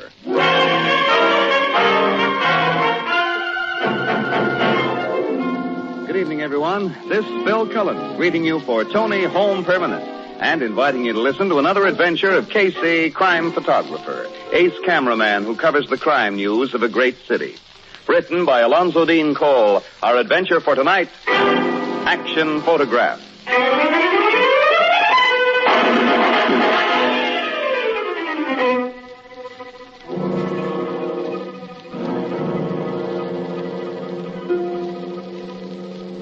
A late winter afternoon, just before dark. The telephone rings in the Blue Note Cafe. Blue Note Cafe, Ethelbert speaking. Yeah, Mr. Burke?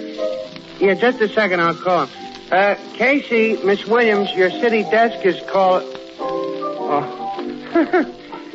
I just remembered, Mr. Burke, they ain't here. Yes, sir, if they come in before they get over to your office. Yeah, all right, I'll tell them. What's that? John Habana's been murdered. Well, wait a minute. Here they come now. Casey, Miss Williams, your city editor is on the wire, and John Habana, the gangster, has just been given the works.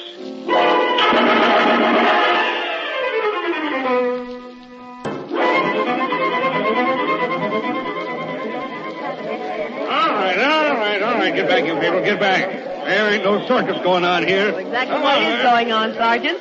Oh, it's you, Miss Williams. Uh-huh. Oh, hello there, Casey. Hello, Flanagan. We understand there's been a little shooting here. The victim's John Havana. Uh-huh. The slimiest crook in this town finally got what's been coming to him for a long, long time.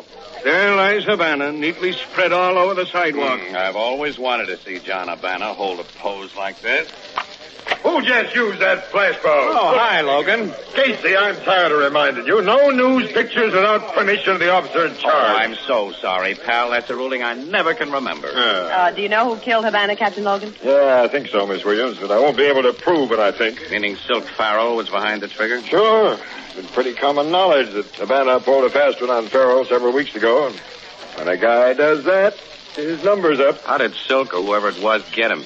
Well, all I learned so far is that Havana stepped out of the barber shop there at about 5:30. A few seconds later, a black sedan raced down the street. There were shots.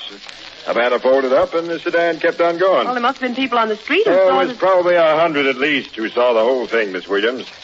Now, this is Silk Farrell's territory. People here are very careful not to say anything he might not like. Yeah, not only because they're afraid of the guy, Annie. Silk's one of the few racketeers I know who really got some friends. You know, I've always kind of liked the guy myself. And you're nuts. He's a rat like every other crook. Oh, sure, but he's a rat I'm used to, Logan. We practically grew up together. You figure Silk did the shooting himself, Logan? I'd give odds that he did. He had a personal grudge to settle with Havana. Well, I'll have him picked up tonight, of course, but he'll have a swell alibi already, and I'd give a year's pay to get that guy with the goods. Well, this is all the story you're going to get, Annie. I'll shoot a few more pictures, and then we'll go back to the office. Okay. Say, Kissy. Yeah? You grew up with Silk Farrell in this neighborhood. Yeah, sure. His folks and mine lived only a couple of blocks from here. And you got friends who still live down here. Oh, few. The old gent who runs the shoe repair shop a few doors from here, for instance, Tony Angelo. He and my old man were pals. Is that so? Sure, yeah. Your Uncle Tony must have seen the guys in that verter car. He forgot how to speak English when I asked him about it just before you got here, Casey, but he might talk to you. So what? Well, a murder's been committed. It isn't the kind of murder that'll make me become a stool pigeon and run good guys like Tony Angelo into danger. If I persuaded him to become a police witness in this thing, he'd stand a big chance of stopping a gangster slug himself. Logan. I don't okay Silk Farrell for killing even an all-around stinker like John Havana if he did the job. And I don't okay the red hot who gets Silk Farrell in the end, as some red hot surely will. But as long as these gun boys stick to their class, I'm just a newspaper guy. I don't play cop.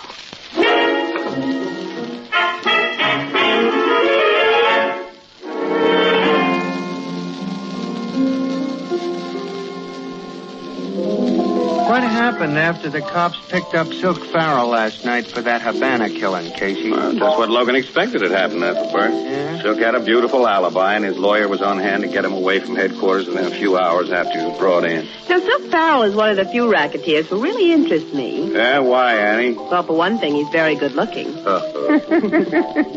Yeah, Silk Farrell interests a lot of gals, Casey.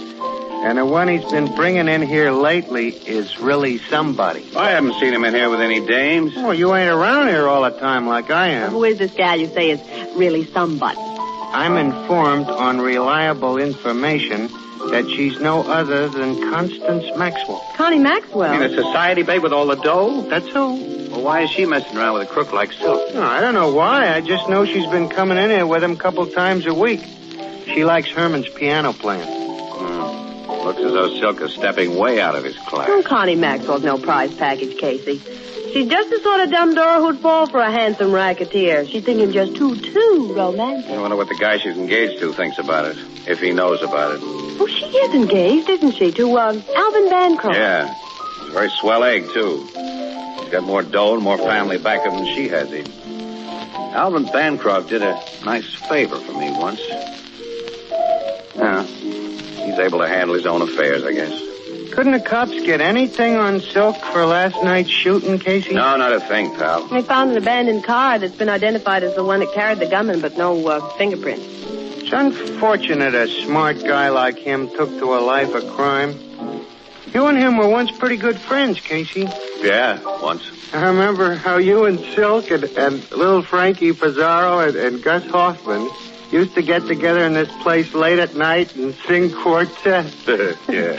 That was before Silk got into the big rackets, Miss Williams. Yeah, little Frankie and Gus went crooked with him, too. They do most of his strong-arm work now.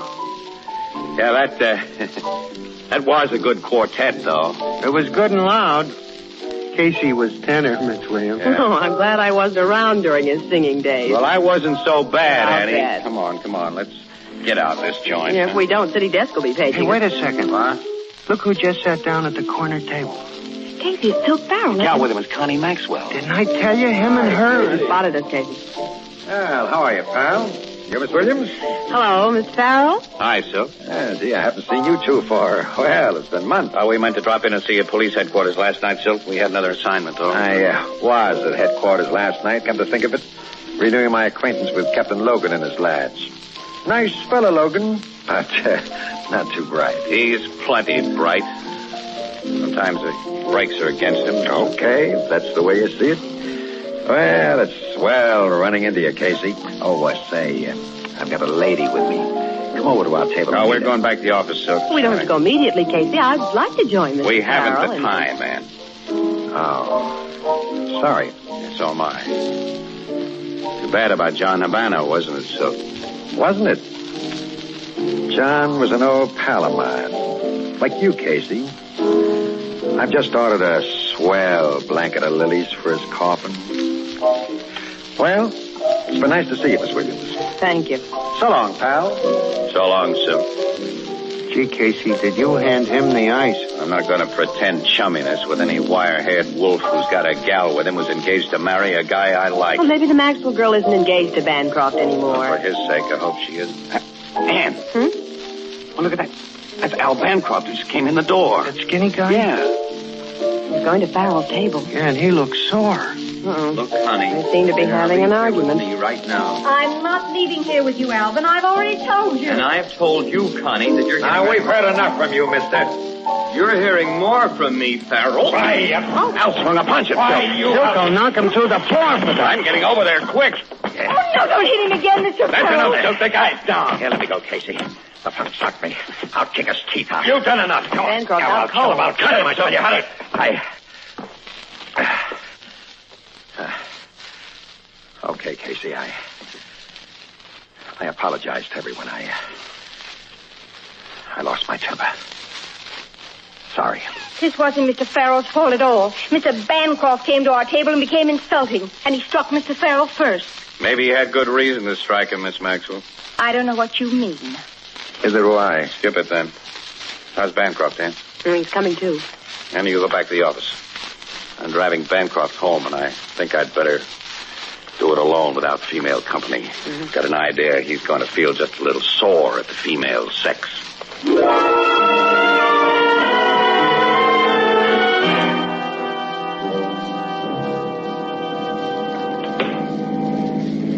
Your home's on the Parkway, as I remember, Bancroft. Yeah? Suppose you want to know why I made such a fool of myself tonight. Well, I want to talk about that. I guess I do.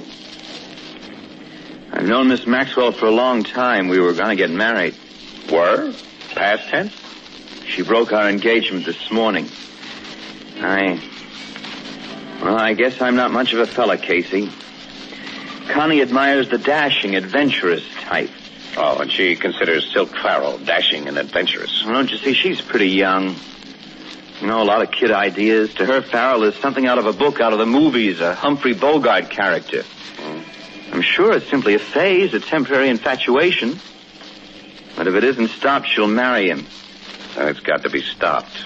I got a crazy idea of how to stop it. I thought if I could show her I was a better man than Farrell, she'd come to her senses. Well, I followed her and Farrell to the Blue Note and deliberately picked a fight with him. You saw what happened to my big idea. He knocked me out instead. Well, the whole notion was just insane. I'm not so sure of that, Al. What do you mean? I don't know right now. But it's something I'm going to think about.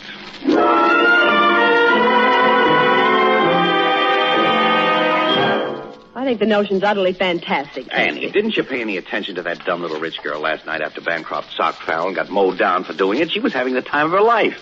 Oh, she did seem to get a kick out of it. Well, sure she did. Well, if she insists on having no one but the top caveman as her number one boyfriend, your pal Bancroft will never make the grade over Silk Farrell.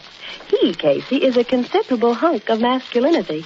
Well, I'm gonna see that Al Bancroft knocks the shine off Farrell's glamour. You'll give him boxing lessons, I suppose. Maybe, before I'm through. Right now, I'm going down to the street where John Habana was murdered. What for? I feel like having a talk with an old friend, Tony Angelo, the shoemaker. The guy who may have seen Havana killed.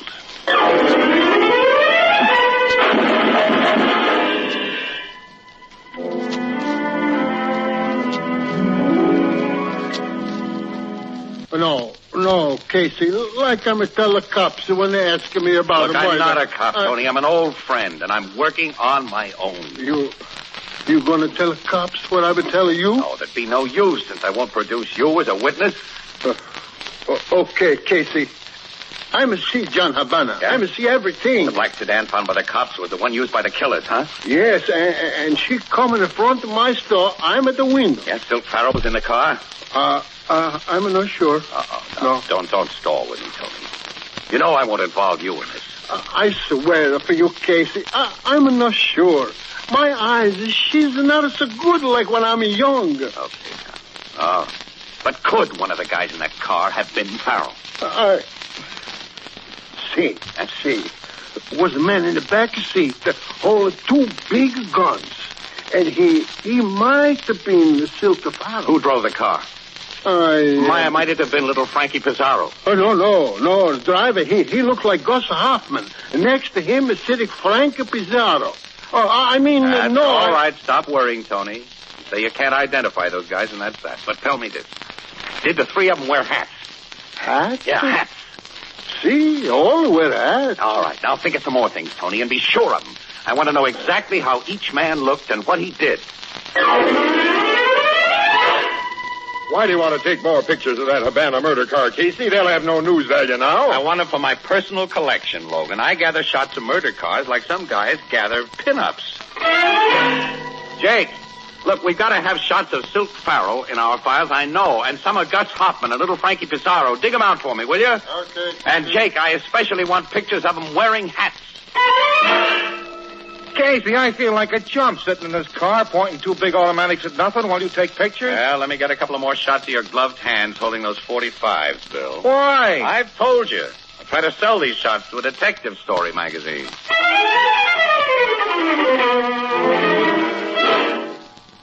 Casey, where do you get this picture? Is that a picture of what you saw when John Havana was shot, Tony? It's just as I see it, except the face. I do not see Pizarro and Silk Farrell playing like that. Until now, I'm not sure they're in the car. Casey, who take this picture? I can't tell you that, Tony. Tony, you just forget you ever saw this thing.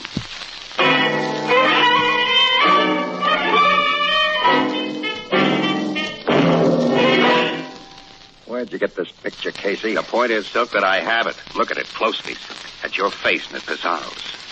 Gus Hoffman's ugly mug doesn't show up so plain, but you can tell it's him. There's a 45 in each of your gloved mitts, Silk. The cops haven't seen this. Are you crazy? If they had, they'd be here now instead of me.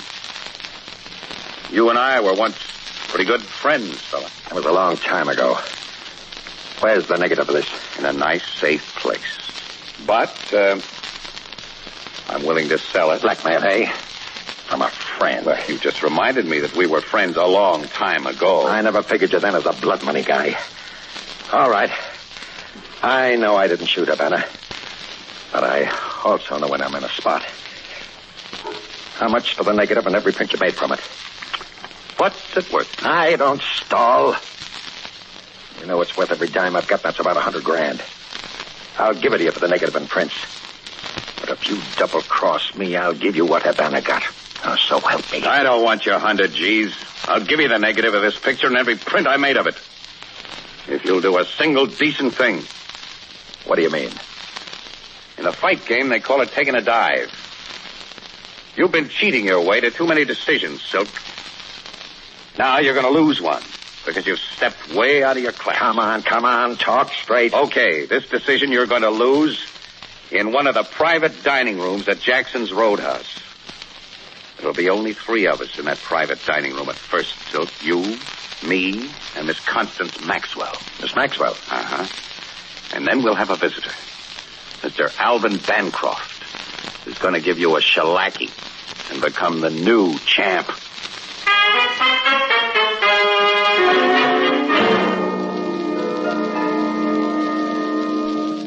Why are you so quiet this evening, Silk? He's hardly said a word, Mr. Casey. Yeah, Silk has seemed in rather a thoughtful mood, Miss Maxwell. I'm not feeling well. No alibis, though. What's troubling you, Silk? Well, a man in Silk's position naturally worries a lot, Miss Maxwell, you know. Yes. How can he ever have any peace of mind? You know the old saying, conscience doth make cowards of us all. That's enough. I'm going to. Be nice, chum. I need another drink. Oh, that? A ring for the waiter. Well, that must be him opening the door. Why, Bancroft. Alvin! Hello, Connie. Well, what are you doing here? Come to take you away from your present company. You tried that once before, sap. Well, I'm trying it again, Farrell. Get on your feet. Why, you... You're crazy, Alvin. Phil will kill you. You got him in the stomach, then, Al. Follow him up. Oh, he's hurting, Phil. Oh, don't hit me again, Bancroft. Stop. I've had enough. I'm giving you just one more, Farrell. Good boy, Al. Right on the button. He's knocked Mr. Farrell down. He did better than that, Miss Maxwell. He's knocked Silk out. I can't believe Here's your coat, Connie. You're leaving here now and with me. Alvin. Mr. Casey's so pleased with Alvin not to hit him These out. professional bad men cave in quick when they're hurt, Miss. I'm holding your coat, Connie. Put it on. Yes, Alvin. And here's the engagement ring you returned to me. You can put that on, too. Yes, Alvin. Now, come on. Yes, Alvin. So long, Casey. Thanks for those boxing pointers you gave me. You were a good pupil, fella. So long, Miss Maxwell. Oh, Mr. Casey, when that stuffed shirt on the floor comes to, please tell him that I think he's a mess. A mess. Yeah, I'll tell him. I'll do that, little ring. You can get up now, Silk. Did a very convincing job. Out of that guy Bancroft. You might at least have told him to pull his punches. Oh, I forgot to tell you, Silk. Bancroft doesn't know anything about our deal. He thinks this fight was on the level. You forgot to tell me that, eh? Mm-hmm. You made a sap of me all around, haven't you, Casey? Well, that negative and the prints you'll get from me tomorrow is good pay for the little punishment you've taken. But you haven't made a sap out of me. That picture never fooled me. It's simply a piece of fake photography. That picture's on the level. It's nothing but a swell job of double exposure and superimposing. If it was anything but a phony, you'd have given it to the cops. Well, if you've been convinced of that, why did you go through with this gag? Because I was fed up with that dumb Maxwell frill. This was a good way to get her off my neck. And confidentially, because I got a kick out of letting you think I was really falling for your corny play. Casey, now I'm going to make you pay for it. Throw away that gun, Silk. You're not fool enough to shoot me in a joint like this. There's a restaurant full of people just out there. I forgot to tell you something, Casey. I hired this whole place for tonight. Even the cooks and waiters here are guys who work for me. What? Come on in here, guys. Sure, boss. We've been waiting just outside. With the rest of the mob here. Casey, you remember Gus Hoffman here and little Frankie Pizarro? Yeah. Hiya, pal. Nice to see you, Jim. I'd like to shake hands, only that's kind of difficult when I got a Tommy gun in my midst like now. And pardon my sawed-off shotgun, pal. Now, look here, Silk. You have the car ready to take Casey away from here, Frankie? After it's all over? Sure, boss. And I got the sack to put him in. Sack? With some heavy iron weights. We're dropping you out in the river, pal. No, you're not. Hold him. We've got him, boy. He ain't going nowhere. Hey, you've gotten out of some tight spots in your time, Casey, but this is one you don't get out of. I guess you're right. Any last words? No. Haven't got anything to say. Hey, I really hate to do this. You and Frankie and Gus and I once had such a nice quartet. Yes, Silk. Seems we're always losing tenors. Yeah. They all seems to get lead poisoning. You're going to perform the last rites with your revolver, Silk, or will I use the old shotgun? I'll do the job, Frankie. And since you're a pal, Casey, I'll make it quick. One shot through the heart. Here it is. Why don't you fall, sap? I don't think you hit me. No? I forgot to tell you, Casey. This gun is loaded with blanks. With blanks? Now, who's the sucker, pal? Hey, this was just a gag, huh? Oh, I had to pay you off for what you did, fella. I might have paid you off with lead bullets if I was a yellow murderer. As I know you never figured me. And if tenors weren't so scarce. Hey, Casey, me and Silk and Gus was thinking you might like to rejoin the old quartet. Bring out the food, boys. Yeah, come on, let's sing. Me. Roll out the barrel. We'll have a barrel of fun. Roll out the barrel. Oh, we got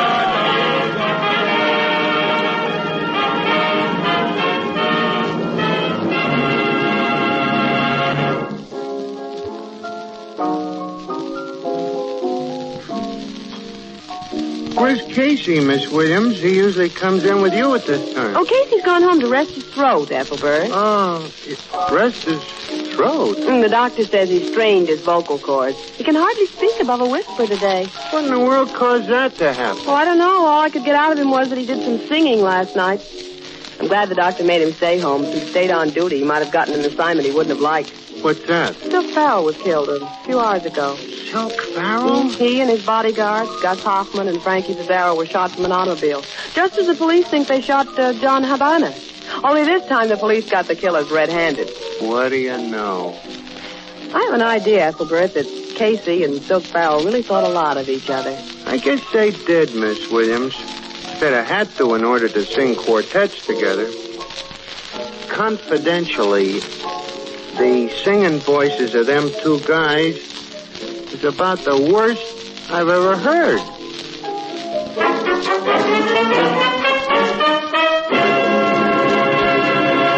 Here's a special message. Automobile smash-ups have reached the amazing total of more than 1 a minute every day of the year. Cut down on your speed. Don't mix alcohol with gasoline. Be sure your car is in safe driving condition and watch out for pedestrians. Remember, the life you save may be your own. Crime Photographer, starring Stotts Cotsworth as Casey, is directed by John Dean. Written by Alonzo Dean Cole, based on the fictional character of Flash Gun Casey, created by George Harmon Cox.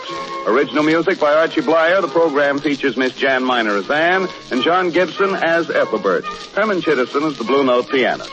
This is Bill Cullen asking you to listen again next week at this same time to another exciting adventure of Crime Photographer, and also inviting you to listen to This Is Nora Drake, radio's thrilling serial romance, heard every Monday through Friday, 2:30 p.m. New York time, over most of these stations. And beginning next Monday, January 24th, This Is Nora Drake will be heard over CBS only. Both of these programs brought to you each week by Tony Home Permanent, the wave that gives that natural look, and the new Tony Cream Shampoo for soft water shampooing, even in the hardest water. This is CBS, the Columbia Broadcasting.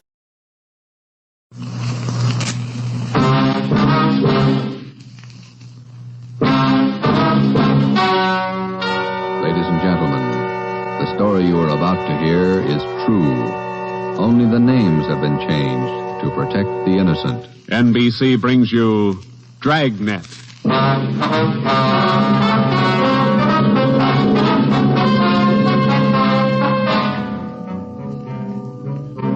You're a detective sergeant. You're assigned to robbery detail. A ruthless fiend roams the streets of your city masquerading as a police officer. For months, helpless citizens have been robbed, beaten senseless, and kidnapped. The criminal is a twisted genius, vicious, cunning. Your job is to get him. Dragnet, the documented drama of an actual crime, investigated and solved by the men who unrelentingly stand watch on the security of your home, your family, and your life. For the next 30 minutes, in cooperation with the Los Angeles Police Department, you will travel step by step on the side of the law through an actual case from official police files. From beginning to end, from crime to punishment.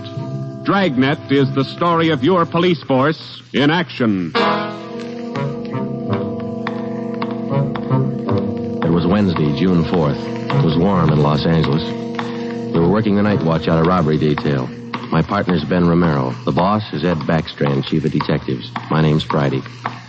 I was on my way back from communications, and it was 11:13 p.m. when I got to room 27A. Robbery detail. Oh, hi, Joe. Hi, Ben. Did you get that message to call home? Yeah, bad news. What's the matter? That doggone kid of mine, chicken pox. Oh, again? Last year it was the mumps. Year before that, the measles. Every time I get set for a vacation, he decides to catch something. Well, forget it, Ben. Think what a comfort he's going to be in your old age. Go ahead, laugh. You'll find out. Yeah. How are you, Friday? Romero? Fine. What can we do for you? You don't look like you remember me. Oh, no, wait a minute. Name's Savage, isn't it? George? It's Johnny, Sergeant. Johnny Savage. Remember now? Oh, sure. Those liquor store robberies out in the Wilshire district. About 6-7 years ago, wasn't it? 10 years, Romero. You ought to remember that. You were at the trial. We testify in court every week. 10 years is a long time. It's longer in the state pen. It's a lot longer. Yeah, you cried a little at that trial, didn't you, Savage? You said we beat that confession out of you. Yeah, that's why I figured I'd drop in for a little visit. Kind of apologize to you fellas. You gave me a square deal. I guess I kind of lost my head. I figured I'd apologize. Oh, that's all right, Savage. When'd you get out? A couple of weeks ago. I did it the hard way. Served 10 flat. I don't know my day. You find a job yet? Yeah, Friday. I'm working nights. What kind of a job? Laborer in a warehouse, south end of town. Good. You decided to level? 10 years in prison's a long time. You learn a lot of things. Nights are long, you think a lot. You get things straightened out. I hope you mean that. Sure I mean it, Friday. I've got everything straightened out. I know who my friends are, and I know who to watch out for. You sound like maybe you're on the right track. I got it figured, Romero. Not like you two fellas. You caught me red-handed, and you sent me up for 10 years. Well, you did all right, Savage. 5 armed robberies. You got off pretty easy. You got a break, Savage. Make the best of it. Sure, I'm not kicking. 10 years, a real break. That's right. Well, just dropped in for a little visit. Maybe I'll see you fellas sometime. All right, Savage? Keep your nose clean? Sure. No hard feelings. No. You just took 10 years of my life, that's all. There's no such thing as a man going through prison without changing. And Ben and I have seen him switch in both directions. Some men learn their lesson after they land behind bars, and when they're released, they turn into good citizens. Johnny Savage was sour. We made a mental note to check him out later on, and then we went down to the record bureau and pulled his coming out mug. That's about all that we had time for, because about an hour later, we started to get busy. Hot shot, Joe. Grab it. On the corner of Selma and Naples, the drugstore, 211 and probable attack. On the corner of Selma and Naples, 211 and... What you got, Joe? Selma and Naples, 211 and attack. Come on.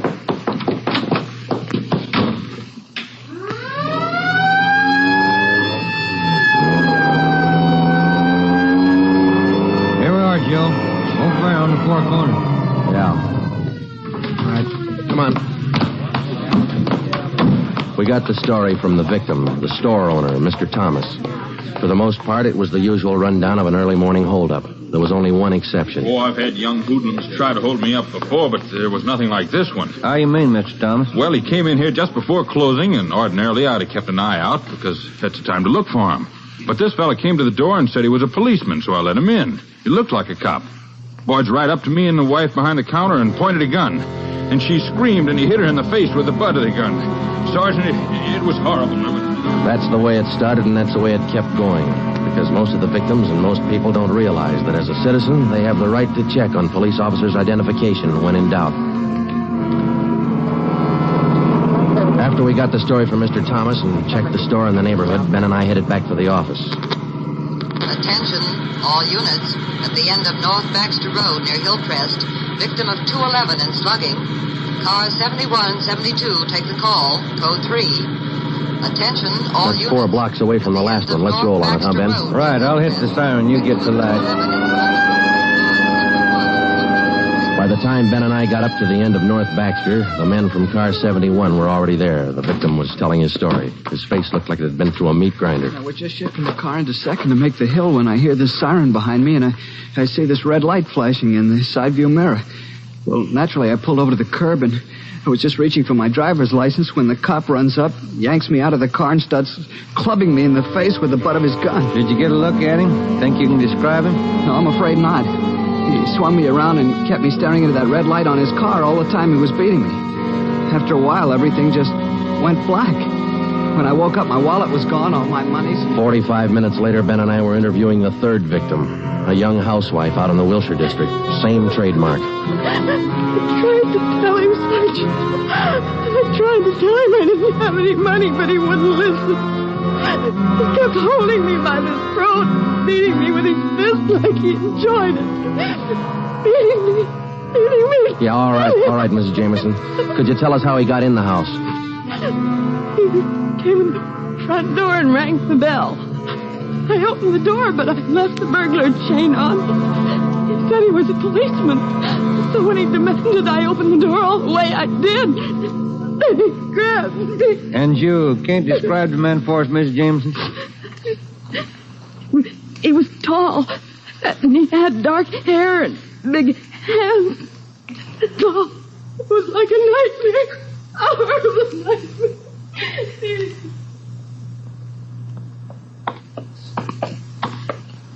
Tall, dark hair, big hands. Your guess the same as mine, Joe?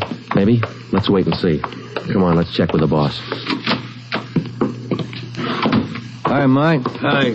He's waiting for you. In there. Come on, Ben. Chief of Detective's office. Hannon. Sit down. Yeah, Skipper. All right, you two, let's have it. The guy with the red light? Yes, the guy with the red light posing as a policeman. Why hasn't he been picked up? You know as much about it as we do, Ed. We got our first call around midnight. He knocked over a drugstore out on Selma. He hasn't stopped working since. Didn't you get any definite lead on him? No description, no license number? Nothing. He's tall, big hands, dark hair, that's all. Fine. Either of you got any ideas? Could be anybody, Skipper, with that description. You're sure it wasn't anybody on the force? We sent all the victims down to personnel. Lowry showed him the mug book of all police officers. Wasn't one of our men. Works fast. Drugstore, motorist, a pedestrian, a housewife out in the Wilshire district. Went right in the house after her. 4 of them, right in a row. 5. Huh? There's a 20-year-old kid in the next room. Came in just before you got here. A couple of hours ago, he was sitting in a car with his girl up in Mulholland Drive. This red light bandit comes along, slugs him, and kidnaps the girl. Kidnapped? She still missing? Not a trace. When did this happen? A couple of hours ago. They brought the kid over from Georgia Street Hospital. We can talk to him now. He's had a bad time. Right in here. Okay. Pete, we're going to have to ask you a few more questions. Oh, yeah. Okay. It feels a little better now. This is Sergeant Friday and Sergeant Romero. Hi, Pete. Hi. Can you tell us what time the trouble started? Oh, about 10:15, 10:30. Sally and I were sitting in the car talking about where we were going on our honeymoon. We're going to be married next month. And then this car pulls up behind us and starts flashing a red spotlight on us, and a guy runs over and pulls open the door. He said he was a cop. Did you get a good look at his car, Pete? I think it was a black sedan. Did you get a look at the man, Pete? No, I didn't. It was pretty dark, and he kept me staring into that red spotlight. It all happened so fast. Then he started slugging me, and I went down. What happened then? Well, the next thing I knew, Sally was screaming. He had one hand on her throat, and he had her backed up against the side of the car. He was beating her with the other hand. Some kind of a short billy club. Well, I got up and I started for him, and he slugged me again. When I came to, Sally was gone. Anybody check the area up there, Ed? Yeah, Davis and Griffin. Didn't find a thing. Oh, Sergeant, you gotta find it. You got to. I wouldn't know what to tell her folks. I wouldn't know what to say. That's all right, Pete. We'll find her. You take it easy. Got a hotshot, Ed, up in Summit Road near Westmore. A woman, unconscious. Ambulance follow-up. Possible dead body. All right, Hannon. Look after Pete here. Friday, Romero, let's go. Up ahead, Romero, to the right. Okay, Skipper. Yeah, there's the ambulance and the cruiser car. Sure a lonely-looking spot. All right, come on. Hiya, Doc. What'd you find? Hiya, fellas. Right over here. Just gonna take her in. Where'd you find her? Over there, by the side of the road. Somebody driving by saw her. They called us. Any identification? This bracelet on her wrist. To my dearest Sally from Pete. December 25th, 1947. That's a girl, all right. What are the chances, Doc? I wouldn't bet on them. Pretty bad shape. Well, have you seen enough? Yeah. Friday, Romero, call the crime lab and check the area for footprints and tire tracks. I'll ride back in the ambulance with the girl. If she regains consciousness, I want to talk to her. All right? Okay, Ed. I'll meet you in the office by 8:30. We're working straight through till we get this guy. See you at the office, Skipper.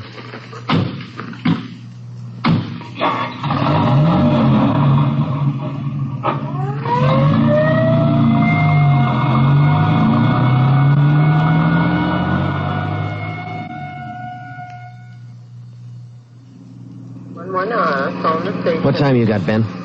7 minutes to 4. Long night. Hey, that car up there ahead. Let's take a look at it, huh? Black sedan. Hey, look, he's flashing a red spot on that convertible. Come on.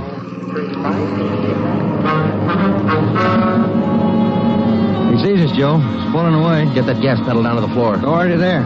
He's turning off right. Hit the siren. I'll get the light. We're gaining a little, Ben. Next corner to the left.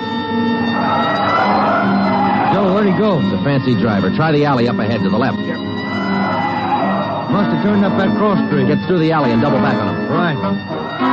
There he is, Ben. Look out. Watch it, Joe. Watch it. He's going to ram us.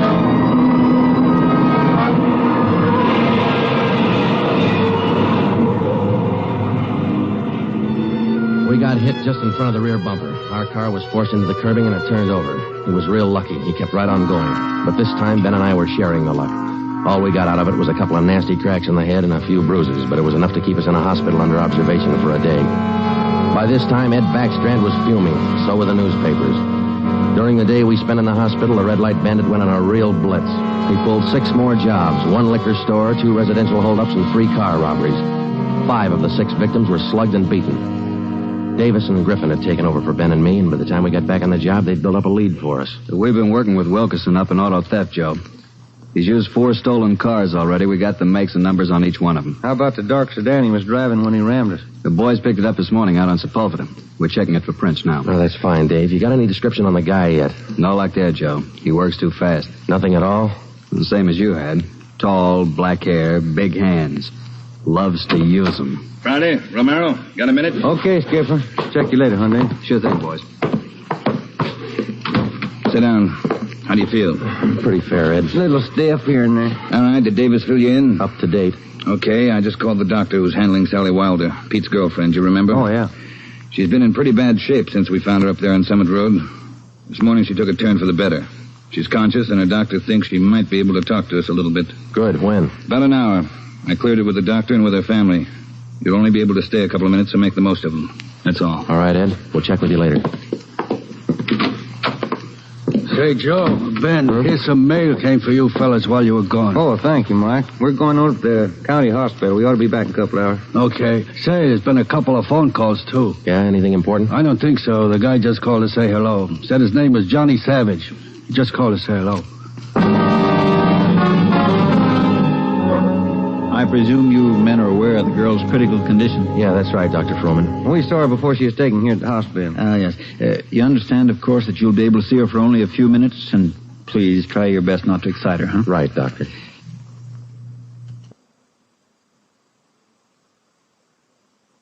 Sally isn't able to talk.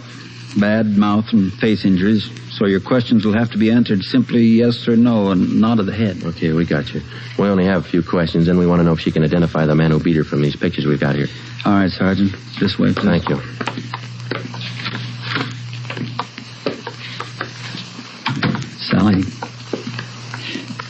Sally, these gentlemen from the police department, they'd like to ask you a few questions. Now, there's no need to be nervous or afraid. Just simply nod your head yes or no.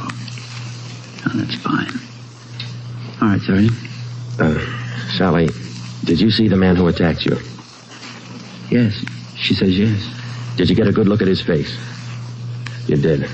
All right, Sally, now you can answer these 3 together, just yes or no. Was he tall? Did he have dark hair? Did he have large hands? He did. Ben. Oh, yeah, Jim. Hand me the folder. Yeah. Here you are. Thanks. Now, there's just one more thing, Sally. I'm going to show you some pictures now. Take all the time you want before you make up your mind about each one. If you recognize any one of these men as the person who attacked you, just nod your head, all right? All right, fine. Very good. Here's the first one. No? All right, here's the next one. No. How about this one? No? All right, here's another. Do you recognize him?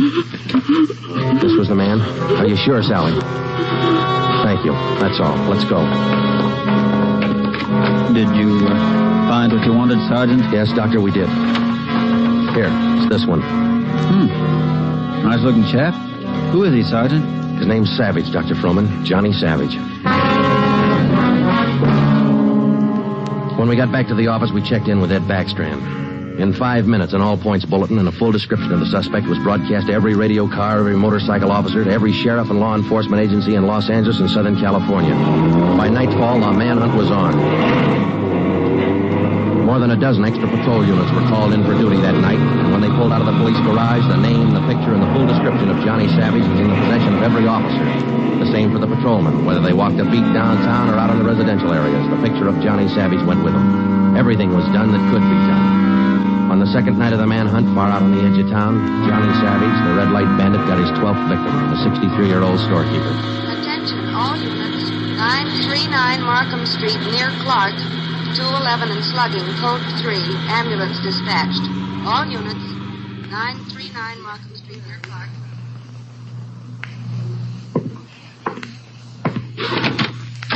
Here it is, Skipper. Time. What'd you get? Wilkerson lifted the prints off that black sedan that rammed Joe and me. Yeah? They belong to Johnny Savage. Yeah, good. That storekeeper last night. It is Savage, all right. Victim identified him from his mug. All right. We got enough in this Savage guy to put him on ice for life. All we have to do now is to get him. Now, look, the way we figure it, Ed, this red light bandit is using stolen cars with cold plates, so there's no way of tracking down the cars at regular commercial garages. He's got to be renting private garages someplace around town. All right, let's get the neighborhood patrolman on the job. Advertise it. All over town. It's a city ordinance, isn't it? People who rent private garages are bound by law to register the car and license number with the police. Start a campaign if you want, but find those cars. Right. Wait a minute. Hello, Backstrand. Yeah? When? I see. Yeah, thanks. What is it, Ed? It was the hospital. About the girl, Sally. Sally Wilder? What about her? She died 5 minutes ago. That night, everybody went back on the job as usual. The cruiser cars, the patrolmen, the motorcycle officers, and about a dozen decoy cars. Armed policewomen riding alone in cars or parked in lonely spots with a police officer escort. Our car, 80K, was still in the garage for repairs, so they assigned us another one. And we started to make the rounds. Everything was usual. Except one thing. We weren't tracking down just a thief anymore or a sadist who liked to beat people's faces in. We were out to get a murderer. It was a perfect night for the suspect. Dark, no moon.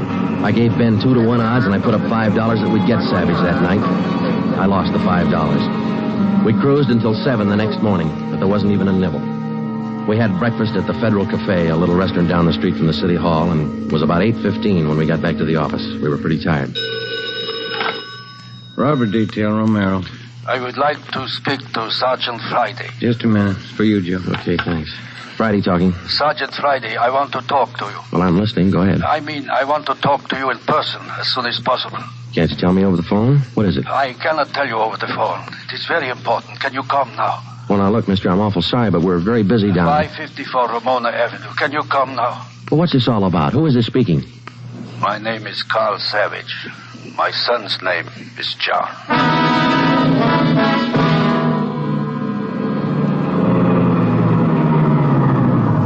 Here it is, Joe. Neat-looking little place. Yeah.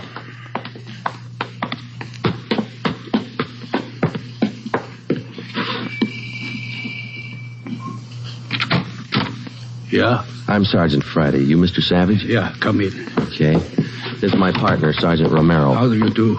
I will be brief, gentlemen. I am the father of John Savage. I wish for you to catch him. I will help you. I noticed the name on the mailbox outside, Mr. Savage. Changed your name lately? I changed my name 10 years ago when John first got into trouble. My own name I had to change. The shame. Always from him, my son. Shame. Mr. Savage, has your son been home since he got out of prison? Yeah, many times, to ask for money. I would not give him any, so he struck me. Last night I read in the newspaper the little girl he beat up. She is dead. Then I make up my mind. Well, do you know where your son is now, Mr. Savage? Not now, no. But our garage has a car in there. It is not his, I know. Also in the garage, I find many license plates. I find spotlights with red glass lens. But you don't have any idea where we could find him. No, but he will come back. He always comes back for money. We're going to station an officer here in the house, Mr. Savage. Anything you want, if it will catch him. He's bad, Sergeant. Like something poison. All through, he's bad. See a sewing basket over there, Mr. Savage. The wife live here with you? 10 days ago, before this starts, I buried Gertrude, my wife. his mother. Sergeant, for 10 years she is sick, but for 10 years she stays alive to see him from prison. 10 days ago, she died. He did not even come to the funeral. Does your son have any idea that you might call us? No, I don't think so. But when you catch him, give me a gun. With my own 2 hands, I will kill him. Johnny Savage. Before we left, we called Ed Backstrand and we brought him up to date. He sent 3 detectives out to relieve us, Davis, Griffin, and Marsh. We told them to keep an eye on the house and the stolen car in the garage. That night after dinner, Ed Backstrand, Ben, and I went out and relieved them. We parked the cruiser car in the garage next door, and then we took up our posts. Carl Savage had a light supper, and then he went to bed about 9. The 3 of us sat at the front windows in the darkened house, and we waited. Ben kept his eye on the garage. Outside, across the city, the manhunt continued as usual. 3 hours went by. The waiting got monotonous. Brandy, Romero, look alive, will you? Oh, yes, Skipper. I'm sorry. That clock's enough to put anybody to sleep. What time you got? 12:23 a.m. Thanks. The clock kept ticking. We were tired. We took turns keeping each other awake. At 10 minutes past 2, I looked at my watch, and then I settled back and tried to find some kind of a comfortable position. They started so faintly, it was just like the ticking of the clock. Same rhythm. And then they came closer, and the sounds got out of rhythm. Backstrand's head came up with a snap. Brandy, Romero, you hear that? Yeah, Ed. Get up to the window, watch the curtains. You see anything? Yeah, somebody's coming. Savage? Can't tell. Wait a minute, he's slowing down. He's going up the driveway to the garage. He's going inside. That's him. Come on. Watch it, he spotted us. He went over that fence into the yard. There he is, Friday. You hit him, Joe? Maybe. He's going for the street. He's headed for that car, Ed, that sedan up on the corner there. Yeah, Romero, go back and get the car. Right, Skipper.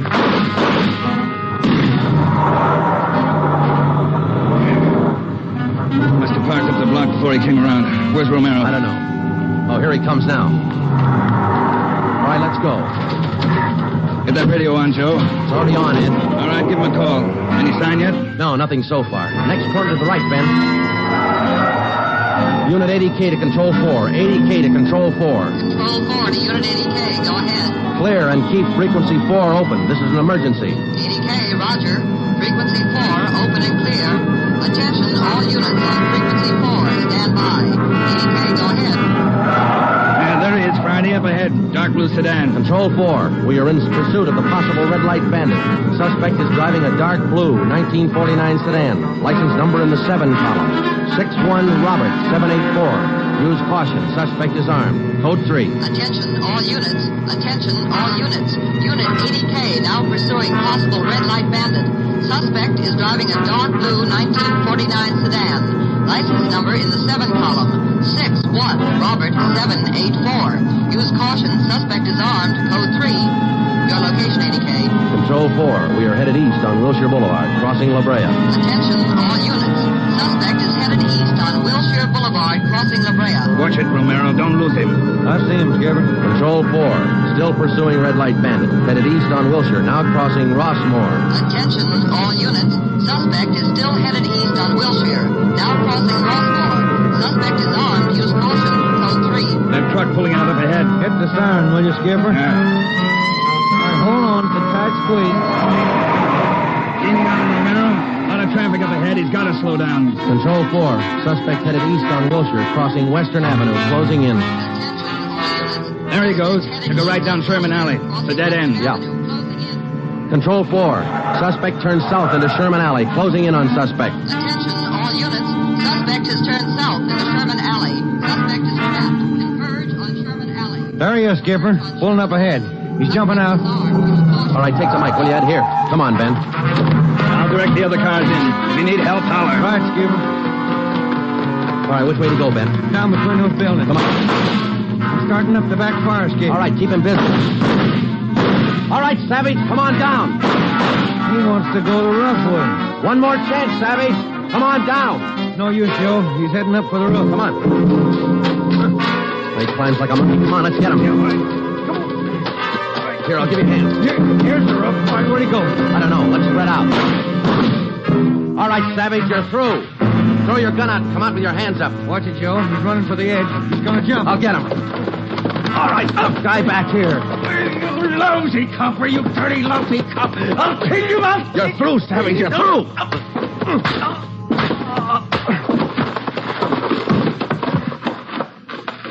Good, Joe. Yeah. Throw the cuffs off, will you? Yeah, you just betcha.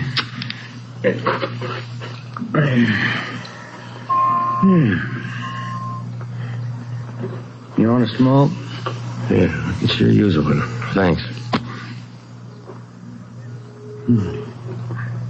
Quiet up here. Yeah. I was just thinking. Well? Carl Savage, this guy's father. Mm-hmm. What about him? Nothing. What would you do, Ben, if your son was a murderer?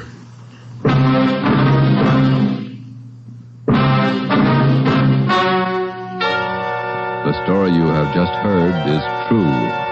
Only the names were changed to protect the innocent. John Savage was tried and convicted of murder in the first degree. He was executed in the lethal gas chamber at the state penitentiary.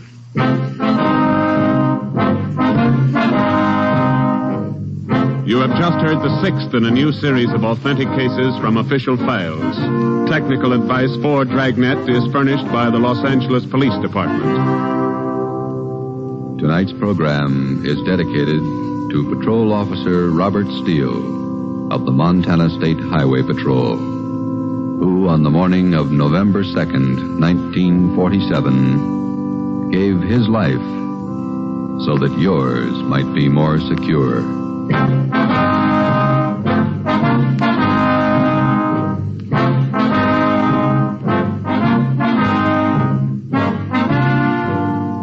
Dragnet came to you from Los Angeles.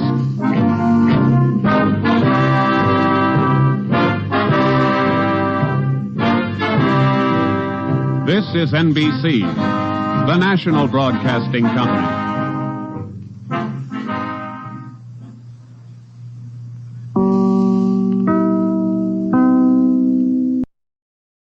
My name's Jeff Regan. I get 10 a day and expenses from a detective bureau run by a guy named Lyon. Anthony J. Lyon. They call me the Lion's Eye.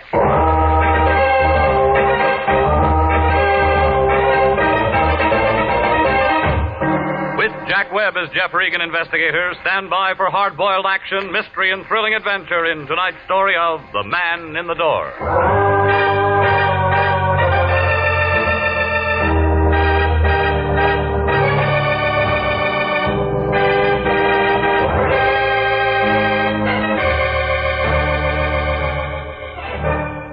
Well, this is the way it started. The Lion called about 4 o'clock that afternoon. Said he wanted to see me down at the office. I argued a while and finally told him I'd be there. Melody was sitting in front of her typewriter when I came in, putting a new coat of paint on her nails. She handed me a blank contract with no dates filled in, jerked a thumb toward the Lion's Den. I went in. Regan, I'm glad you got here. What do you know about architects? They draw things. I know that much, but what about bids and all that stuff? Well, they figure out what a building's going to cost, don't they? Go on. If whoever's paying for the building likes what they write down, then they're hired. A couple of architects, maybe 3 or 4 make bids. Well, I suppose so. Low man gets the job. Why? Our client's an architect named Dudley Hayes, an office in the Park Central building. He thinks maybe the bank that's handling his bid might try to put something over on him. Banks don't do things like that. He thinks maybe a guy who works at the bank might be taking dough to shove his bid under the counter. Why didn't you say that in the first place? Because I'm saying it now. Haynes wants us to look into it. All right, who do I see? Haynes first. I only talked to him on the phone. I told him we'd have to have a contract and retainer before we did anything. That figures. So hop over there and find out what's what and make him sign that contract and get a check. Anything else? Make sure it's certified and call me if you run into any trouble.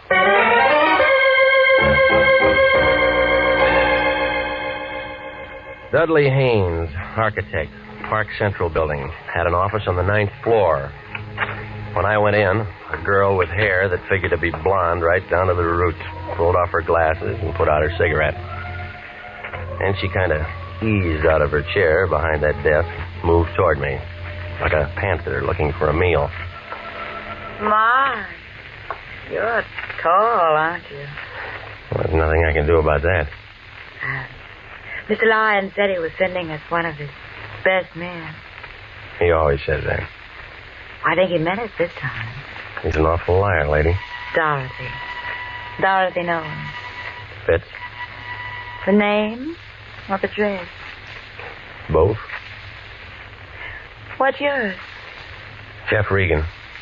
Well, now we know each other. That's nice. I came to see Haynes. He wants me to look into something for him. I know.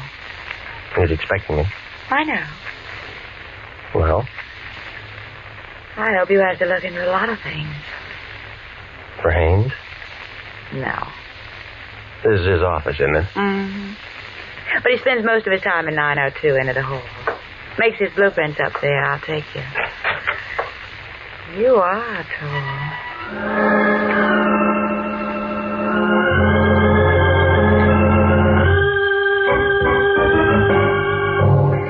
Well, we started down the hall. We got about 10 feet from the frosted glass door at the end. We both stopped.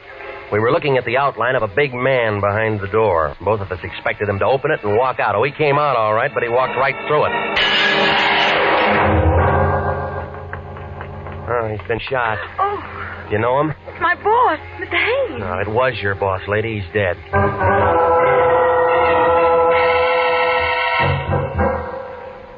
Lieutenant Salvatore Vendetti, Central Homicide Detail, showed up about 8 minutes after I called.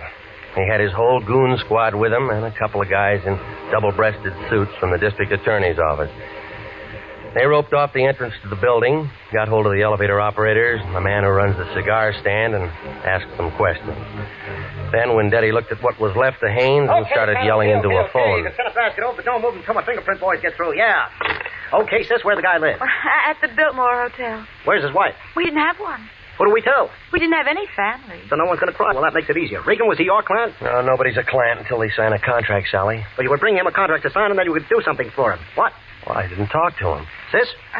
Well, Mr. Haynes had made an estimate on a little office building in Beverly Hills. He thought that a man named Adler at the bank might be taking money from someone to hold his bid out. So he wants an investigator to look into it. Why do you think that? Well, I don't know. You work for him. Well, I don't know everything. Neither do I. Hot, isn't it? Who's Adler? Oh, just a name to me. Who else? Who else? Architects. Who else was making a bid? Well, I don't know that. Now, where are we? Kelly! Yeah? Guy named Adler at the Grand National Bank. Pick him up and have him down to my office in half an hour. Yep. What do you want to do about reporters, Sally? Tell him to go jump in the lake. Yep. They always spell my name wrong. How long you two known each other? An hour? Nice. What do you mean by that? Just nice. Didn't hear any shots? No, we didn't. Tell me more about the bid. Well, what's there to tell? The setup. Well, the bank handles the money. Who says yes, who says no? Well, the bank, but... But what? The contractor usually tells them who to take. Huh? Who's that in this case? Contractor in Long Beach. His name is George Cantrell.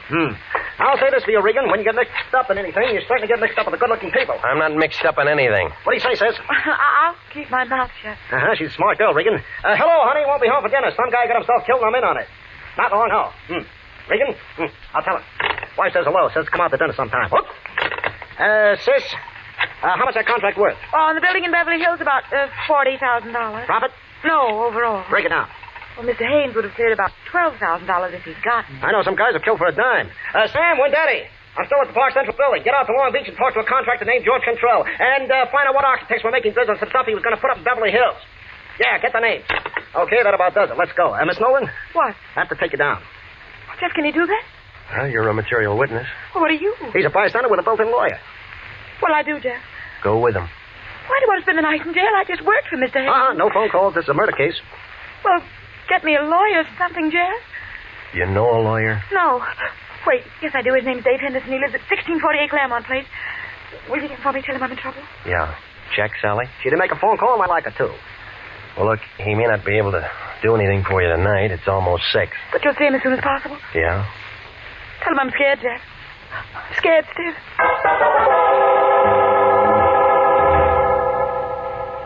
Well, I stayed there and phoned the Lion, told him what had happened. Oh, he got mad and yelled something about me being a jinx on all our clients, and then he hung up. So I went through the classified telephone directory under attorneys and Henderson. There was a Ben, a George, a Joe, a William, but no Dave Henderson. So I drove out to the address that she'd given me. It was a blue apartment house 4 blocks west of Vermont over by the Coliseum. Somebody was cooking hamburgers somewhere, and somebody was all worked up over a ball game on the radio. I picked the baseball fan. Well, what'll happen now is anybody's guess, but let me tell you that this ball game is a long way from being up. Hey, what'd I tell you? It's outside the ballpark, and they're coming in like homing pigeons. Bases are loaded, and they're all coming in. Oh, it's going to be 8-5. Come on, the ball game's not that good. What's so important, Pilgrim? I'm with the ball game. I'm looking for a man named Dave Henderson, a lawyer. So what? Somebody told me he lives in this apartment house. Who told you that? A lady. Huh. Does he live here? You try looking at the mailbox? No name. You cop? Private type. Huh. Does he live here? Sure he lives here. Well, where? End of the hall, 106. Thanks. So he's a lawyer, is he? With his kind of friends? Huh? What does that mean? You're young, ain't you, Curly? I got a driver's license. Let me tell you something. Don't go knocking on no doors when you hear a ball game. Remember that. Yeah, I'll remember that. And you can tell them Tessie Bogart to start to that one. And the score is 8-5 coming into the first half of the ninth, and this has been some ball game, let me tell you. 106. Here we are. Come on in, it's unlocked. Your name Dave Henderson? Yeah, who wants to know? My name's Regan. I'm a private investigator with the International Detective Bureau. Wrong steer gumshoe, I don't need one. Look, I'm not looking for work. I'm looking for you. What'd you say it was? Regan? That's right. R-E-G-A-N. Regan. Regan. Learned that just an hour ago. Cute, huh? I met a friend of yours today. Dave Henderson never had a friend. She said she was a friend of yours. But I didn't say I was a friend of hers. Hey, who are we talking about anyway? Dorothy Nolan. How is Dorothy? Not so good. Thought you were a detective. I am. You sound like a doctor. Look, you sound like a guy with a chip on his shoulder. Sound like a lot of things. You're trying to be tough, baby. No wonder you aren't in the telephone directory. I'll just skip that. She said you were a lawyer. They say I drink too much. Haven't seen me drinking, have you? She wants you to get in touch with her. The man she was working for was murdered today. She kill him? Well, they're holding her. Material witness or suspect? Material witness right now. She doesn't want to spend the night in jail. Who does? That's why she isn't feeling so good, huh? He wants me to get her out. Something like that. Who's handling the case downtown? Detective named Wendetti. Yeah, and where do you come in? Well, they didn't give her that one phone call. Yeah. You're sensitive. What if I said no? Well, that's your business. You know why she asked you to see me? Because I'm a guy she knows. And every guy who knows little Dorothy does a little something for her. Ever met him like that, Regan? Sometimes. I'm just checking. Checking what? She's pretty good with the works. Eyes just right for the job. Hair just right. Everything just right. She can make you do a lot of things you don't want to do. Wait till you see her in a bathing suit. Ooh, that's something, brother. Well, they aren't wearing them in the county jail. Okay, I'll phone Wendetti and find out what her bond is. Look, this is a murder case. There's no bond on this. You know that. Well, it depends how you handle it. I'll think of something. Yeah, I'll bet you will.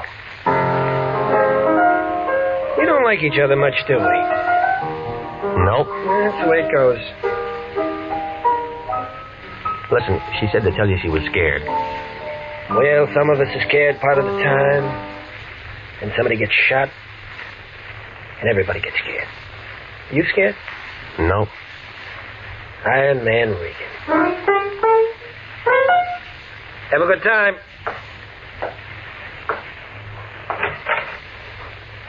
Did I say Haynes was shot? No. You didn't say a thing. See you somewhere, Peter.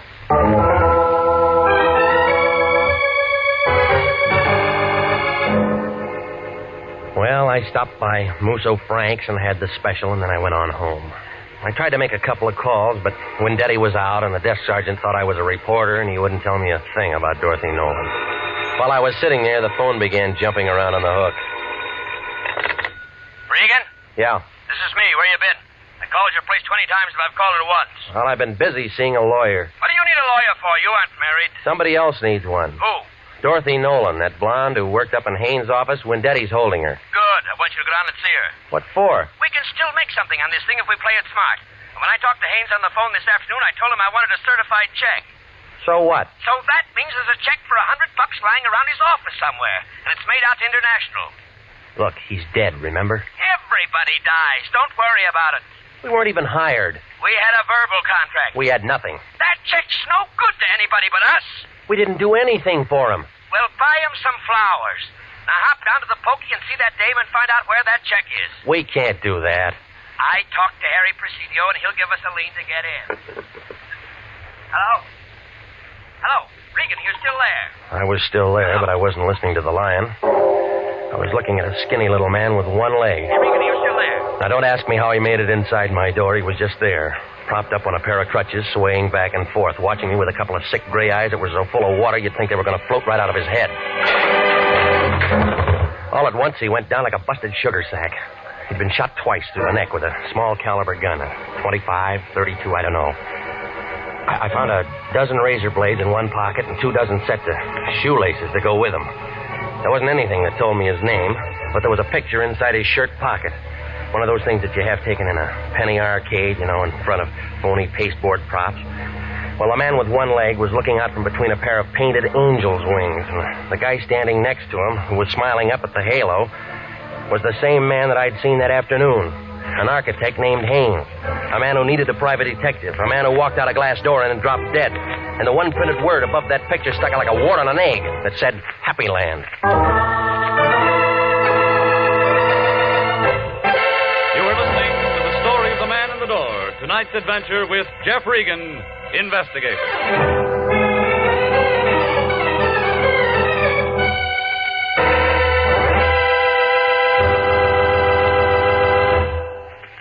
Here is a special and important message to every businessman listening.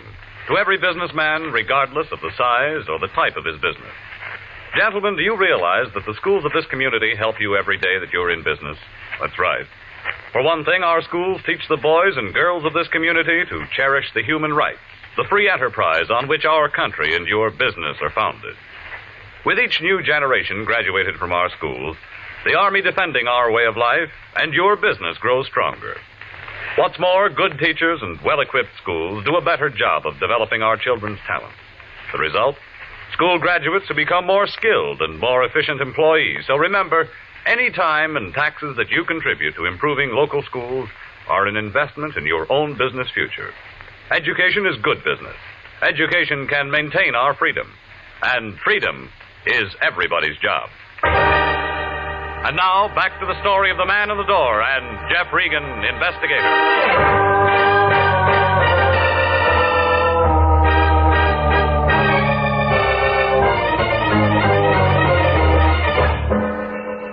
Well, I left the little man with the one leg lying there.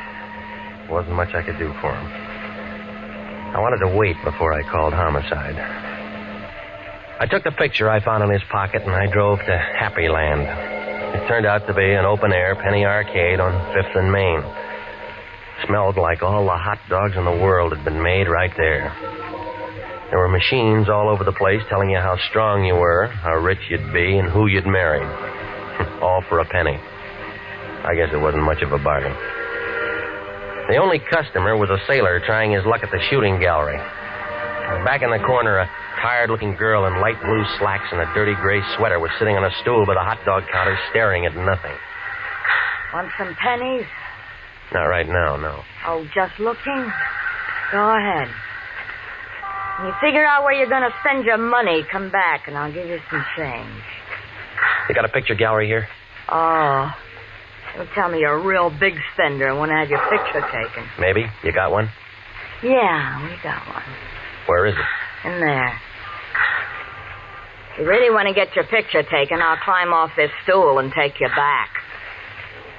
I want to tell you now, if you're just trying to be sociable, you can go and fly a kite.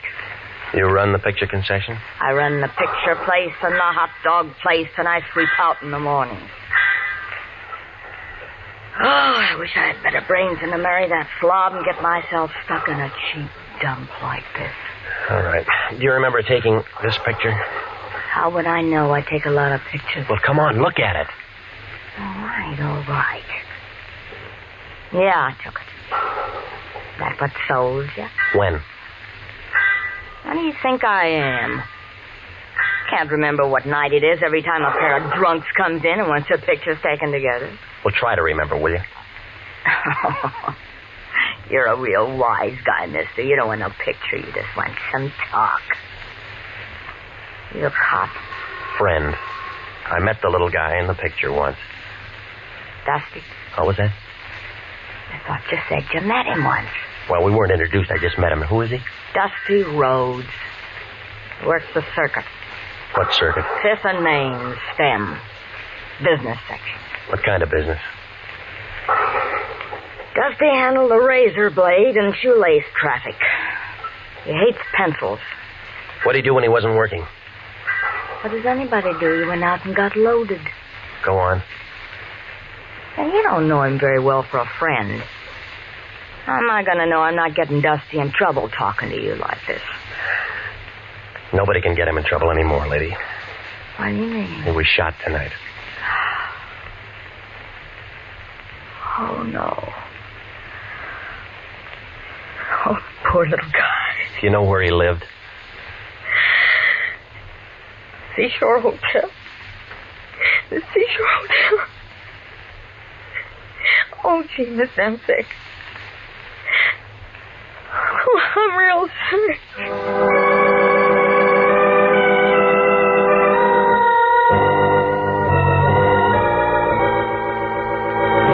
Brother, the seashore caters to many types of people, good and bad, just out of the pokey. 2 bits a night for transients, $1.50 a week for solid citizens. And sign and register, it's a law. I'm not looking for a room. Then you're wasting my time, brother. My beer's getting warm. Look, I'm a private investigator. My name's Regan. I liked you before you said them 2 words, brother, but you have soured me. Private investigator means private eye, and it all means cop. And you are not welcome. Now blow. I'm trying to find out something about a man named Dusty Rhodes. We do not ask questions, and we do not give answers. Now blow. I was told he lived here. You find me tongueless, brother. Now blow. Did you know him? During the last 5 years, I have acquired 85 pounds and a very bad heart, or I'd have you in the alley right now. Oh, yeah, sure you would. Here. Abraham Lincoln was a very fine man, and he took a very fine picture. I seem to have found my tongue, brother. Will it be? The key to his room for a starter, huh? Disallowable and punishable by fine and imprisonment. Into the hall, turn the bent fist door to the right. Thanks. Well, I don't know what I expected to find there. Outside of more razor blades and more shoelaces was a little room full of dirty white curtains and a wire bed that sagged in the middle. I was standing there watching a neon sign advertise beer a block down the street when I thought I heard somebody behind me. Whoever it was had been drinking bad whiskey, but he was still pretty good. It landed a quarter of an inch above my right ear, and I piled up in a lamp, a chair, and a pitcher full of water. 5 berries gets you a look, brother, but doesn't get you a room. Besides, it's already taken and the bed's over there. Now, come on. You didn't go to sleep, brother. You was knocked to sleep. I apologize. Why the games? Who came in after me? You're the only one. You sure? My name's Sam Preacher. Brother, I'm very sure. Well, maybe he was waiting for me, huh? I don't generally ask him, but the question is this. Why? Well, I don't know. Unless... What's the matter? Something missing? Just a picture. You can get lots of pictures. You didn't see anybody? That makes the 3rd time, brother, and the answer's still negative. Okay. Then let's blow, buddy, huh?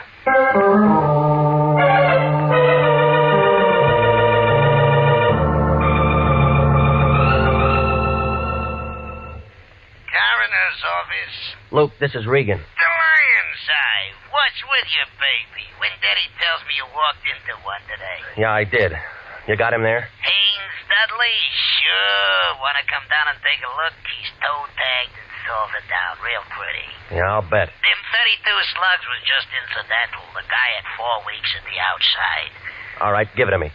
Haynes Dudley was dying from malnutrition, alcoholism, and a couple other things with long names. Give me one long name. Diabetes. He didn't take good care of himself. Funny, A misspent life. Somebody's gonna take the gas chamber for nothing. When Daddy know this? Sure. And he was wearing a brand new suit, too. We'll sew up the holes. We'll bury him in it. Well, you aren't finished yet, Luke. Baby! A guy with one leg dropped dead in my place a couple hours ago. It's after 11. Well, I'm sorry, Luke. They connected? Yeah? Murder? Yeah. Well, come down and see us anytime, Regan. We're open 24 hours a day.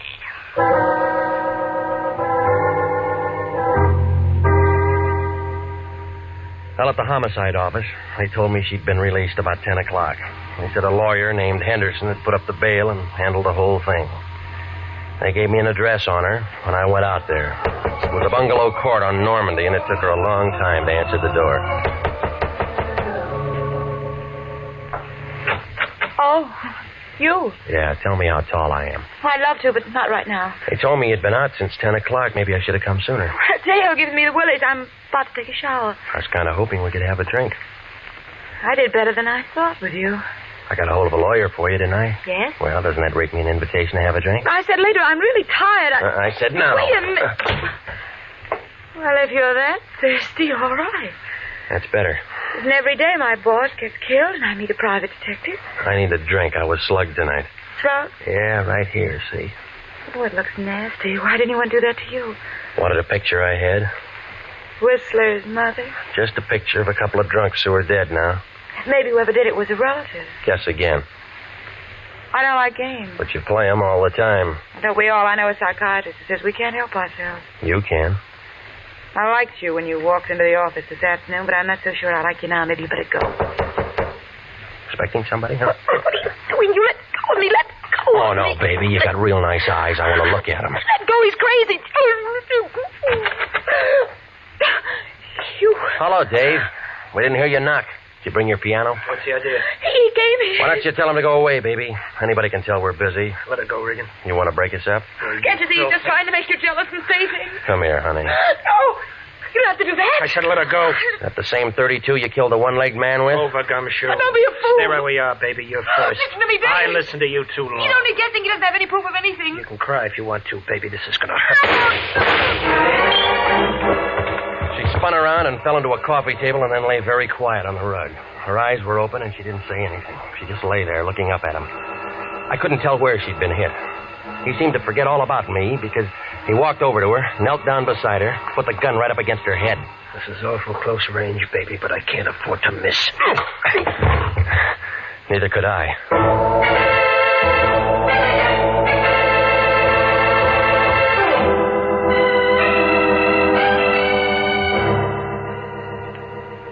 Well, when Daddy and I stuck our heads together, and it all came out when we looked into a couple of things.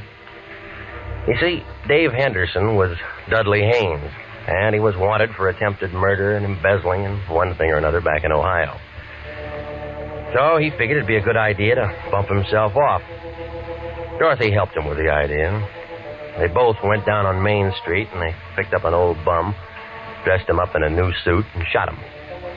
I was supposed to walk in with Dorothy, and she'd identify the body, and as far as anybody knew, Dudley Haynes would be dead. Dave didn't figure that she'd be taken down. She didn't figure that she'd get scared, and neither of them figured the man with one leg was a pal of the man that they'd shot. Well, it seems that they'd looked through a lot of files, and they'd figured that a lot of murders go unsolved. Maybe they do. I don't know. Well, anyway, he sat down on that little bench up there in San Quentin last week. The one with that bucket of acid in the room. Well, he held his breath as long as he could, but everybody has to breathe. He's buried up there with a lot of other guys that figured they could get away with murder. Dorothy? She wasn't hurt too bad. They had her in a wheelchair for the trial. She got 15 years as an accomplice. Some kind of a deal. State's evidence and all that. I don't think I'll wait for her. She wasn't that good.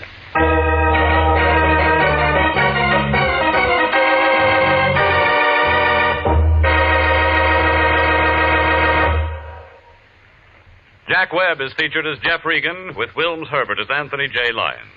It's CBS at 9:30 next week for more hard-boiled action and mystery with Jeff Regan, Investigator. Written by E. Jack Newman and produced by Sterling Tracy. Dorothy Nolan was played by Betty Lou Gerson, and David Ellis was Dave Henderson. Lorene Tuttle, William Conrad, and Lou Krugman supported.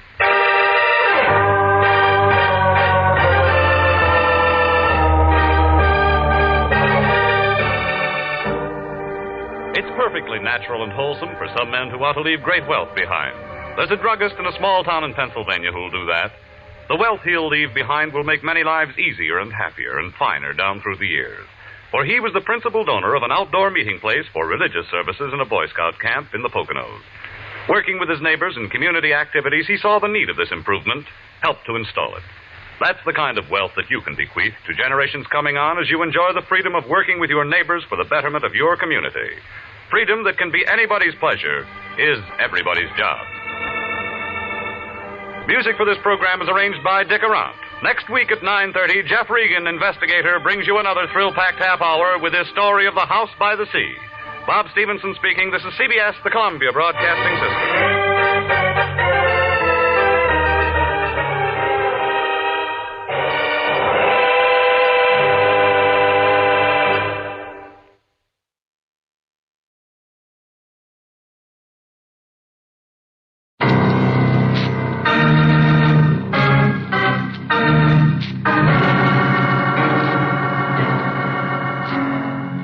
Standard of California, on behalf of independent Chevron gas stations and standard stations throughout the West, invites you to Let George Do It.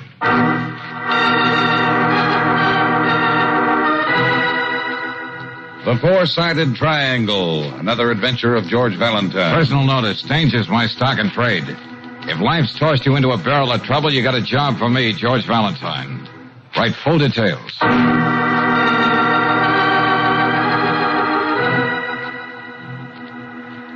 Dear Mr. Valentine, I'm here briefly on a visit from Canada just to make certain of one thing. Was Dr. Kenneth Sterrett, my best friend, murdered, or was it really an automobile accident? As a novelist, I admit the situation is trite. The older, successful man, the restless, beautiful wife. And if my suspicions are right, even the inevitable other man. If you care to interest yourself in something you may dismiss as an obsession on my part, I'll be at my hotel all day. Sincerely, Owen Marby.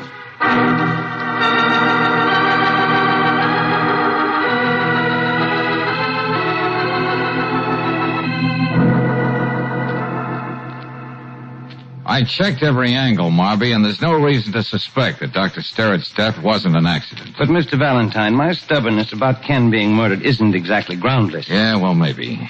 But there are a lot of dangerous hairpin turns coming down Eagle Canyon Drive. The Sterrett house is practically on the mountaintop, and there's always a fog rolling in there at night. I knew Ken very well. He was my roommate when he was going to medical school at the University of Toronto. He was the most exasperatingly careful, methodical man I've ever known. He drove a car the way old ladies used to drive electric buggies. But that night he received an emergency call from a hospital. He may have been in a hurry. And there's something else. Yeah? Last year, on my way to a lecture engagement, my plane had to stop over for a few hours. I had a drink with Ken, and he showed me a picture of Juliet, his wife. Go on. He implied, and very definitely, that they weren't happy. He suspected there was another man, though he didn't know who it was.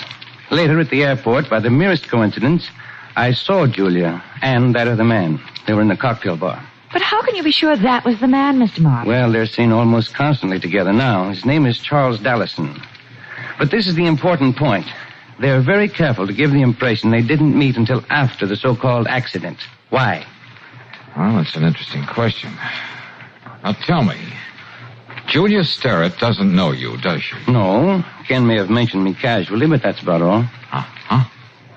Then I could be Owen Marby. Well, you sound as though that imagination of yours is going into action. Well, just like you, Marby, I'm flying blind at the moment. But I'll see what I can do to put your mind at rest.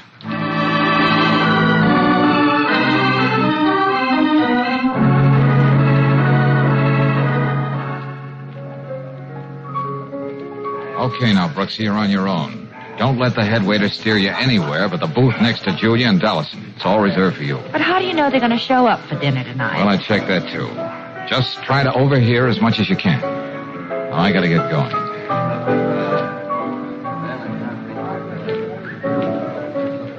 Julia Sterrett, isn't it? I beg your pardon. Well, I recognized you at once from the picture Ken sent me, and the head waiter assured me I was right. I'm Owen Marvey. Oh, yes, I remember. Ken used to speak about you. Charles, this is one of Ken's friends from Canada. Dallison's the name. How do you do? Won't you join us, Mr. Marby? Oh, well, thank you, but worse luck, I have to meet a book critic in a few minutes. Oh, that's right. You are a novelist, aren't you? Yes, Mrs. Sterrett. But I still manage to find life infinitely stranger than fiction. For instance, running into you at Henri's like this tonight. But I was going to look you up anyway, Julia. I should hope so. I thought it no more than right to apologize for making it more difficult for you after Ken's death. I'm afraid I don't understand. Well, I must confess that when I first heard what happened, I was convinced there was foul play. You, don't write mystery novels by any chance, Mr. Marby? No, I don't. It sounds like it, doesn't it? No, I should have known that if there were any suspicion in that direction, the county autopsy surgeon would have cleared it all up. Autopsy?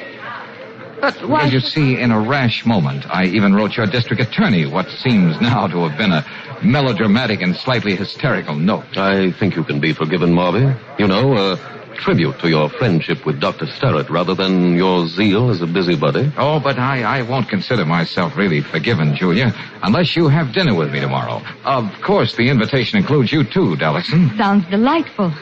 But why so formal? I think you two can find your way to my mountaintop. Suppose both of you just drop in tomorrow evening. Oh, fine, thank you. Now, if you'll excuse me, I must be running along. Nice to have met you, Dallison. Thank you. And I know we'll have a lot to talk about, Julia. Good night. Good night. I don't like it, Charles. I don't like it at all. No, now, please, Julia. The man is lying. I'm sure Ken never sent him any picture of me. This was no coincidence tonight. I tell you, he staged it. He's up to something. Shut up, Julia. Do you want the whole place to hear you? He's the only one who never believed it was an accident. I could tell by the tone of his letter of condolence. He still doesn't believe it. Julia, we'll have to do something about your nerves. If you let a little thing like this upset you... Let's get out of here, Charles.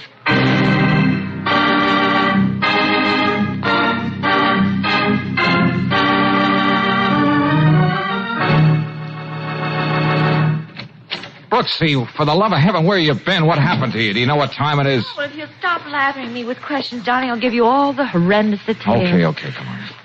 Oh, my feet. Let me sit down. Oh, here, sit down. Well, how did I know those two are going to park halfway up Eagle Canyon Drive and get into a gab fest? What?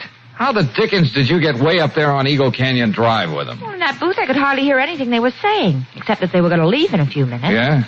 Well, so I beat it out and wrapped myself in the blanket in the back of their car. Oh, great. All they had to do was spot you, and then you'd have been... not a chance. It was too dark, and the back of that custom job is a half a block from the front seat.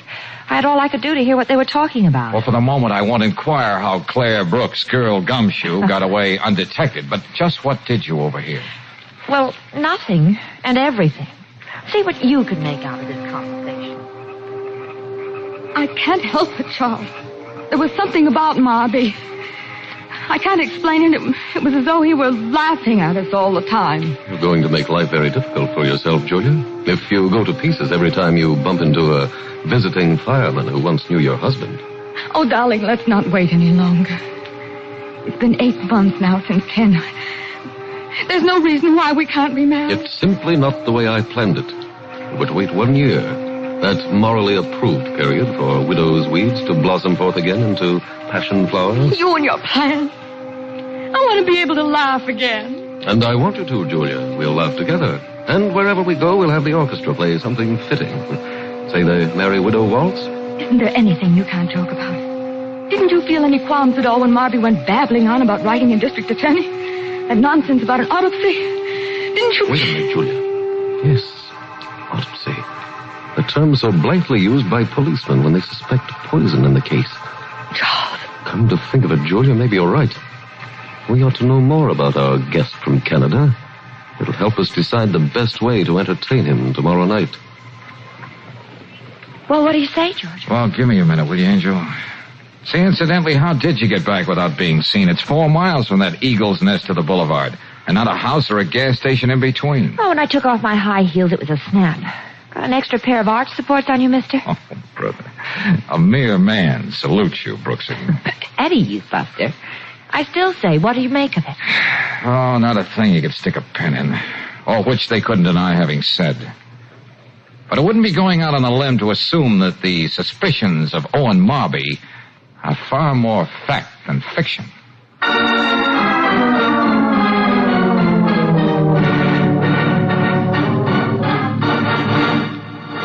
Okay, Lieutenant, don't blow your top. I'm not asking you to exhume Dr. Sterrett's body. Well, thanks, Valentine. That's real white of you. Just the same, I bet the medical examiner would find traces of something to show the doctor was poisoned, and it was no accident that he lost control of the car, Miss and I'll bet Brooks, that... the M.E. might even find the lost cord, but I can't go asking for an autopsy order on just a lot of hearsay evidence and vague suspicion. Well, I was only trying to help you It's a find... pretty generally accepted thing that once people are dead, you ought to leave them alone. Oh, really? Unless there's a darn good reason to dig them up. Look, please, both of you, what's all the shooting about? I didn't even suggest anything like that. Well, you might have. After all this time, even if we found anything, it wouldn't clinch the case against either Mrs. Sterrett or Dollison.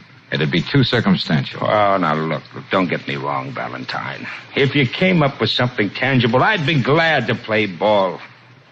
As it is, what do you want from me? Okay. Tomorrow, I'd like you to put a man on Charles Dollison's tail and report on everything he does. All right. I guess I can do that. Brooksy can keep an eye on Mrs. Sterrett. Within reason. I'm not at my best climbing up and down mountains. Just as they want to be prepared to receive me, I'd like to hold a few top cards myself.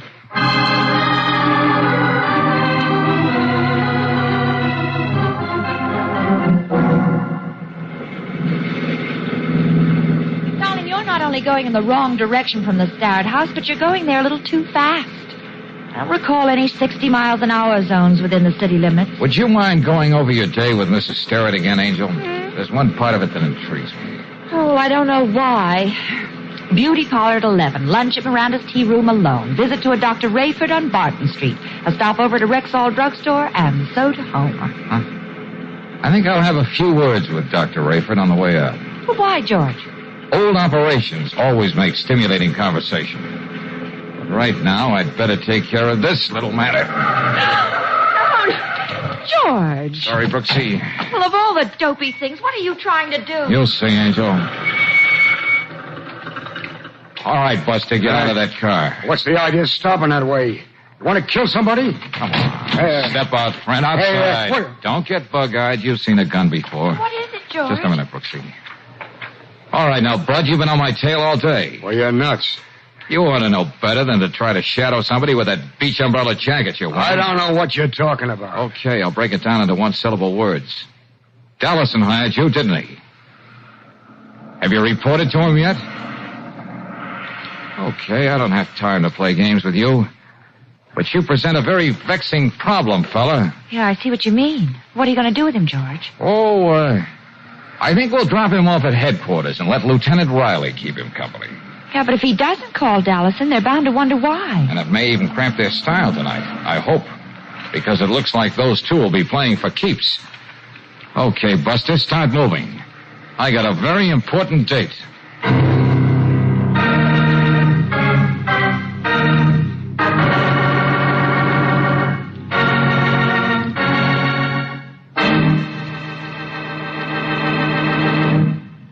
We'll return to tonight's adventure of George Valentine in just a moment.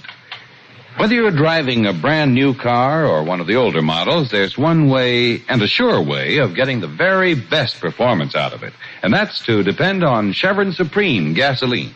For this carefully blended high-octane gasoline puts command performance in your car.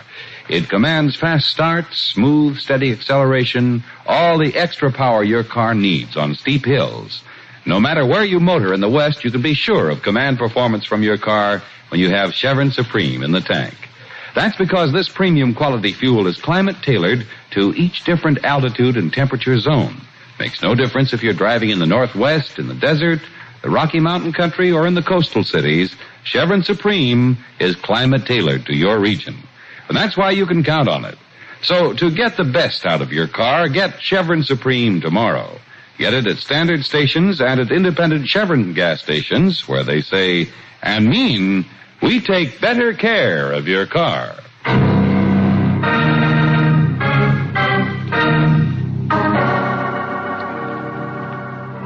And now back to tonight's adventure of George Valentine.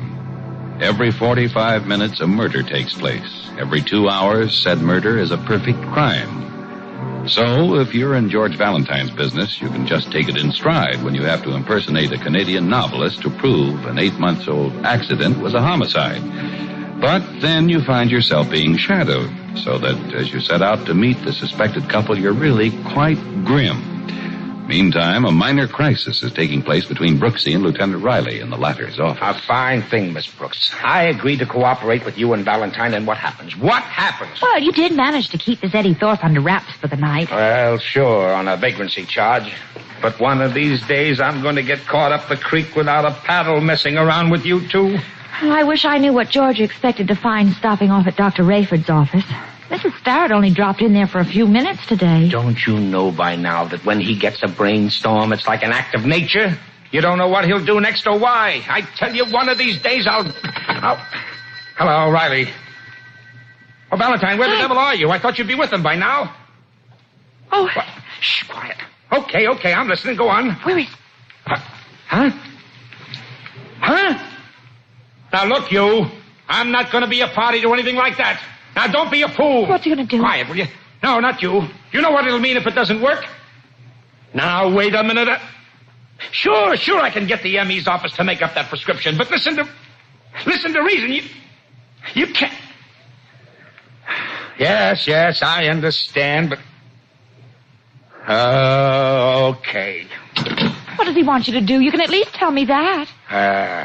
He wants you to park on Eagle Canyon Drive, just around the first turn, coming down from the Starrett home. You're going to have a little package to give him. Package? Yeah. I'll be waiting down on the boulevard for the both of you. But George never keeps me in the dark like this.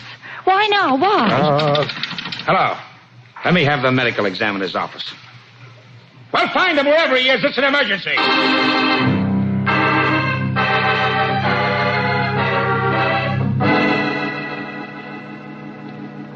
How about another drink, Marby? Soda, wasn't it? Yes, thanks. You know, I'll be glad to get back to Canada so I can tackle my new novel again. Four-sided triangle. What an odd title. Yeah, the story's been giving me quite a bit of trouble. Oh, really? What's the plot? Maybe we can help. Well, frankly, nothing very original. The usual triangle. But the lovers are completely successful in doing away with the husband in the case. I'm sorry. You've already begun to intrigue Julia, but go on, Marby. Well, they do it so neatly, in fact, there's no suspicion of crime. Not a shred. Then what seems to be the trouble? I can't decide whether to let my hero and heroine, if you can call them that, live happily forever after, or let them face retribution. Here you are. Oh, yes, thank you very much. I was playing around with the notion of introducing a character who won't believe the husband's death was an accident. The fourth side of the triangle, I presume? Yes, that's it exactly. He's one of those virtuous, pig-headed men. He doesn't rest until he ferrets out the truth. And, so on and so forth. How does it sound to you, Julia? He sounds like such an exemplary character. Would you say he was quite true to life? Oh, well, just take me, for example. My first impulse when I heard about Ken. I kept seeing in the accident more than there was. And I imagine I'm fairly typical. Was that your only problem with the book, Marby? No, but I was thinking of introducing something more subtle. You know, try to find some little, almost meaningless thing my two scoundrels might have overlooked in their planning. Say a matter of coincidence. I thought novelists always tried to avoid coincidence. Well, now, why should they? It happens all the time. Now, you and Dallison here, Julia. What about us? Well, I doubt if anyone's aware that you knew each other before Ken's accident. Well, as a matter of fact, we didn't. Let him go on, Julia. This is very interesting. But you see, by the merest of chance I was talking about, I happened to see you together in the cocktail bar at the airport. Oh, What? Yes, it was last year, and I only stopped over in town for a few hours. Goodness, we're out of ice. I better go in the kitchen and get some. Excuse me, Marby. There's always a running feud between Julia and the ice trays. Oh, I understand. I had the same trouble. Julia, you realize what you have to do. Charles, another... He knows. The three of us know now. The business of us being together at the airport can lead to a lot of other things. And why is he toying? Because, fortunately for us, he's a ham. At the right moment, see that stuff gets in his drink. Couldn't we wait till that man you hired calls? Whatever he found out following Marby isn't important now. Now listen carefully, Julia. He has to have enough liquor in him so that when he's found, it'll be obvious why he went over the side into the canyon. There'll be no questions. But I can't. Oh, Charles, I can't. The timing has to be just right. We'll have to get him out of here so it'll happen when he's halfway down the mountain, where the curves are the worst. So you wait till I give the signal. I wish I could be the one to give the signal. Just for once. When I think he's had enough, I'll raise my finger like this. I'll say, this has been great fun, Marby. Let's do this more often. All right, Charles. And for heaven's sake, try to control yourself. The rest of our lives depends on how we act in the next hour.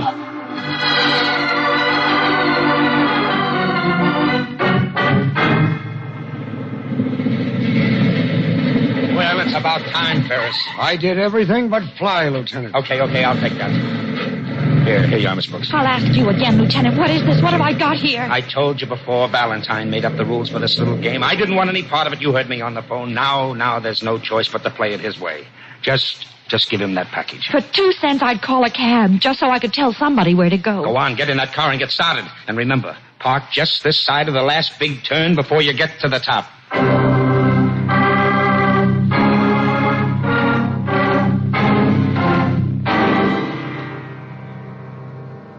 And you know why none of my novels made any of the book clubs? Why, no, Marby, why? They've never been long enough. They gotta be at least 900 pages before they're even considered. They don't bother reading them. They just weigh them. You sound bitter, Owen. Oh, thank you very much. Gin and bitters. Don't mind if I do. It's a very fine drink. Oh, say, look at the time. You know, this has been great fun, Marby. Let's do this more often. That's right. We must do this more often. And let's make it soon. Oh, hey there, Julia. What are you doing all the way over there? Just getting a little nightcap. We can all do with one, I think. Oh, good. Here's yours, Charles. And yours, Owen. All right, thank you. What do we drink, Joe? Why not to your new book? Oh, yes, that's very good. The Four-Sided Triangle. Right? It tastes funny, doesn't it? I'll tell you a secret. I can't even taste it at all. Well, old man, I'll see you at your car, eh? I'll put on the floodlights. It's beginning to fog up in the canyon. All right. Good night, and sweetest dreams be thine through all thy shining way. Poetry. Yes. And watch yourself driving, Marby. We wouldn't want anything to happen to you.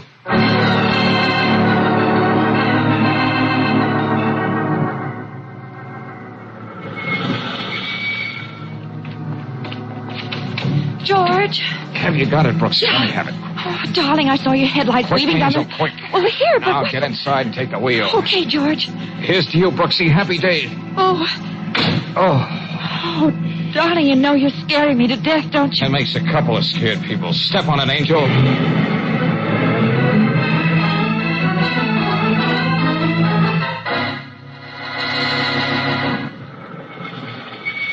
Okay, Miss Brooks, we'll take care of him now. He fainted. I didn't dare stop. Yeah, I know. Come on, boys. Come on. Get him into the ambulance. Got a hold of him, don't we? Yeah. All right, let's go. I'm going with him, You'd Lieutenant. only be in the way, believe me. In the way? Well, you don't expect me to Now, stand... boys, don't wait for the hospital. Start pumping him out now. Pumping him out? You knew this was going to happen and you let it. And now you're going to tell me. There was no stopping him. What did he do? He found out Dr. Rayford gave Mrs. Starrett a prescription for some poison today. Poison? Presumably to make a solution to use on her flower beds. Being a colleague of her late husband, he didn't even think twice about it. And George walked into this and purposely let The himself stuff in be... the bottle you gave him is supposed to be the antidote for the poison. If he got it in time. Oh, that big, crazy, stubborn Well, loon. that's what your boyfriend calls getting evidence that'll stand up in court. He just naturally likes to do things the hard way.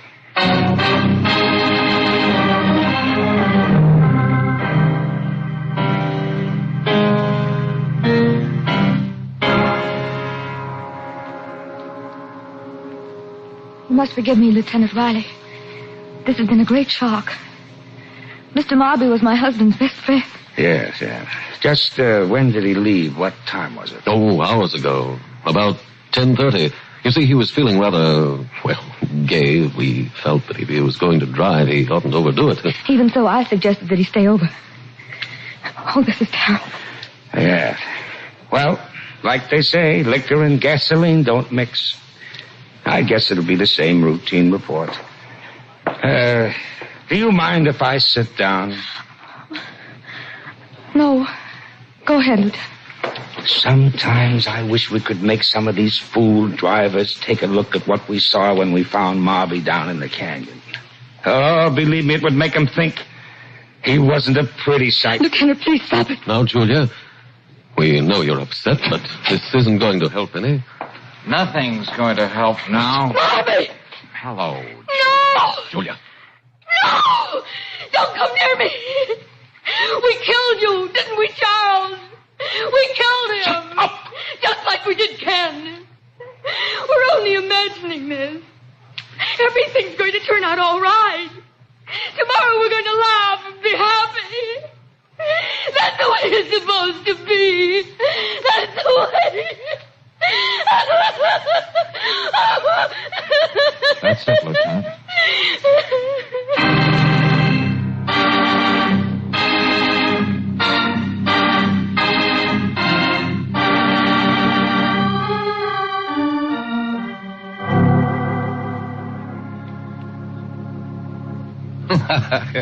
Hey, say, Valentine, were you serious about the way you wanted me to dedicate my next book? I certainly was serious about the way you dedicate your next book. Sure was, Mr. Marby. To Mr. and Mrs. George Valentine. Mr. Darling! So you just let us know, Marby, and we'll make a special trip down to City Hall the very day your book comes off the press. Oh, golly, I just don't believe it. I like your other suggestion, too. I should be more commercial. Aim for the book clubs. Write something 800-900 pages. Of course, it'll take years before I get it to my publisher, but it may be worth it. Years, huh? Why doesn't one of these build-ups ever pay off for me? Oh, maybe I just don't live right.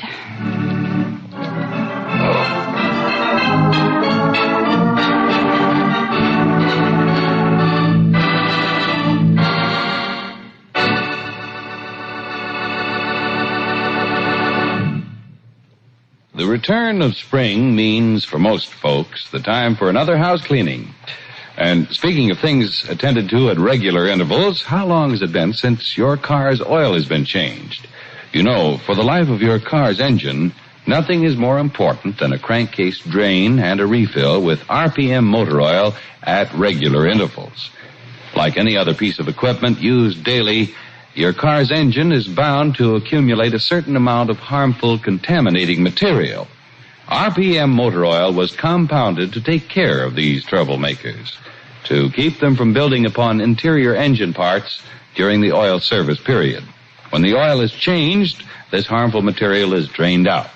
That's how compounded RPM keeps your engine clean mile after mile. And that's not all. For RPM also protects hot spots left bare and exposed to wear by ordinary motor oils. It stops corrosion and rust-proofs as it lubricates. Why not see about that oil drain and refill tomorrow? And for protection you trust, be sure you refill with RPM motor oil, first choice in the West. Get RPM at independent Chevron gas stations and at standard stations where they say and mean, we take better care of your car.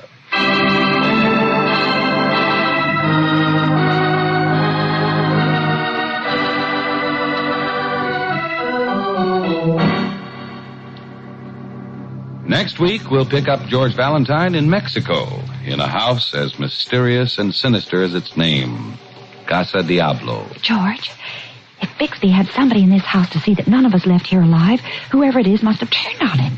You know, like Frankenstein turning on his... George, you're not even listening to me. Angel, if there's a grammar school around here, I think I'm going to enroll in the kindergarten. Huh? We're right down to the oldest outdoor sport in the world, Brooksy. The hunter and the hunted.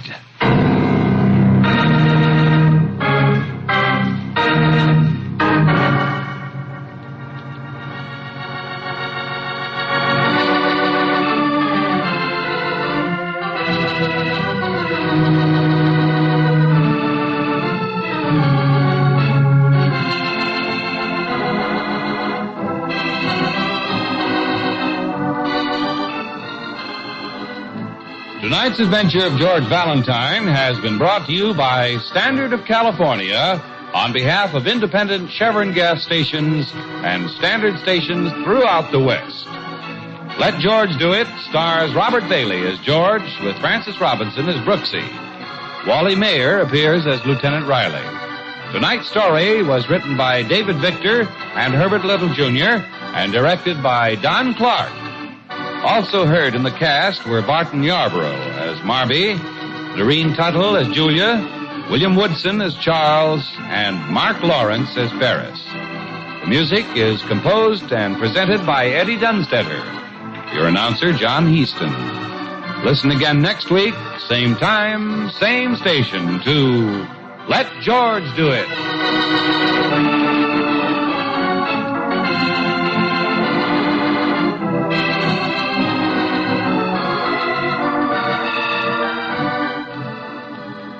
This is the Mutual Don Lee Broadcasting System.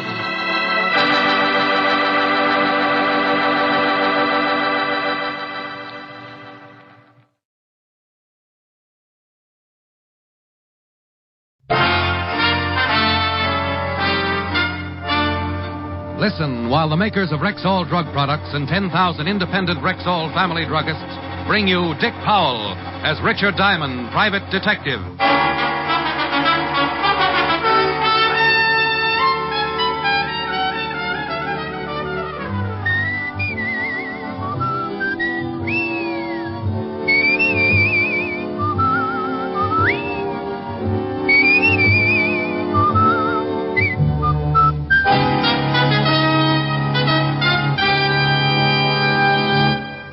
Good evening.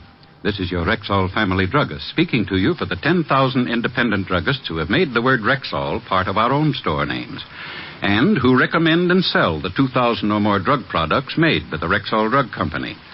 Like Rexall aspirin, for example.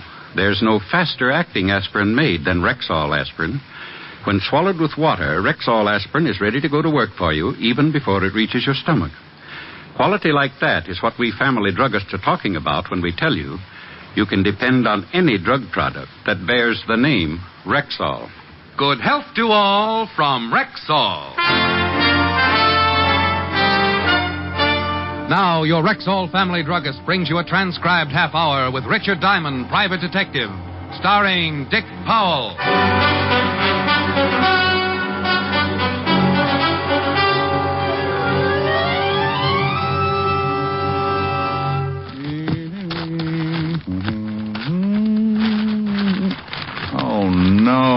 No. Oh. Yeah? Well, what's the matter with you? Oh, hello, Helen. Nothing has gone right all day. I called your office, but you left an hour ago. What took you so long getting home? Well, I had to stop by the laundry. Didn't have any clean shirts. Are you forgetting we're supposed to be at my mother's at 7? No, honey, I'm not forgetting. What time is it now? A little after 6. No, nuts. What in the world's wrong? Well, first of all, I haven't seen anything that looks like a client for 2 weeks. That's unusual. I only got 2 hours sleep last night. You're complaining? Oh, no, honey. Then what is it? Well, that stupid laundry gave me the wrong bundle. I can't go over to your mother's with my bare chest hanging out. Well, can't you go back and get the right bundle? Well, it closes at 6. Oh, be practical. It was the laundry's fault, so use one of the shirts out of the wrong bundle. They'll have it clean. No, what if it doesn't fit? Make it fit. Now, I won't have you being late again. No, well, all right. I'll see you at 7. I still love you. Then tell your mother not to suggest Monopoly again. I have to get some sleep tonight. The shirt wasn't bad. A little short in the arms, but with my charm bracelet, no one would notice. I shaved, cussed a little, showered, cussed some more. Really let loose with some choice ones while I got dressed and kept it up all the way over to Helen's. She walked out in a green number that plunged so far it could have been arrested for attempted suicide. Sure cure for cussing. Like it? The guy who went off the Golden Gate didn't have half the drop. Oh, stop perspiring and come on. Helen's mother lived in a 40-room vault on Long Island. We had a wonderful dinner. Soup, salad, pheasant on the glass. The only thing missing was cracked crab. Until Helen's mother suggested Monopoly, then I nearly shelled her and ducked her in the mustard. About 1 o'clock, my eyes felt like 2 3-minute eggs lost in a sand pile, so I gave up and went to sleep right in the middle of a tricky trade for my railroad. Helen apologized, looked at me hatefully, when I suggested a piggyback ride to the car, and by 2 o'clock she dropped me in front of my flat on 53rd. You were horrible. Oh, well, how did I know your mother had the electric company, too? No. I'll talk to you tomorrow. All right. Kiss? You can't even keep your eyes open. This is going to stop me. I do my best work with my eyes closed. No. All right. Honey, are you growing a beard? That's my mink coat. Oh. Night. Good night.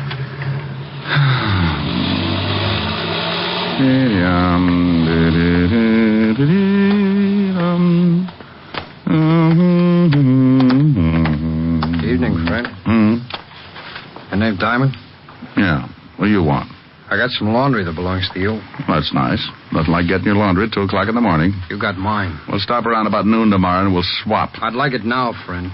I gotta leave town. Oh, look, I'm a little tired, friend. I want the laundry. Yeah, well, you're dealing with a bad customer. I just traded Pennsylvania Avenue for one lousy railroad.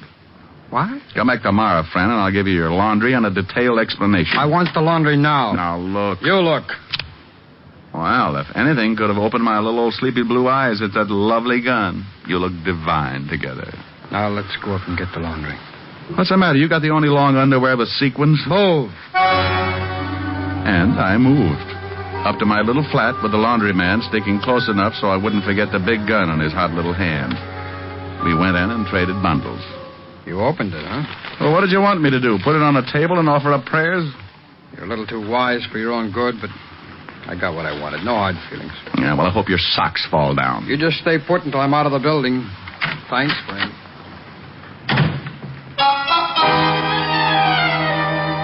Well, any other time, I might have done something ridiculous, like chasing the guy or calling Walt up and complaining about the inadequacy of ye old police department.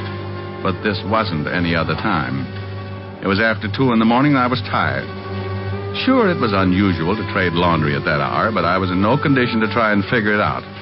So I brushed my teeth, left my clothes in a neat pile in the corner, and stumbled into bed.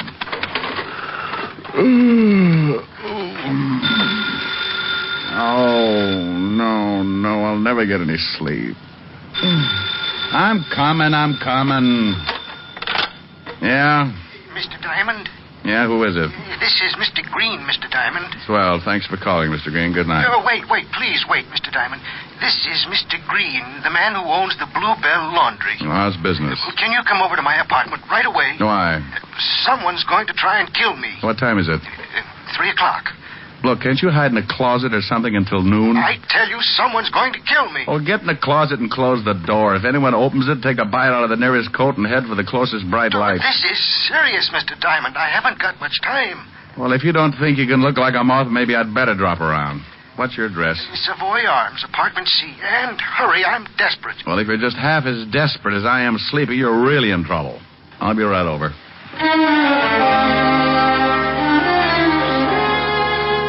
I stumbled back into my clothes and downstairs and a quick walk down to Park where I could grab a cab. Then 10 minutes later, I was knocking at the door of apartment C. No answer. I was about to try the door when it opened. Mr. Green? You're too late. Mr. Green. He opened the door all right, but that was as far as he got. He just slid down and stretched out on his stomach, head turned sideways, thick glasses pushed up at an angle, his weak eyes trying hard to see everything there was to see before they closed for good. I kneeled down beside him. Jones. Wrong laundry. Number Jones. Green. Well, everybody dies. He'd been shot just under the heart from the back. A warm breeze made me turn and look out the open window on the far side of the room leading out to a fire escape. I went over and looked out. Nothing. But it was a good bet that the killer had shot Green from there. I put in a call to Walt, and in 10 minutes he was standing over Green.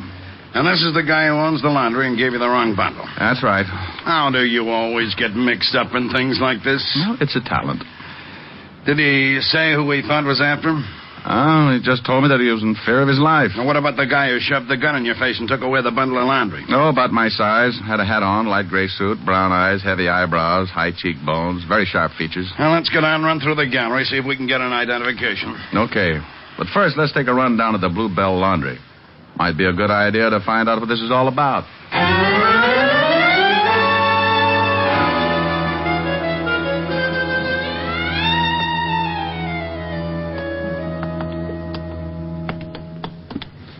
Here it is, Lieutenant. Bluebell Laundry. Oh, he read the sign. If a guy with fangs and a long black cape answers, drive a stake through his heart. Or shoot him with a silver bullet. You keep your suggestions to yourself, Sergeant, or I'll open this door with your head. These keys are in better shape. I tell you, we can't use them. If no one answers, then we got to get a search warrant. Why? Because that's the law. What is? That we got to get a warrant to search the laundry. Well, what do you want to search the laundry for? What do I want to search it for? Because a man's just been killed. Okay, so what? What's that got to do with the laundry? The guy who was killed was the guy who owned the laundry. You told me yourself it had something to do with getting the bundles mixed up and that guy who stuck you up tonight. Okay, but you can't just go busting into a laundry just because of a stupid little old hunch. What do you mean, stupid? You could be wrong, you know. Just because you think you might solve this case, that's no reason for you to go busting into a laundry. Well, why not? The answer to this whole thing might just be in that laundry. Well, you've certainly been right in the past. No, not always. Oh, most of the time, Walt. Well, just lucky. Well, if you think it's best, here are the keys. You understand, right? Oh, sure, Walt. Lieutenant. Yeah? Oh, nothing. You stay out here, Sergeant. Well, we're in. I hope the commissioner doesn't hear about it. About what? Breaking and entering. Breaking up? Why, you... Fiend? Yes. Walt hopped around for a while until he ran out of steam, and then we went to work and took the laundry apart. The way it stacked up, I had gotten the wrong bundle of laundry. The guy who'd stuck me up in 2 a.m. had gotten mine. So the bundle that I'd gotten by mistake figured to be pretty important. There must have been something else in there besides clean shirts. So, Green, the owner, made a mistake. Oh, but that's kind of hard to do, Walt. You got to have a ticket to get your laundry. Ticket with a number on it? Well, sure. It should correspond to the numbers on those bins. Hey, wait a minute. Before Green died, he said something about a wrong number. And a name. What name? Jones. Now, look, when I brought my laundry in, Green wrote my name and number down in a book. Let's see if we can find that book. Walt took one side of the shop and I took the other. Inside of 10 minutes, we had the book. We turned to the page with deliveries dated for the day before and found my name. Now, here it is. Richard Diamond. Uh-huh. Laundry number 99. That's right. That was the number on the ticket I gave him. Then Green didn't make a mistake. But he'd have to give you the wrong bundle. He couldn't get mixed up with the bins, Mark. Walt, turn that book around. Turn it around? Upside down. Now, if that number was on a ticket and I handed it to you upside down... 66. Yeah. Who's listed under 66? Let's see, it's not on this page. Here. Well, I'll be... John Jones. No address. John Jones. Green had said Jones before he died. Jones had the laundry ticket marked 66. Green had evidently looked at my ticket upside down and given me Jones's bundle. Green couldn't have known anything important was in that bundle or he wouldn't have made the mistake. And then why was he killed? Doesn't figure. Well, if he was just a go-between, it does. He didn't put the important something in the bundle, or he would have just held the bundle until Jones arrived and then given it to him. Then the bundle came wrapped with the something in it. Now, look, Walt, you know how these small places work. They send their stuff out to a large laundry and cleaning plant. Yeah, but which one? Hey, I got a shirt on it from that wrong bundle. I bet it's got a laundry mark. Should be on the collar. Let's see. Well, let's not strangle me, huh? Maybe unbutton a few buttons. Great Scott. Well, go ahead, Grabby. Let's see. Yeah, there's some writing on the collar. Well, read it out and I'll write it down. 86A45L. What kind of a laundry number is that? Find out, and you might have the guy who slipped something in that bundle and was responsible for Green's death.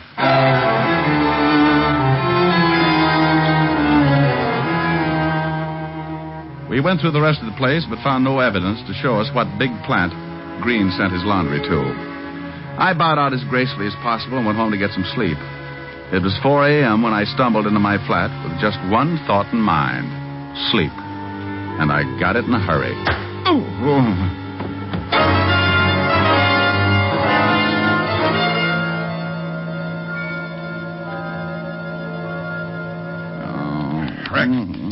Rick, come on now. Snap out of it. No. Come on, sit up. No, leave me alone. Somebody sapped you. I don't care if you split my head in sections. I went to sleep, didn't I? What happened to your shirt? My shirt? Oh, so that's it. What's it? The shirt. That's what the guy was really after.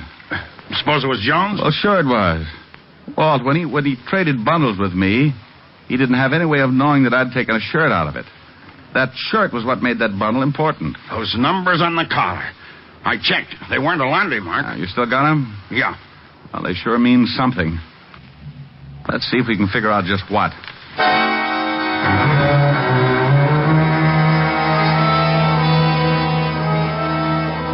I gave Walt a pencil and paper, and we put our two brilliant minds to work trying to figure out the numbers that had been written on the collar of the shirt. Just numbers with two letters, A and L. Easy problem for two brilliant students of criminology. I got it. You have? Let's take the numbers down to the decoding department. Oh, that's what I like. Perseverance, a sharp mind, and nothing's too tough for us.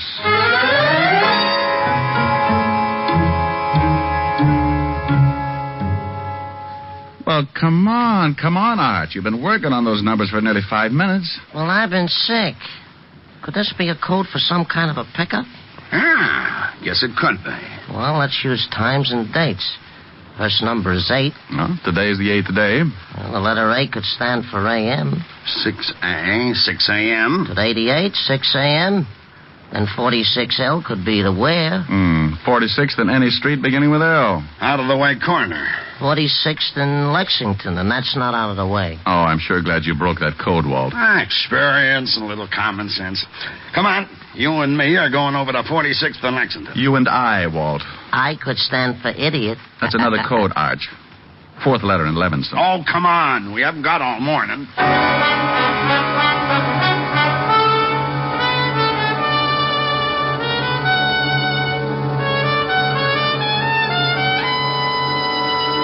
You're listening to Richard Diamond, Private Detective, brought to you by the makers of Rexall Drug Products and your Rexall family druggist. And here he is. Every woman will tell you that the ideal home antiseptic is one that will serve as a mouthwash, gargle, and breath deodorant, all with equal effectiveness. And that's exactly what Rexall MI31 does. Well, now how did you know that? Because I read all about it in your big ad in this week's issue of Life. Say, isn't that a good ad? A whole page crammed full of top-quality Rexall products. Some of them at special bargain prices, good all this month. And every one of them just as reliable as Rexall MI31, America's popular all-round mouthwash. What's more, Rexall gives you a full pint of MI31 at the same price as other leading brands of smaller quantity. That's why I've learned to watch for your ads. I learn all about these wonderful money-saving values. And they always remind me of so many things I need, too. Then maybe I'd better tell our listeners that this same full-page ad is appearing in current issues of Collier's, Look, Saturday Evening Post, and Country Gentleman. Check it carefully. And remember, you can depend on any drug product that bears the name Rexall. And now back to tonight's adventure with Richard Diamond, Private Detective, starring Dick Powell.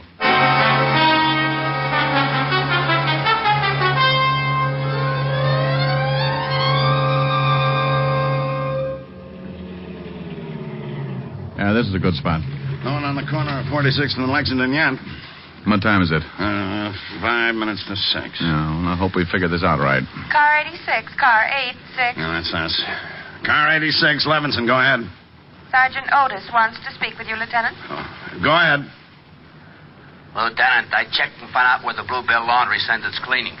2 companies, Monarch and the Superior Cleaning and Dyeing Works. Mr. Ralph Collins owns Monarch, and Mr. Arthur Levin owns Superior.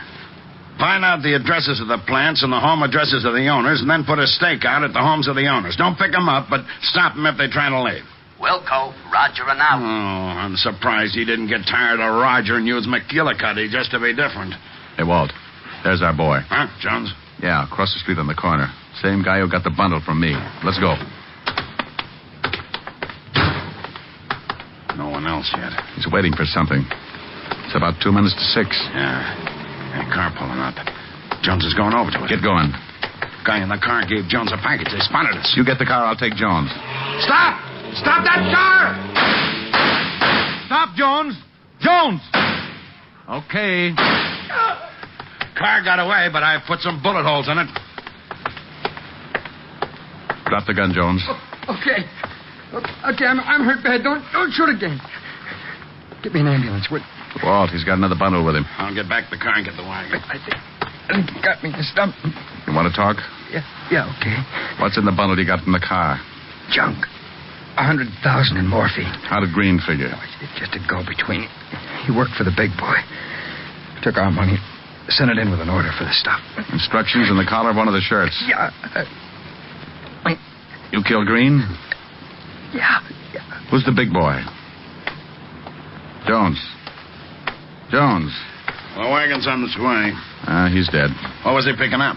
Narcotics. Well, Walt, we know the code was put in the laundry bundles at one of the cleaning works. Well, go to both of them and check. Yeah, and you can never tell what else might turn up. We waited until the wagon pulled up and carted Jones off, then we headed across town toward the first of 2 stops, the Superior Cleaning and Dyeing Works. 7:30 when we pulled up in front and let ourselves in with one of my pass keys. This is the only one we can check quietly. They open at 8, don't they? Yeah, got a half an hour to make a noose for a pretty big operator.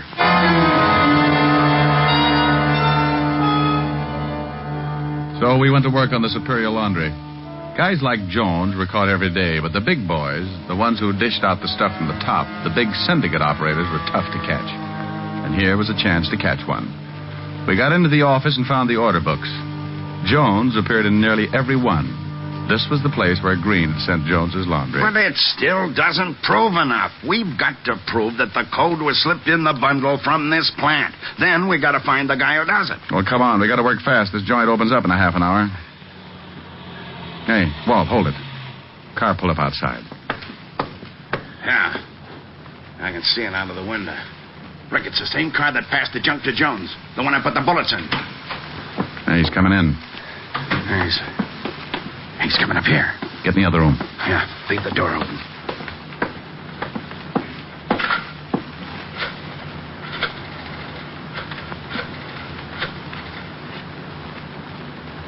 Hello, Mr. Levin? Yeah, Charlie. There was some trouble. Cops were waiting. Yeah. I'm down at the place. I got away clean. Jones had the bundle. I'm sorry. Okay. Yeah, I'll blow. Let's take him. Hey! Hold it. He's making a break. Stop. He's got a gun. Blow him up. Well, he's had it. Yeah. Know him? Charlie Asher. Narcotics record. This sure turned into a mess. Yeah. Let's go see Mr. Arthur Levin of Superior Cleaning and find out what kind of cleaning works he's been running.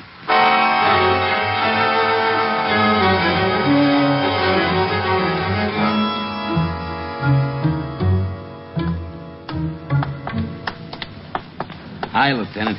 We got the whole place surrounded. Levin hasn't tried to leave? He's been out of the house once. Went to the garage. Have anything with him? Well, now, when he came out, went in with a big box. All right, let's take him. You better get out of sight, Otis. You'll see that uniform and get jumpy. Get down there in the end of the porch. All right.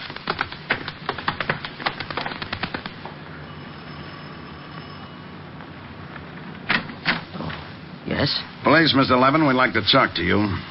Oh, well, come in. Thank you. I was just going to my office. Where is your office, Mr. Levin? I own the Superior Cleaning and Dye Works. You do laundry for Mr. Green's Bluebell Laundry? I do work for a lot of laundries. I believe that Mr. Green happens to be one of them. Know a man named Jones? I know more than one Jones. How about a man named Charlie Asher? Charlie... No. No, I don't know him. He called you 20 minutes ago. No, he didn't call me. You're very much mistaken. Now, would you mind telling me what this is all about? How many workers do you have at Superior, Mr. Levin? Well, about 40. Any of them have police records? No, not to my knowledge. And you don't know Charlie Usher? No, I told you I do not know him. Well, he had a key to the front door of your laundry. He used your office phone. I can't help that. He called to Mr. Levin. But I have never talked with a man named Charlie Usher. I what was swear in that box you brought in from the garage? Box? Books. I brought some books in. Where are the books, Mr. Levin? Well, I put them in the shelves in the library. What did you do with the box? I burned it. I don't like dirty boxes lying around the house. You went outside and burned it? Yes, in the incinerator. My men said you only came out of the house once, Mr. Levin. Then your men are mistaken. I went out twice, once to get the books, and the second time to burn the box. Look, what right have you got to hide outside my house and watch it like a bunch of burglars? I know my rights. I want to call my lawyer. Oh, sure, Mr. Levin. You go right ahead and call your lawyer. In the meantime, we'll see if anything was burned in the incinerator. It would be burned out by now. That was 20 minutes ago. About the time Charlie Usher called you. He did not call me. I don't even know him. Well, even if you did burn the box 20 minutes ago, Mr. Levin, there'd still be some smoking ashes. And if it wasn't burned in the incinerator, Mr. Levin, we'll take this house apart piece by piece until we find it. I'll go take a look. Wait a minute. Yes, Mr. Levin? Look, I'm not sure. I burned the box. Then you didn't go outside the second time? I don't know. I don't remember. I'm all mixed up. Look, you got to give me time to think. Well, if you didn't go out the second time, the box is still in the house. Look, please do this. Give me time. What's in the box, Mr. Levin? Books, I told you, books. Where is it? I don't know. Leave me alone now. Now, will you leave me alone? I know my rights. Start taking the house apart. No, please.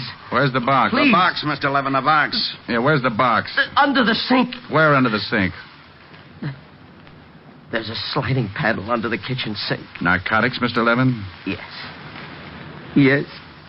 Oh, I'm ruined. You marked the shirt collars and sent Charlie Usher to deliver the stuff. That's right. I had 10 laundries working for me. Green was one of them. I'm ruined. Oh, relax, Mr. Levin. You can be happy about one thing. Jones and Usher didn't cooperate like you did. And they're both dead.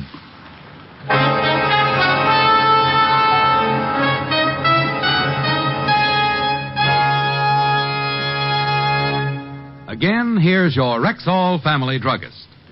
If you're often troubled with acid stomach, or if you're looking for a gentle, non-irritating way to achieve regularity, try Rexall Milk of Magnesia. Pure, mild, creamy smooth, and with no unpleasant earthy taste. Rexall Milk of Magnesia is justly popular. Buy the economy size, quart bottle. It costs only 69 cents at Rexall drugstores everywhere. And remember, you can depend on any drug product that bears the name Rexall. Good health to all from Rexall.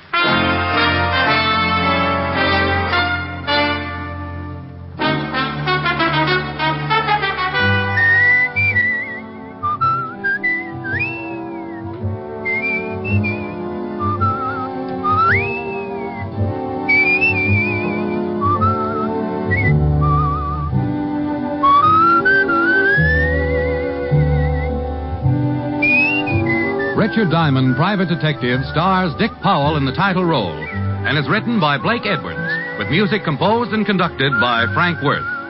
Featured in tonight's cast were Ted DeCorsia, Wilms Herbert, Clayton Post, Sidney Miller, Virginia Gregg, and Stacey Harris. Richard Diamond, Private Detective, was transcribed in Hollywood by Jaime Del Valle.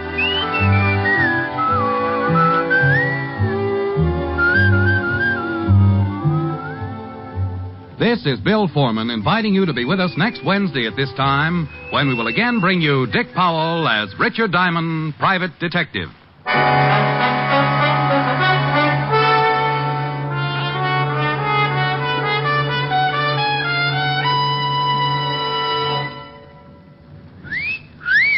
Hiya, beautiful. Get lost, Bristlepuss. You need a shave. But I have shaved. What else do you want me to do? Silly boy, she wants you to go Stag. Go Stag?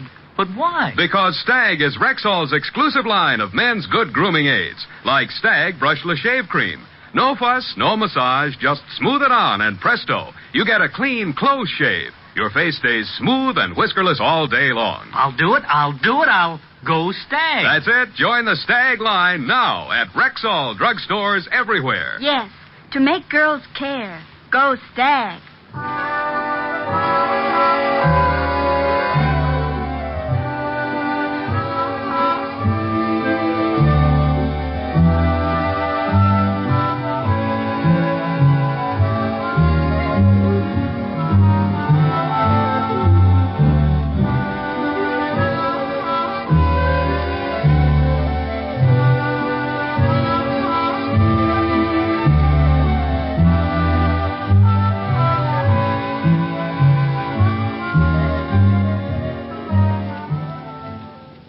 Three chimes mean good times on NBC. There's entertainment in store for you every Wednesday night on NBC. In addition to the action-packed adventures of Richard Diamond, beginning next Wednesday, listen to Mr. and Mrs. Ronald Coleman returning over most of these stations with their delightful series, The Halls of Ivy. In 4 weeks, laugh with Groucho Marx and You Bet Your Life on NBC.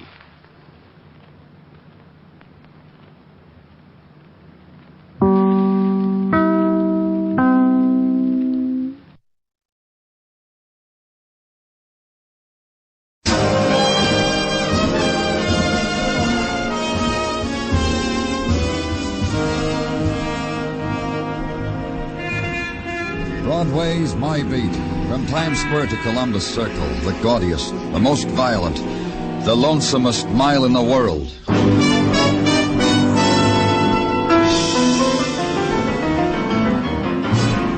Broadway's My Beat, with Larry Thor as Detective Danny Clover. The November night has a good hold on Broadway now, and Broadway purrs in its embrace, rubs its cheek against the cool touch, then stops fighting it. And the glitter explodes, the neon rockets its scarlet into darkness, bursts into wishing stars, cascades down on the happy event. The laughter hoarded during the week is spent freely now. And the budget of dreams, have one, kid, it's on me. It's the long night before Monday. Give into it.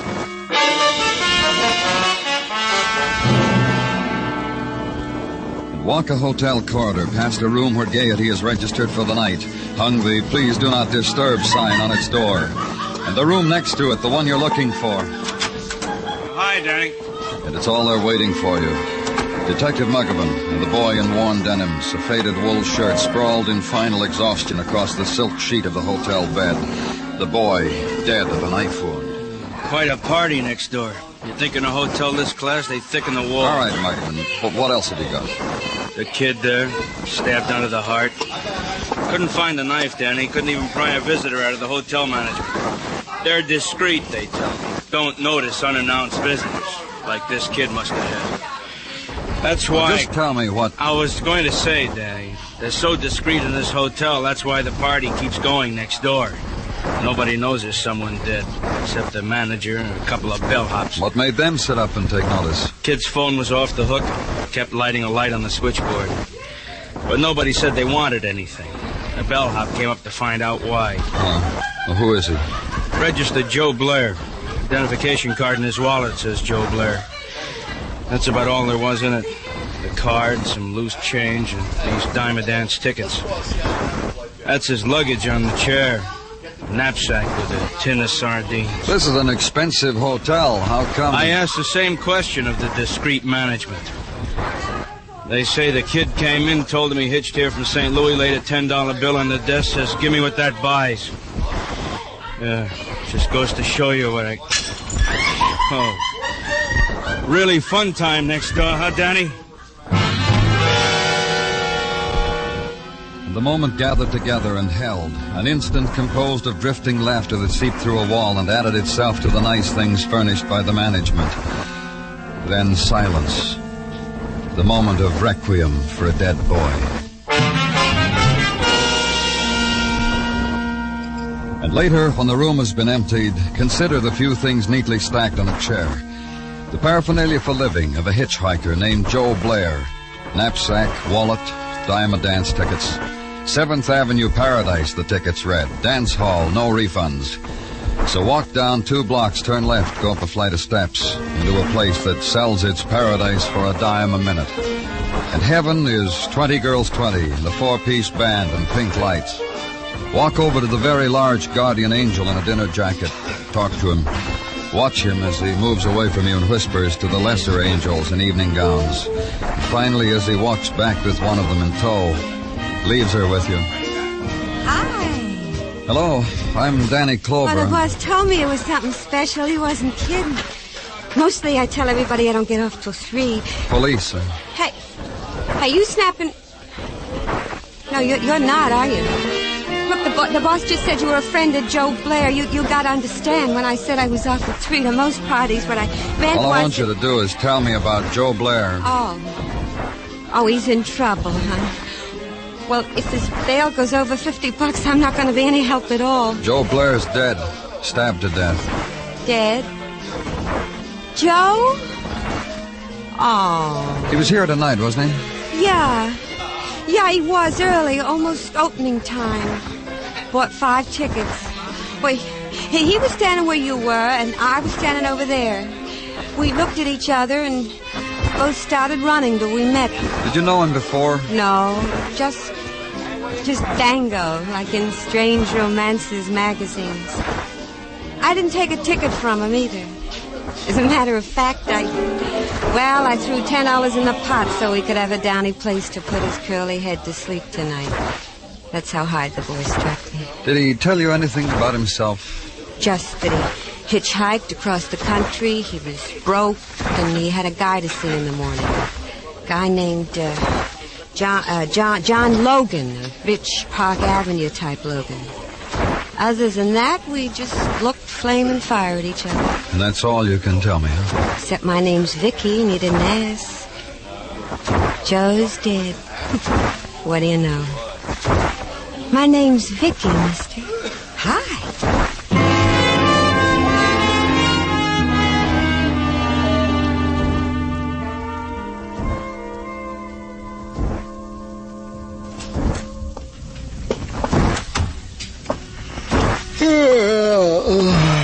Excuse me, Danny. But, you know, I get the message. You know it's late, you're tired. Give me what you got, then you can go home. Those words, like a goodnight kiss. What I've got. To wit, having checked the Logans who breathe Park Avenue's air, I have come up with a Logan who fits our bill. A John Logan, to whose household over the phone, the name of Joe Blair, deceased of a knife, is not unknown. You talked to him? Well, how could I, Danny? Said John Logan is now in Europe, where he has been for 6 weeks, where he is partaking... Who did you talk to? To a wife, I think. She said she was a wife. She said, yeah, I know a Joey Blair, but don't bother me no more with it, she said, as I am on my way to a ball. In the morning, bother me, honey, she said.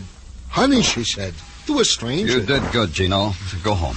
You honest think I did good, Danny?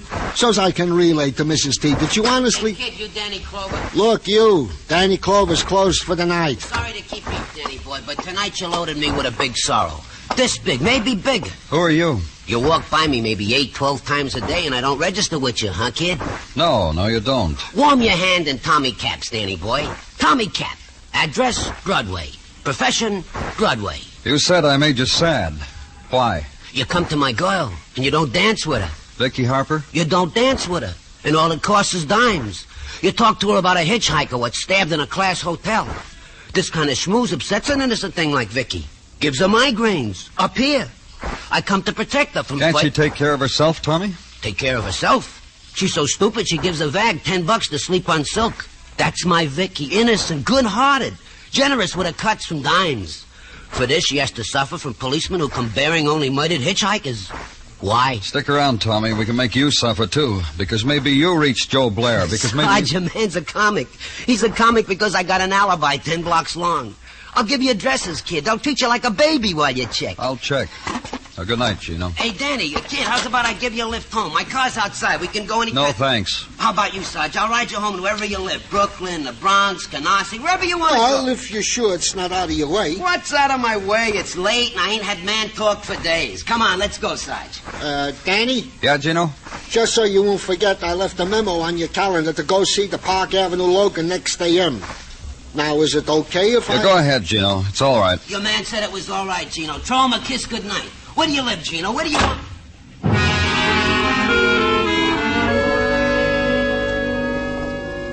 And go home. Back to the room and wonder idly at the fact that there were no unfinished chess problems to solve or stamps to paste in albums, things that a man in the profession was supposed to be good at before going to bed. Just go to bed and try again for the dream you had so long ago you've forgotten what it is and not find it again. Just sleep. Sleep and wake up to morning and dress again and coffee again and to work again. To the Park Avenue address of Mrs. John Logan. Stop at the desk of the apartment hotel and be given a floor number. 3 flights up and down a hall. And stop because a man and woman are standing in front of the door and start to turn away because they're embracing. Hey, you. And not quite make it. You, come here. You see what you were looking for? I'm looking for Don't Mrs. believe him, Al. I never saw him before in my life. You sure, baby? You. Say something real fine to me, Buster, like why you run up and down this hallway at practically dawn. Else, poor you, big and all, you'll bleed a lot. Oh, yes, you will. Police. Oh? Show me. That's right, Mrs. Logan. The badge says police. Oh, yes, you will. Yes, you will. Cut it out, Ruth. We got company, Albert. You call me Mrs. Logan, the way we said. Because I'm your employer, and I can hire you and fire you and hire you and fire you and hire You mind her? I don't mind her. You know, you're lucky, mister, being a cop at a time like this. I really would have. Right through that wall there, I'd have knocked you, and I could have. Barbell muscles. I lift them. Yeah, it's a fine form of exercise. I approve of it very much. Who are you? Hers? Mrs. Logan's bodyguard. Like she said. Hired to guard the body and the home and the welfare while Mr. Logan's in Europe. And I miss him, too. Don't you forget that, Albert. I don't want anybody to forget that. You or any of you. Or say, yes, ma'am, to me, Albert. Yes, ma'am. A boy named Joe Blair mentioned your husband's name, Mrs. Logan. How is old Joe? How's old Josie today, I ask you? Dead. Murdered. Old Josie's dead and murdered, Albert. You'd better get some sleep, Mrs. Logan. Look, mister, I was bringing her from a party. It's my job. Mrs. Logan, how do you know Joe Blair? Picked the lad up in St. Louis and dumped him in Indianapolis. Hitchhiked with me. Hitchhiked. I told you, Albert. Yes, ma'am. On my way back from sunny California, driving along, there was he. In St. Louis, Mo. Knapsack on shoulder, thumb in the air, wind on his cheek.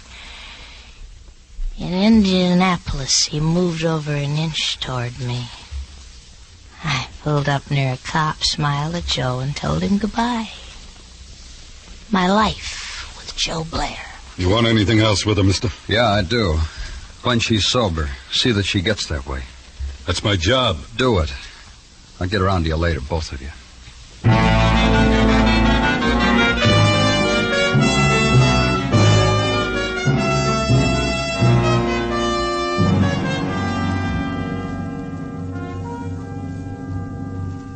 What do you think, Danny? Oh, what do you mean, Muggavan? I mean, what do you think? Well, I only asked because I gave you the reports. Watch you spend 15 minutes looking at them, now all I want is a reaction. You want me to stand on my head?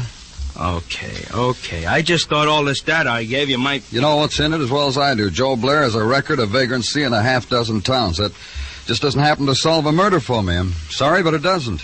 Okay. I just thought there was something you might know that I don't know, and whatever was in these reports... You gonna bite my head off if I answer it? Answer it.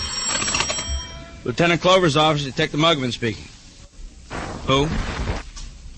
Oh, yeah. Wait till I write it down. West 68th, huh? Okay, I got it. Thanks. Danny? Yeah? Kid named Tommy Cap, the boy that took Tartaglia home. The call was about him. What about him? He's in an alley. We better go get him.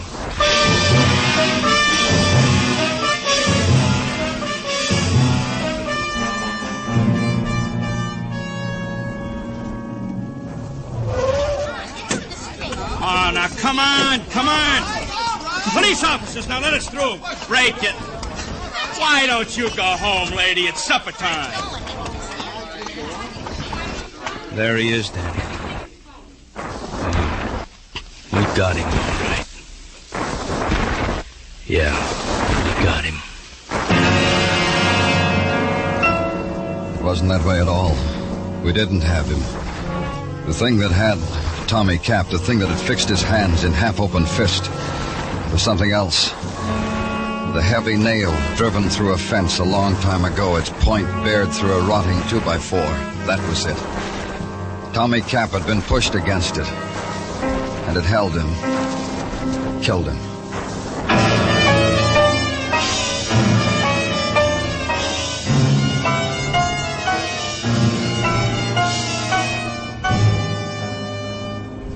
You are listening to Broadway's My Beat, written by Morton Fine and David Friedkin, and starring Larry Thor as Detective Danny Clover. The Sunday afternoon edition of CBS Radio World News Roundup, broadcast on most of these same stations, keeps you up to date at all times. There's hard-hitting news and analysis by noted CBS radio reporters Bill Shadell, Howard K. Smith from London, Charles Collingwood covering the nation's capital, and UN correspondent Larry Lasser. Every Sunday, CBS Radio's great team of correspondents and reporters give you their weekend of observations, as well as the news that will shape history in the days and weeks to come.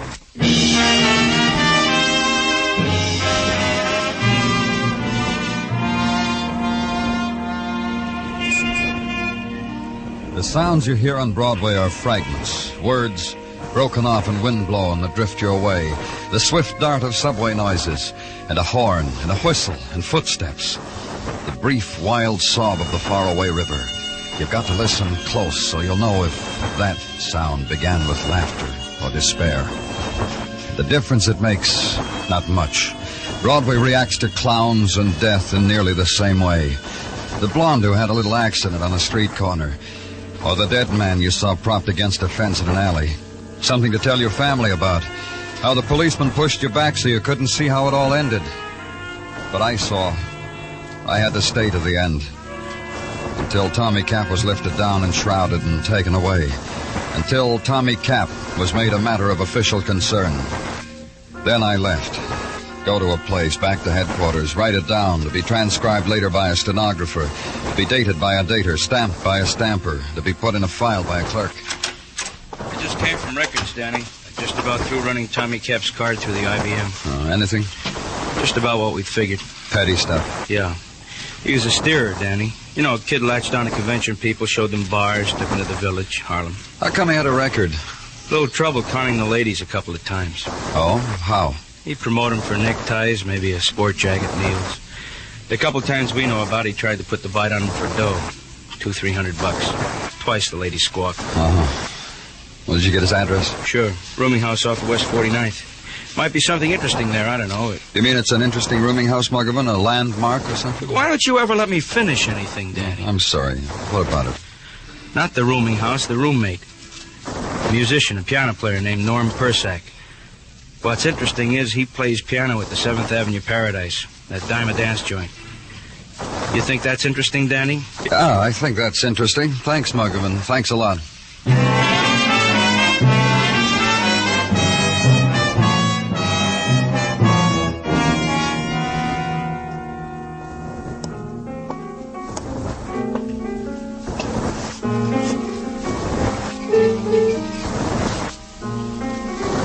I thought you'd never come.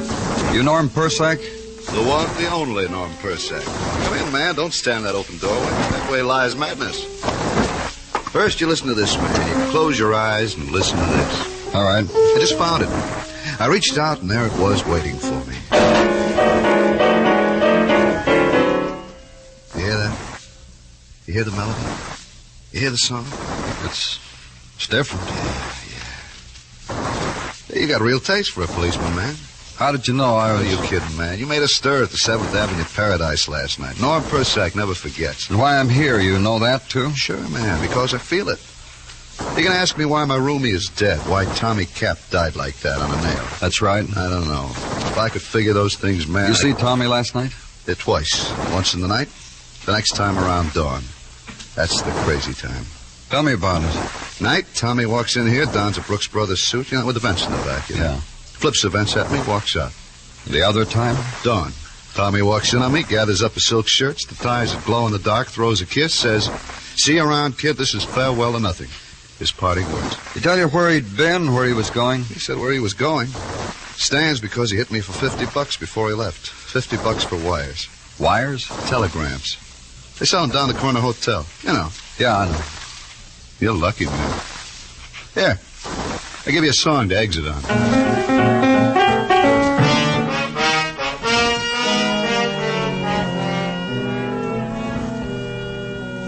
And go to the corner hotel, show a badge, ask a question. Let the whispers make the rounds of the palm-decked lobby. And finally let them come back to you in the shape of a man who pokes his pince-nez at your lapel. Now, look here, you. Well, anything you say. You could have come in the back door. This is a family hotel. Some of our people even have children. I'll try to set a good example, Mr. Rocket, Francis Rocket. Now, just what is it you want of us? Man came here last night, Mr. Rocket, late, to send some telegrams. Sometimes wanderers come in off the street and do that in here. This man was different. He sent them, walked out of here, then was found in an alley, murdered. Well, that'd be Tommy Cap. The Times mentioned it today. I often told that boy it'd end that way. In an alley if he persisted in Could you playing. tell me, Mr. Rocket, who he sent them to? You could keep a record or something that would... To hotels. To every major hotel between here and... He sent them to... To what? Pay attention, please. To hotels. The exclusive ones between here and St. Louis. The Mayberry in Indianapolis, the Region in Columbus, etc., etc., etc. I call the list for him from our owner's hotel guide. You remember what he said in them? I only counted the words, sir. I didn't stoop to explore their meaning. I could tell you this, however, if Tell me. He requested an answer to his query in each. A care of this hotel, collect. None have come in as yet. However, when they do, I'm afraid... Collect. I'm afraid. Don't be afraid anymore, Mr. Rocket. When they come, just phone them into us. We've got a fund for collect telegrams. Good for you. You're finished with me, I presume? Of course you are.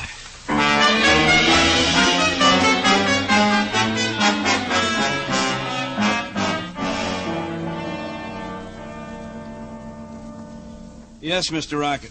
Yeah, I have that, Yeah, Indianapolis. Columbus. Yeah. Springfield, too. Thanks for calling again, Mr. Rocket. You heard, Danny? Nothing from any of those places either, huh? Same answers as from Wheeling and Pittsburgh and Harrisburg. No one registered by the name of Ruth Logan in any of the big cities on the route. It's not positive, Danny, but... Oh, hi, Gino. Detective. You summoned me to your presence, Danny? Yeah, I did, Gino. Last night, Tommy Cap drove you home, didn't he? Oh, no, he did not, Danny. He remembered after we drove for a little while a most pressing engagement, to phrase him.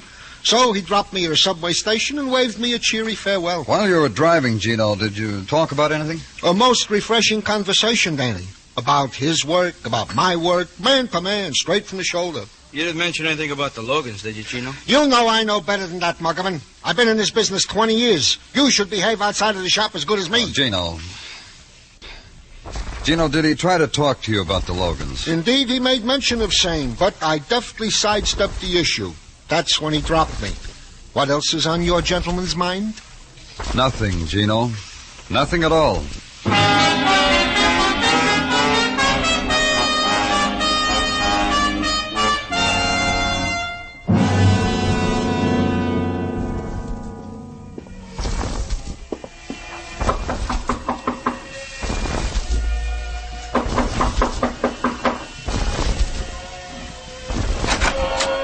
Hello.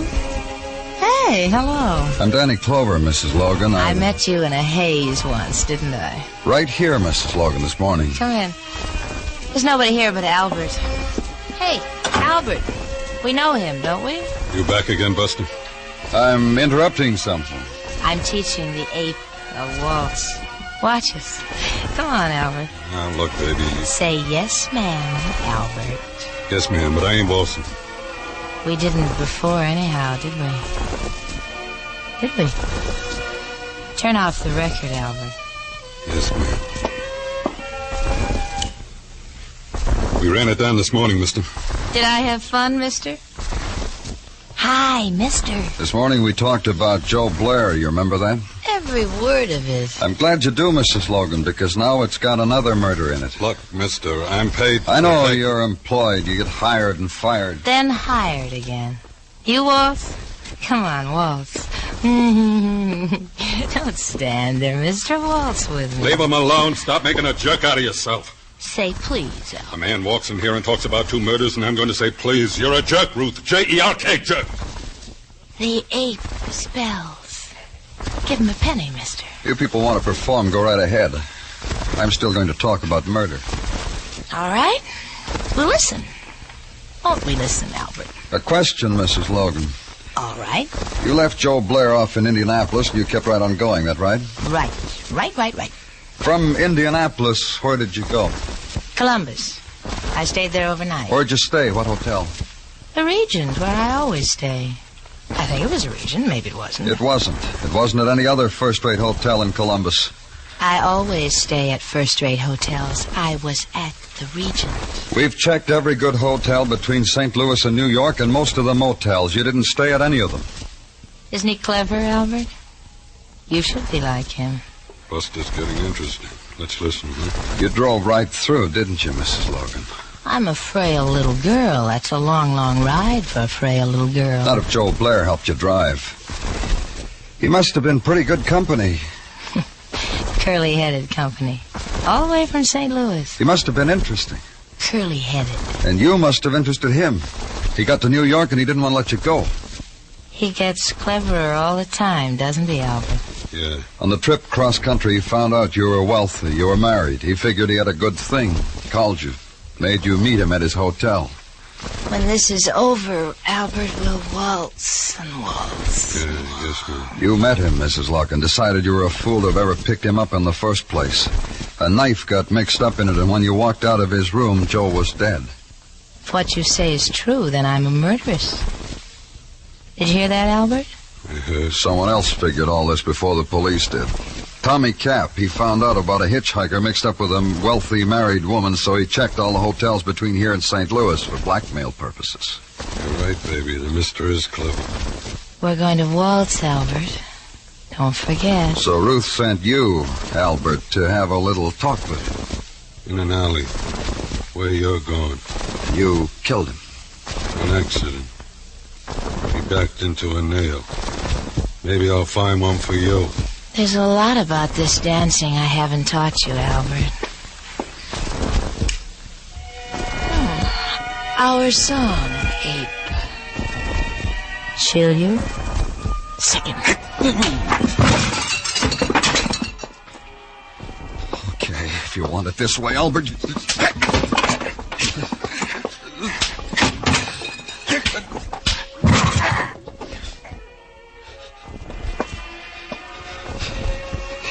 You ready, Mrs. Logan? Or you'll make me go? Or I'll make you go. I wouldn't give you the pleasure. Anytime you say, mister.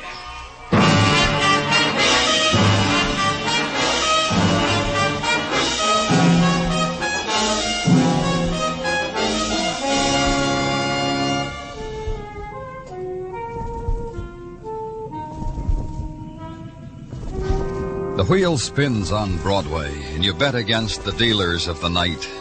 On the blood red of neon, on the black of the searching wind. Pick a color and make a prayer, and the wheel stops. The red pays off with heartbreak, and the black with dust in your mouth. It's Broadway, the gaudiest, the most violent, the lonesomest mile in the world.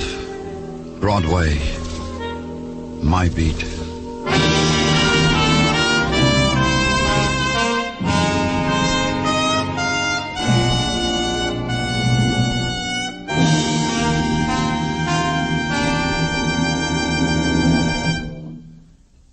Broadway's My Beat stars Larry Thor as Detective Danny Clover, with Charles Calvert as Tartaglia and Jack Crucian as Muggavan.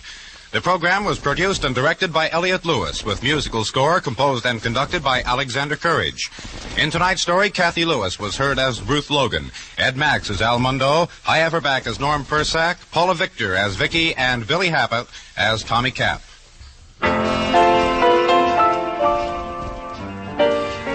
Lovers of fine music are already familiar with the strong, melodious voices of the Choraleers on CBS Radio. This is to remind our many Sunday night Choraleers listeners that this excellent choral group will be heard at a new, earlier time on most of these stations starting tomorrow. Landers speaking. This is the CBS Radio Network.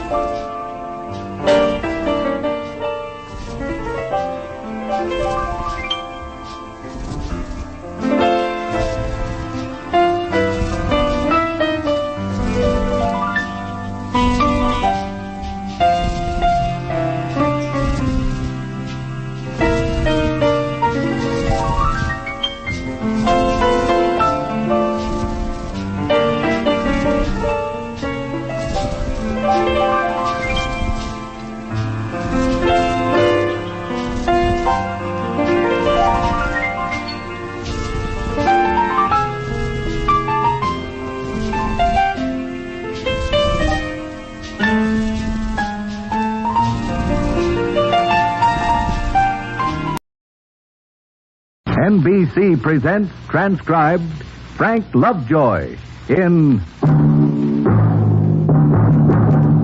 Nightbeat.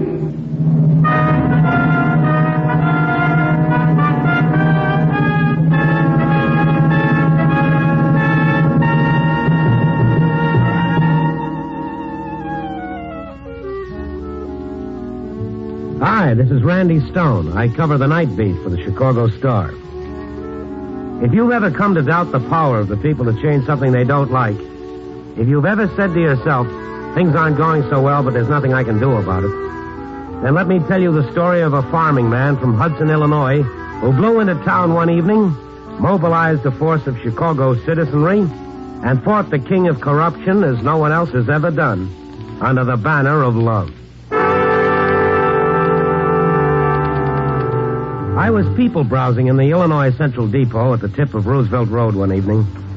I checked the Traveler's Aid Bureau for a possible story lead, but nothing had presented itself.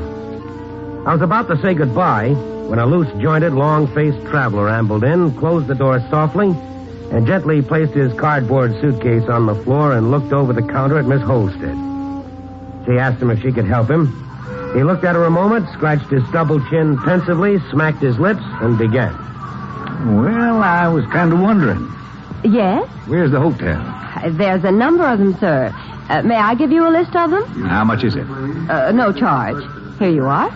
Say, that's mighty kind.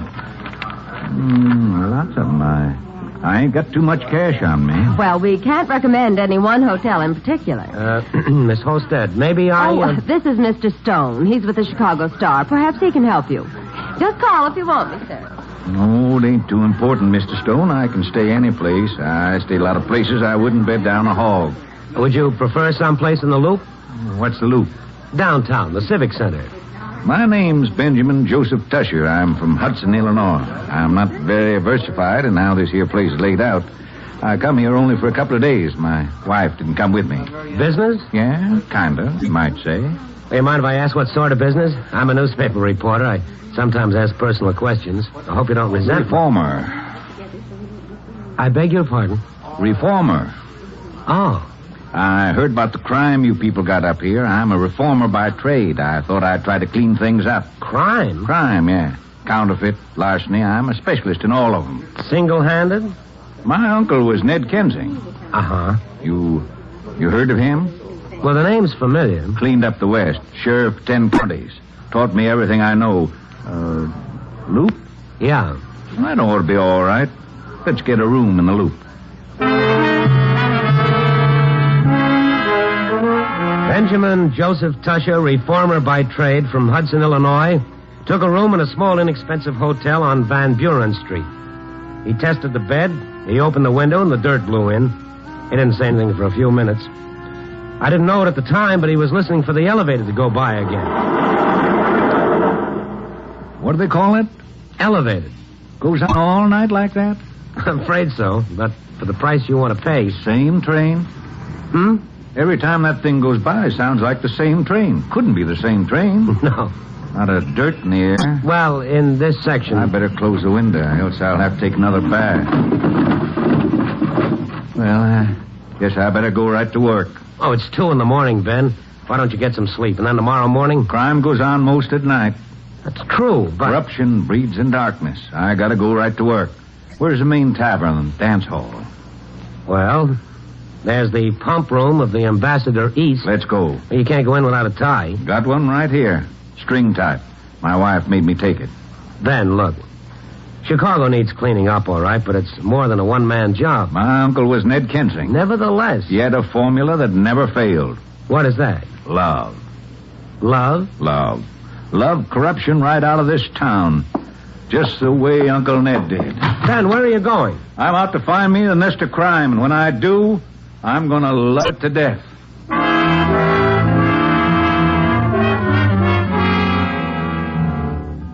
I finally convinced Ben to go to sleep and begin his campaign the next day. I finished my appointed rounds, wrote my story, went home and slept.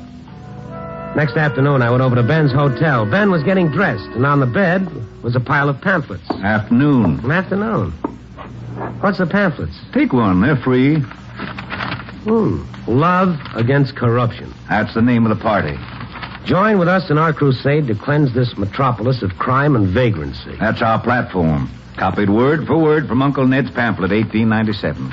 No dues, no button, no name, no pin. Just say I'm with you, we take you in. I'm going out to Union Square. Somebody told me that'd be a good place to start. When's these pamphlets printed? Recruited up a printer in the organization, among others. It's been a lively morning. Come in. Here are some more pamphlets, Mr. Tusher. Right off the press. Thanks, Miss Jewell. This Randy Stone, Chicago Star. How do you do? Welcome to the party, Mr. Stone. Thank you. I also called John Lahr, just as you said to do. He's a difficult man to reach. John Lahr? You've heard of him, of course. Ben, what's the matter with you? You're trying to commit suicide? Fun is fun, but John Lahr... Don't you worry, Mr. Stone. Mr. Stone's a warrior, Miss Jewell. Oh, Lahr is the #1 boy, Ben. I know it. He runs organized crime in Chicago. I know it. Oh, Ben, don't be crazy. You'll get yourself killed. Lahr doesn't fuss around. Mr. Stone, I learned a lot of things today. One of them is the law ain't been able to tag Mr. Lahr with a thing. That's how clever he's been. The other is that everybody's scared to death of John Lahr, and nobody's gone after him. Our political party means to attack him with love. Right, Miss Jewell? Attack with love. That's right, Mr. Tusher. Sing, Miss Jewell. Well, I'm not a very good singer. Go on. I want Mr. Stone to hear it. Mr. Stone, this is our campaign song. Love corruption out of town with Tusher, Tusher. Love corruption out of town, the Benny Tusher way. I wrote it myself. Gone to work all night, gone to work all day. We'll love corruption out of town, the Benny Tusher way. That's very nice. Well, have we got an appointment to see John Lahr, Miss Jewell? I just couldn't, Mr. Tusher. I see. Well, I guess we got to go without an appointment. Oh, now, Ben, come on. Now, listen to me. Sing your song, give out your pamphlets, but please, don't kid around with John Lahr, please. I'm the natural leader of a great and growing political party, Mr. Stone. Our battle is with Mr. Lahr. He's the boss of the other side. You with us or against us? With us or against us, Mr. Stone? Ben. You for corruption? Well, no, but... Then you're with us. Love corruption out of town, the Tusher, Tusher. Love corruption out of town, the Benny Tusher way.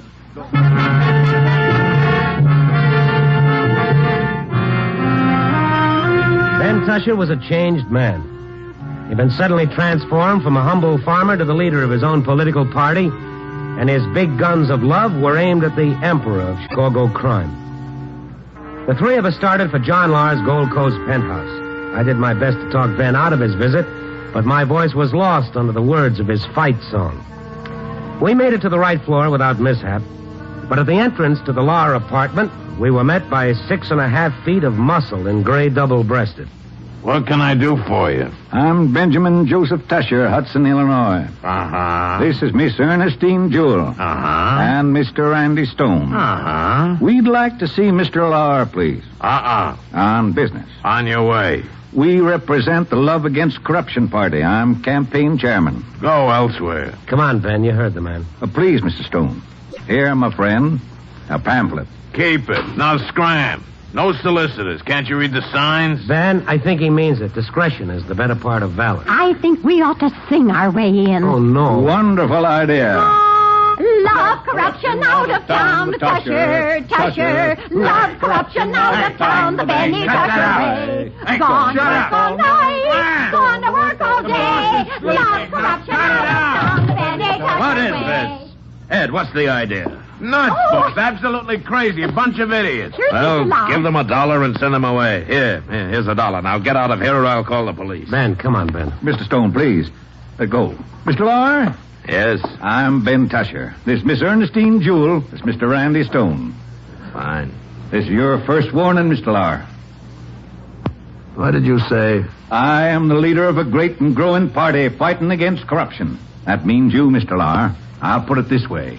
Either leave town voluntarily or we'll drive you out of town with love. Love. Now, boss. I must have escaped from somewhere. Now? Now, gently, Eddie. They may mean votes. Right. Ben, let's go. Come on. Out. Oh, keep your hands off me, you big... Out! Great and growing party, Mr. Lahr. Ben, come on. Out. Let go. Hands off, big stuff. He's not that young anymore. Okay. See? No hands. Now, before I beat all your heads in, blow.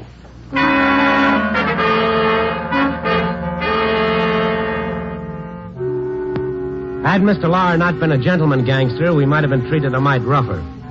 As it was, Ben Tusher's collar was only slightly mangled and Miss Jewell wasn't touched at all. Ben was undaunted. From Mr. Lahr's apartment, we followed our leader to Union Square. Ben climbed aboard a bench, put his pamphlets beside him, and started to assail the park habitués with samples of old-fashioned oratory. He began with the best of gimmicks, the giveaway. It's free. It's free. Everything is free. It's free. Free. Come on and get it. It's free. Miss Jewell, get out of the way. You'll get crushed in the rush. Isn't he wonderful? I didn't know he had it in him. Get them before they're all gone. Limited supply. They're free. They don't even know what he's giving away. They don't care. It's free. Get them now. Here they are. Time. Now, in exchange for the gift, just a second of your time. Turn the page to the inside. Describes our political party. We're against corruption. So are you. Naturally, we see eye to eye. Guess what? Corruption. We're going to drive it out of town. You and who else? Me and you. What way? Pamphlets? Pamphlets and love. Love it out of town? Love corruption out of town. That's right. Yeah. We're going to get banners, and we're going to sing songs, and we're going to march on old John Lahr, who's been running things here too long as it is. Hey, boy! Yes, sir. I'm with you, buddy. How many others? Go on, Mr. Stone. Give him support. I'm strictly an observer, Miss Jewell. I thought you worked for us. Well, I am. I will then. I'm with you, mister. I'm with you. That's fine. What we need is to sing our song and get everybody in the against corruption mood. Page 13, everybody. Yes, page 13. Love corruption out of town, Tusher. Love corruption out of town, Benny Tusher way. Gonna work all night, gonna work all day. We'll love corruption out of town, Benny Tusher way. Hey!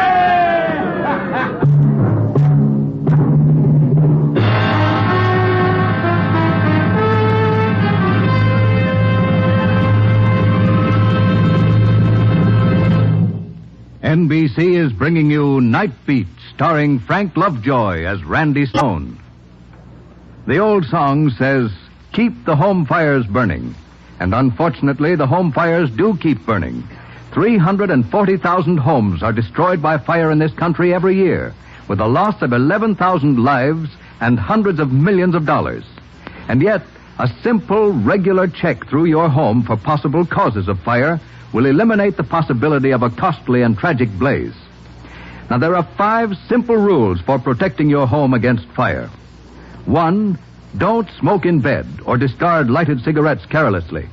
2, clean out old rags, papers, and other inflammable debris.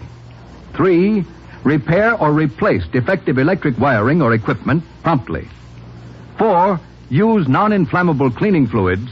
And 5, keep matches in a safe place and out of the reach of small children. These simple rules are almost 100% protection against fire. Follow them in your home. Keep the home fires out. Don't gamble with fire. The odds are against you.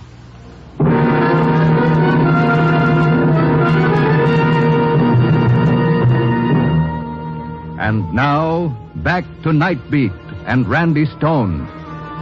It's difficult to explain the rapid growth of Ben Tusher's Love Against Corruption campaign. Every time Ben Tusher spoke, he evoked more laughter than friends. And yet, by the end of a month, Ben boasted a political party of 2,300, plus countless donors of a dime or more to the party coffers.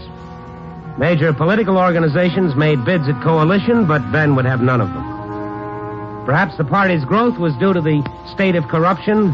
Perhaps it was the people's constant desire for crusade. But my guess is a large part was due to the dynamic personality of Ben himself. He began to branch out. Love Against Corruption headquarters blossomed in all parts of the city. Ben left the Van Buren Street Hotel and moved to nicer quarters deeper in the Loop. Since Love Against Corruption was news, the Star printed story and pictures. Ben was delighted. Just look here, Mr. Stone. Letters from all over the city just because of that newspaper article you wrote. Mr. Stone, I sure appreciate your help. Well, I've got to be honest, Ben. I didn't write it to help. Your party's big news. Well, be that as it was, it sure got the right results. Hey, the parade's today. Look at here at these banners. The Love Against Corruption Party. Love corruption out, vote the party in. Yeah. Ain't that sign a pretty shade of blue, though? Yeah, it sure is. But I just don't get it, Ben. What's that? Well, the love angle. We love John Lahr. Can't say we hate him. That's slander. No, but still... Can't say he's a criminal. No proof. I guess so. Got to publicize his name so people know him for what he is. So you say you love him? Everybody knows we don't mean it. That's where the love angle comes in. That's logical. Parade's gonna be a dilly. Oh, Lahr isn't gonna like this. Why don't you just mention that you're against corruption? No need to be specific. After all, without proof... Great and growing party, Mr. Stone. Grab a sign. No, thanks. I'll watch. Oh, I understand, Mr. Stone. The paper. Yeah, that's right. Now, about Lahr... Don't you worry, Mr. Stone. Oh, Ben, don't antagonize him. There are other ways. The law will get him eventually. Income tax, maybe. Why stick your neck out? Mr. Stone, you don't sound much like a fighter. Well, the odds are 1,000 to 1, Ben. Not if you know how to use love. Oh, Ben. Don't, Mr. Stone. Don't sell that technique down the river. Well, how are you going to do it? Poor Mr. Lahr. I sure do pity him. He's never seen love work before. Hey, it's 2 o'clock. We gotta march. Where's my white hat?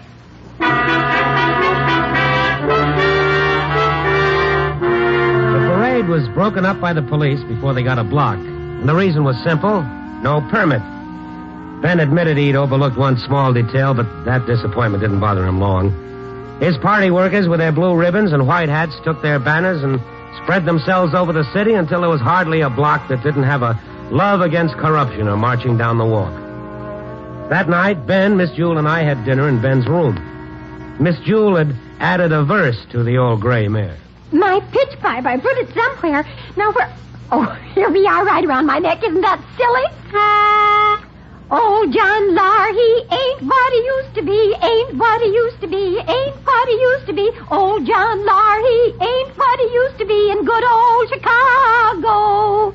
Yeah, that's wonderful, Miss Jewel. Just great. Got the common touch. What do you think, Mr. Stone? Expressive. Probably the waiter. Always rush in to take away the tray. I ain't finished yet. Come on in. Listen, we ain't finished yet. Mr. Lahr. I hope we're not disturbing your meal, Mr. Tusher. Not at all. Come on in. Come on in, boys. I'm afraid we don't have too many chairs in here. Some of you'll have to sit on the bed. You can sit on the bed, boys. Kind of late for you to be out, isn't it, Lahr? I keep funny hours, Mr. Stone. Mr. Tusher, I came here to talk a little sense. That parade today, those people with banners blacking my name up around town. You know the penalty for inciting to riot? You know what slander means? It wasn't a riot and it wasn't slander. All we said was, we love you. That's very funny. Come on, Lahr, what's your pitch? You ought to know better than to get mixed up in this kind of phony routine, Stone. I don't think the Chicago Star would like it. I'm a traveling correspondent with the outfit. I'm glad you came, Mr. Lahr. It's time for the second warning. It is, huh? Yes, sir. Out of town in 10 days. 10 days? Well, that's very generous of you. Because unless you are, you're going to be loved out of town. Loved out of town? That's right, sir. Loved out of town. You're asking for plenty, Tusher. Plenty of what? They're liable to find a couple of bodies around that weren't around before.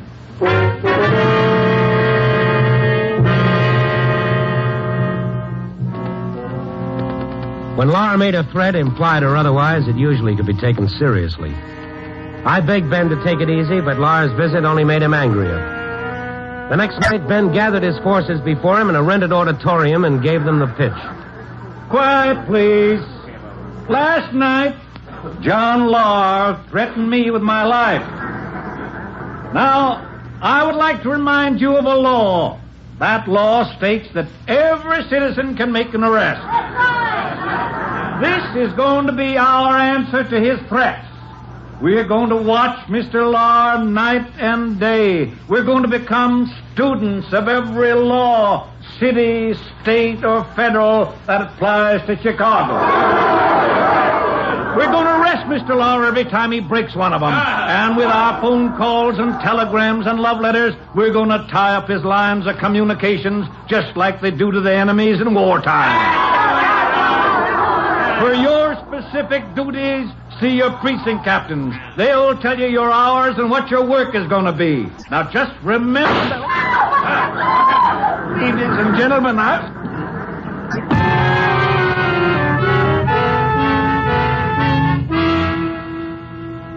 The shot had come from somewhere in the crowd. Ben slumped forward over the podium. I rushed over and put him on the floor. The place became bedlam. Police rushed in and herded the audience out into the street.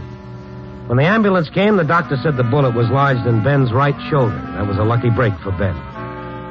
In a couple of days, I went to see him at the hospital. He was pale, but the old spirit was still there. Just missed the lung, the doctor said. Ben, you're going to get yourself killed. You can't kill 10,000 people.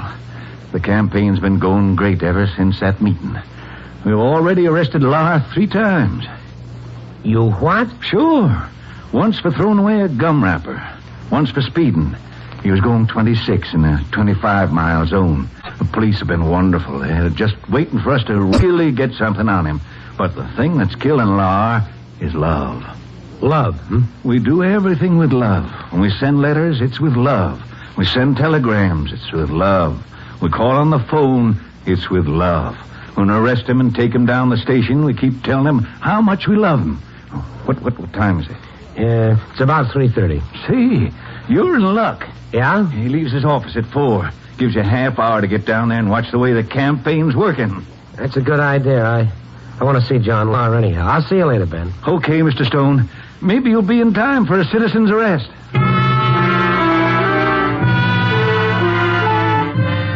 John Lahr's office, respectfully titled the Lahr Securities and Investment Corporation, was located on the 38th floor of one of LaSalle Street's taller buildings. Love against corruptioners were everywhere. Riding the elevators, standing outside with banners, across the street opposite Lahr's office windows in a rented suite of rooms with loudspeakers blaring out their love. I went inside the office. Ed, the top strong arm, met me as I came in. Hold it, Stone. Oh, hi, Eddie. How are things? Go back to your friends. That's no way to talk, Eddie. I came in for an interview. I'm purely a neutral observer. I'd like to get both sides. Sorry, the boss is all tied up. Okay, can't say I didn't try. Eddie, where are those aspirin I told you to... Stone, is that you? Yeah, it's me. Well, come on in here. I want to talk to you. Sure. Excuse me, Eddie. Neutral observer, my eye. Come on in, Stone. I'm glad you got here. And sit down. Thanks. I've been trying to reach you for days. Listen, you seem to have some influence with this maniac. I'm desperate. Because of a few love letters? I'd be ashamed, Laura. Yeah, the doctor says much more of this, and I might not last out the year. It's my heart. That noise is driving me crazy. Well, maybe a change of climate. Yeah, they say. It's only a beginning. There's a law against threatening phone calls. Oh, if they'd only threaten me, but they don't. They just call me to tell me how much they love me. It's driving me crazy. To say nothing of the telegram. Easter telegrams, Christmas telegrams, happy birthday, pleasant 25th wedding anniversary. Oh, my boys are so busy sorting the telegrams in the mail, they haven't done a lick of work for days. And the arrests? I step off the curb. They arrest me for jaywalking. Stone, you've got to get rid of him. Well, I'm afraid there's not much even he can do at this point, Laura. It's gotten out of hand. Yes, you're probably right. I sympathize with you. I've beaten back the biggest gangs in the country. Gun battles, 15 men to 1. The police never touch me. But this, I don't know how to fight it, Stone. Nothing like this has ever happened to me before. Doctor says maybe a vacation. Hey, now there's an idea.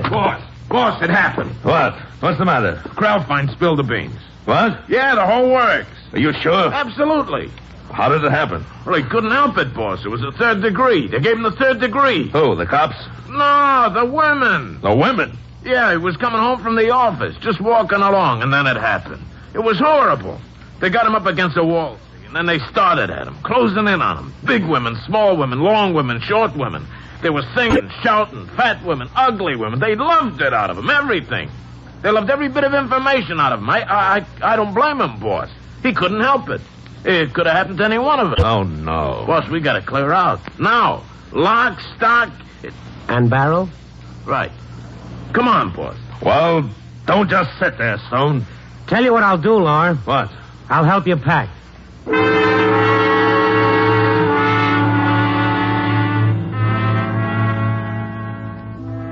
The last time I saw Mr. John Lahr, he was sneaking aboard an eastbound plane. He had a one-way ticket. It's difficult to describe the way Mr. Lahr looked that evening. After a month of letters of love, telegrams of love, serenades of love, Chicago's underworld king was a shadow of his former self. He was pale, his face was drawn, and there were deep black circles about his eyes. His whole body was racked with a small trembling. I returned to the hospital bed and reported the news to Ben Tusher. You let him get away? They'll pick him up, Ben. Where'd he go? I gotta find out. I gotta go there and... That's what you think. Sweetie. Don't you sweetie me, you old fool. Now, Sweetie, I didn't mean... running away from home like that, leaving me without a word, getting tied up with these city dudes. City dudes? This ain't no city dude. This Randy Stone. He's with Stone, eh? You just listen here, Stone. Ben's a good man. Don't you try getting him tied up with the rest of you gangsters up here. Now, Mrs. Tusher. Look at them eyes. I can tell just looking at you what kind of a man you are. Slick.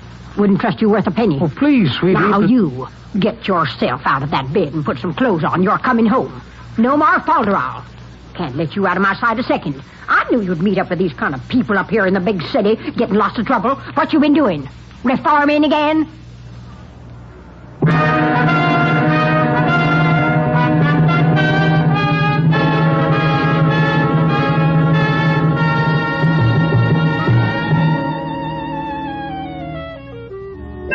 So Ben Tusher's left town, hauled home by the ear. As for big tough John Lahr, when he and his boys landed in Albany, a branch of Love Against Corruption sang him right into the arms of the local police. So here's to the reformer. Maybe he doesn't wear a white hat and sport a blue banner. Maybe he's just the guy down the block who's found something he doesn't like and he wants to do something about it. Let's put it this way. The strength of a democracy might well be measured by the number of people working to keep it alive. Copy, boy.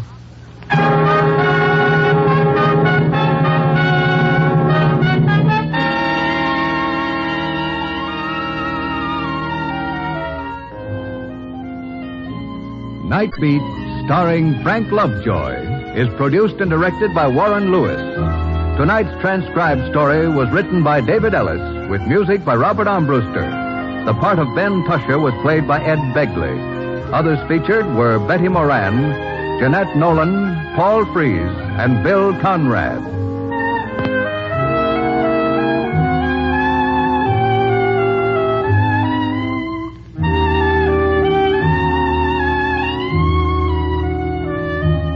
Listen next week at this time and every week as Randy Stone searches through the city for the strange stories waiting for him in the darkness.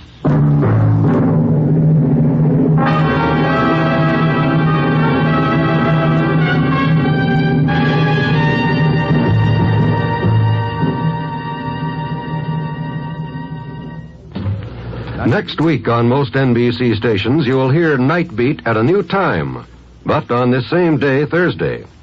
So make a note to join Randy Stone and Nightbeat next Thursday at the new time. Consult your local newspaper for broadcast time and be sure to join us on the same day, but at the new time, next week for Nightbeat. 3 chimes mean good times on NBC. In this election year, this station is making it possible for you to follow the campaign of the next president on NBC. Tuesday, July 1st. Be sure to hear another of NBC's pre-convention special broadcasts. This program is called Convention City, and it will offer you a complete description of the arrangements being made in Chicago, the host city of both the Republican and Democratic political conventions this year. You'll want to hear this special broadcast and learn more about the city of Chicago, the site of these important conventions. Be sure to hear Convention City next Tuesday. Another special program brought to you so you may follow the campaign of the next president on NBC. This is NBC, the national broadcast.